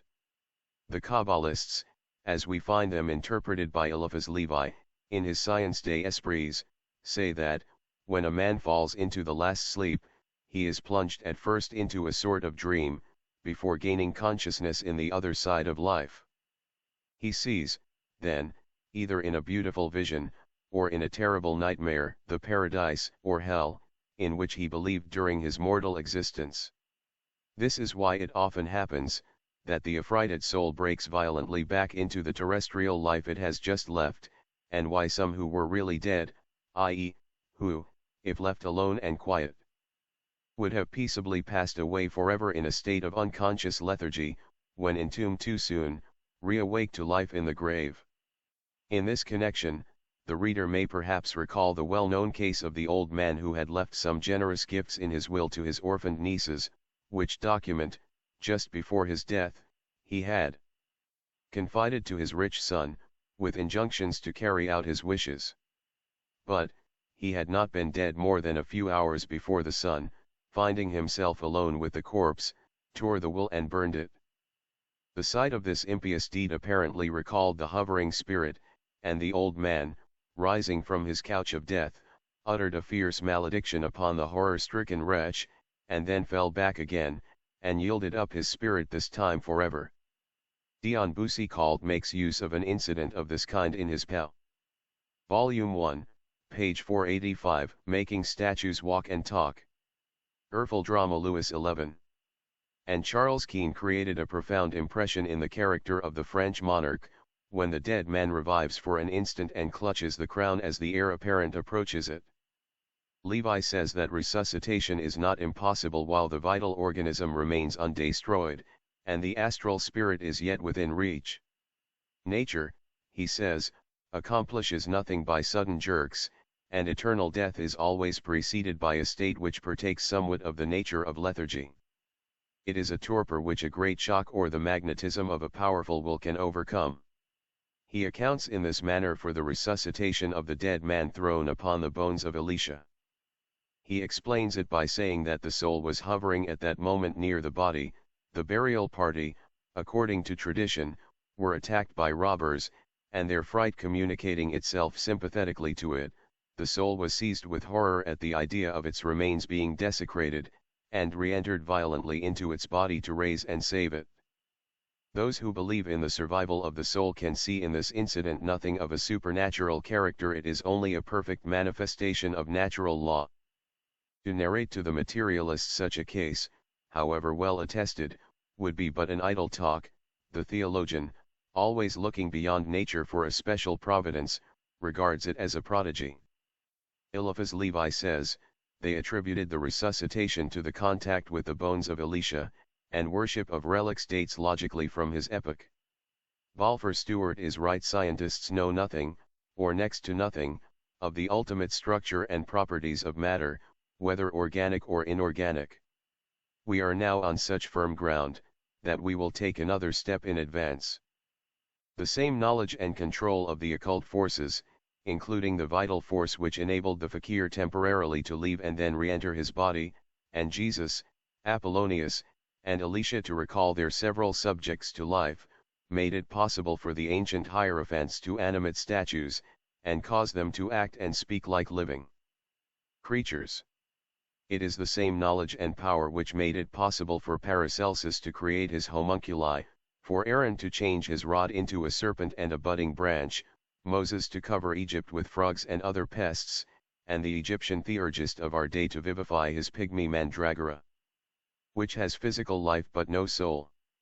It was no more wonderful that upon presenting the necessary conditions Moses should call into life large reptiles and insects, than that, under like favoring conditions, the physical scientist should call into life the small ones which he names bacteria. And now, in connection with ancient miracle doers and prophets, let us bring forward the claims of the modern mediums. Nearly every form of phenomena recorded in the sacred and profane histories of the world, Vol. 1, page 486, The Veil of Isis. We find them claiming to reproduce in our days. Selecting, among the variety of seeming wonders, levitation of ponderable inanimate objects as well as of human bodies, we will give our attention to the conditions under which the phenomenon is manifested. History records the names of pagan theurgists, Christian saints, Hindu fakirs, and spiritual mediums who have been thus levitated, and who remain suspended in the air, sometimes for a considerable time. The phenomenon has not been confined to one country or epoch, but almost invariably the subjects have been religious ecstatics, adepts in magic, or, as now, spiritual mediums. We assume the fact to be so well established as to require no labored effort on our part at this time to furnish proof that unconscious manifestations of spirit power, as well as conscious feats of high magic, have happened in all countries, in all ages, and with hierophants as well as through irresponsible mediums. When the present perfected European civilization was yet in an inchoate state, occult philosophy, already hoary with age, speculated upon the attributes of man by analogy with those of his creator. Individuals later, whose names will remain forever immortal, inscribed on the portal of the spiritual history of man, have afforded in their persons examples of how far could be developed the godlike powers of the microcosmos. Describing the doctrines and principal teachers of the Alexandrian school, Professor A. Wilder says, Plotinus taught that there was in the soul a returning impulse, love, which attracted it inward toward its origin and center, the eternal good. While the person who does not understand how the soul contains the beautiful within itself will seek by laborious effort to realize beauty without, the wise man recognizes it within himself, develops the idea by withdrawal into himself, concentrating his attention, and so floating upward toward the divine fountain, the stream of which flows within him. The infinite is not known through the reason but by a faculty superior to reason, by entering upon a state in which the individual, so to speak, ceases to be his finite self, in which state divine essence is communicated to him. This is ecstasy. Of Apollonius, who asserted that he could see the present and the future in a clear mirror, on account of his abstemious mode of life, the professor very beautifully observes, this is what may be termed spiritual photography. The soul is the camera in which facts and events, future, past, and present, are alike fixed, and the mind becomes conscious of them. Beyond our everyday world of limits, all is as one day or state, the past and future comprised in the present. Were these godlike men mediums, as the orthodox spiritualists. Footnote, S. A. Wilder, Neoplatonism and Alchemy. Volume 1, page 487. The Heavenly Nimbus. Will have it? By no means, if by the term we understand those six sensitives who are born with a peculiar organization, and who in proportion as their powers are developed become more and more subject to the irresistible influence of miscellaneous spirits, purely human, elementary, or elemental. Unquestionably so, if we consider every individual a medium in whose magnetic atmosphere the denizens of higher invisible spheres can move, and act, and live. In such a sense every person is a medium. Mediumship may be either first, self-developed, 2D, by extraneous influences, or 3D, may remain latent throughout life. The reader must bear in mind the definition of the term, for, unless this is clearly understood, confusion will be inevitable. Mediumship of this kind may be either active or passive, repellent or receptive, positive or negative. Mediumship is measured by the quality of the aura with which the individual is surrounded. This may be dense, cloudy, noisome, mephitic, nauseating to the pure spirit, and attract only those foul beings who delight in it, as the eel does in turbid waters, or it may be pure, crystalline, limpid, opalescent as the morning dew. All depends upon the moral character of the medium. About such men as Apollonius, Iamblichus, Plotinus, and Porphyry, there gathered this heavenly nimbus. It was evolved by the power of their own souls in close unison with their spirits, by the superhuman morality and sanctity of their lives, and aided by frequent interior ecstatic contemplation. Such holy men pure spiritual influences could approach. Radiating around an atmosphere of divine beneficence, they caused evil spirits to flee before them. Not only is it not possible for such to exist in their aura, but they cannot even remain in that of obsessed persons, if the thaumaturgist exercises his will, or even approaches them. This is mediatorship, not mediumship. Such persons are temples in which dwells the Spirit of the living God, but if the temple is defiled by the admission of an evil passion, thought or desire, the mediator falls into the sphere of sorcery. The door is opened, the pure spirits retire and the evil ones rush in.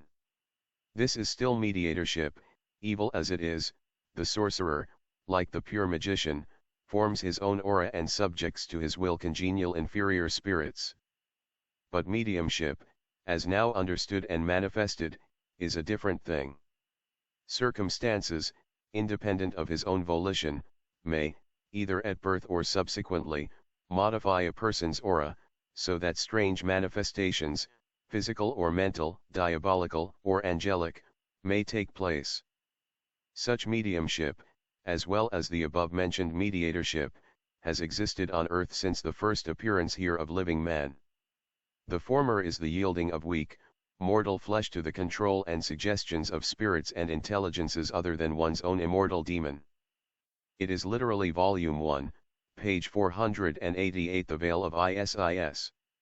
Obsession and possession, and mediums who pride themselves on being the faithful slaves of their guides, and who repudiate with indignation the idea of controlling the manifestations, could not very well deny the fact without inconsistency.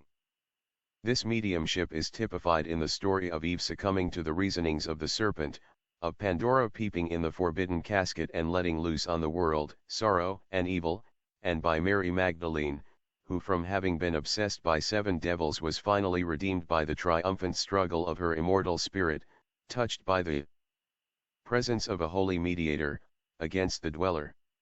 This mediumship, whether beneficent or maleficent, is always passive. Happy are the pure in heart, who repel unconsciously, by that very cleanness of their inner nature, the dark spirits of evil. For verily they have no other weapons of defense but that inborn goodness and purity. Mediumism, as practiced in our days, is a more undesirable gift than the robe of Nessus. The tree is known by its fruits. Side by side with passive mediums in the progress of the world's history, appear active mediators. We designate them by this name for lack of a better one. The ancient witches and wizards, and those who had a familiar spirit, generally made of their gifts a trade, and the Obeah woman of Endor, so well defined by Henry Moore, though she may have killed her calf for Saul, accepted hire from other visitors. In India, the jugglers, who by the way are less so than many a modern medium, and the Essayawat or sorcerers and serpent charmers of Asia and Africa, all exercise their gifts for money. Not so with the mediators, or hierophants. Buddha was a mendicant and refused his father's throne. The Son of Man had not where to lay his head. The chosen apostles provided neither gold, nor silver, nor brass in their purses. Apollonius gave 1/2 of his fortune to his relatives, the other half to the poor. Iamblichus and Plotinus were renowned for charity and self-denial. The fakirs, or holy mendicants, of India are fairly described by Jack Elliott. The Pythagorean Essenes and Therapeutae believed their hands defiled by the contact of money. When the apostles were offered money to impart their spiritual powers, Peter, notwithstanding that the Bible shows him a coward and thrice a renegade, still indignantly spurned the offer, saying, "Thy money perish with thee, because thou hast thought that the gift of God may be purchased with money." These men were mediators. Guided merely by their own personal spirit, or divine soul, and availing themselves of the help of spirits but so far as these remain in the right path. Far from us be the thought of casting an unjust slur on physical mediums. Harassed by various intelligences, reduced by the overpower. Volume 1, page 489. The mystic password of Proclus. Influence which their weak and nervous natures are unable to shake off to a morbid state, which at last becomes chronic, they are impeded by these influences from undertaking other occupation. They become mentally and physically unfit for any other. Who can judge them harshly when, driven to the last extremity, they are constrained to accept mediumship as a business? And heaven knows, as recent events have too well proved, whether the calling is one to be envied by anyone. It is not mediums, real, true, and genuine mediums that we would ever blame, but their patrons. The spiritualists. Plotinus, when asked to attend public worship of the gods, is said to have proudly answered, "It is for them, the spirits, to come to me." Iamblichus asserted and proved in his own case, that our soul can attain communion with the highest intelligences, with natures loftier than itself, and carefully drove away from his theurgical ceremonies every inferior spirit, or bad daemon, which he taught his disciples to recognize. Proclus, who elaborated the entire theosophy and theurgy of his predecessors into a complete system, according to Professor Wilder, believed with Iamblichus in the attaining of a divine power, which, overcoming the mundane life, rendered the individual an organ of the deity. He even taught that there was a mystic password that would carry a person from one order of spiritual beings to another, higher and higher, till he arrived at the absolute divine. Apollonius spurned the sorcerers and common soothsayers, and declared that it was his peculiar abstemious mode of life which produced such an acuteness of the senses and created other faculties, so that the greatest and most remarkable things can take place. Jesus declared man the Lord of the Sabbath, and at his command the terrestrial and elementary spirits fled from their temporary abodes, a power which was shared by Apollonius and many of the brotherhood of the Essenes of Judea and Mount Carmel. It is undeniable that there must have been some good reasons why the ancients persecuted unregulated mediums. Otherwise why, at the time of Moses and David and Samuel, should they have encouraged prophecy and divination, astrology and soothsaying, and maintained schools and colleges in which these natural gifts were strengthened and developed, while witches and those who divined by the spirit of Ob were put to death? Even at the time of Christ, the poor oppressed mediums were driven to the tombs and waste places without the city walls. Why this apparent gross injustice? Why should banishment, persecution, and death be the portion of the physical mediums of those days? And whole footnote, s. Iamblichus was the founder of the Neoplatonic theurgy. See the sketch of the eclectic philosophy of the Alexandrian school. Volume 1, page 490. The Veil of Isis. Communities of thaumaturgists like the Essenes be not merely tolerated but revered? It is because the ancients, unlike ourselves, could try the spirits and discern the difference between the good and the evil ones, the human and the elemental. They also knew that unregulated spirit intercourse brought ruin upon the individual and disaster to the community. This view of mediumship may be novel and perhaps repugnant to many modern spiritualists, but still it is the view taught in the ancient philosophy, and supported by the experience of mankind from time immemorial. It is erroneous to speak of a medium having powers developed. A passive medium has no power. He has a certain moral and physical condition which induces emanations, or an aura, in which his controlling intelligences can live, and by which they manifest themselves. He is only the vehicle through which they display their power. This aura varies day by day, and, as would appear from Mr. Crookes' experiments, even hour by hour. It is an external effect resulting from interior causes. The medium's moral state determines the kind of spirits that come, and the spirits that come reciprocally influence the medium, intellectually, physically, and morally. The perfection of his mediumship is in ratio to his passivity, and the danger he incurs is in equal degree.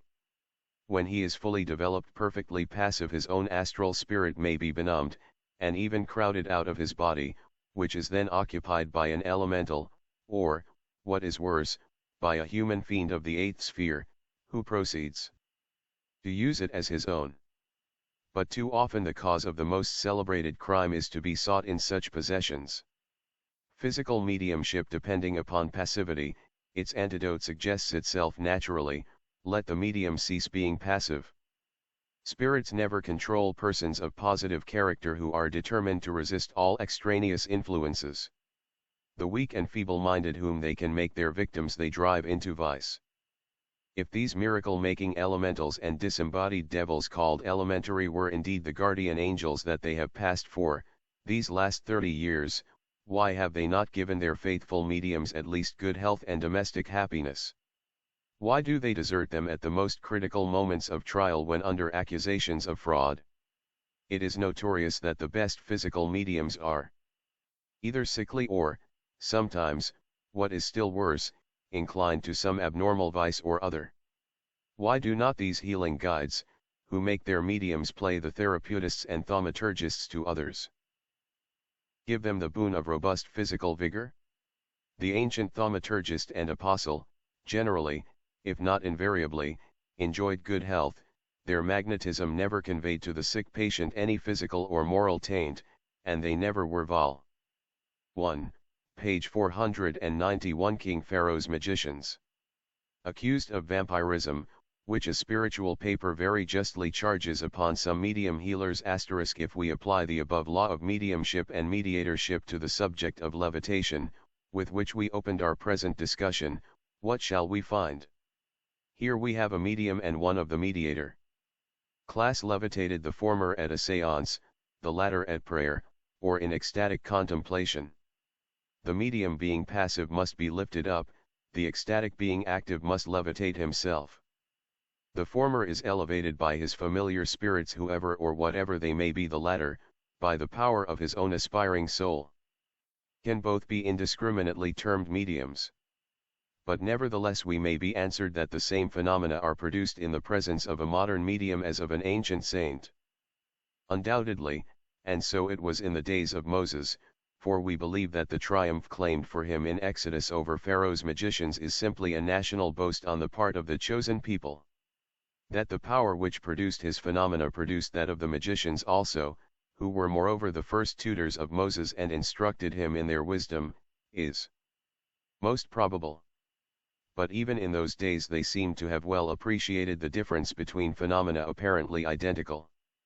The tutelar national deity of the Hebrews, who is not the highest Father, forbids expressly, in Deuteronomy, his people to learn to do after the abominations of other nations. To pass through the fire, or use divination, or be an observer of times, or an enchanter, or a witch, or a consulter with familiar spirits, or a necromancer. What difference was there then between all the above enumerated phenomena as performed by the other nations and when enacted by the prophets? Evidently, there was some good reason for it, and we find it in John's first epistle, 4, which says, "Believe not every spirit, but try the spirits, whether they are of God, because many false prophets are gone out into the world." Footnote S. * See Medium and Daybreak, July 7, 1876, p. 428. In Volume 2, we will distinctly prove that the Old Testament mentions the worship of more than one God by the Israelites. The El Shaddai of Abraham and Jacob was not the Jehovah of Moses, or the Lord God worshipped by them for 40 years in the wilderness. And the God of hosts of Amos is not, if we are to believe his own words, the Mosaic God, the Sinaitic deity, for this is what we read: I despise your feast days. Your meat offerings, I will not accept them. Have ye offered unto me sacrifices and offerings in the wilderness 40 years, O house of Israel? No, but ye have borne the tabernacle of your Moloch and Chiun, Saturn, your images, the star of your God, which ye made to yourselves. Therefore, will I cause you to go into captivity, saith the Lord, whose name is the God of hosts. Amos v. 21-27. Chapter 18.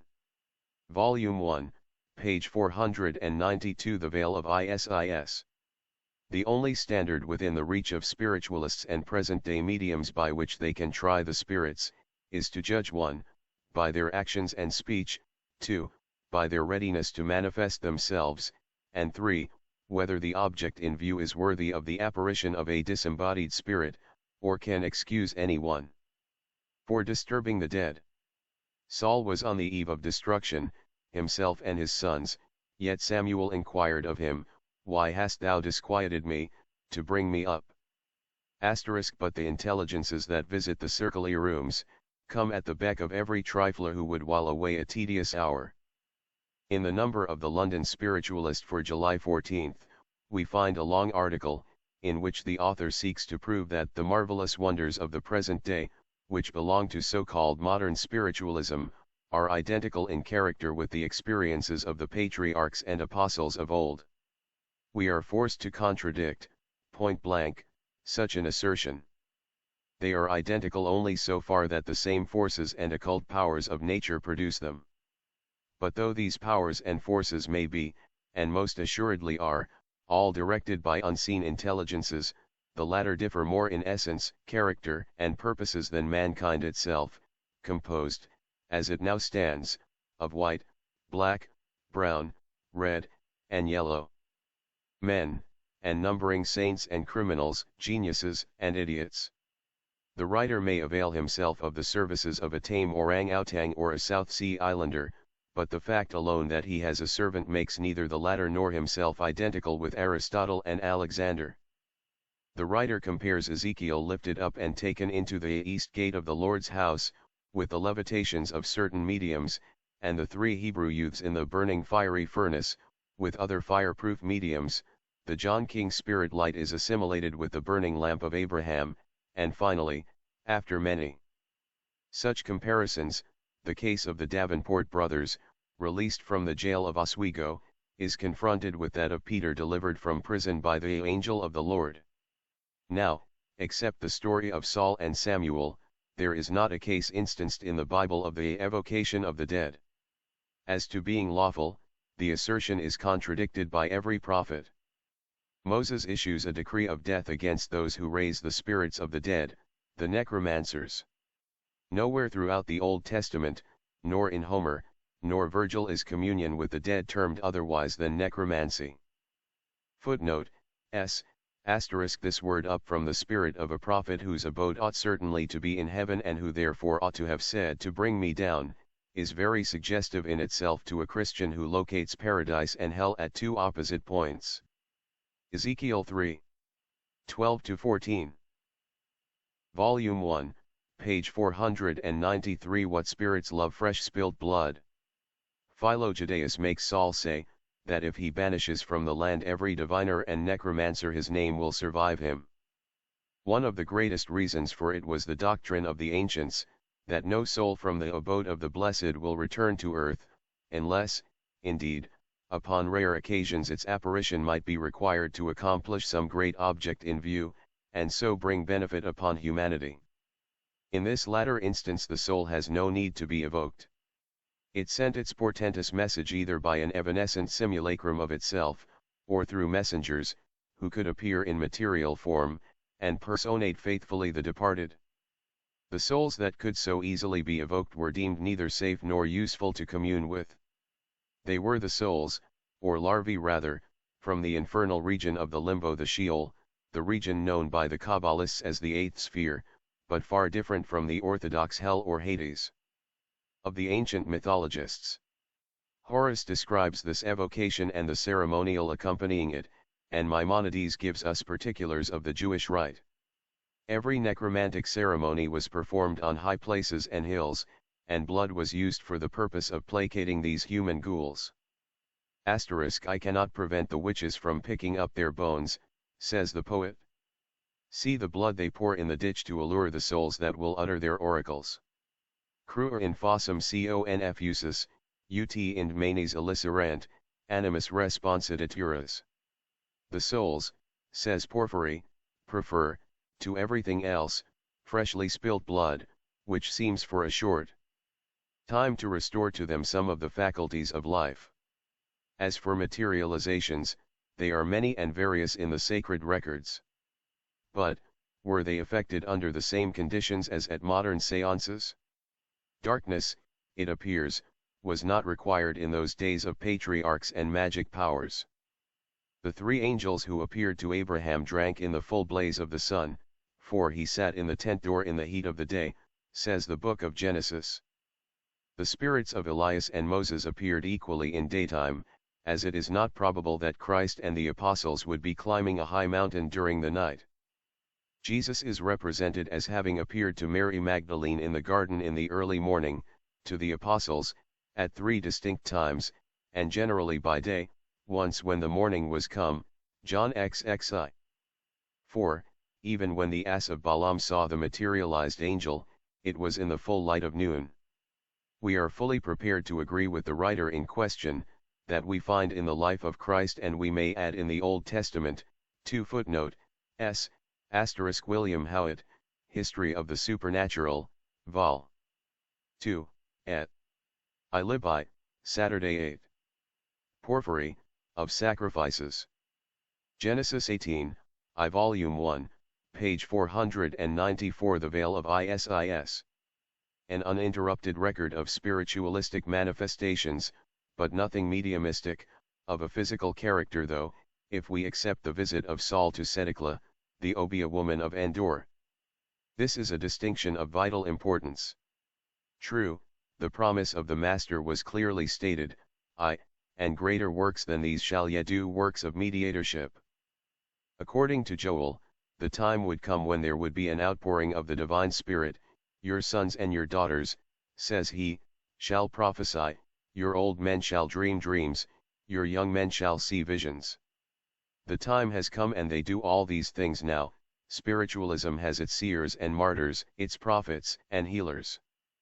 Like Moses and David and Jehoram, there are mediums who have direct writings from genuine planetary and human spirits, and the best of it brings the mediums no pecuniary recompense.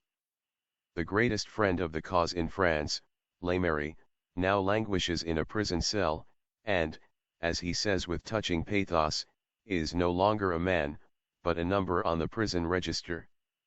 There are a very few, orators on the spiritualistic platform who speak by inspiration, and if they know what is said at all, they are in the condition described by Daniel, and I retained no strength. Yet heard I the voice of his words, and when I heard the voice of his words, then was I in a deep sleep. And there are mediums, these whom we have spoken of, for whom the prophecy in Samuel might have been written, the Spirit of the Lord will come upon thee, thou shalt prophesy with them, and shalt be turned into another man. But where, in the long line of Bible wonders, do we read of flying guitars, and tinkling tambourines, and jangling bells being offered in pitch-dark rooms as evidences of immortality? When Christ was accused of casting out devils by the power of Beelzebub, he denied it, and sharply retorted by asking, by whom do your sons or disciples cast them out? Again, spiritualists affirm that Jesus was a medium, that he was controlled by one or many spirits, but when the charge was made to him direct, he said that he was nothing of the kind. Say we not well, that thou art a Samaritan, and hast a devil, daimonion, and obia, or familiar spirit in the Hebrew text? Jesus answered, I have not a devil. The writer from whom we have above quoted, attempts also a parallel between the aerial flights of Philip and Ezekiel and of Mrs. Guppy and other modern mediums. He is ignorant or oblivious of the fact that footnote, s. Daniel x8. I Samuel, x6. Gospel according to John 7. 20 Volume 1, page 495. A Siamese priest walks the air.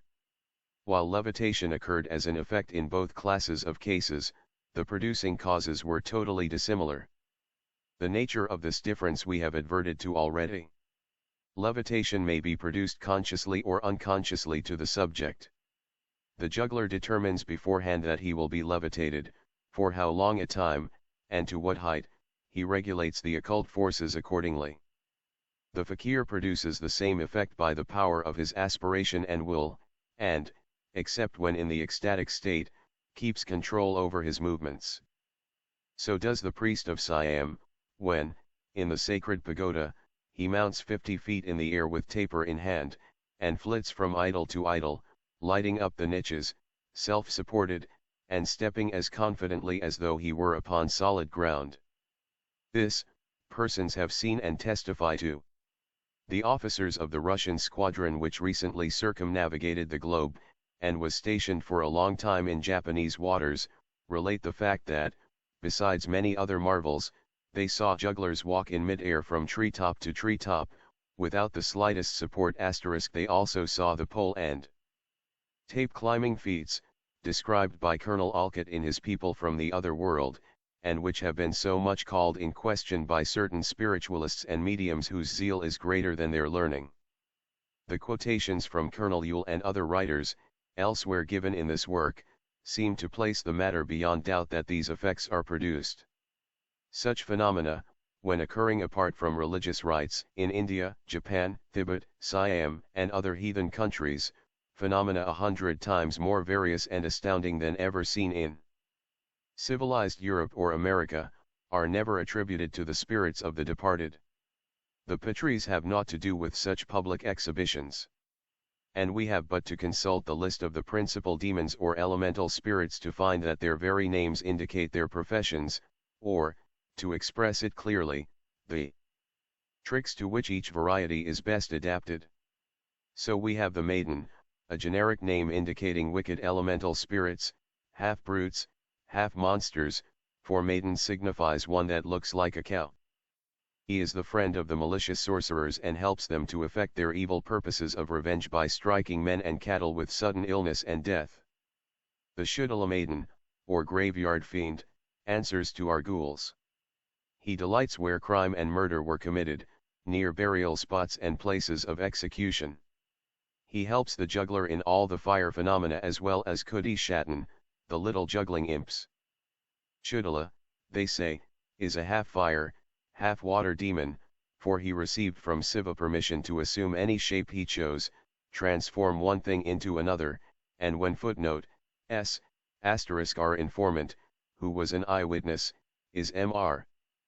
NFF of St. Petersburg, who was attached to the flagship Almaz, if we are not mistaken. Volume 1, page 496. The Veil of Isis. He is not in fire, he is in water. It is he who blinds people to see that which they do not see. Shula Maiden, is another mischievous spook. He is the furnace demon, skilled in pottery and baking. If you keep friends with him, he will not injure you, but woe to him who incurs his wrath.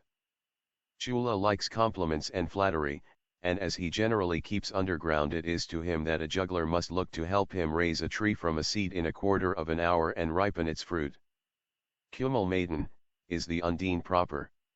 He is an elemental spirit of the water, and his name means blowing like a bubble. He is a very merry imp, and will help a friend in anything relative to his department. He will shower rain and show the future and the present to those who will resort to hydromancy or divination by water. Puruthu Maiden, is the wrestling demon. He is the strongest of all, and whenever there are feats shown in which physical force is required, such as levitations, or taming of wild animals, he will help the performer by keeping him above the soil, or will overpower a wild beast before the tamer has time to utter his incantation. So, every physical manifestation has its own class of elemental spirits to superintend them. Returning now to levitations of human bodies and inanimate bodies, in modern circle rooms, we must refer the reader to the introductory chapter of this work. Ca Ethrobasi. In connection with the story of Simon the Magician, we have shown the explanation of the ancients as to how the levitation and transport of heavy bodies could be produced.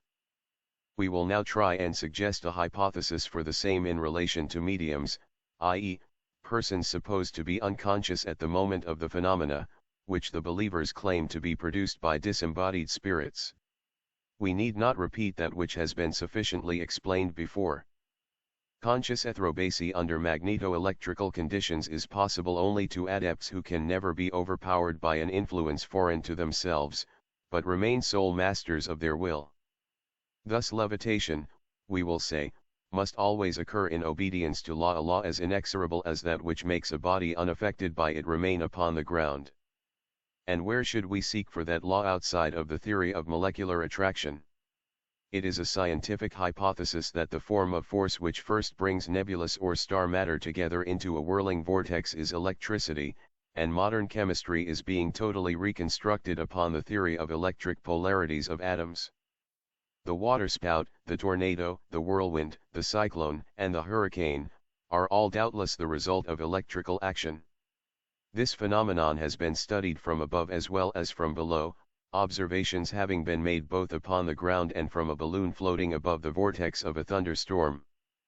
Volume 1, page 497. What lifts the adept, and what the medium? Observe now, that this force, under the conditions of a dry and warm atmosphere at the Earth's surface, can accumulate a dynamic energy capable of lifting enormous bodies of water, of compressing the particles of atmosphere, and of sweeping across a country, tearing up forests, lifting rocks, and scattering buildings in fragments over the ground. Wild's electric machine causes induced currents of magneto-electricity so enormously powerful as to produce light by which small print may be read, on a dark night, at a distance of 2 miles from the place where it is operating. As long ago as the year 1600, Gilbert, in his De Magnet, enunciated the principle that the globe itself is one vast magnet, and some of our advanced electricians are now beginning to realize that man, too, possesses this property, and that the mutual attractions and repulsions of individuals toward each other may at least in part find their explanation in this fact. The experience of attendance upon spiritualistic circles corroborates this opinion. Says Professor Nicholas Wagner, of the University of St. Petersburg, heat, or perhaps the electricity of the investigators sitting in the circle, must concentrate itself in the table and gradually develop into motions. At the same time, or a little afterward, the psychical force unites to assist the two other powers. By psychical force, I mean that which evolves itself out of all the other forces of our organism. The combination into one general something of several separate forces, and capable, when combined, of manifesting itself in degree, according to the individuality. The progress of the phenomena he considers to be affected by the cold or the dryness of the atmosphere. Now, remembering what has been said as to the subtler forms of energy which the Hermetists have proved to exist in nature, and accepting the hypothesis enunciated by Mr. Wagner that the power which calls out these manifestations is centered in the mediums, may not the medium, by furnishing in himself a nucleus as perfect in its way as the system of permanent steel magnets in Wild's battery, produce astral currents sufficiently strong to lift in their vortex a body even as ponderable as a human form? It is not necessary that the object lifted should assume a gyratory motion, for the phenomenon we are observing, unlike the whirlwind, is directed by an intelligence, which is capable of keeping the body to be raised within the ascending current and preventing its rotation. Levitation in this case would be a purely mechanical phenomenon. The inert body of the passive medium is lifted by a vortex created either by the elemental spirits, possibly, in some cases, by human ones, and sometimes through purely morbific causes, as in the cases of Professor Purdy's 6 somnambules. The levitation of the adept is, on the contrary, a magneto-electric effect, as we have just stated. He has made Volume 1, page 498 the veil of Isis. The polarity of his body opposite to that of the atmosphere, and identical with that of the earth, hence, attractable by the former, retaining his consciousness the while. A like phenomenal levitation is possible, also, when disease has changed the corporeal polarity of a patient, as disease always does in a greater or lesser degree. But, in such case, the lifted person would not be likely to remain conscious. In one series of observations upon whirlwinds, made in 1859, in the basin of the Rocky Mountains, a newspaper was caught up to a height of some 200 feet, and there it oscillated to and fro across the track for some considerable time, whilst accompanying the onward motion.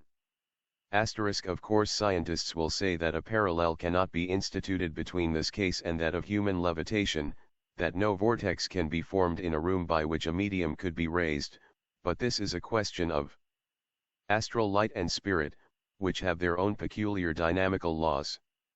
Those who understand the latter, affirm that a concourse of people laboring under mental excitement, which reacts upon the physical system, throw off electromagnetic emanations, which, when sufficiently intense, can throw the whole circumambient atmosphere into perturbation.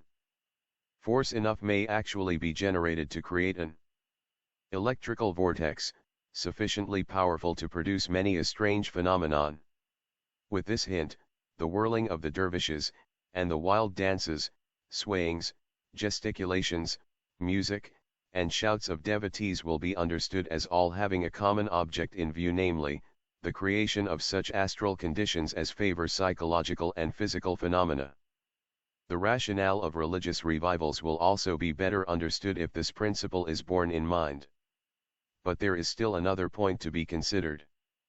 If the medium is a nucleus of magnetism and a conductor of that force, he would be subject to the same laws as a metallic conductor, and be attracted to his magnet. If, therefore, a magnetic center of the requisite power was formed directly over him by the unseen powers presiding over the manifestations, why should not his body be lifted toward it, despite terrestrial gravity? We know that, in the case of a medium who is unconscious of the progress of the operation, it is necessary to first admit the fact of such an intelligence, and next, the possibility of the experiment being conducted as described, but, in view of the multifarious evidences offered, not only in footnote s. What forces were in operation to cause this oscillation of the newspaper, asks J. W. Phelps, who quotes the case. These were the rapid upward motion of heated air, the downward motion of cold air, the translatory motion of the surface breeze, and the circular motion of the whirlwind. But how could these combine so as to produce the oscillation? Lecture on Force Electrically Explained. Volume 1, page 499. Professor Nicholas Wagner's views. Our own researches, which claim no authority, but also in those of M.R. Crookes, and a great number of others, in many lands and at different epochs, we shall not turn aside from the main object of offering this hypothesis in the profitless endeavor to strengthen a case which scientific men will not consider with patience, even when sanctioned by the most distinguished of their own body. As early as 1836, the public was apprised of certain phenomena which were as extraordinary, if not more so than all the manifestations which are produced in our days. The famous correspondence between two well-known mesmerizers, Deleuze and Billot, was published in France, and the wonders discussed for a time in every society. Billot firmly believed in the apparition of spirits, for, as he says, he has both seen, heard, and felt them. Deleuze was as much convinced of this truth as Billot, and declared that man's immortality and the return of the dead, or rather of their shadows, was the best demonstrated fact in his opinion. Material objects were brought to him from distant places by invisible hands, and he communicated on most important subjects with the invisible intelligences. In regard to this, he remarks, I cannot conceive how spiritual beings are able to carry material objects. More skeptical, less intuitional than Billot, nevertheless, he agreed with the latter that the question of spiritualism is not one of opinions, but of facts. Such is precisely the conclusion to which Professor Wagner, of St. Petersburg, was finally driven. In the second pamphlet on mediumistic phenomena, issued by him in December, 1875, he administers the following rebuke to M.R. Shklyerevsky, one of his materialistic critics, so long as the spiritual manifestations were weak and sporadic, we men of science could afford to deceive ourselves with theories of unconscious muscular action, or unconscious cerebrations of our brains, and tumble the rest into one heap as juglaries. But now these wonders have grown too striking, the spirits show themselves in the shape of tangible, materialized forms, which can be touched and handled at will by any learned skeptic like yourself, and even be weighed and measured.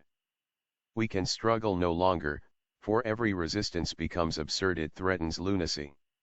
Try then to realize this, and to humble yourself before the possibility of impossible facts. Iron is only magnetized temporarily, but steel permanently, by contact with the lodestone. Now steel is but iron which has passed through a carbonizing process, and yet that process has quite changed the nature of the metal, so far as its relations to the lodestone are concerned. In like manner, it may be said that the medium is but an ordinary person who is magnetized by influx from the astral light, and as the permanence vol. 1, page 500 the veil of ISIS. Of the magnetic property in the metal is measured by its more or less steel-like character, so may we not say that the intensity and permanency of mediumistic power is in proportion to the saturation of the medium with the magnetic or astral force. This condition of saturation may be congenital, or brought about in any one of these ways, by the mesmeric process, by spirit agency, or by self-will. Moreover, the condition seems here dictable, like any other physical or mental peculiarity, many, and we may even say most great mediums having had mediumship exhibited in some form by one or more progenitors. Mesmeric subjects easily pass into the higher forms of clairvoyance and mediumship, now so called, as Gregory, Deleuze, Puisségur, Dupotet, and other authorities inform us. As to the process of self-saturation, we have only to turn to the account of the priestly devotees of Japan, Siam, China, India, Tibet, and Egypt, as well as of European countries, to be satisfied of its reality. Long persistence in a fixed determination to subjugate matter, brings about a condition in which not only is one insensible to external impressions, but even death itself may be simulated, as we have already seen. The ecstatic so enormously reinforces his will power, as to draw into himself, as into a vortex, the potencies resident in the astral light to supplement his own natural store. The phenomena of mesmerism are explicable upon no other hypothesis than the projection of a current of force from the operator into the subject. If a man can project this force by an exercise of the will, what prevents his attracting it toward himself by reversing the current? Unless, indeed, it be urged that the force is generated within his body and cannot be attracted from any supply without. But even under such an hypothesis, if he can generate a superabundant supply to saturate another person, or even an inanimate object by his will, why cannot he generate it in excess for self-saturation? In his work on anthropology, Professor J. R. Buchanan notes the tendency of the natural gestures to follow the direction of the phrenological organs, the attitude of combativeness being downward and backward, that of hope and spirituality upward and forward, that of firmness upward and backward, and so on. The adepts of Hermetic science know this principle so well that they explain the levitation of their own bodies, whenever it happens unawares, by saying that the thought is so intently fixed upon a point above them, that when the body is thoroughly imbued with the astral influence, it follows the mental aspiration and rises into the air as easily as a cork held beneath the water rises to the surface. When its buoyancy is allowed to assert itself, the giddiness felt by certain persons when standing upon the brink of a chasm is explained upon vol. 1, page 501 the fascination of a precipice. The same principle.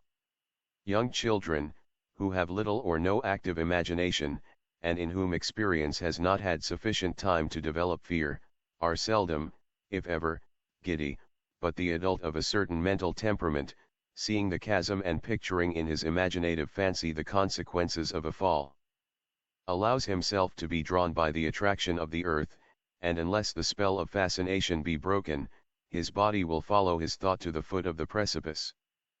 That this giddiness is purely a temperamental affair, is shown in the fact that some persons never experience the sensation, and inquiry will probably reveal the fact that such are deficient in the imaginative faculty.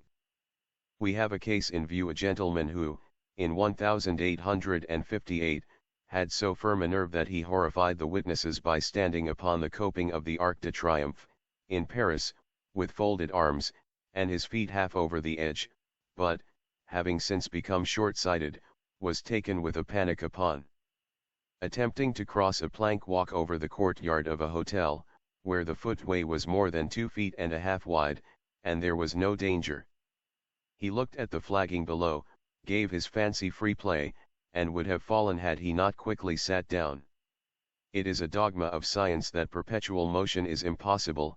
It is another dogma, that the allegation that the Hermetists discovered the elixir of life, and that certain of them, by partaking of it, prolonged their existence far beyond the usual term, is a superstitious absurdity. And the claim that the baser metals have been transmuted into gold, and that the universal solvent was discovered, excites only contemptuous derision in a century which has crowned the edifice of philosophy with a copestone of protoplasm. The first is declared a physical impossibility, as much so, according to Bobbinet, the astronomer, as the levitation of an object without contact, the second, a physiological vagary begotten of a disordered mind, the third, a chemical absurdity. Balfour Stewart says that while the man of science cannot assert that he is intimately acquainted with all the forces of nature, and cannot prove that perpetual motion is impossible, for, in truth, he knows very little of these forces. He does think that he has entered into the spirit and design of nature, and therefore he denies at once the possibility of such a machine. If he has discovered the design of nature, he certainly has not the spirit, for he denies its existence in one sense, and denying spirit he prevents that perfect understanding of universal law which would redeem modern philosophy from its thousand mortifying dilemmas and mistakes. If Professor B. Stewart's negation is founded, footnote S. Revue des Deux Mondes, p. 414, 1858. Conservation of Energy, p. 140. Volume 1, page 502. The Veil of Isis. Upon no better analogy than that of his French contemporary, Bobbinet, he is in danger of a like humiliating catastrophe. The universe itself illustrates the actuality of perpetual motion, and the atomic theory, which has proved such a balm to the exhausted minds of our cosmic explorers, is based upon it. The telescope searching through space, and the microscope probing the mysteries of the little world in a drop of water, reveal the same law in operation, and, as everything below is like everything above, who would presume to say that when the conservation of energy is better understood, and the two additional forces of the Kabbalists are added to the catalogue of orthodox science, it may not be discovered how to construct a machine which shall run without friction and supply itself with energy in proportion to its wastes? 50 years ago, says the Venerable M.R. de Ferra, a Hamburg paper, quoting from an English one an account of the opening of the Manchester and Liverpool Railway, pronounced it a gross fabrication, capping the climax by saying, "Even so far extends the credulity of the English, the moral is apparent." The recent discovery of the compound called metafine, by an American chemist, makes it appear probable that friction can, in a large degree, be overcome. One thing is certain: when a man shall have discovered the perpetual motion, he will be able to understand by analogy all the secrets of nature, progress in direct ratio with resistance. We may say the same of the elixir of life, by which is understood physical life, the soul being of course deathless only by reason of its divine immortal union with spirit. But continual or perpetual does not mean endless. The Kabbalists have never claimed that either an endless physical life or unending motion is possible. The Hermetic axiom maintains that only the first cause and its direct emanations, are spirits, scintillas from the eternal central sun which will be reabsorbed by it at the end of time, are incorruptible and eternal. But, in possession of a knowledge of occult natural forces, yet undiscovered by the materialists, they asserted that both physical life and mechanical motion could be prolonged indefinitely. The philosopher's stone had more than one meaning attached to its mysterious origin. Says Professor Wilder, the study of alchemy was even more universal than the several writers upon it appear to have known, and was always the auxiliary of, if not identical with, the occult sciences of magic, necromancy, and astrology, probably from the same fact that they were originally but forms of a spiritualism which was generally extant in all ages of human history. Our greatest wonder is, that the very men who view the human body simply as a digesting machine, should object to the idea that if some equivalent for metal line could be applied between its molecules, it vol. 1, page 503 Philosophy of the Elixir Vitae should run without friction.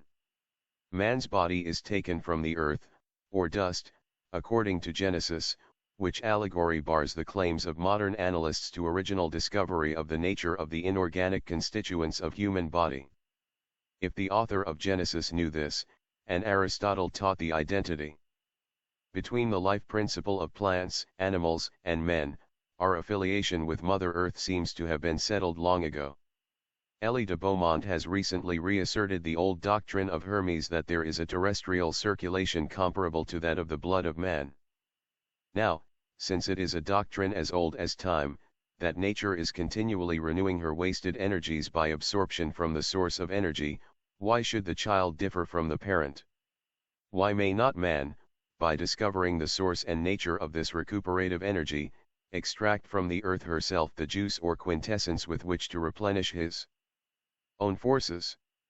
This may have been the great secret of the alchemists. Stop the circulation of the terrestrial fluids and we have stagnation, putrefaction, death. Stop the circulation of the fluids in man, and stagnation, absorption, calcification from old age, and death ensue. If the alchemists had simply discovered some chemical compound capable of keeping the channels of our circulation unclogged, would not all the rest easily follow? And why, we ask, if the surface waters of certain mineral springs have such virtue in the cure of disease and the restoration of physical vigor, is it illogical to say that if we could get the first runnings from the alembic of nature in the bowels of the earth, we might, perhaps, find that the fountain of youth was no myth after all?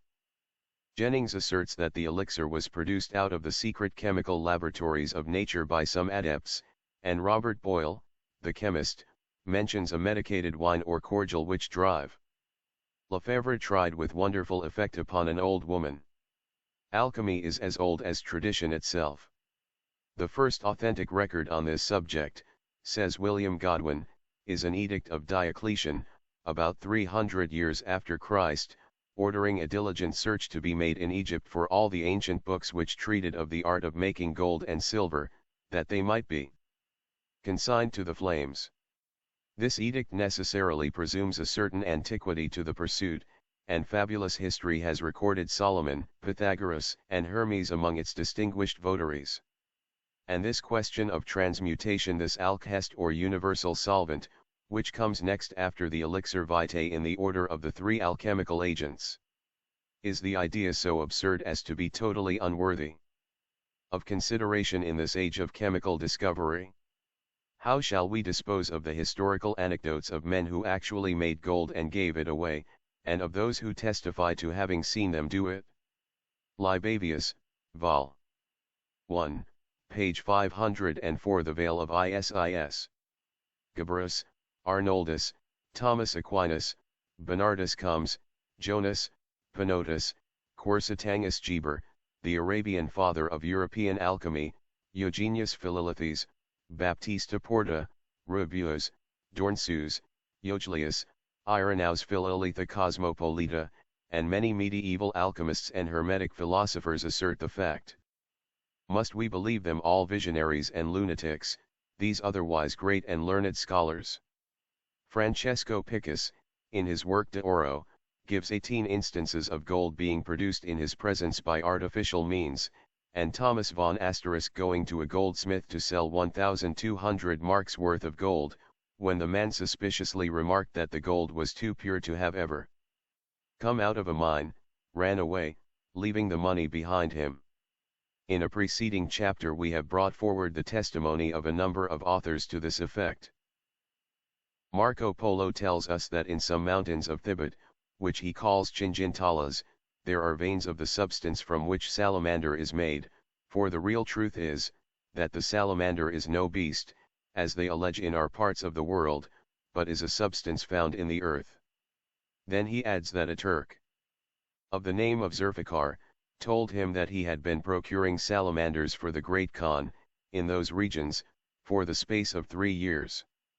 He said that the way they got them was by digging in that mountain till they found a certain vein. The substance of this vein was then taken and crushed, and, when so treated, it divides, as it were, into fibers of wool, which they set forth to dry. When dry, these fibers were pounded and washed, so as to leave only the fibers, like fibers of wool. These were then spun. When first made, these napkins are not very white, but, by putting them into the fire for a while, they come out as white as snow. Therefore, as several authorities testify, this mineral substance is the famous asbestos, which the Rev. A. Williamson says is found in Shantung. But, it is not only incombustible thread which is made from it.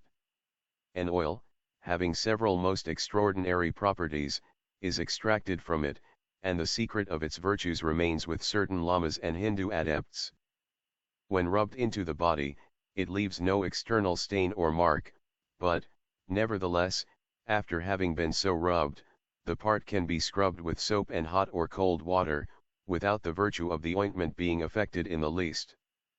The person so rubbed may boldly step into the hottest fire, unless suffocated, he will remain uninjured. Another property of the oil is that, when combined with another substance, that we are footnote, s, *Eugenius Philolithes. Book of Sir Marco Polo, Vol. I, p. 215. See Sage's Dictionnaire des Tiches, Vol. 2, pages 1-12. Volume 1, page 505. The pre-Adamite earth not at liberty to name, and left stagnant under the rays of the moon, on certain nights indicated by native astrologers, it will breed strange creatures. Infusoria we may call them in one sense, but then these grow and develop. Speaking of Kashmir, Marco Polo observes that they have an astonishing acquaintance with the devilries of enchantment, insomuch that they make their idols to speak. To this day, the greatest Magian mystics of these regions may be found in Kashmir. The various religious sects of this country were always credited with preternatural powers, and were the resort of adepts and sages. As Colonel Yule remarks, Vambari tells us that even in our day, the Kashmiri dervishes are preeminent among their Mahometan brethren for cunning, secret arts, skill in exorcisms and magic. But, all modern chemists are not equally dogmatic in their negation of the possibility of such a transmutation. Dr. Pais, Desprez, and even the all-denying Louis Figuier, of Paris, seem to be far from rejecting the idea. Dr. Wilder says, the possibility of reducing the elements to their primal form, as they are supposed to have existed in the igneous mass from which the earth crust is believed to have been formed, is not considered by physicists to be so absurd an idea as has been intimated. There is a relationship between metals, often so close as to indicate an original identity. Persons called alchemists may, therefore, have devoted their energies to investigations into these matters, as Lavoisier, Davy, Faraday, and others of our day have explained the mysteries of chemistry. A learned theosophist, a practicing physician of this country, one who has studied the occult sciences and alchemy for over 30 years, has succeeded in reducing the elements to their primal form, and made what is termed the pre-Adamite earth. It appears in the form of an earthy precipitate from pure water, which, on being disturbed, presents the most opalescent and vivid colors. The secret, say the alchemists, as if enjoying the ignorance of the uninitiated, is an amalgamation of the salt, sulfur, and mercury combined 3 times in azoth, by a triple sublimation and a triple fixation. How ridiculously absurd, will exclaim a learned modern chemist. Well, the disciples of the great Hermes understand the above as well as a graduate of Harvard University comprehends the meaning of his professor of chemistry, when the latter says, with one hydroxyl group we can only produce monatomic compounds, use two hydroxyl groups, and we can form around the same skeleton a number of diatomic compounds. Footnote, S.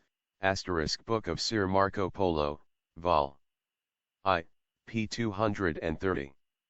Alchemy, or the Hermetic Philosophy, p. 25. Volume 1, page 506. The Veil of Isis. Attached to the nucleus three hydroxyl groups, and there result triatomic compounds, among which is a very familiar substance HHHH0CCCOHHHHH glycerin. Attach thyself, says the alchemist, to the four letters of the tetragram disposed in the following manner. The letters of the ineffable name are there, although thou mayest not discern them at first. The incommunicable axiom is Kabbalistically contained therein, and this is what is called the magic arcanum by the masters. The arcanum, the fourth emanation of the Akasa, the principle of life, which is represented in its third transmutation by the fiery sun, the eye of the world, or of Osiris, as the Egyptians termed it. And I tenderly watching its youngest daughter, wife, and sister Isis, our Mother Earth. See what Hermes, the thrice great master, says of her: her father is the sun, her mother is the moon. It attracts and caresses, and then repulses her by a projectile power. It is for the Hermetic student to watch its motions, to catch its subtle currents, to guide and direct them with the help of the Athanor, the Archimedean lever of the alchemist. What is this mysterious Athanor? Can the physicist tell us, he who sees and examines it daily? He sees, but does he comprehend the secret ciphered characters traced by the divine finger on every seashell in the ocean's deep, on every leaf that trembles in the breeze, in the bright star, whose stellar lines are in his sight but so many more or less luminous lines of hydrogen? God geometrizes, said Plato. The laws of nature are the thoughts. Footnote, S. See Plutarch, Symposiacs, 8. 2. Diogenianos began and said, let us admit Plato to the conference and inquire upon what account he says, supposing it to be. Footnote continued on next page. Of God, exclaimed Ørsted, 2000 years later. His thoughts are immutable, repeated the solitary student of Hermetic lore, therefore it is in the perfect harmony and equilibrium of all things that we must seek the truth. And thus, proceeding from the indivisible unity, he found emanating from it two contrary forces, each acting through the other and producing equilibrium, and the three were but one. The Pythagorean eternal monad. The primordial point is a circle, the circle squaring itself from the four cardinal points becomes a quaternary, the perfect square, having at each of its four angles a letter of the mirific name, the sacred tetragram. It is the four Buddhas who came and have passed away, the Pythagorean tetractys absorbed and resolved by the one eternal no-being. Tradition declares that on the dead body of Hermes, at Hebron, was found by an Isarim, an initiate, the tablet known as the Smaragdin. It contains, in a few sentences, the essence of the Hermetic wisdom. To those who read but with their bodily eyes, the precepts will suggest nothing new or extraordinary, for it merely begins by saying that it speaks not fictitious things, but that which is true and most certain. What is below is like that which is above, and what is above is similar to that which is below, to accomplish the wonders of one thing. As all things were produced by the mediation of one being, so all things were produced from this one by adaptation. Its father is the sun, its mother is the moon. It is the cause of all perfection throughout the whole earth. Its power is perfect if it is changed into earth. Separate the earth from the fire, the subtle from the gross, acting prudently and with judgment. Ascend with the greatest sagacity from the earth to heaven, and then descend again to earth, and unite together the power of things inferior and superior, thus you will possess the light of the whole world, and all obscurity will fly away from you. This thing has more fortitude than fortitude itself, because it will overcome every subtle thing and penetrate every solid thing. By it the world was formed. This mysterious thing is the universal, magical agent, the astral light, which in the correlations of its forces furnishes the alcest, the philosoph. Footnote, s. Footnote continued from previous page. His sentence that God always plays the geometer. I said, this sentence was not plainly set down in any of his books, yet there are good arguments that it is his, and it is very much like his expression. Tyndale's presently subjoined, he praises geometry as a science that takes off men from sensible objects, and makes them apply themselves to the intelligible and eternal nature, the contemplation of which is the end of philosophy, as a view of the mysteries of initiation into holy rites. Vol. 1, page 508. The Veil of Isis. First Stone, and the Elixir of Life. Hermetic philosophy names it Azoth, the soul of the world, the celestial virgin, the great Magnus, etc., etc. Physical science knows it as heat, light, electricity, and magnetism, but ignoring its spiritual properties and the occult potency contained in ether, rejects everything it ignores. It explains and depicts the crystalline forms of the snowflakes, their modifications of an hexagonal prism which shoot out an infinity of delicate needles. It has studied them so perfectly that it has even calculated, with the most wondrous mathematical precision, that all these needles diverge from each other at an angle of 60 degrees. Can it tell us as well the cause of this endless variety of the most exquisite forms, each of which is a most perfect geometrical figure in itself? These frozen, star-like and flower-like blossoms, may be, for all materialistic science knows, a shower of messages snowed by spiritual hands from the worlds above for spiritual eyes below to read. The philosophical cross, the two lines running in opposite directions, the horizontal and the perpendicular, the height and breadth, which the geometrizing deity divides at the intersecting point, and which forms the magical as well as the scientific quaternary, when it is inscribed within the perfect square, is the basis of the occultist. Within its mystical precinct lies the master key which opens the door of every science, physical as well as spiritual. It symbolizes our human existence, for the circle of life circumscribes the 4 points of the cross, which represent in succession birth, life, death, and immortality. Everything in this world is a trinity completed by the quaternary, and every element is divisible on this same principle. Physiology can divide man ad infinitum, as physical science has divided the 4 primal and principal elements in several dozens of others, she will not succeed in changing either. Birth, life, and death will ever be a trinity completed only at the cyclic end. Even were science to change the longed-for immortality into annihilation, it still will ever be a quaternary, for God geometrizes. Therefore, perhaps alchemy will one day be allowed to talk of her salt, mercury, sulfur, and azoth.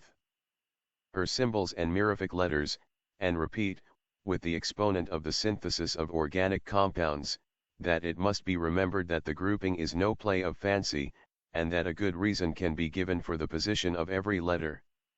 Drive. Pice, of Paris, wrote in 1863, the following, one word, apropos, of alchemy. What must we think of the her footnote, s. Professor ed L. Humans, descriptive chemistry. In ancient nations the deity was a trine supplemented by a goddess, the Arba-il, or fourfold god. Josiah Cook, The New Chemistry. Volume 1, page 509. Count Cagliostro's Alchemical Diamonds. Medic art. Is it lawful to believe that we can transmute metals, make gold? Well, positive men, esprits forts of the 19th century, know that Mr. Figuier, Doctor of Science and Medicine, chemical analyst in the School of Pharmacy, of Paris, does not wish to express himself upon the subject. He doubts, he hesitates. He knows several alchemists, for there are such, who, basing themselves upon modern chemical discoveries, and especially on the singular circumstance of the equivalence demonstrated by M. Humus, pretend that metals are not simple bodies, true elements in the absolute sense, and that in consequence they may be produced by the process of decomposition. This encourages me to take a step further, and candidly avow that I would be only moderately surprised to see someone make gold.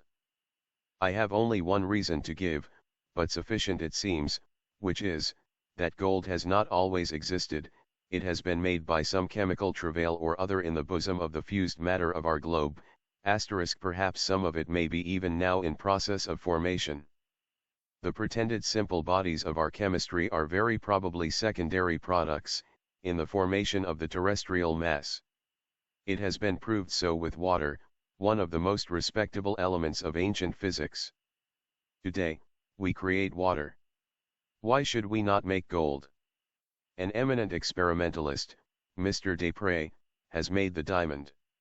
True, this diamond is only a scientific diamond, a philosophical diamond, which would be worth nothing, but, no matter, my position holds good. Besides, we are not left to simple conjectures. There is a man living, who, in a paper addressed to the scientific bodies, in 1853, has underscored these words: I have discovered the method of producing artificial gold, I have made gold. This adept is Mr. Theodore Tifferot, ex-preparator of chemistry in the École Professionnelle et Supérieure of Nantes. Cardinal de Rohan, the famous victim of the diamond necklace conspiracy, testified that he had seen the Count Cagliostro make both gold and diamonds. We presume that those who agree with Professor T. Sterry Hunt, FRS, will have no patience with the theory of Dr. Peiss, for they believe that all of our metalliferous deposits are due to the action of organic life. And so, until they do come to some composition of their differences, so as to let us know for a certainty the nature of gold, and whether it is the product of interior volcanic alchemy or surface segregation and filtration, we will leave them to settle their quarrel between themselves, and give credit meanwhile to the old philosophers. Footnote, S. Professor Sterry Hunt's theory of metalliferous deposits contradicts this, but is it right? Peiss, La Médecine et les Médecins, Vol. I, pp. 59, 283. Professor Balfour Stewart, whom no one would think of classing among illiberal minds, who, with far more fairness and more frequently than any of his colleagues admits the failings of modern science, shows himself, nevertheless, as biased as other scientists on this question. Perpetual light being only another name for perpetual motion, he tells us, and the latter being impossible because we have no means of equilibrating the waste of combustible material, a hermetic light is, therefore, an impossibility. Noting the fact that a perpetual light was supposed to result from magical powers, and remarking further that such a light is certainly not of this earth, where light and all other forms of superior energy are essentially evanescent, this gentleman argues as though the Hermetic philosophers had always claimed that the flame under discussion was an ordinary earthly flame, resulting from the combustion of luminiferous material. In this the philosophers have been constantly misunderstood and misrepresented. How many great minds, unbelievers from the start after having studied the secret doctrine, have changed their opinions and found out how mistaken they were. And how contradictory it seems to find one moment Balfour Stewart quoting some philosophical morals of Bacon, whom he terms the father of experimental science, and saying, "Surely we ought to learn a lesson from these remarks and be very cautious before we dismiss any branch of knowledge or train of thought as essentially unprofitable," and then dismissing the next moment, as utterly impossible, the claims of the alchemists. He shows Aristotle as entertaining the idea that light is not any body, or the emanation of any body, and that therefore light is an energy or act, and yet, although the ancients were the first to show, through Democritus, to John Dalton the doctrine of atoms, and through Pythagoras and even the oldest of the Chaldean oracles, that of ether as a universal agent, their ideas, says Stewart, were not prolific. He admits that they possessed great genius and intellectual power, but adds that they were deficient in physical conceptions, and, in consequence, their ideas were not prolific. The whole of the present work is a protest against such a loose way of judging the ancients. To be thoroughly competent to criticize their ideas, and assure oneself whether their ideas were distinct and appropriate to the facts, one must have sifted these ideas to the very bottom. It is idle to repeat that which we have frequently said, and that which every scholar ought to know, namely, that the quintessence of their knowledge was in the hands of the priests, who never wrote them, and in those of the initiates who, like Plato, did not dare write them. Footnote S. The conservation of energy. Ibid. p. 136. Volume 1, page 511. Hermetic gold. The outflow of sunbeams. Therefore, those few speculations on the material and spiritual universes, which they did put in writing, could not enable posterity to judge them rightly, even had not the early Christian Vandals, the later Crusaders, and the fanatics of the Middle Ages destroyed 3 parts of that which remained of the Alexandrian library and its later schools. Professor Draper shows that the Cardinal Ximenes alone delivered to the flames in the squares of Granada, 80,000 Arabic manuscripts, many of them translations of classical authors. In the Vatican libraries, whole passages in the most rare and precious treatises of the ancients were found erased and blotted out, for the sake of interlining them with absurd psalmodies.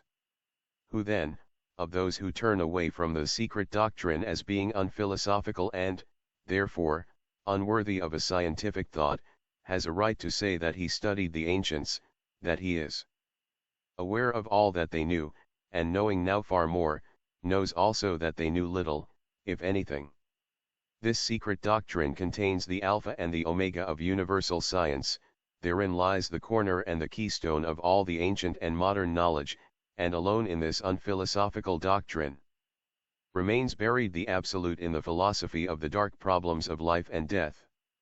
The great energies of nature are known to us only by their effects, said Paley. Paraphrasing the sentence, we will say that the great achievements of the days of old are known to posterity only by their effects. If one takes a book on alchemy, and sees in it the speculations on gold and light by the Brothers of the Rosy Cross, he will find himself certainly startled, for the simple reason that he will not understand them at all. The hermetic gold, he may read, is the outflow of the sunbeam, or of light suffused invisibly and magically into the body of the world. Light is sublimated gold, rescued magically by invisible stellar attraction, out of material depths. Gold is thus the deposit of light, which of itself generates. Light in the celestial world is subtle, vaporous, magically exalted gold, or spirit of flame. Gold draws inferior natures in the metals, and intensifying and multiplying, converts into itself. Nevertheless, facts are facts, and, as Billow says of spiritualism, we will remark of occultism generally and of alchemy in particular, it is not a matter of opinion but of facts. Men of science call an inextinguishable lamp an impossibility, but nevertheless persons in our own age as well as in the days of ignorance and superstition have found them burning bright in old vaults shut up for centuries, and other persons there are who footnote s.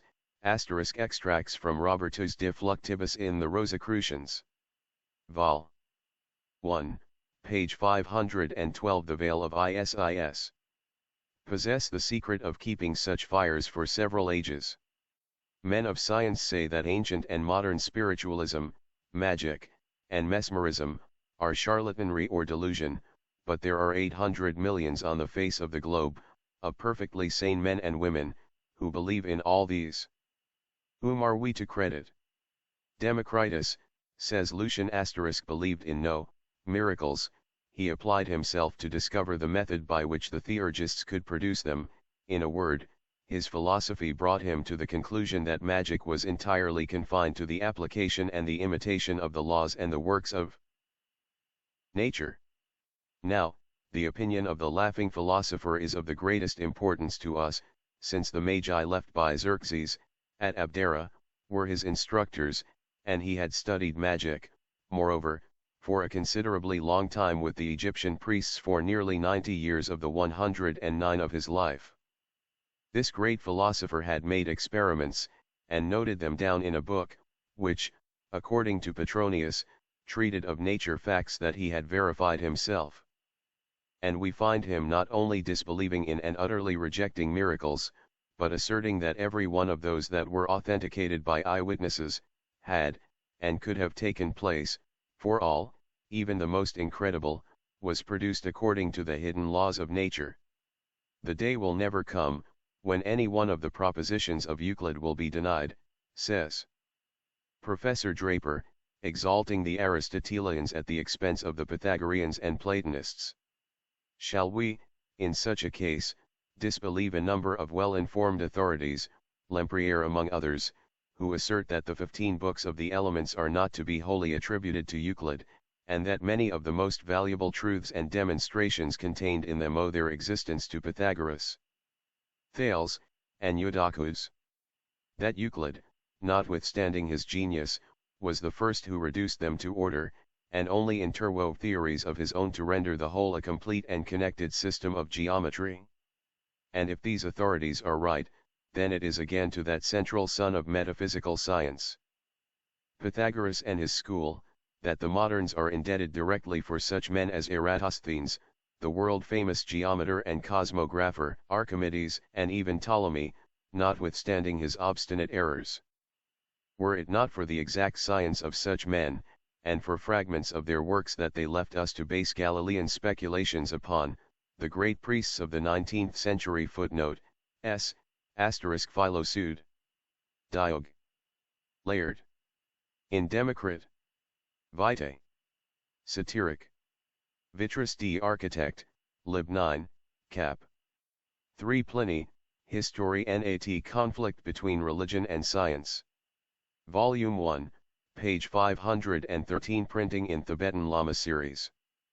Might find themselves, perhaps, still in the bondage of the Church, and philosophizing, in 1876, on the Augustine and Bedian cosmogony, the rotation of the canopy of heaven round the earth, and the majestic flatness of the latter.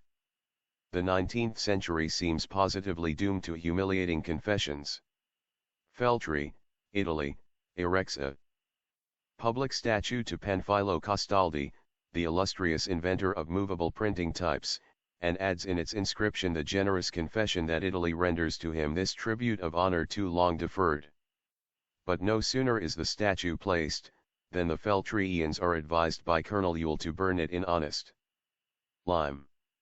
He proves that many a traveler besides Marco Polo had brought home from China movable wooden types and specimens of Chinese books, the entire text of which was printed with such wooden blocks * we have seen in several Tibetan lamaseries, where they have printing offices, such blocks preserved as curiosities. They are known to be of the greatest antiquity, inasmuch as types were perfected, and the old ones abandoned contemporaneously with the earliest records of Buddhistic Lamaism. Therefore, they must have existed in China before the Christian era. Let every one ponder over the wise words of Professor Roscoe, in his lecture on spectrum analysis. The infant truths must be made useful. Neither you nor I, perhaps, can see the how or the when, but that the time may come at any moment, when the most obscure of nature's secrets shall at once be employed for the benefit of mankind. No one who knows anything of science, can for one instant doubt. Who could have foretold that the discovery that a dead frog's legs jump when they are touched by two different metals, should have led in a few short years to the discovery of the electric telegraph? Professor Roscoe, visiting Kirchhoff and Bunsen when they were making their great discoveries of the nature of the Fraunhofer lines, says that it flashed upon his mind at once that there is iron in the sun, therein presenting one more evidence to add to a million predecessors, that great discoveries usually come with a flash, and not by induction. There are many more flashes in store for us. It may be found, perhaps, that one of the last sparkles of modern science, the beautiful green spectrum of silver, is nothing new, but was, notwithstanding the paucity and great inferiority of their optical instruments, well known to the ancient chemists and physicists. Silver and green were associated together as far back as the days of Hermes. Luna, or Astarte, the hermetic silver, is one of the two chief symbols of the Rosicrucians. It is a Hermetic footnote, S. Book of Sir Marco Polo, Vol. I, pages 133 to 135. Volume 1, page 514. The Veil of Isis. Axiom, that the cause of the splendor and variety of colors lies deep in the affinities of nature, and that there is a singular and mysterious alliance between color and sound. The Kabbalists place their middle nature in direct relation with the moon, and the green ray occupies the center point between the others, being placed in the middle of the spectrum. The Egyptian priests chanted the 7 vowels as a hymn addressed to Serapis, and at the sound of the 7th vowel, as at the 7th ray of the rising sun, the statue of Memnon responded. Recent discoveries have proved the wonderful properties of the blue-violet light, the 7th ray of the prismatic spectrum, the most powerfully chemical of all, which corresponds with the highest note in the musical scale. The Rosicrucian theory, that the whole universe is a musical instrument, is the Pythagorean doctrine of the music of the spheres. Sounds and colors are all spiritual numerals. As the 7 prismatic rays proceed from one spot in heaven, so the 7 powers of nature, each of them a number, are the 7 radiations of the unity, the central spiritual sun. Happy is he who comprehends the spiritual numerals, and perceives their mighty influence, exclaims Plato. And happy, we may add, is he who, treading the maze of force correlations, does not neglect to trace them to this invisible sun. Future experimenters will reap the honor of demonstrating that musical tones have a wonderful effect upon the growth of vegetation. And with the enunciation of this unscientific fallacy, we will close the chapter, and proceed to remind the patient reader of certain things that the ancients knew, and the moderns think they know. Footnote, S. Dionysius of Halicarnassus. Chapter 14. Contents. Isis Unveiled by H. P. Blavatsky. Volume 1. Theosophical University Press Online Edition. Volume 1, page 515. Chapter 14. The transactions of this our city of Sais, are recorded in our sacred writings during a period of 8,000 years. Plato, Timaeus. The Egyptians assert that from the reign of Heracles to that of Amasis, 17,000 years elapsed. Herodotus, Lib 2, c. 43. Can the theologian derive no light from the pure, primeval faith that glimmers from Egyptian hieroglyphics, to illustrate the immortality of the soul? Will not the historian deign to notice the prior origin of every art and science in Egypt, 1,000 years before the Pelasgians studded the isles and capes of the archipelago with their forts and temples? Glidden. How came Egypt by her knowledge? When broke the dawn of that civilization whose wondrous perfection is suggested by the bits and fragments supplied to us by the archaeologists? Alas! The lips of Memnon are silent, and no longer utter oracles. The Sphinx has become a greater riddle in her speechlessness than was the enigma propounded to Oedipus. What Egypt taught to others she certainly did not acquire by the international exchange of ideas and discoveries with her Semitic neighbors, nor from them did she receive her stimulus. The more we learn of the Egyptians, observes the writer of a recent article, the more marvelous they seem. From whom could she have learned her wondrous arts, the secrets of which died with her? She sent no agents throughout the world to learn what others knew, but to her the wise men of neighboring nations resorted for knowledge. Proudly secluding herself within her enchanted domain, the fair queen of the desert created wonders as if by the sway of a magic staff. Nothing, remarks the same writer, whom we have elsewhere quoted, proves that civilization and knowledge then rise and progress with her as in the case of other peoples, but everything seems to be referable, in the same perfection, to the earliest dates. That no nation knew as much as herself, is a fact demonstrated by history. May we not assign as a reason for this remark the fact that until very recently nothing was known of old India? That these two nations, India and Egypt, were akin? That they were the oldest in the group of nations, and that the eastern Ethiopians, the mighty builders, had come from India as a matured people, bringing their civilization with them, and colonizing the perhaps unoccupied Egyptian territory. But we defer a more complete elaboration of this theme for our second volume. Mechanism, says Eusb Salvert, was carried by the ancients to a point of perfection that has never been attained in modern times. We would inquire if their inventions have been surpassed in our age? Certainly not, and at the present day, with all the means that the progress of science and modern discovery have placed in the hands of the mechanic, have we not been assailed by numerous difficulties in striving to place on a pedestal one of those monoliths that the Egyptians 40 centuries ago erected in such numbers before their sacred edifices? As far back as we can glance into history, to the reign of Menes, the most ancient of the kings that we know anything about, we find proofs that the Egyptians were far better acquainted with hydrostatics and hydraulic engineering than ourselves. The gigantic work of turning the course of the Nile, or rather of its three principal branches, and bringing it to Memphis, was accomplished during the reign of that monarch, who appears to us as distant in the abyss of time as a far glimmering star in the heavenly vault. Says Wilkinson, Menes took accurately the measure of the power which he had to oppose, and he constructed a dike whose lofty mounds and enormous embankments turned the water eastward, and since that time the river is contained in its new bed. Herodotus has left us a poetical, but still accurate description of the Lake Moeris, so called after the pharaoh who caused this artificial sheet of water to be formed. The historian has described this lake as measuring 450 miles in circumference, and 300 feet in depth. It was fed through artificial channels by the Nile, and made to store a portion of the annual overflow for the irrigation of the country, for many miles round. Its numerous floodgates, dams, locks, and convenient engines were constructed with the greatest skill.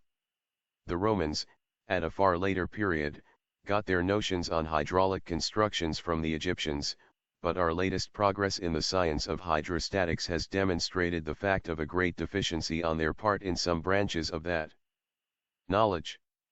Thus, for instance, if they were acquainted with that which is called in hydrostatics the great law, they seem to have been less familiar with what our modern engineers know as watertight joints. Their ignorance is sufficiently proved by their conveying the water through large level aqueducts, instead of doing it at a less expense by iron pipes beneath the surface. But the Egyptians evidently employed a far superior method in their channels and artificial waterworks. Notwithstanding this, the modern engineers employed by S. See Vol. 2, Chapter 8. Volume 1, page 517 Proofs of Old Egypt's Grandeur. Lesseps for the Suez Canal, who had learned from the ancient Romans all their art could teach them, deriving, in their turn, their knowledge from Egypt, scoffed at the suggestion that they should seek a remedy for some imperfections in their work by studying the contents of the various Egyptian museums.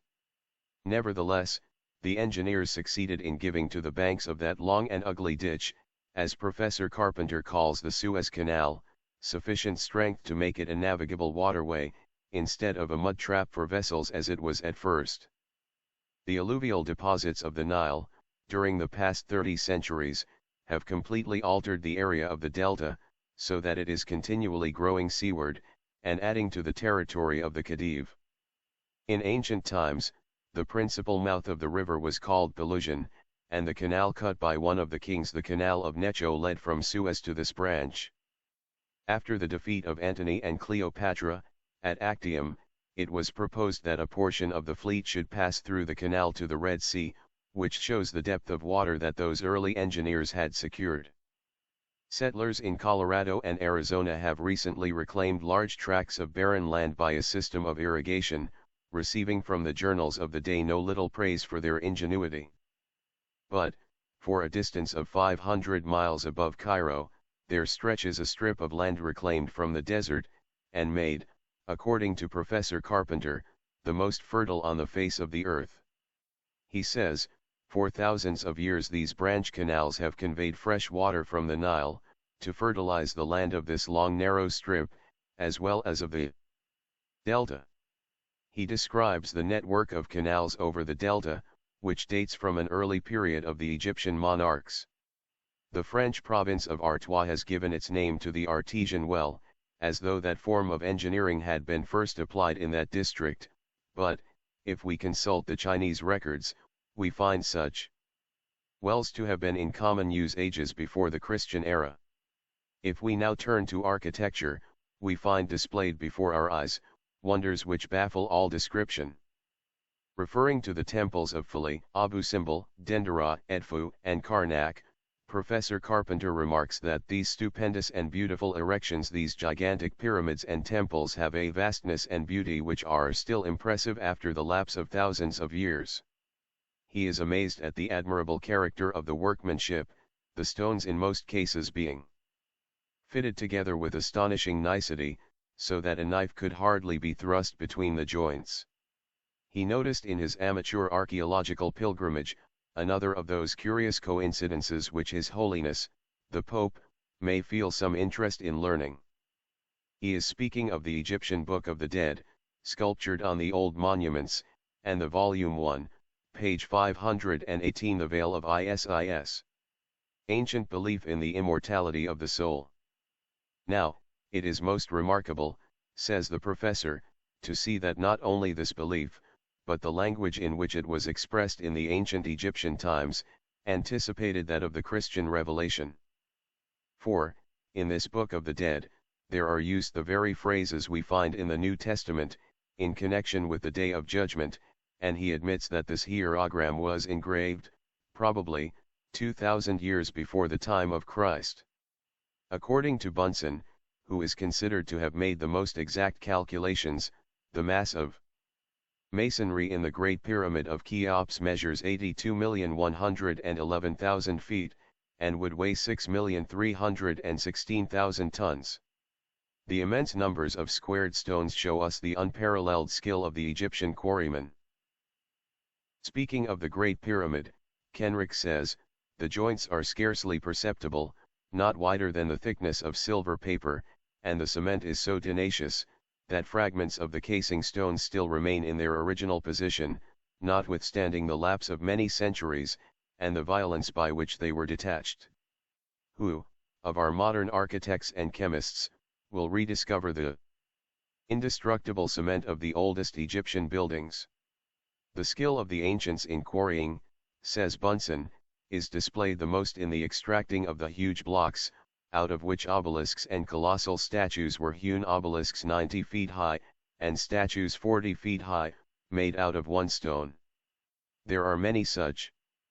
They did not blast out the blocks for these monuments, but adopted the following scientific method: instead of using huge iron wedges, which would have split the stone, they cut a small groove for the whole length of, perhaps, 100 feet, and inserted in it, close to each other, a great number of dry wooden wedges, after which they poured water into the groove, and the wedges, swelling and bursting simultaneously, with a tremendous force, broke out the huge stone, as neatly as a diamond cuts a pane of glass.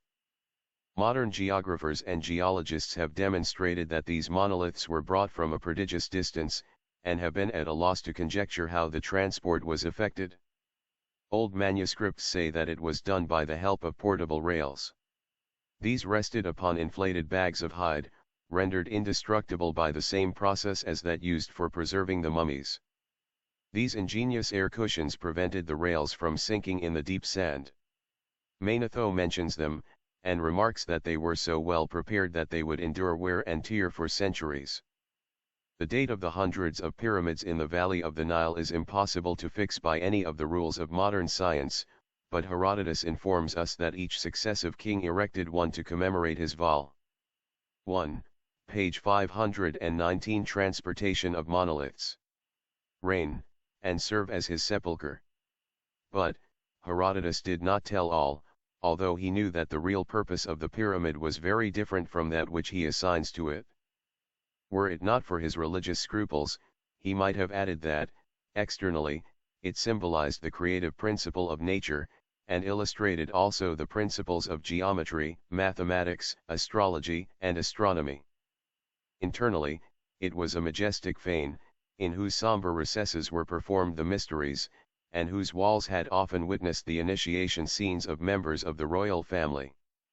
The porphyry sarcophagus, which Professor Piotr Smith, Astronomer Royal of Scotland, degrades into a corn bin, was the baptismal font, upon emerging from which, the neophyte was born again, and became an adept. Herodotus gives us, however, a just idea of the enormous labor expended in transporting one of these gigantic blocks of granite. It measured 32 feet in length, 21 feet in width, and 12 feet in height. Its weight he estimates to be rising 300 tons, and it occupied 2,000 men for 3 years to move it from Syene to the delta, down the Nile. Gliddon, in his Ancient Egypt, quotes from Pliny a description of the arrangements for moving the obelisk erected at Alexandria by Ptolemaeus Philadelphia. A canal was dug from the Nile to the place where the obelisk lay. 2 boats were floated under it, they were weighted with stones containing 1 cubic foot each, and the weight of the obelisk having been calculated by the engineers, the cargo of the boats was exactly proportioned to it, so that they should be sufficiently submerged to pass under the monolith as it lay across the canal. Then, the stones were gradually removed, the boats rose, lifted the obelisk, and it was floated down the river. In the Egyptian section of the Dresden, or Berlin Museum, we forget which, is a drawing which represents a workman ascending an unfinished pyramid, with a basket of sand upon his back. This has suggested to certain Egyptologists the idea that the blocks of the pyramids were chemically manufactured in loco. Some modern engineers believe that Portland cement, a double silicate of lime and alumina, is the imperishable cement of the ancients. But, on the other hand, Professor Carpenter asserts that the pyramids, with the exception of their granite casing, is formed of what geologists call nummulitic limestone. This is newer than the old chalk, and is made of the shells of animals called nummulites, like little pieces of money about the size of a shilling. However this moot question may be decided, no one, from Herodotus and Pliny down to the last wandering engineer who has gazed upon these imperial monuments of long crumbled dynasties, has been able to tell us how the gigantic masses were transported and set up in place. Bunsen concedes to Vol. 1, page 520. The Veil of Isis. Egypt, an antiquity of 20,000 years. But even in this matter we would be left to conjecture if we depended upon modern authorities. They can neither tell us for what the pyramids were constructed, under what dynasty the first was raised, nor the material of which they are built. All is conjecture with them. Professor Smith has given us by far the most accurate mathematical description of the Great Pyramid to be found in literature. But after showing the astronomical bearings of the structure, he so little appreciates ancient Egyptian thought that he actually maintains that the porphyry sarcophagus of the king's chamber is the unit of measure for the 2 most enlightened nations of the earth, England and America. One of the books of Hermes describes certain of the pyramids as standing upon the sea shore, the waves of which dashed in powerless fury against its base. This implies that the geographical features of the country have been changed, and may indicate that we must accord to these ancient granaries, magico-astrological observatories, and royal sepulchres, an origin antedating the upheaval of the Sahara and other deserts. This would imply rather more of an antiquity than the poor few thousands of years, so generously accorded to them by Egyptologists. Dr. Rebold, a French archaeologist of some renown, gives his readers a glimpse of the culture which prevailed 5,000 years BC, by saying that there were at that time no less than 30 or 40 colleges of the priests who studied occult sciences and practical magic. A writer in the National Quarterly Review, Il XXXII, Knowles 8, December, 1875, says that, the recent excavations made among the ruins of Carthage have brought to light traces of a civilization, a refinement of art and luxury, which must even have outshone that of ancient Rome, and when the Fiat went forth, delenda est Carthago, the mistress of the world well knew that she was about to destroy a greater than herself, for, while one empire swayed the world by force of arms alone, the other was the last and most perfect representative of a race who had, 4 centuries before Rome was dreamed of, directed the civilization, the learning, and the intelligence of mankind.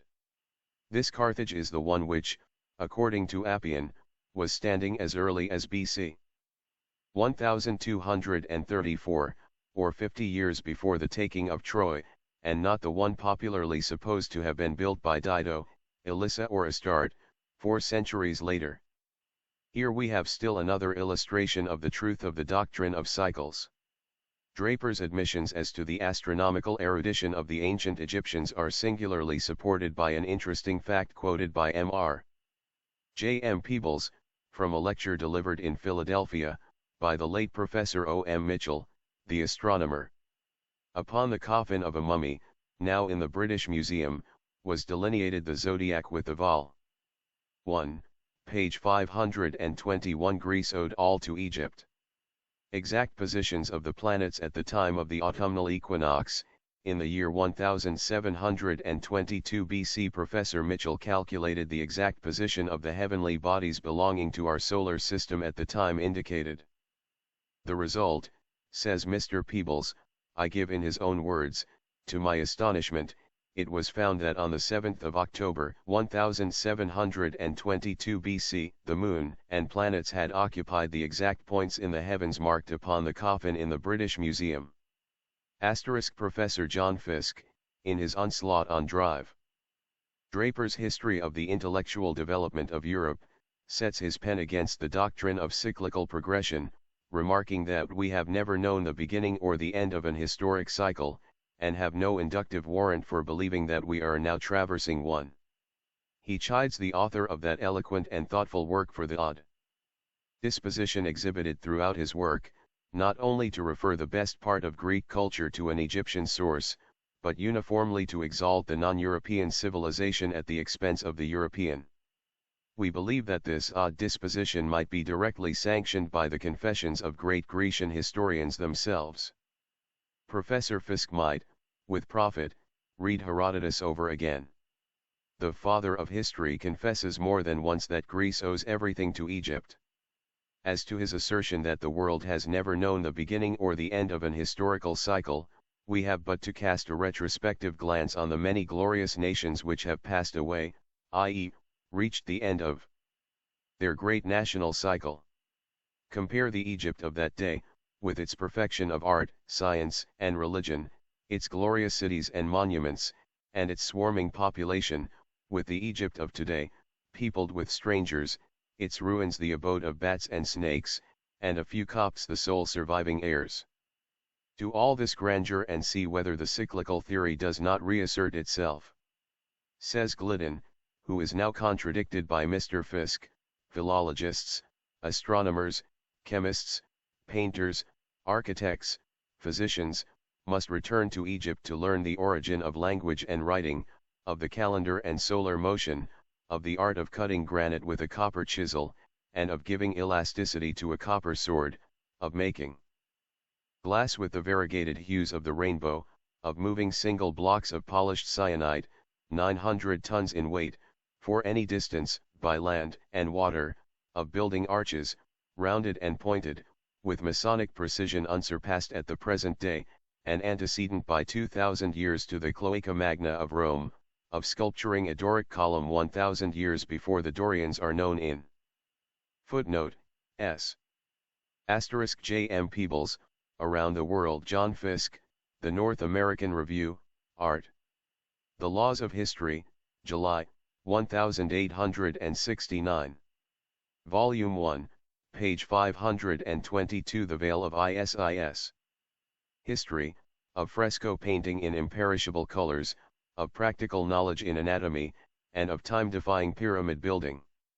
Every craftsman can behold, in Egyptian monuments, the progress of his art 4,000 years ago, and whether it be a wheelwright building a chariot, a shoemaker drawing his twine, a leather cutter using the self-same form of knife of old as is considered the best form now, a weaver throwing the same hand shuttle, a whitesmith using that identical form of blowpipe but lately recognized to be the most efficient, the seal engraver cutting, in hieroglyphics, such names as Skohos, above 4,300 years ago. All these, and many more astounding evidences of Egyptian priority, now require but a glance at the plates of Rossellini.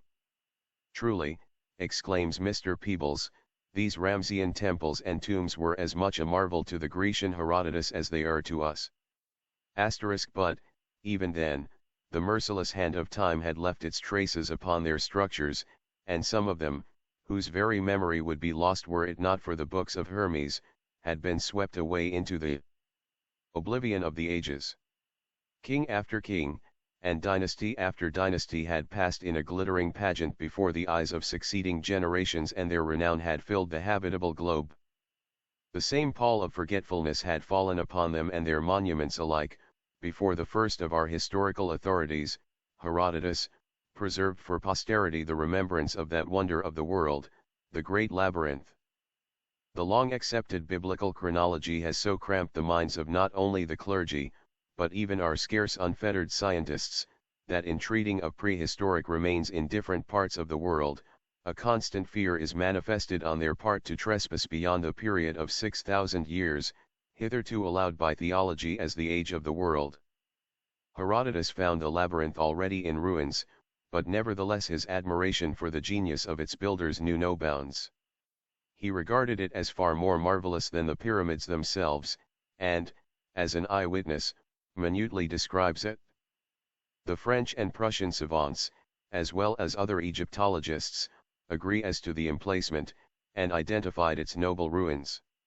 Moreover, they confirm the account given of it by the old historian. Herodotus says that he found therein 3,000 chambers, half subterranean and the other half above ground. The upper chambers, he says, I myself passed through and examined in detail. In the underground ones, which may exist till now, for all the archaeologists know, the keepers of the building would not let me in, for they contain the sepulchres of the kings who built the labyrinth, and also those of the sacred crocodiles. The upper chambers I saw and examined with footnote, s. M. Peebles, Around the World. Volume 1, page 523. Glorious Thebes and mighty Karnak. My own eyes, and found them to excel all other human productions. In Rawlinson's translation, Herodotus is made to say, the passages through the houses and the varied windings of the paths across the courts, excited in me infinite admiration as I passed from the courts into the chambers, and from thence into colonnades, and from colonnades into other houses, and again into courts unseen before. The roof was throughout of stone like the walls, and both were exquisitely carved all over with figures. Every court was surrounded with a colonnade, which was built of white stones, sculptured most exquisitely.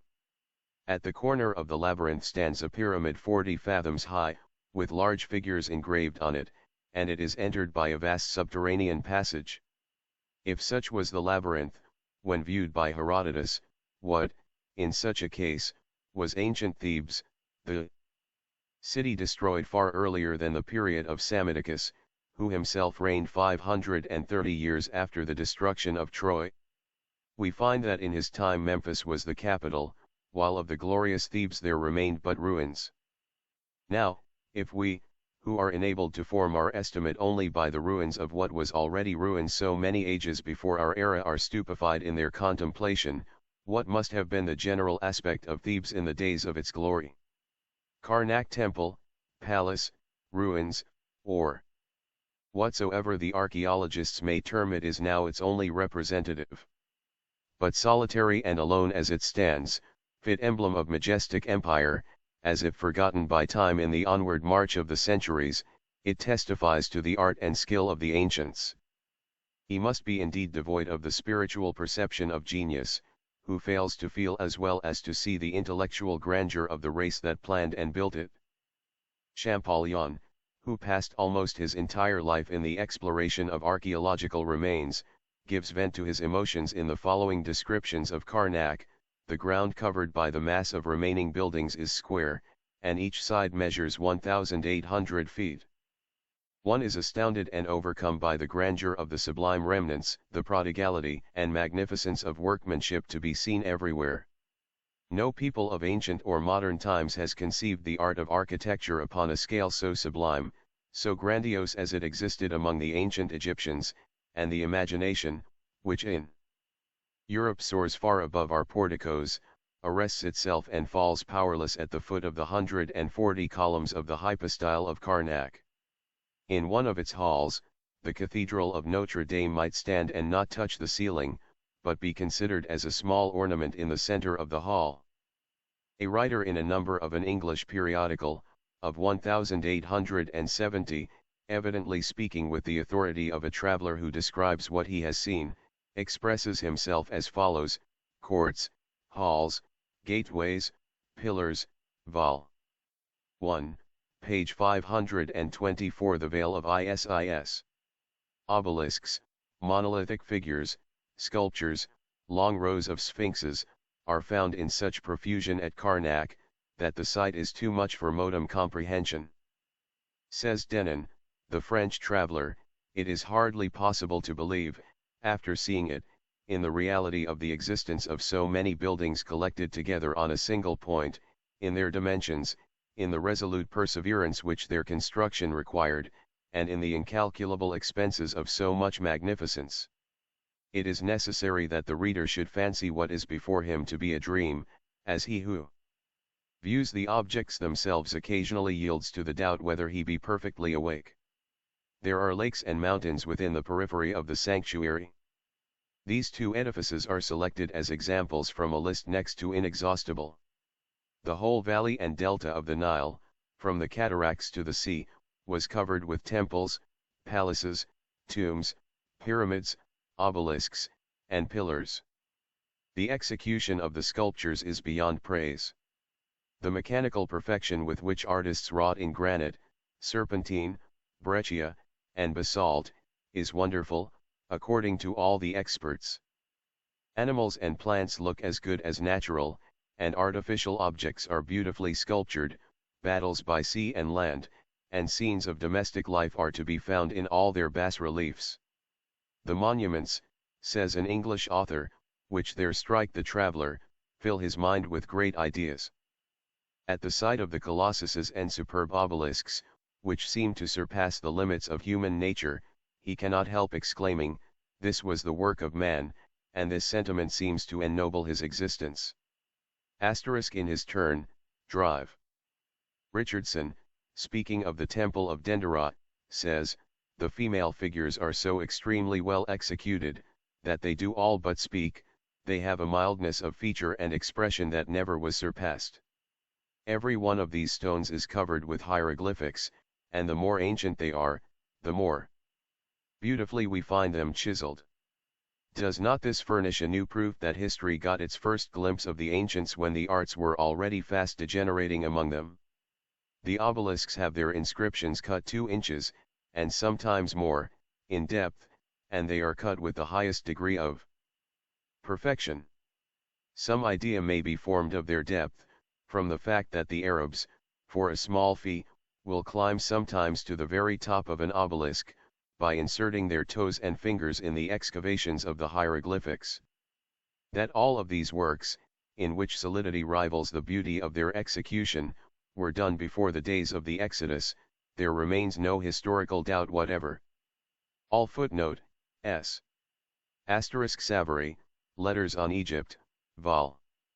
2, p. 67. London, 1786.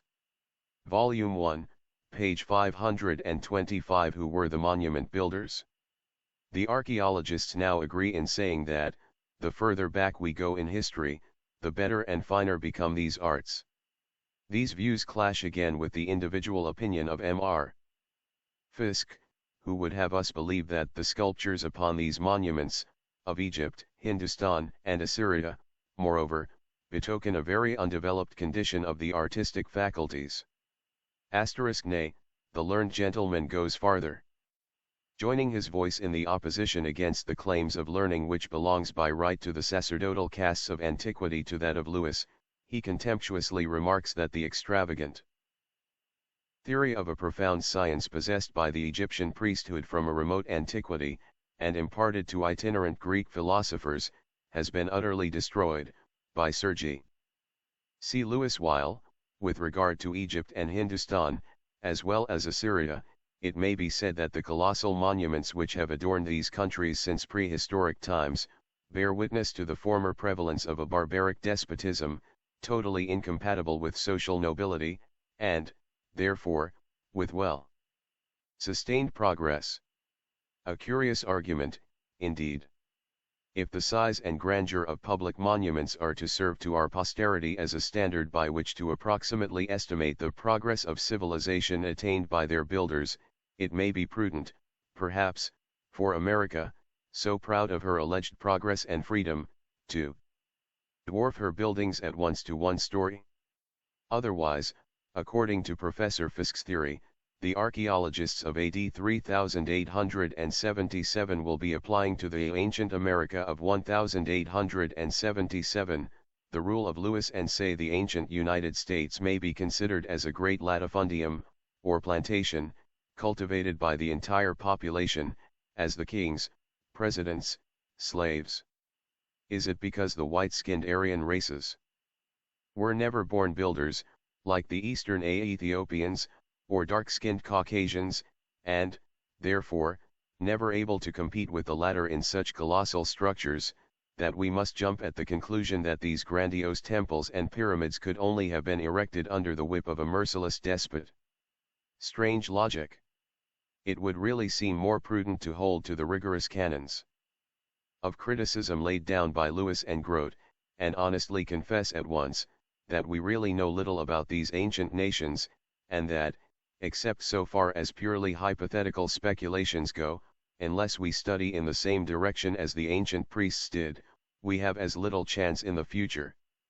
We only know what they allowed the uninitiated to know, but the little we do learn of footnote s. John Fiske, North American Review, Art. The Laws of History, July, 1869. Sir G. C. Lewis, Astronomy of the Ancients. J. Fiske, North American Review, Art. The Laws of History. We shall attempt to demonstrate in Yule 2, Chapter 8, that the ancient Ethiopians were never a Hamitic race. Volume 1, page 526. The Veil of Isis. Them by deduction, ought to be sufficient to assure us that, even in the 19th century, with all our claims to supremacy in arts and sciences, we are totally unable, we will not say to build anything like the monuments of Egypt, Hindustan, or Assyria, but even to rediscover the least of the ancient lost arts. Besides, Sir Gardner Wilkinson gives forcible expression to this view of the exhumed treasures of old, by adding that, he can trace no primitive mode of life, no barbarous customs, but a sort of stationary civilization from the most remote periods.